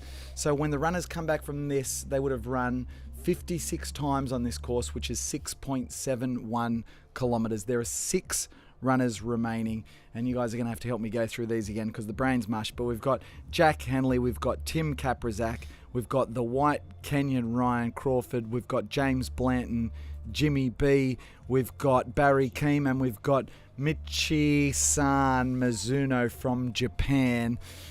The bag man. Absolutely incredible. The bag man, the human washing line. He is.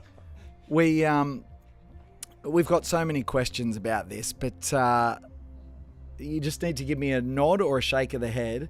Do either of you know what's in Mitchie's bag? A nod or a shake of the head? We've got one nod. Do we have 2 nods, or do we have... You can't answer. It's a nod or a shake of the head. Yeah. Okay.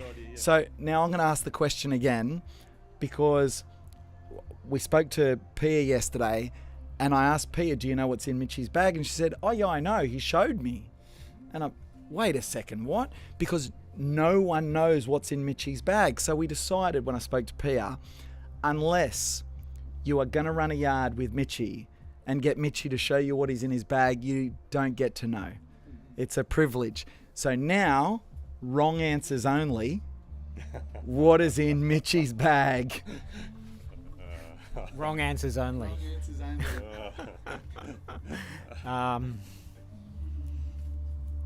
Gee, how creative can I be? A copy of the Tokyo Times. I don't think I saw any sort of rice or sushi roll in there. I've heard a rumor that there might have been some rice balls in there in the past. There might, but this is all speculation. No one knows for sure. There's rumors of him spraying people out on course with a water sprayer. There's all sorts of rumors. Well, if we've stopped with the make believe now, he can. Don't give it away. All right, okay. I did ask for some help at one point from him, and I won't give it away. But he was very obliging. I was feeling fatigued. And we've gotten to know him a little bit now over this last few days. We had a lovely dinner with him on the Thursday night at Peter's Place. Friday night? Yeah, Friday night. And so, feeling comfortable running alongside him and having a bit of a chat. And he would always go, Scott, good. And anyway, I said to him, Mitchie, I'm feeling pretty fatigued. I can't get anything into my legs. And I said, do you have anything in there that might give me some energy? Because I was actually still intrigued at that point. And he opens his bag and he's rummaging through a few things. And but I won't disclose. But he was he offered me something, and I had to decline one thing. I have a problem with caffeine. I've got intolerance to caffeine, but not that was for him, but I don't take gels generally. Anyway, but he afterwards he said, Scott, you ever need any magic energy, you just come past. So he's great. He's very unique, just very quiet guy, very polite, and the way he wears this, his jacket across his chest. I actually, as we went into the night loop yesterday, what night was it? Saturday night. I have a lightweight jacket as well, but I always find problem when I wear it. I sweat and then I get uncomfortable in it because I don't breathe. And I thought I'll just try Mitchie's technique. So I tied it around my shoulders like him, and it actually works because it lets a bit of air through. It blocks a bit of air, and when you don't fully need air sort of protection. He's got one position for blocking the wind, and he's got another position for warmth. Right. And so he can push it around. Yeah. He has different ways of holding it. Yeah. He's very, and we would catch him. We'd be running behind him, and we'd see him up front, and later in the race he'd sort of start to stop and swagger a bit, and then he would almost he'd get a little micro sleep on his feet. Yeah, people have been talking about that. Yeah, and then he would just kick off and run again. We caught him a few times. He was having a lie down on one of the blocks over on the night stretch. He'd be lying on the sandstone block, and just have a minute's rest. Sets a 1 minute alarm. Sets a little alarm, and I'll assume, but and then goes again. Once he told me he's setting a 30-second alarm. You think it'd be hardly worth it? 30-second alarm. And then one occasion he lied down and said, I was woken by a photo from my wife. And then he just absolutely bolted past me, and he said, oh, that gave me, great encouragement. So, well, it may not exact words, but that was the idea. His wife leaves him notes for every lap. So I'm just hearing that his wife leaves him some notes for every yard, which is superb. Hang on, I've got to pass this across to Josh so you can hear this story. This is wonderful. So I was in Mitchie's tent before, and his wife has written, I don't know what number it goes up to, but there's cards, and every single lap there's a different message. So there's actually one that's about to go live on social media, and it says it's a miracle to have a tough body, like a durable body. And that seems to carry him forward every single lap, time after time. Are the notes written on stone tablets? I mean, seriously, because if he's carrying those around, I know I've got the hard-hitting questions here. That's why they gave me the job. He has a little book in there with each lap written on it, and then it's in Japanese. I can't read it, but the crew take a little photo of him as he's resting in his chair, with a lap number, a yard number on it, and there's some message there for it, obviously. So I got to ask PK. You've been hosting Mitchie this week. 94-yard PB. How seriously is he taking this event, and how far do you think he can go? I think he's definitely taking it seriously. He met Alex over at a running festival in Tokyo, and that's how they got to know each other. And Alex said, how about coming to Sydney? And then Alex followed him at Biggs and reached out to him again. So I think he wants to sort of honour that and treat it seriously. However, he was only in Poland about 4 weeks ago doing a backyard, and he picked up a cold when he got back to Japan. So he's not probably entirely in the best physical shape. Even just now when I saw him come in from a yard a couple of yards ago, he was blowing his nose, and so I think I think it's compromised his training, I suspect. However, his answer to that question when I asked, because there's talk of 100 yards for this, because of his sort of condition and what's gone on the last few weeks, it's pretty much just the classic, well, he's just going to take it 1 yard at a time, basically. I'm really happy to see that he's still going strong. There he is, out in the distance. Alright, so I think I didn't think personally, not based on anything other than just kind of observation and picking up what he said, that he would necessarily win. But now 3 days in, or on the third day, and seeing that he's got over a few of his lulls on the first 24 hours, I definitely wouldn't, think it's implausible that he would actually win it. In fact, of the 6 remaining, I'd probably say he'd be definitely in the top 3 who are likely to win.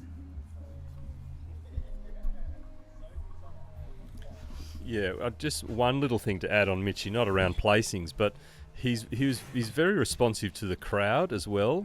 Like, people have learned of this character, this quite quirky character, and I don't think Australians quite get his little mannerisms and his style and things, and it almost feels sometimes as we'd run past it, some of the crowd, bagman, and why are you carrying a bag? Sort of a little bit critical of him. But he just continued to, thank you, and raise his bag. A number of times he must have raised his little bag to acknowledge people's sort of support, or, not necessarily support, but slightly challenging, commentary. It's crazy. But he just do it, thank you, and raise his bag. So it's quite, I don't think as Australians we necessarily understand that culture. But what was also very, I think, touching, he was starting to lose his voice around maybe N30s. I don't know whether he's got his voice back, I think he does now, but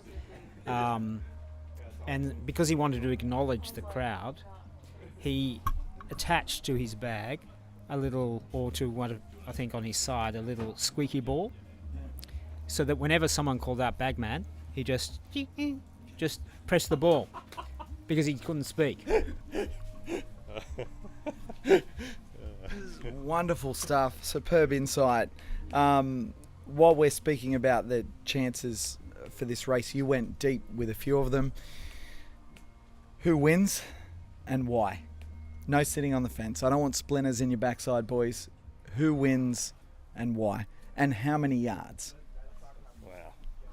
Well, this is an interesting question. When we met for dinner on Friday night, we sat around, and Peter, with his passion for numbers, we had a little guessing competition where we needed to predict the rate of deterioration through the race. So we had guesses on the number of entrants still there at 15 yards, at 24 yards, at 30 yards, and then 50 yards.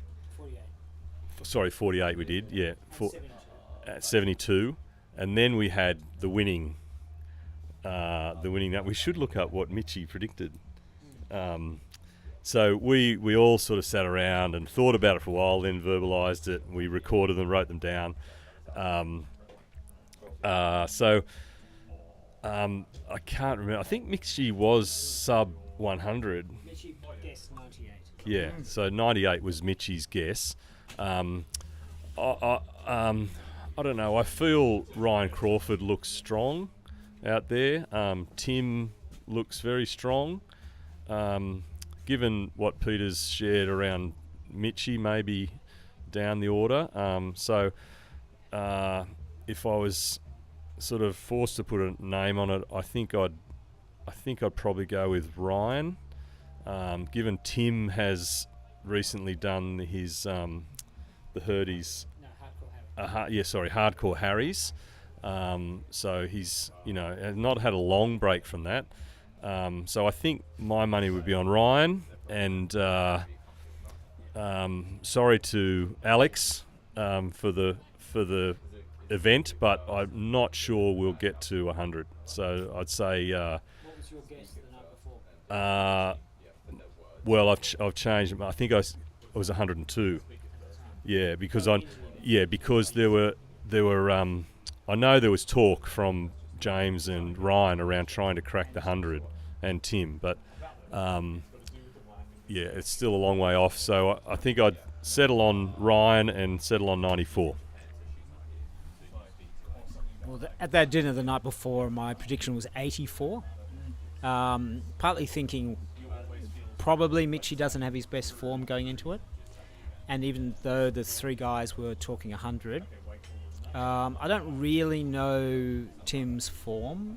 I mean, I know he's been on the Sat Chance team, etc., and he's done the Hardcore Harry, and I guess that put me off a little bit that he would do 100, although he's looking fantastic here. And for Jimmy and Ryan, I've only really known them as runners since I've started the backyard the last couple of years, and they're prolific runners. They've done many backyards, but their PBs are a little old now. Ryan's 94 was at Sat Champs. Jimmy's, I'm not quite sure, maybe at Sat Champs as well, the 82. So I just figured, it's not that you can't beat a record from 2 years ago. Of course you can, but I just, I guess I doubted that they were going to break 100 really.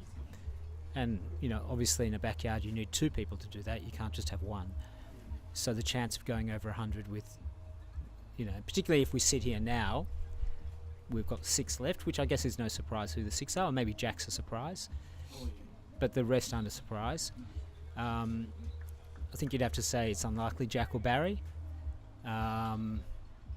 Jimmy's nursing a bit of an injury, it looks like. The medic went over to the tent, and you can see his gait doesn't look as fluid. So guess would be it would come down to either Tim, Ryan or Mitchie. If Mitchie can kind of just, defy the odds, which I'd love. I think it'd be fantastic if he won it. But like Scott, I'd probably be saying Ryan, and I'll stick with my 84. I love it. Thanks for the prediction, gents. I'm going to let you get on with your day. You've been in here. We've had a marathon stint. So Peter Caldor just ran 43 yards for a 60 to 65 global world record in backyard ultras, which is incredible. And Scott Groves here, who ran 37 yards, including his final yard before he left in a blistering 41 minutes, leaving so many questions about how far he can go. 55 years of age, 61 years of age. These guys are incredibly inspiring. You inspire me. I'm looking for markers in my life that I can look up to and I can look forward to, and things that I can look forward to. And you guys are a genuine inspiration. Thank you very much for joining us here. Beautiful, wonderful. Thanks, gents. Thanks for your time. Enjoy the rest of your day. Wonderful. As we continue coverage of Sydney's Backyard Ultra for 2026 here at St Ives Showground, as you watch the boys, that's what a 55-year-old normally looks like. Gets up out of the chair and very slow. Oh, we've got one last story from PK before he goes. Sorry, I got my bum in the camera. Talking of chair, I was introducing a very seasoned sports coach and psychologist to a up-and-coming aspiring sports psychologist, and most of the lunch was spent, the two of them talking about their profession. But at the very end I said, do you both have some advice for me? And I simply said that at Dead Cow, the hardest part was the getting out of the chair, particularly it was cold, and those first few minutes of shivering and getting to the line. So we've just had Tim go over the line in, what's that, 46:40? Yeah, looking good. Anyway, so I said, yep, Ryan's coming in only about 1 minute behind. But I'll just quickly end. So I said to Ilan, the seasons coach, seasoned sports psychologist, that, looking very determined. Yeah, well, there's two of our top three, we thought. And yet, Mitchie's of the opposite strategy, coming at the back of the field. So, I said that was the hardest moment, getting out of the chair at Dead Cow. And he's quick as a flash said, 99% of the runners, that's going to be the same thing. Their hardest point is getting out of the chair. And he said, you have to make that your strength. You want to get out of that chair. And I told that to Thomas, who you interviewed, and family.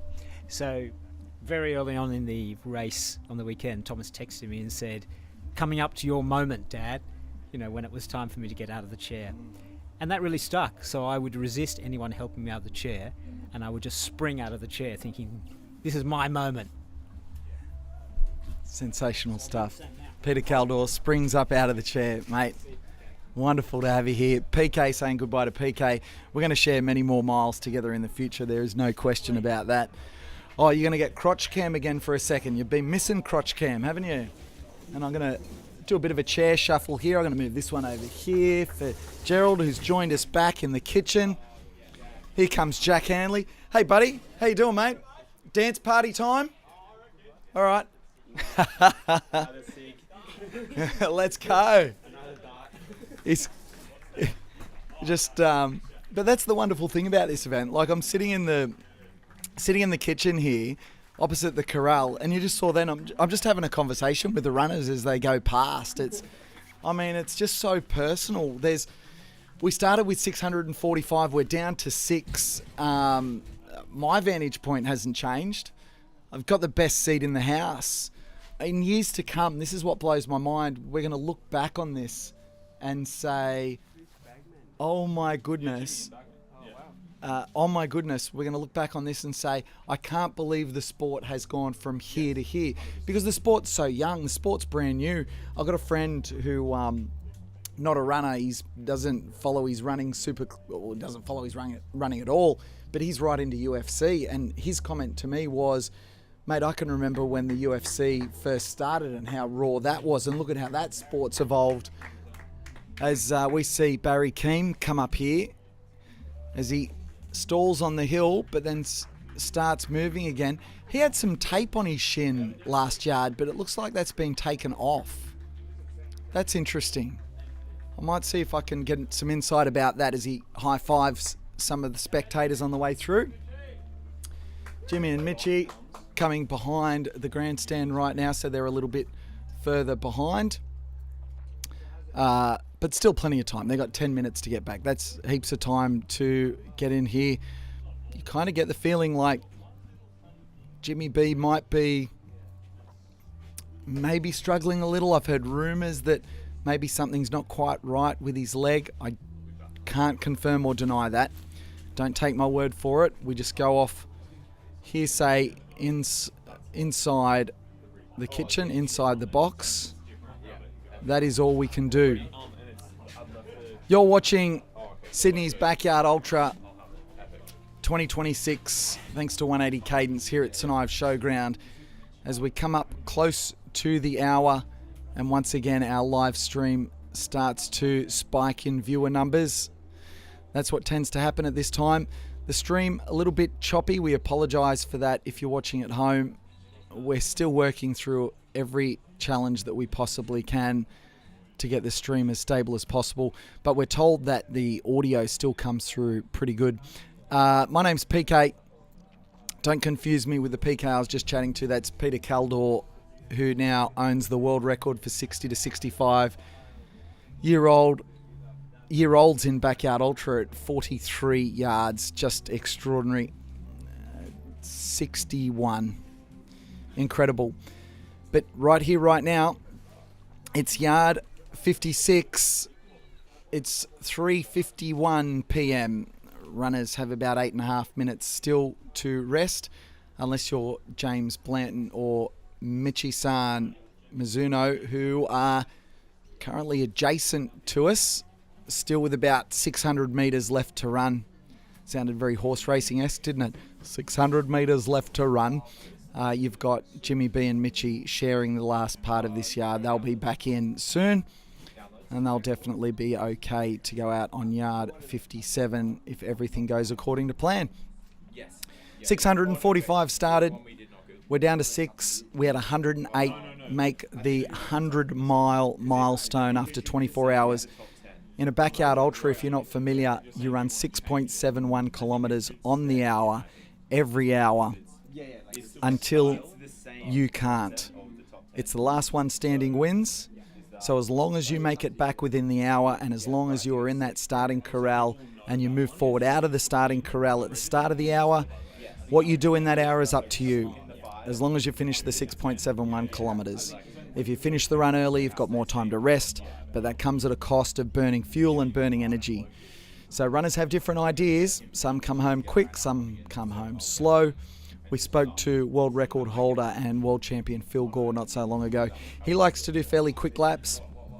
Obviously it works for him if he's the world champion, but there's others that compete with over 100 yards that run 55-minute plus yards, and they only have a few minutes to come in and refresh. You heard Peter Kaldor talking there about not necessarily wanting more time to rest because he feels like his body cools down, and when his body cools down, that means it's harder to get up and going out of the chair. Strategy, tactics. You're probably wondering, when do they sleep? Well, you've got to fit that into the hour as well. You've got to run the 6.71 kilometres, and you've got to fit the sleep in around that. So it's absolutely up to you. Some runners are very good at it, some runners not so good. I can fall asleep anywhere. I could fall asleep here on the broadcast, so if I do, apologies. So it's not hard for me when I run, but I've never been anywhere near 56 yards. To go that far is just beyond comprehension for me. But there's the best runners in the world, and this is where it really starts. This is where it really starts. 56 yards several days in. Phil Gore talked about it. You know, you get through the first 2 days and then you realise, game on. As I see across the other side of St Ives Showground, Michi Mizuno, James Blanton, they're making their way back. They're running incredibly well. Well, I don't have to tell you that. We're 56 hours into the event. It's so impressive. Thanks for blowing up the live chat. So much love for Mitchie, Bagman. Love for Barry Keem. It was wonderful.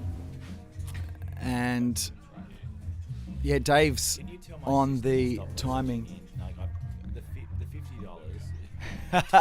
Hey, Dave just said, tell my sister the $50 is on the way, but she's got to stop messaging in the chat. Very good. Very good. Thanks, Dave. As I can see to my left, coming back into sight, Michi Mizuno and James Blanton. Michi, the human washing line, aka Bagman. You'll see why he's Bagman in a second. He's won the hearts of everyone here. Warm applause as the men come around. There you go. They're in shot. Let's go, boys. All right. Yeah, we've got live shots here. There's Mitchie and Bagman sharing a moment, receiving the applause. There's not 645 runners anymore. There's not thousands of spectators. There's just a handful of people appreciating this incredible human endurance as we follow Mitchie back to his tent. You are allowed to get assistance when you're in transition. That looks like Medical Mel over there. She's chatting to Mitchie. I've seen her wave her hands away there. I'm assuming that just means, do you need my help? And he said no. But I'm not sure. As we get access in this sport like you don't get in other sports. Michitano Mizuno from Japan, one of 6 remaining runners. That whistle you hear is the 3-minute whistle, which means there is 3 minutes until the runners must be in the corral if they want to continue in this Backyard Ultra format. As the music once again starts to build, it builds the emotion, it builds the energy. We got Dave Benny, DJ extraordinaire. He's gone back for something from the 60s. Are we in the 60s here, Dave? But we don't want to get copyright strike, so that's why I've got to talk over the top of all the music. So we had one of our videos, our live streams this morning. I think someone left the open mic, and because there was a bit of background, yeah, someone said no, thank you, we don't like that. But so we've got to be very careful. I think we've done a good job of that. There's the 2-minute whistle. And we've got Dave timing the music over here on the desk. We want it to hit crescendo when it's 0. And we're just having a look now. You can see there Mitchie getting ready to go out on yard 57. We've got about a minute and a half left. It's funny because watching here, it's both no time at all. You think it's just so tight on time, but then at the same token, it's all the time in the world. Mitchie enjoying something to eat. He looks so relaxed. We've got the roving camera out there. There's the 1-minute whistle. Runners have 1 more minute to get back into the corral. As I can see from my vantage point, Jack Hanley. Oh, there's no dance party here, but he is already making his way back to the corral, and he's got plenty of time to spare.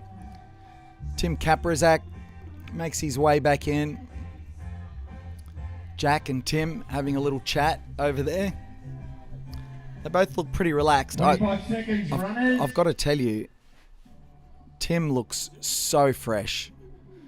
There's James Blant and Jimmy B. He's flying burrito shirt and his mustard pants. Barry Keem has a couple of stretches. There's Michie Mizuno. 8 seconds to go. 5, 4, 3, 2, 1. Let's go. And the runners are away. Let's go. As I stand up, switch over, Timmy Kaprizak leads them out. Ryan Crawford. There's Jack, Barry, Mitchie, Jimmy B. Jimmy B certainly looks like he's favouring one side now. Oh, maybe not. Maybe not. They could be playing as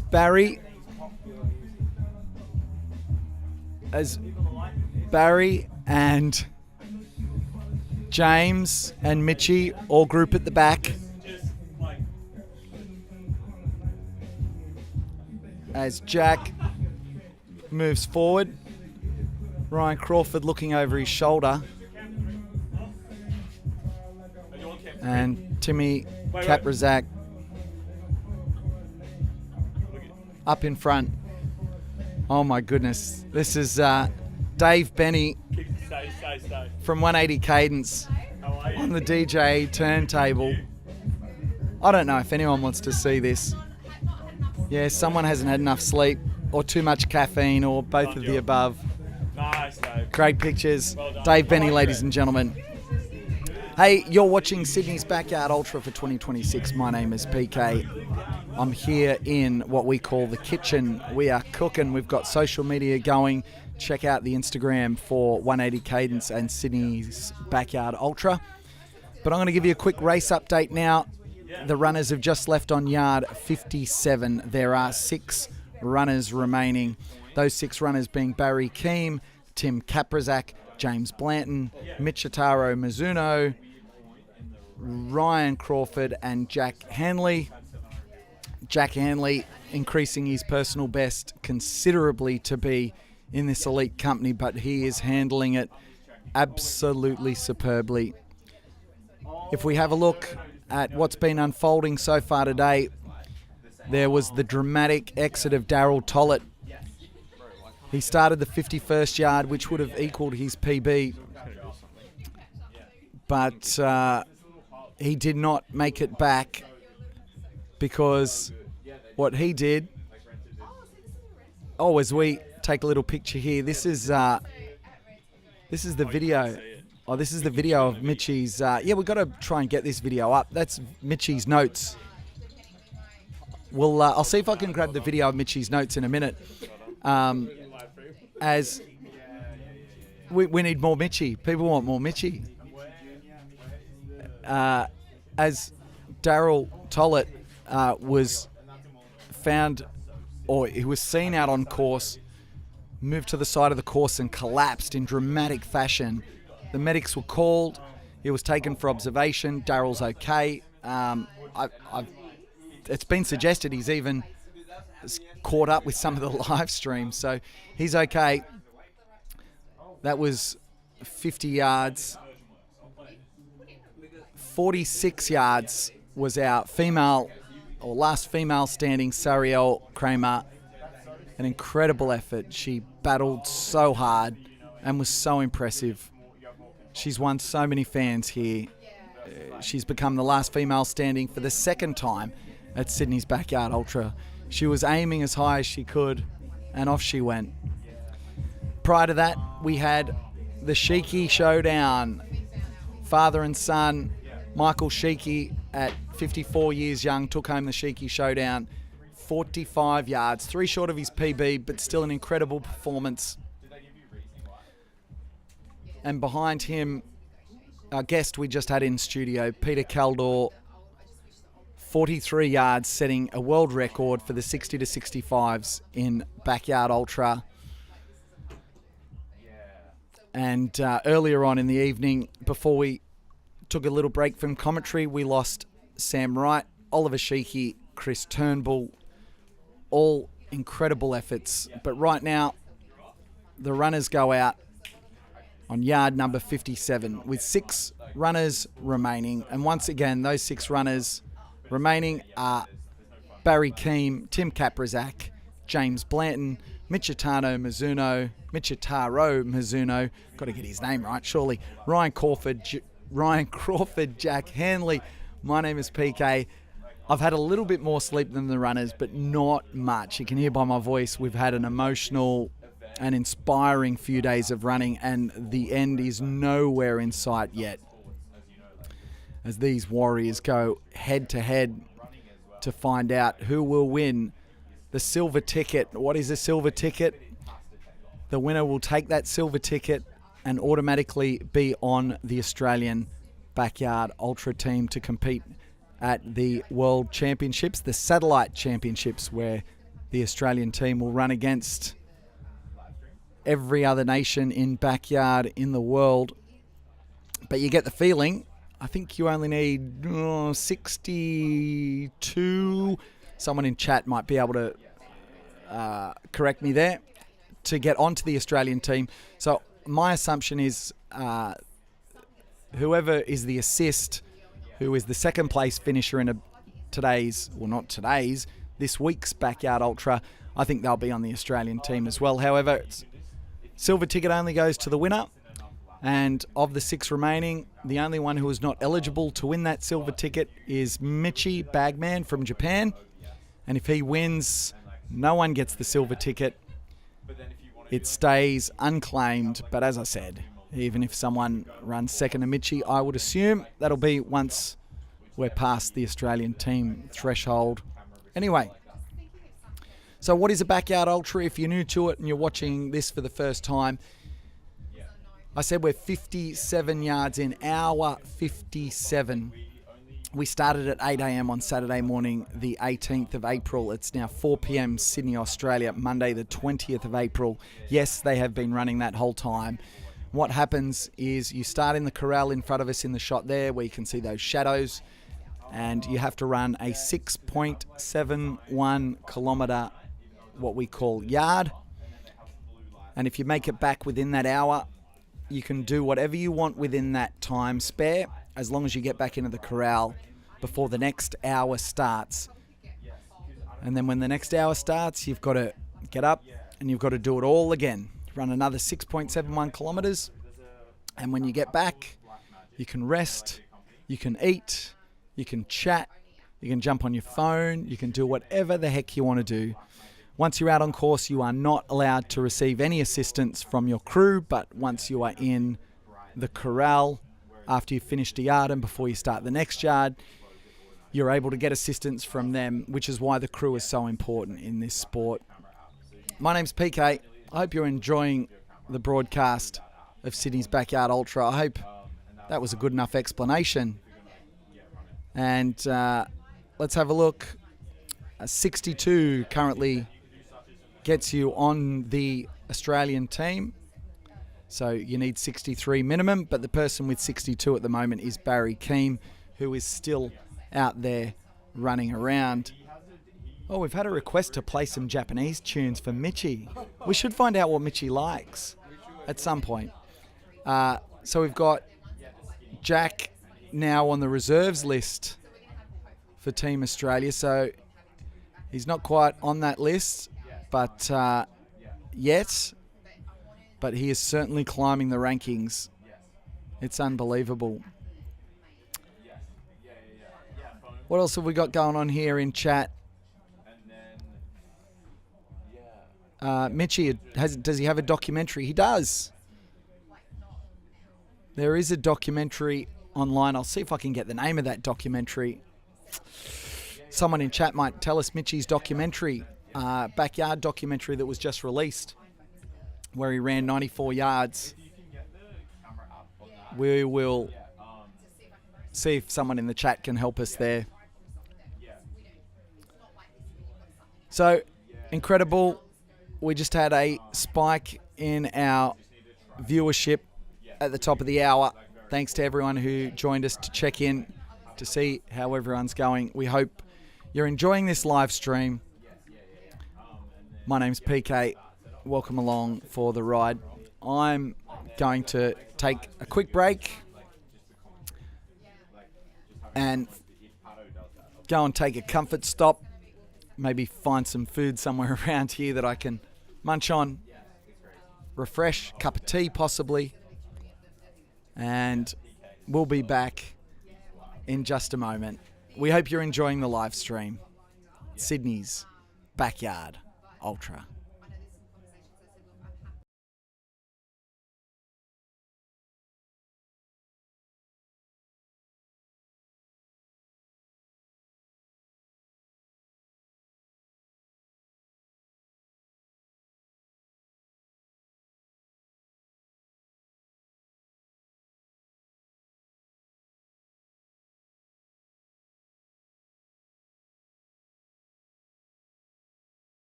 All right, this should be good.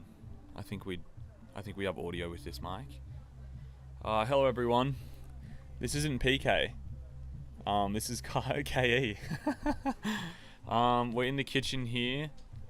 PK is having a short hiatus, and we're going to show you behind the scenes of the kitchen.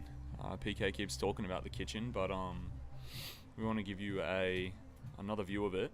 So we're going to give it to you. Boom. It's gonna look like it's just me doom scrolling. You are just doom scrolling. All right, it's going to just be me and Gerald, seemingly. Hi everyone. Let's have a look. How many? Whoa, 200 viewers. PK has been grinding.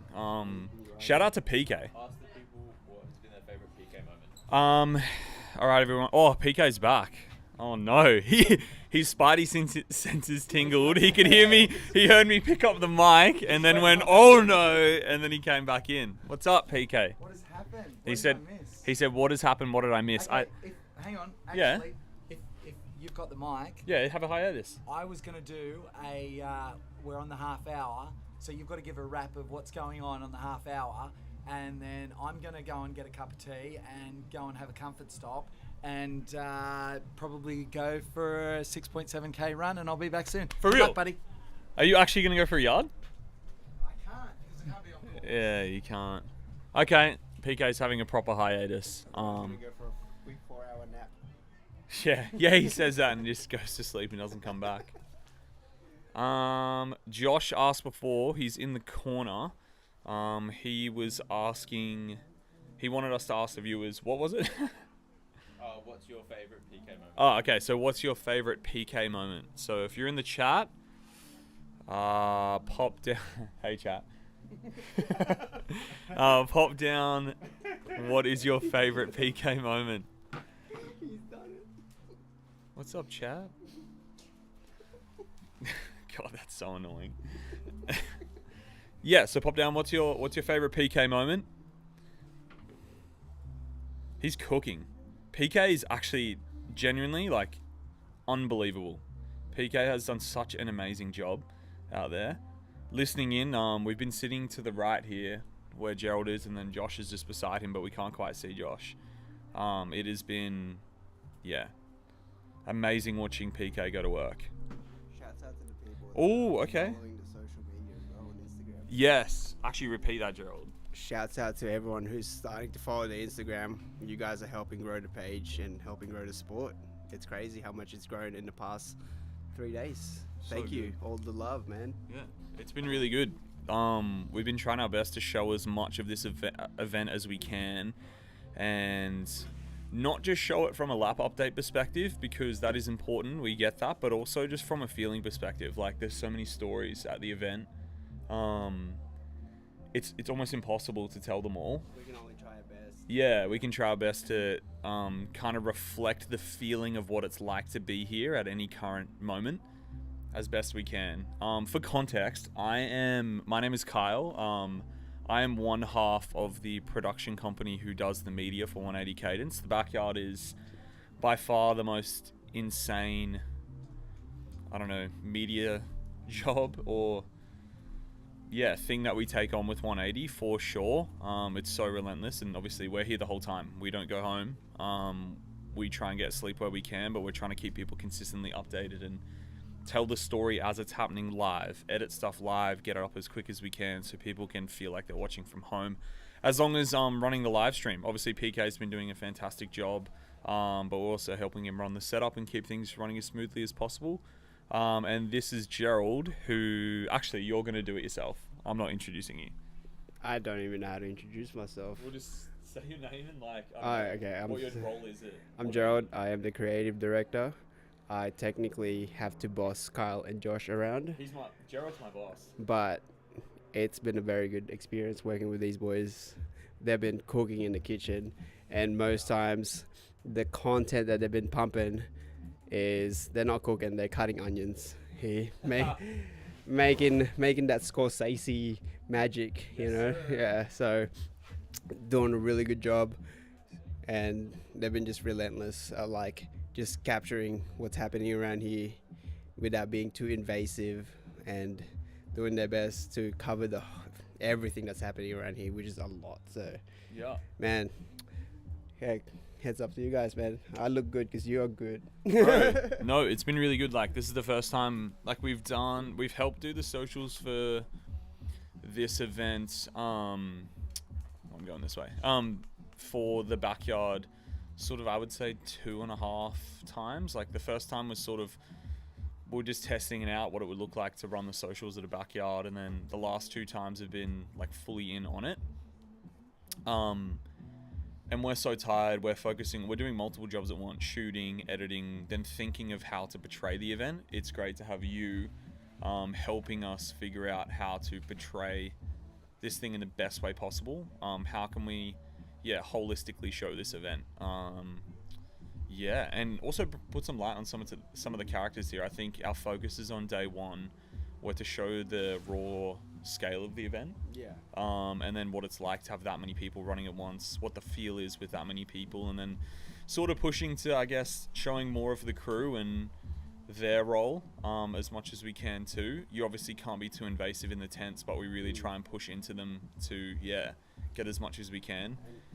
And I think, look, you guys are doing a really good job of, like, I mean, we are doing a really good job, not to blow our own egos, but there's a fine line between just capturing content for the marketing and actually capturing content for the art of it. Yes. Like, and you guys are like managed that so finely, keeping people engaged, but also just not muddying up the water with just whatever content. Just because something looks cool or you have an idea, like not just for the sake of it. I think it's also, making sure that we're having a certain level of continuity with how we portray the event. So, that's our roles. Yeah, but with that said, we can say we sit here all we want and talk about what we're trying to do, but it's all about how you guys feel. Yeah. So Maybe if everyone's listening in the chat, let us know how you feel about the event.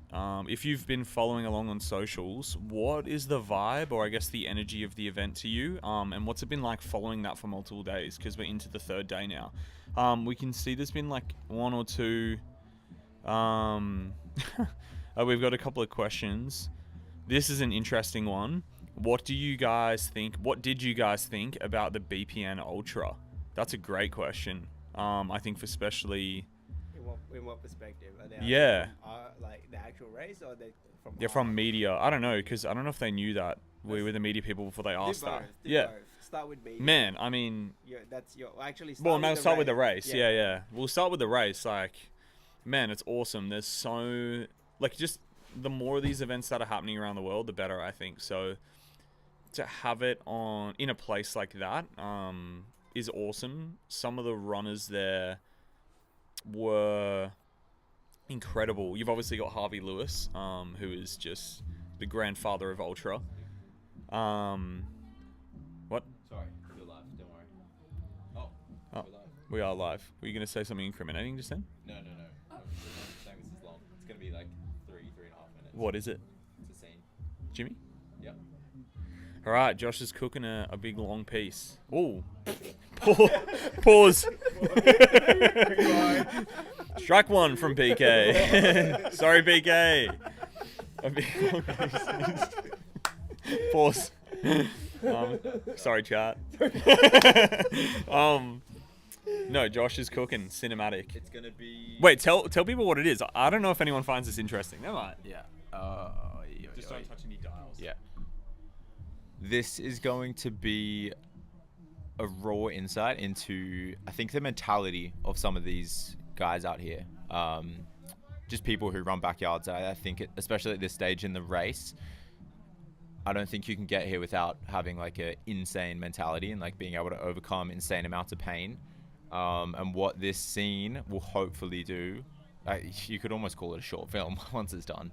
Let's be real. What I think this will do is hopefully show you how wild their mentalities are. Like, he's in an insane amount of pain in this particular moment, but is just laughing about it and laughing at the fact that he's just going to keep going. There's almost like, We're in the flow I don't know. I would say us three are just mere mortal. Like we're just mortals. We're the average person, and self-preservation is at the front of our minds. For these guys, not all of them, but at this stage in the race, I think self-preservation is just non-existent. You're watching this scene, and you guys will see it maybe in an hour and a half. I'd say an hour and a half on Instagram.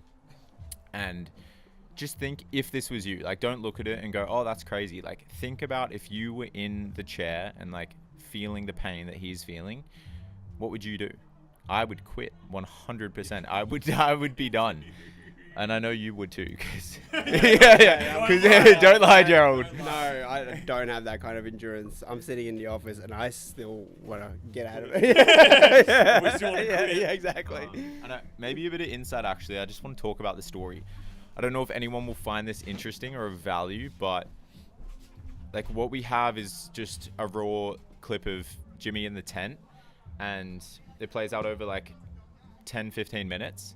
And you could like just cut it up and then upload it, but I don't think it would do it just. Like, it's not gonna tell the story as impactfully as it could, and I think should.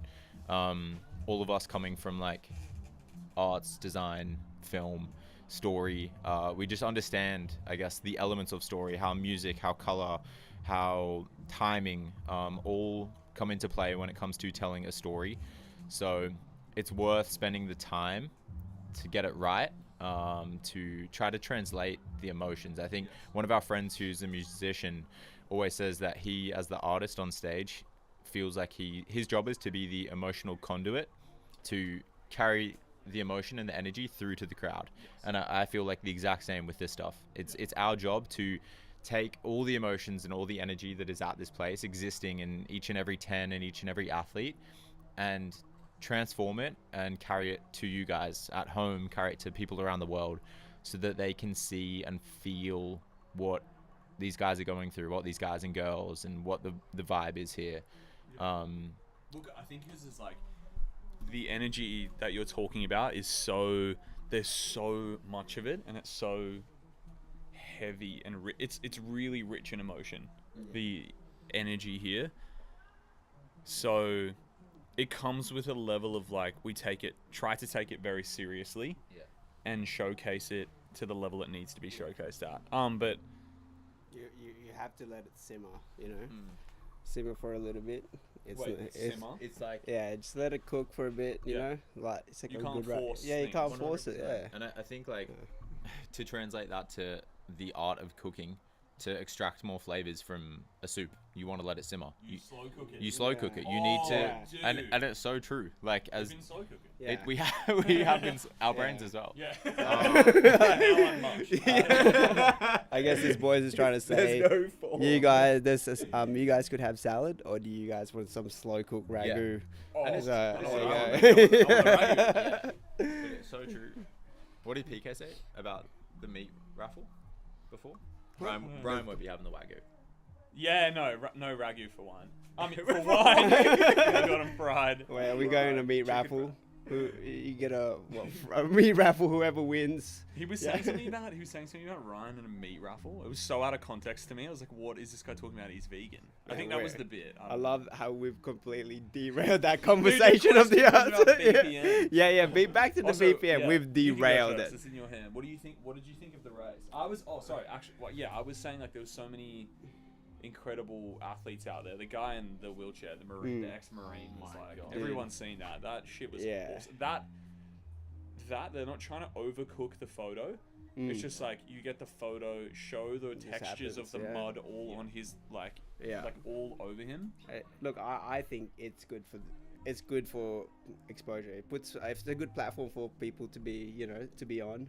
It puts people on a platform that actually deserves it. Yeah. And I think it's better for everyone, you know. I think VPN's got some good intentions out there. 100%. So they're a good brand. I think they pay attention to every single detail. I know there's a bit controversial here and there, but you know what? They're still like putting these people like out into the world, and they're helping 100%. them grow their brand, their personal brands. But they're, And- they're at the point where they're that big that it's just like you're always going to have detractors, I think. Yeah, that's true. And it's That's like, true. man, It's they, inevitable. They do such a good job of storytelling. Well, even just from a business model sense, seemingly they put so much into media. Like, there's 3 of us here at this event, and it's what 750 people were at this event. Like, started the event, sorry. And then the BPN G1M Ultra had like a couple of hundred. Do we know, like 200 or something? And then they had a team of 20 people on the media team, which was like, that is so awesome that they put that much care and love into it, because they're able to really tell the best stories they can from the event, which is cool. So no, I guess to summarize, it's like, it's an awesome event, and from a media perspective, we love that they put that much love and care into it. I always get wigged out when people start running. Like, what are they running for? Who are they running to? They don't know James, do they?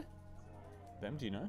I don't know, man. I'm Oh, not that's... Oh, man. I think they want to cheer them on. Oh, okay. They're coming in? Because someone's running. Oh, Yeah, yeah, okay. nice. They might be family friends. Yeah, nice. Yeah, that's it. Does But anyone other have any than more questions? Media-wise, amazing. Oh, yeah, media-wise, Yeah, they've yeah. done that.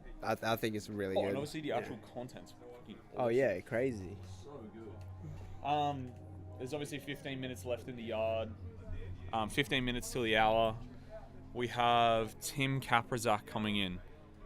Man, he's probably got what? I would say about 200 meters to go till he's in to the corral. There we go. We've got these lads on camera are responsible for so much. Can I read that out? Is that like? Yeah. Deb Benny. Benny. yeah. These lads on camera are responsible for so much cinematic magic. Wow, that's very nice, Deb. Thank you. You're probably one of the nicest people I've ever met. Um, Deb Benny. And We love you, Deb. James Tanser. Mhm. When do you guys think the photos from the weekend will be available? Oh, okay. That's a good question. Let me pivot to Sophie, who has been taking the photos all weekend. I don't want something to pull out. Oh, sorry, Tim Kaprazak's coming in. But Sophie is currently editing those photos right now, as you can see in the corner. Cooking. Doing her own cooking. And may I say, how many photos do you reckon you've taken, Sophie? 15,000? So there's two people over the last 3 days have taken 15 to 20,000 photos. Can I just say, we're not doing no half jobs here. If these runners are like putting in the yards here, we can't just put out these photos unedited. That's it. Let's go. Oh man, he's locked in. Yeah, Ryan is Yeah, locked he's in unshakable big time. right Man, I love Ryan Crawford. He is due for a big one. He is one of the most experienced backyarders in the world. I believe he's run the second most yards, maybe second or third. I don't know for sure. And he, if you want to know how to run a backyard, or actually, no, he's run the most backyards. Yes. He's run the most backyards. And I think second most yards. Yeah, second. Yeah, that's what I'm saying. Second most yards, second or third most yards, but he's won the most backyards. Oh no, not one. Sorry. Oh my god, I'm so proud. Right. He has run the most backyards. Were you gonna say something? Yeah, so do you think Biggs, national champs, will attract more media attention given BPN's event success? Do we think Biggs will get more attention? Oh, because you're saying from like the sport perspective? Yeah, I guess it's just a different, it's probably in, I don't know if I'm wrong or right, or it's just my opinion. I think it's just a different market. BPN is going to attract a different type of runner. I feel like you're going to be able to speak better to this, but like Biggs is attracting the hardcore ultra fan who is in it purely for the sport. You know, they are so deep in it, and obviously that comes with potentially a certain age bracket. But I think now BPN's exposed it to a completely different audience. I don't know how to describe that audience, but it feels different. So probably, I don't know. I would say so. Like it would attract more to Biggs, the international championships. For anyone who doesn't know. I feel like Biggs is like really catered to the purist. Yeah, big time, and they do such a good job at live streaming that event. Yeah, but the branding aspect probably isn't their focus. It's more just the purity of the sport and trying to find the actual best backyarder in the world. But look, Someone's coming in just now. Is it Barry? Is that Jack?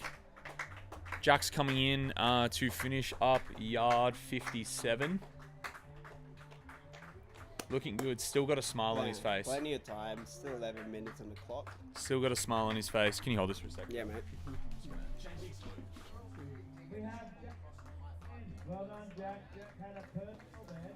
Oh. You had a PB? How was Jack's PB today? 23? Did you just say? BK, what did he say his PB was before this? 33. So Jack's former PB was 23, and now he's just run 57 yards completed. There you go. Insane. Any more questions? Well, someone said agreed.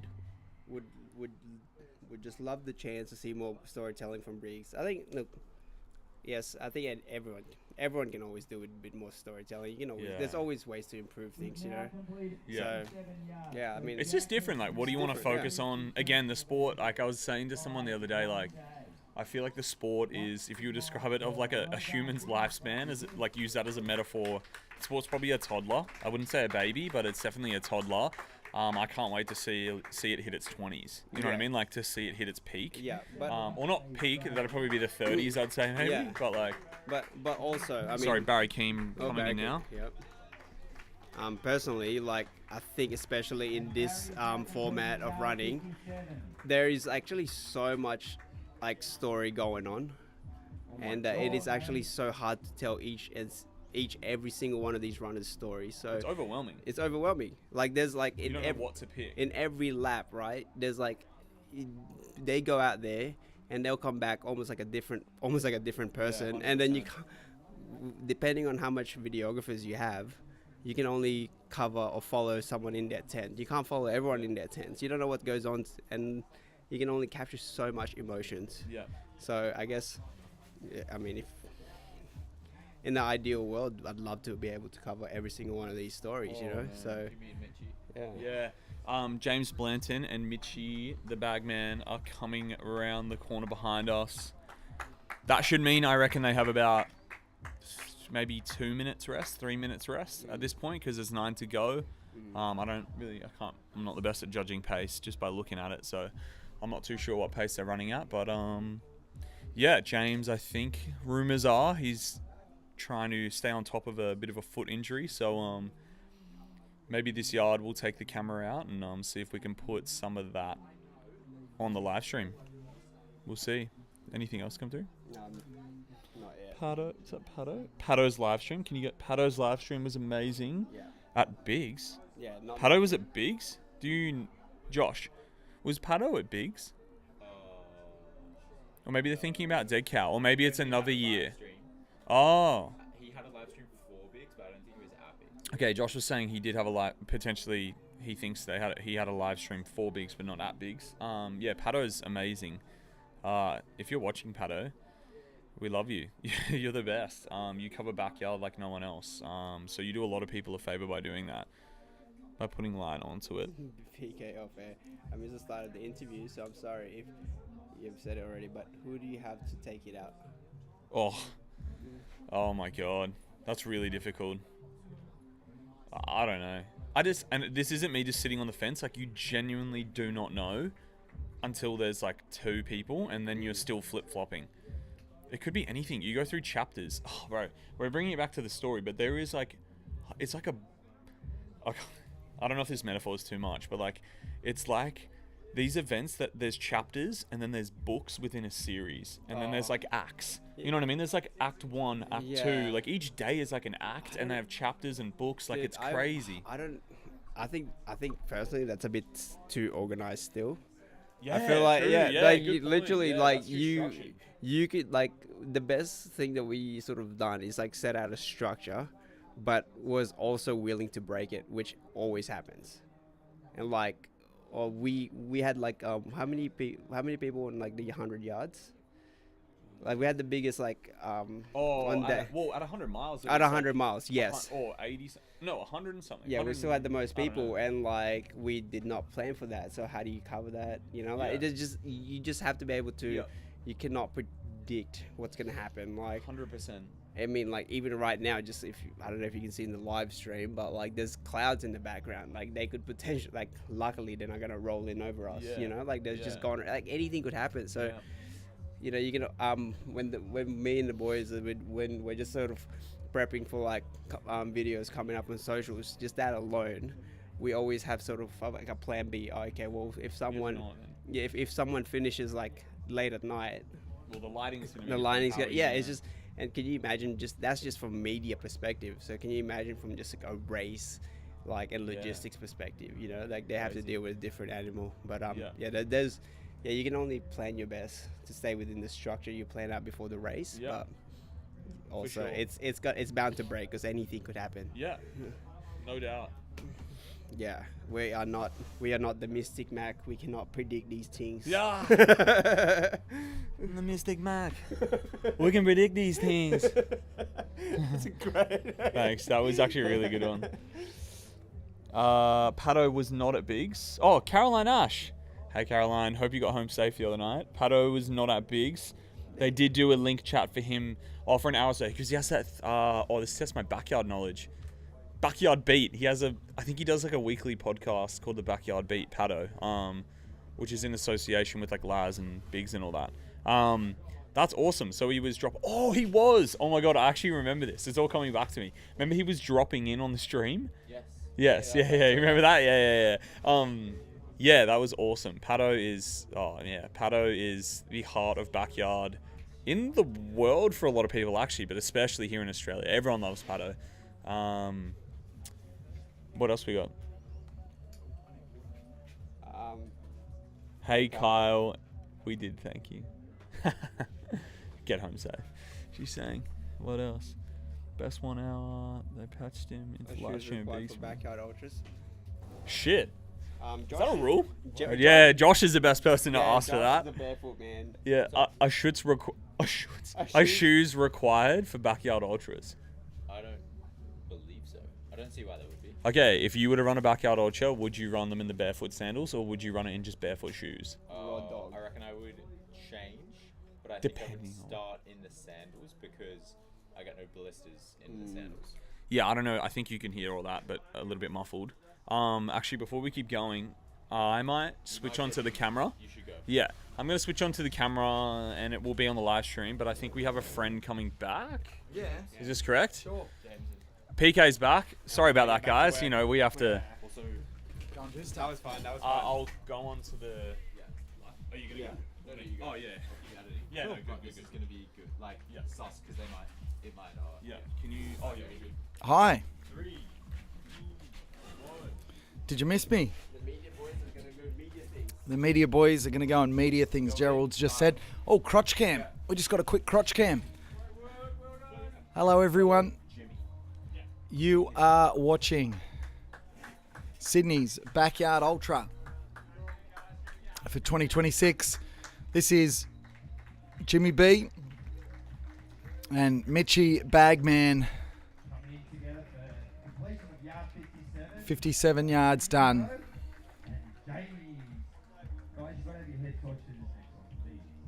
So we're just reminded, head torches next yard. There's a fist bump from the boys Night 3. as the 3-minute whistle goes, which means we've got 3 minutes to get people back out there. Ooh. I think we've misaligned our scene there. Let's do that. Let's fix up the scene. Hey, my name's PK. This is where we get a spike in visitors. You're watching Sydney's Backyard Ultra for April 2026. There's 2 minutes and 25 seconds before 6 runners remaining have to go out and run a 6.7 kilometre loop. And they've got to do this on the hour, every hour, until there is only one person standing. Right now, there are 6 people standing. 6 people still involved. Our last female standing was Sariel Kramer. What an amazing performance there. But here as there's 2 minutes to go, you can see what's going on inside the tent of Jimmy B, James Blanton, as he sits back There's no panic. There's some Maximus. And he grabs some food. I mean, when you think of what you can get done in 3 minutes, he's sitting back like he's got all the time in the world. Oh, we don't need to get a close-up of a leg rub. Come on.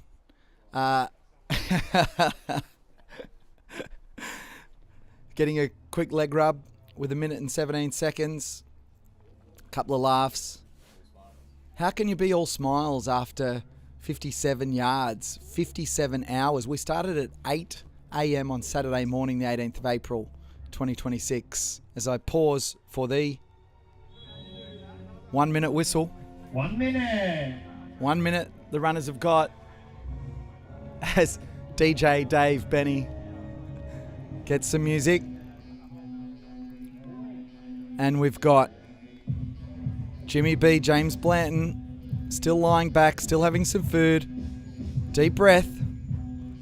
This is where you've got to dig deep. That's Kitty, his partner, fiance, due to be married next October.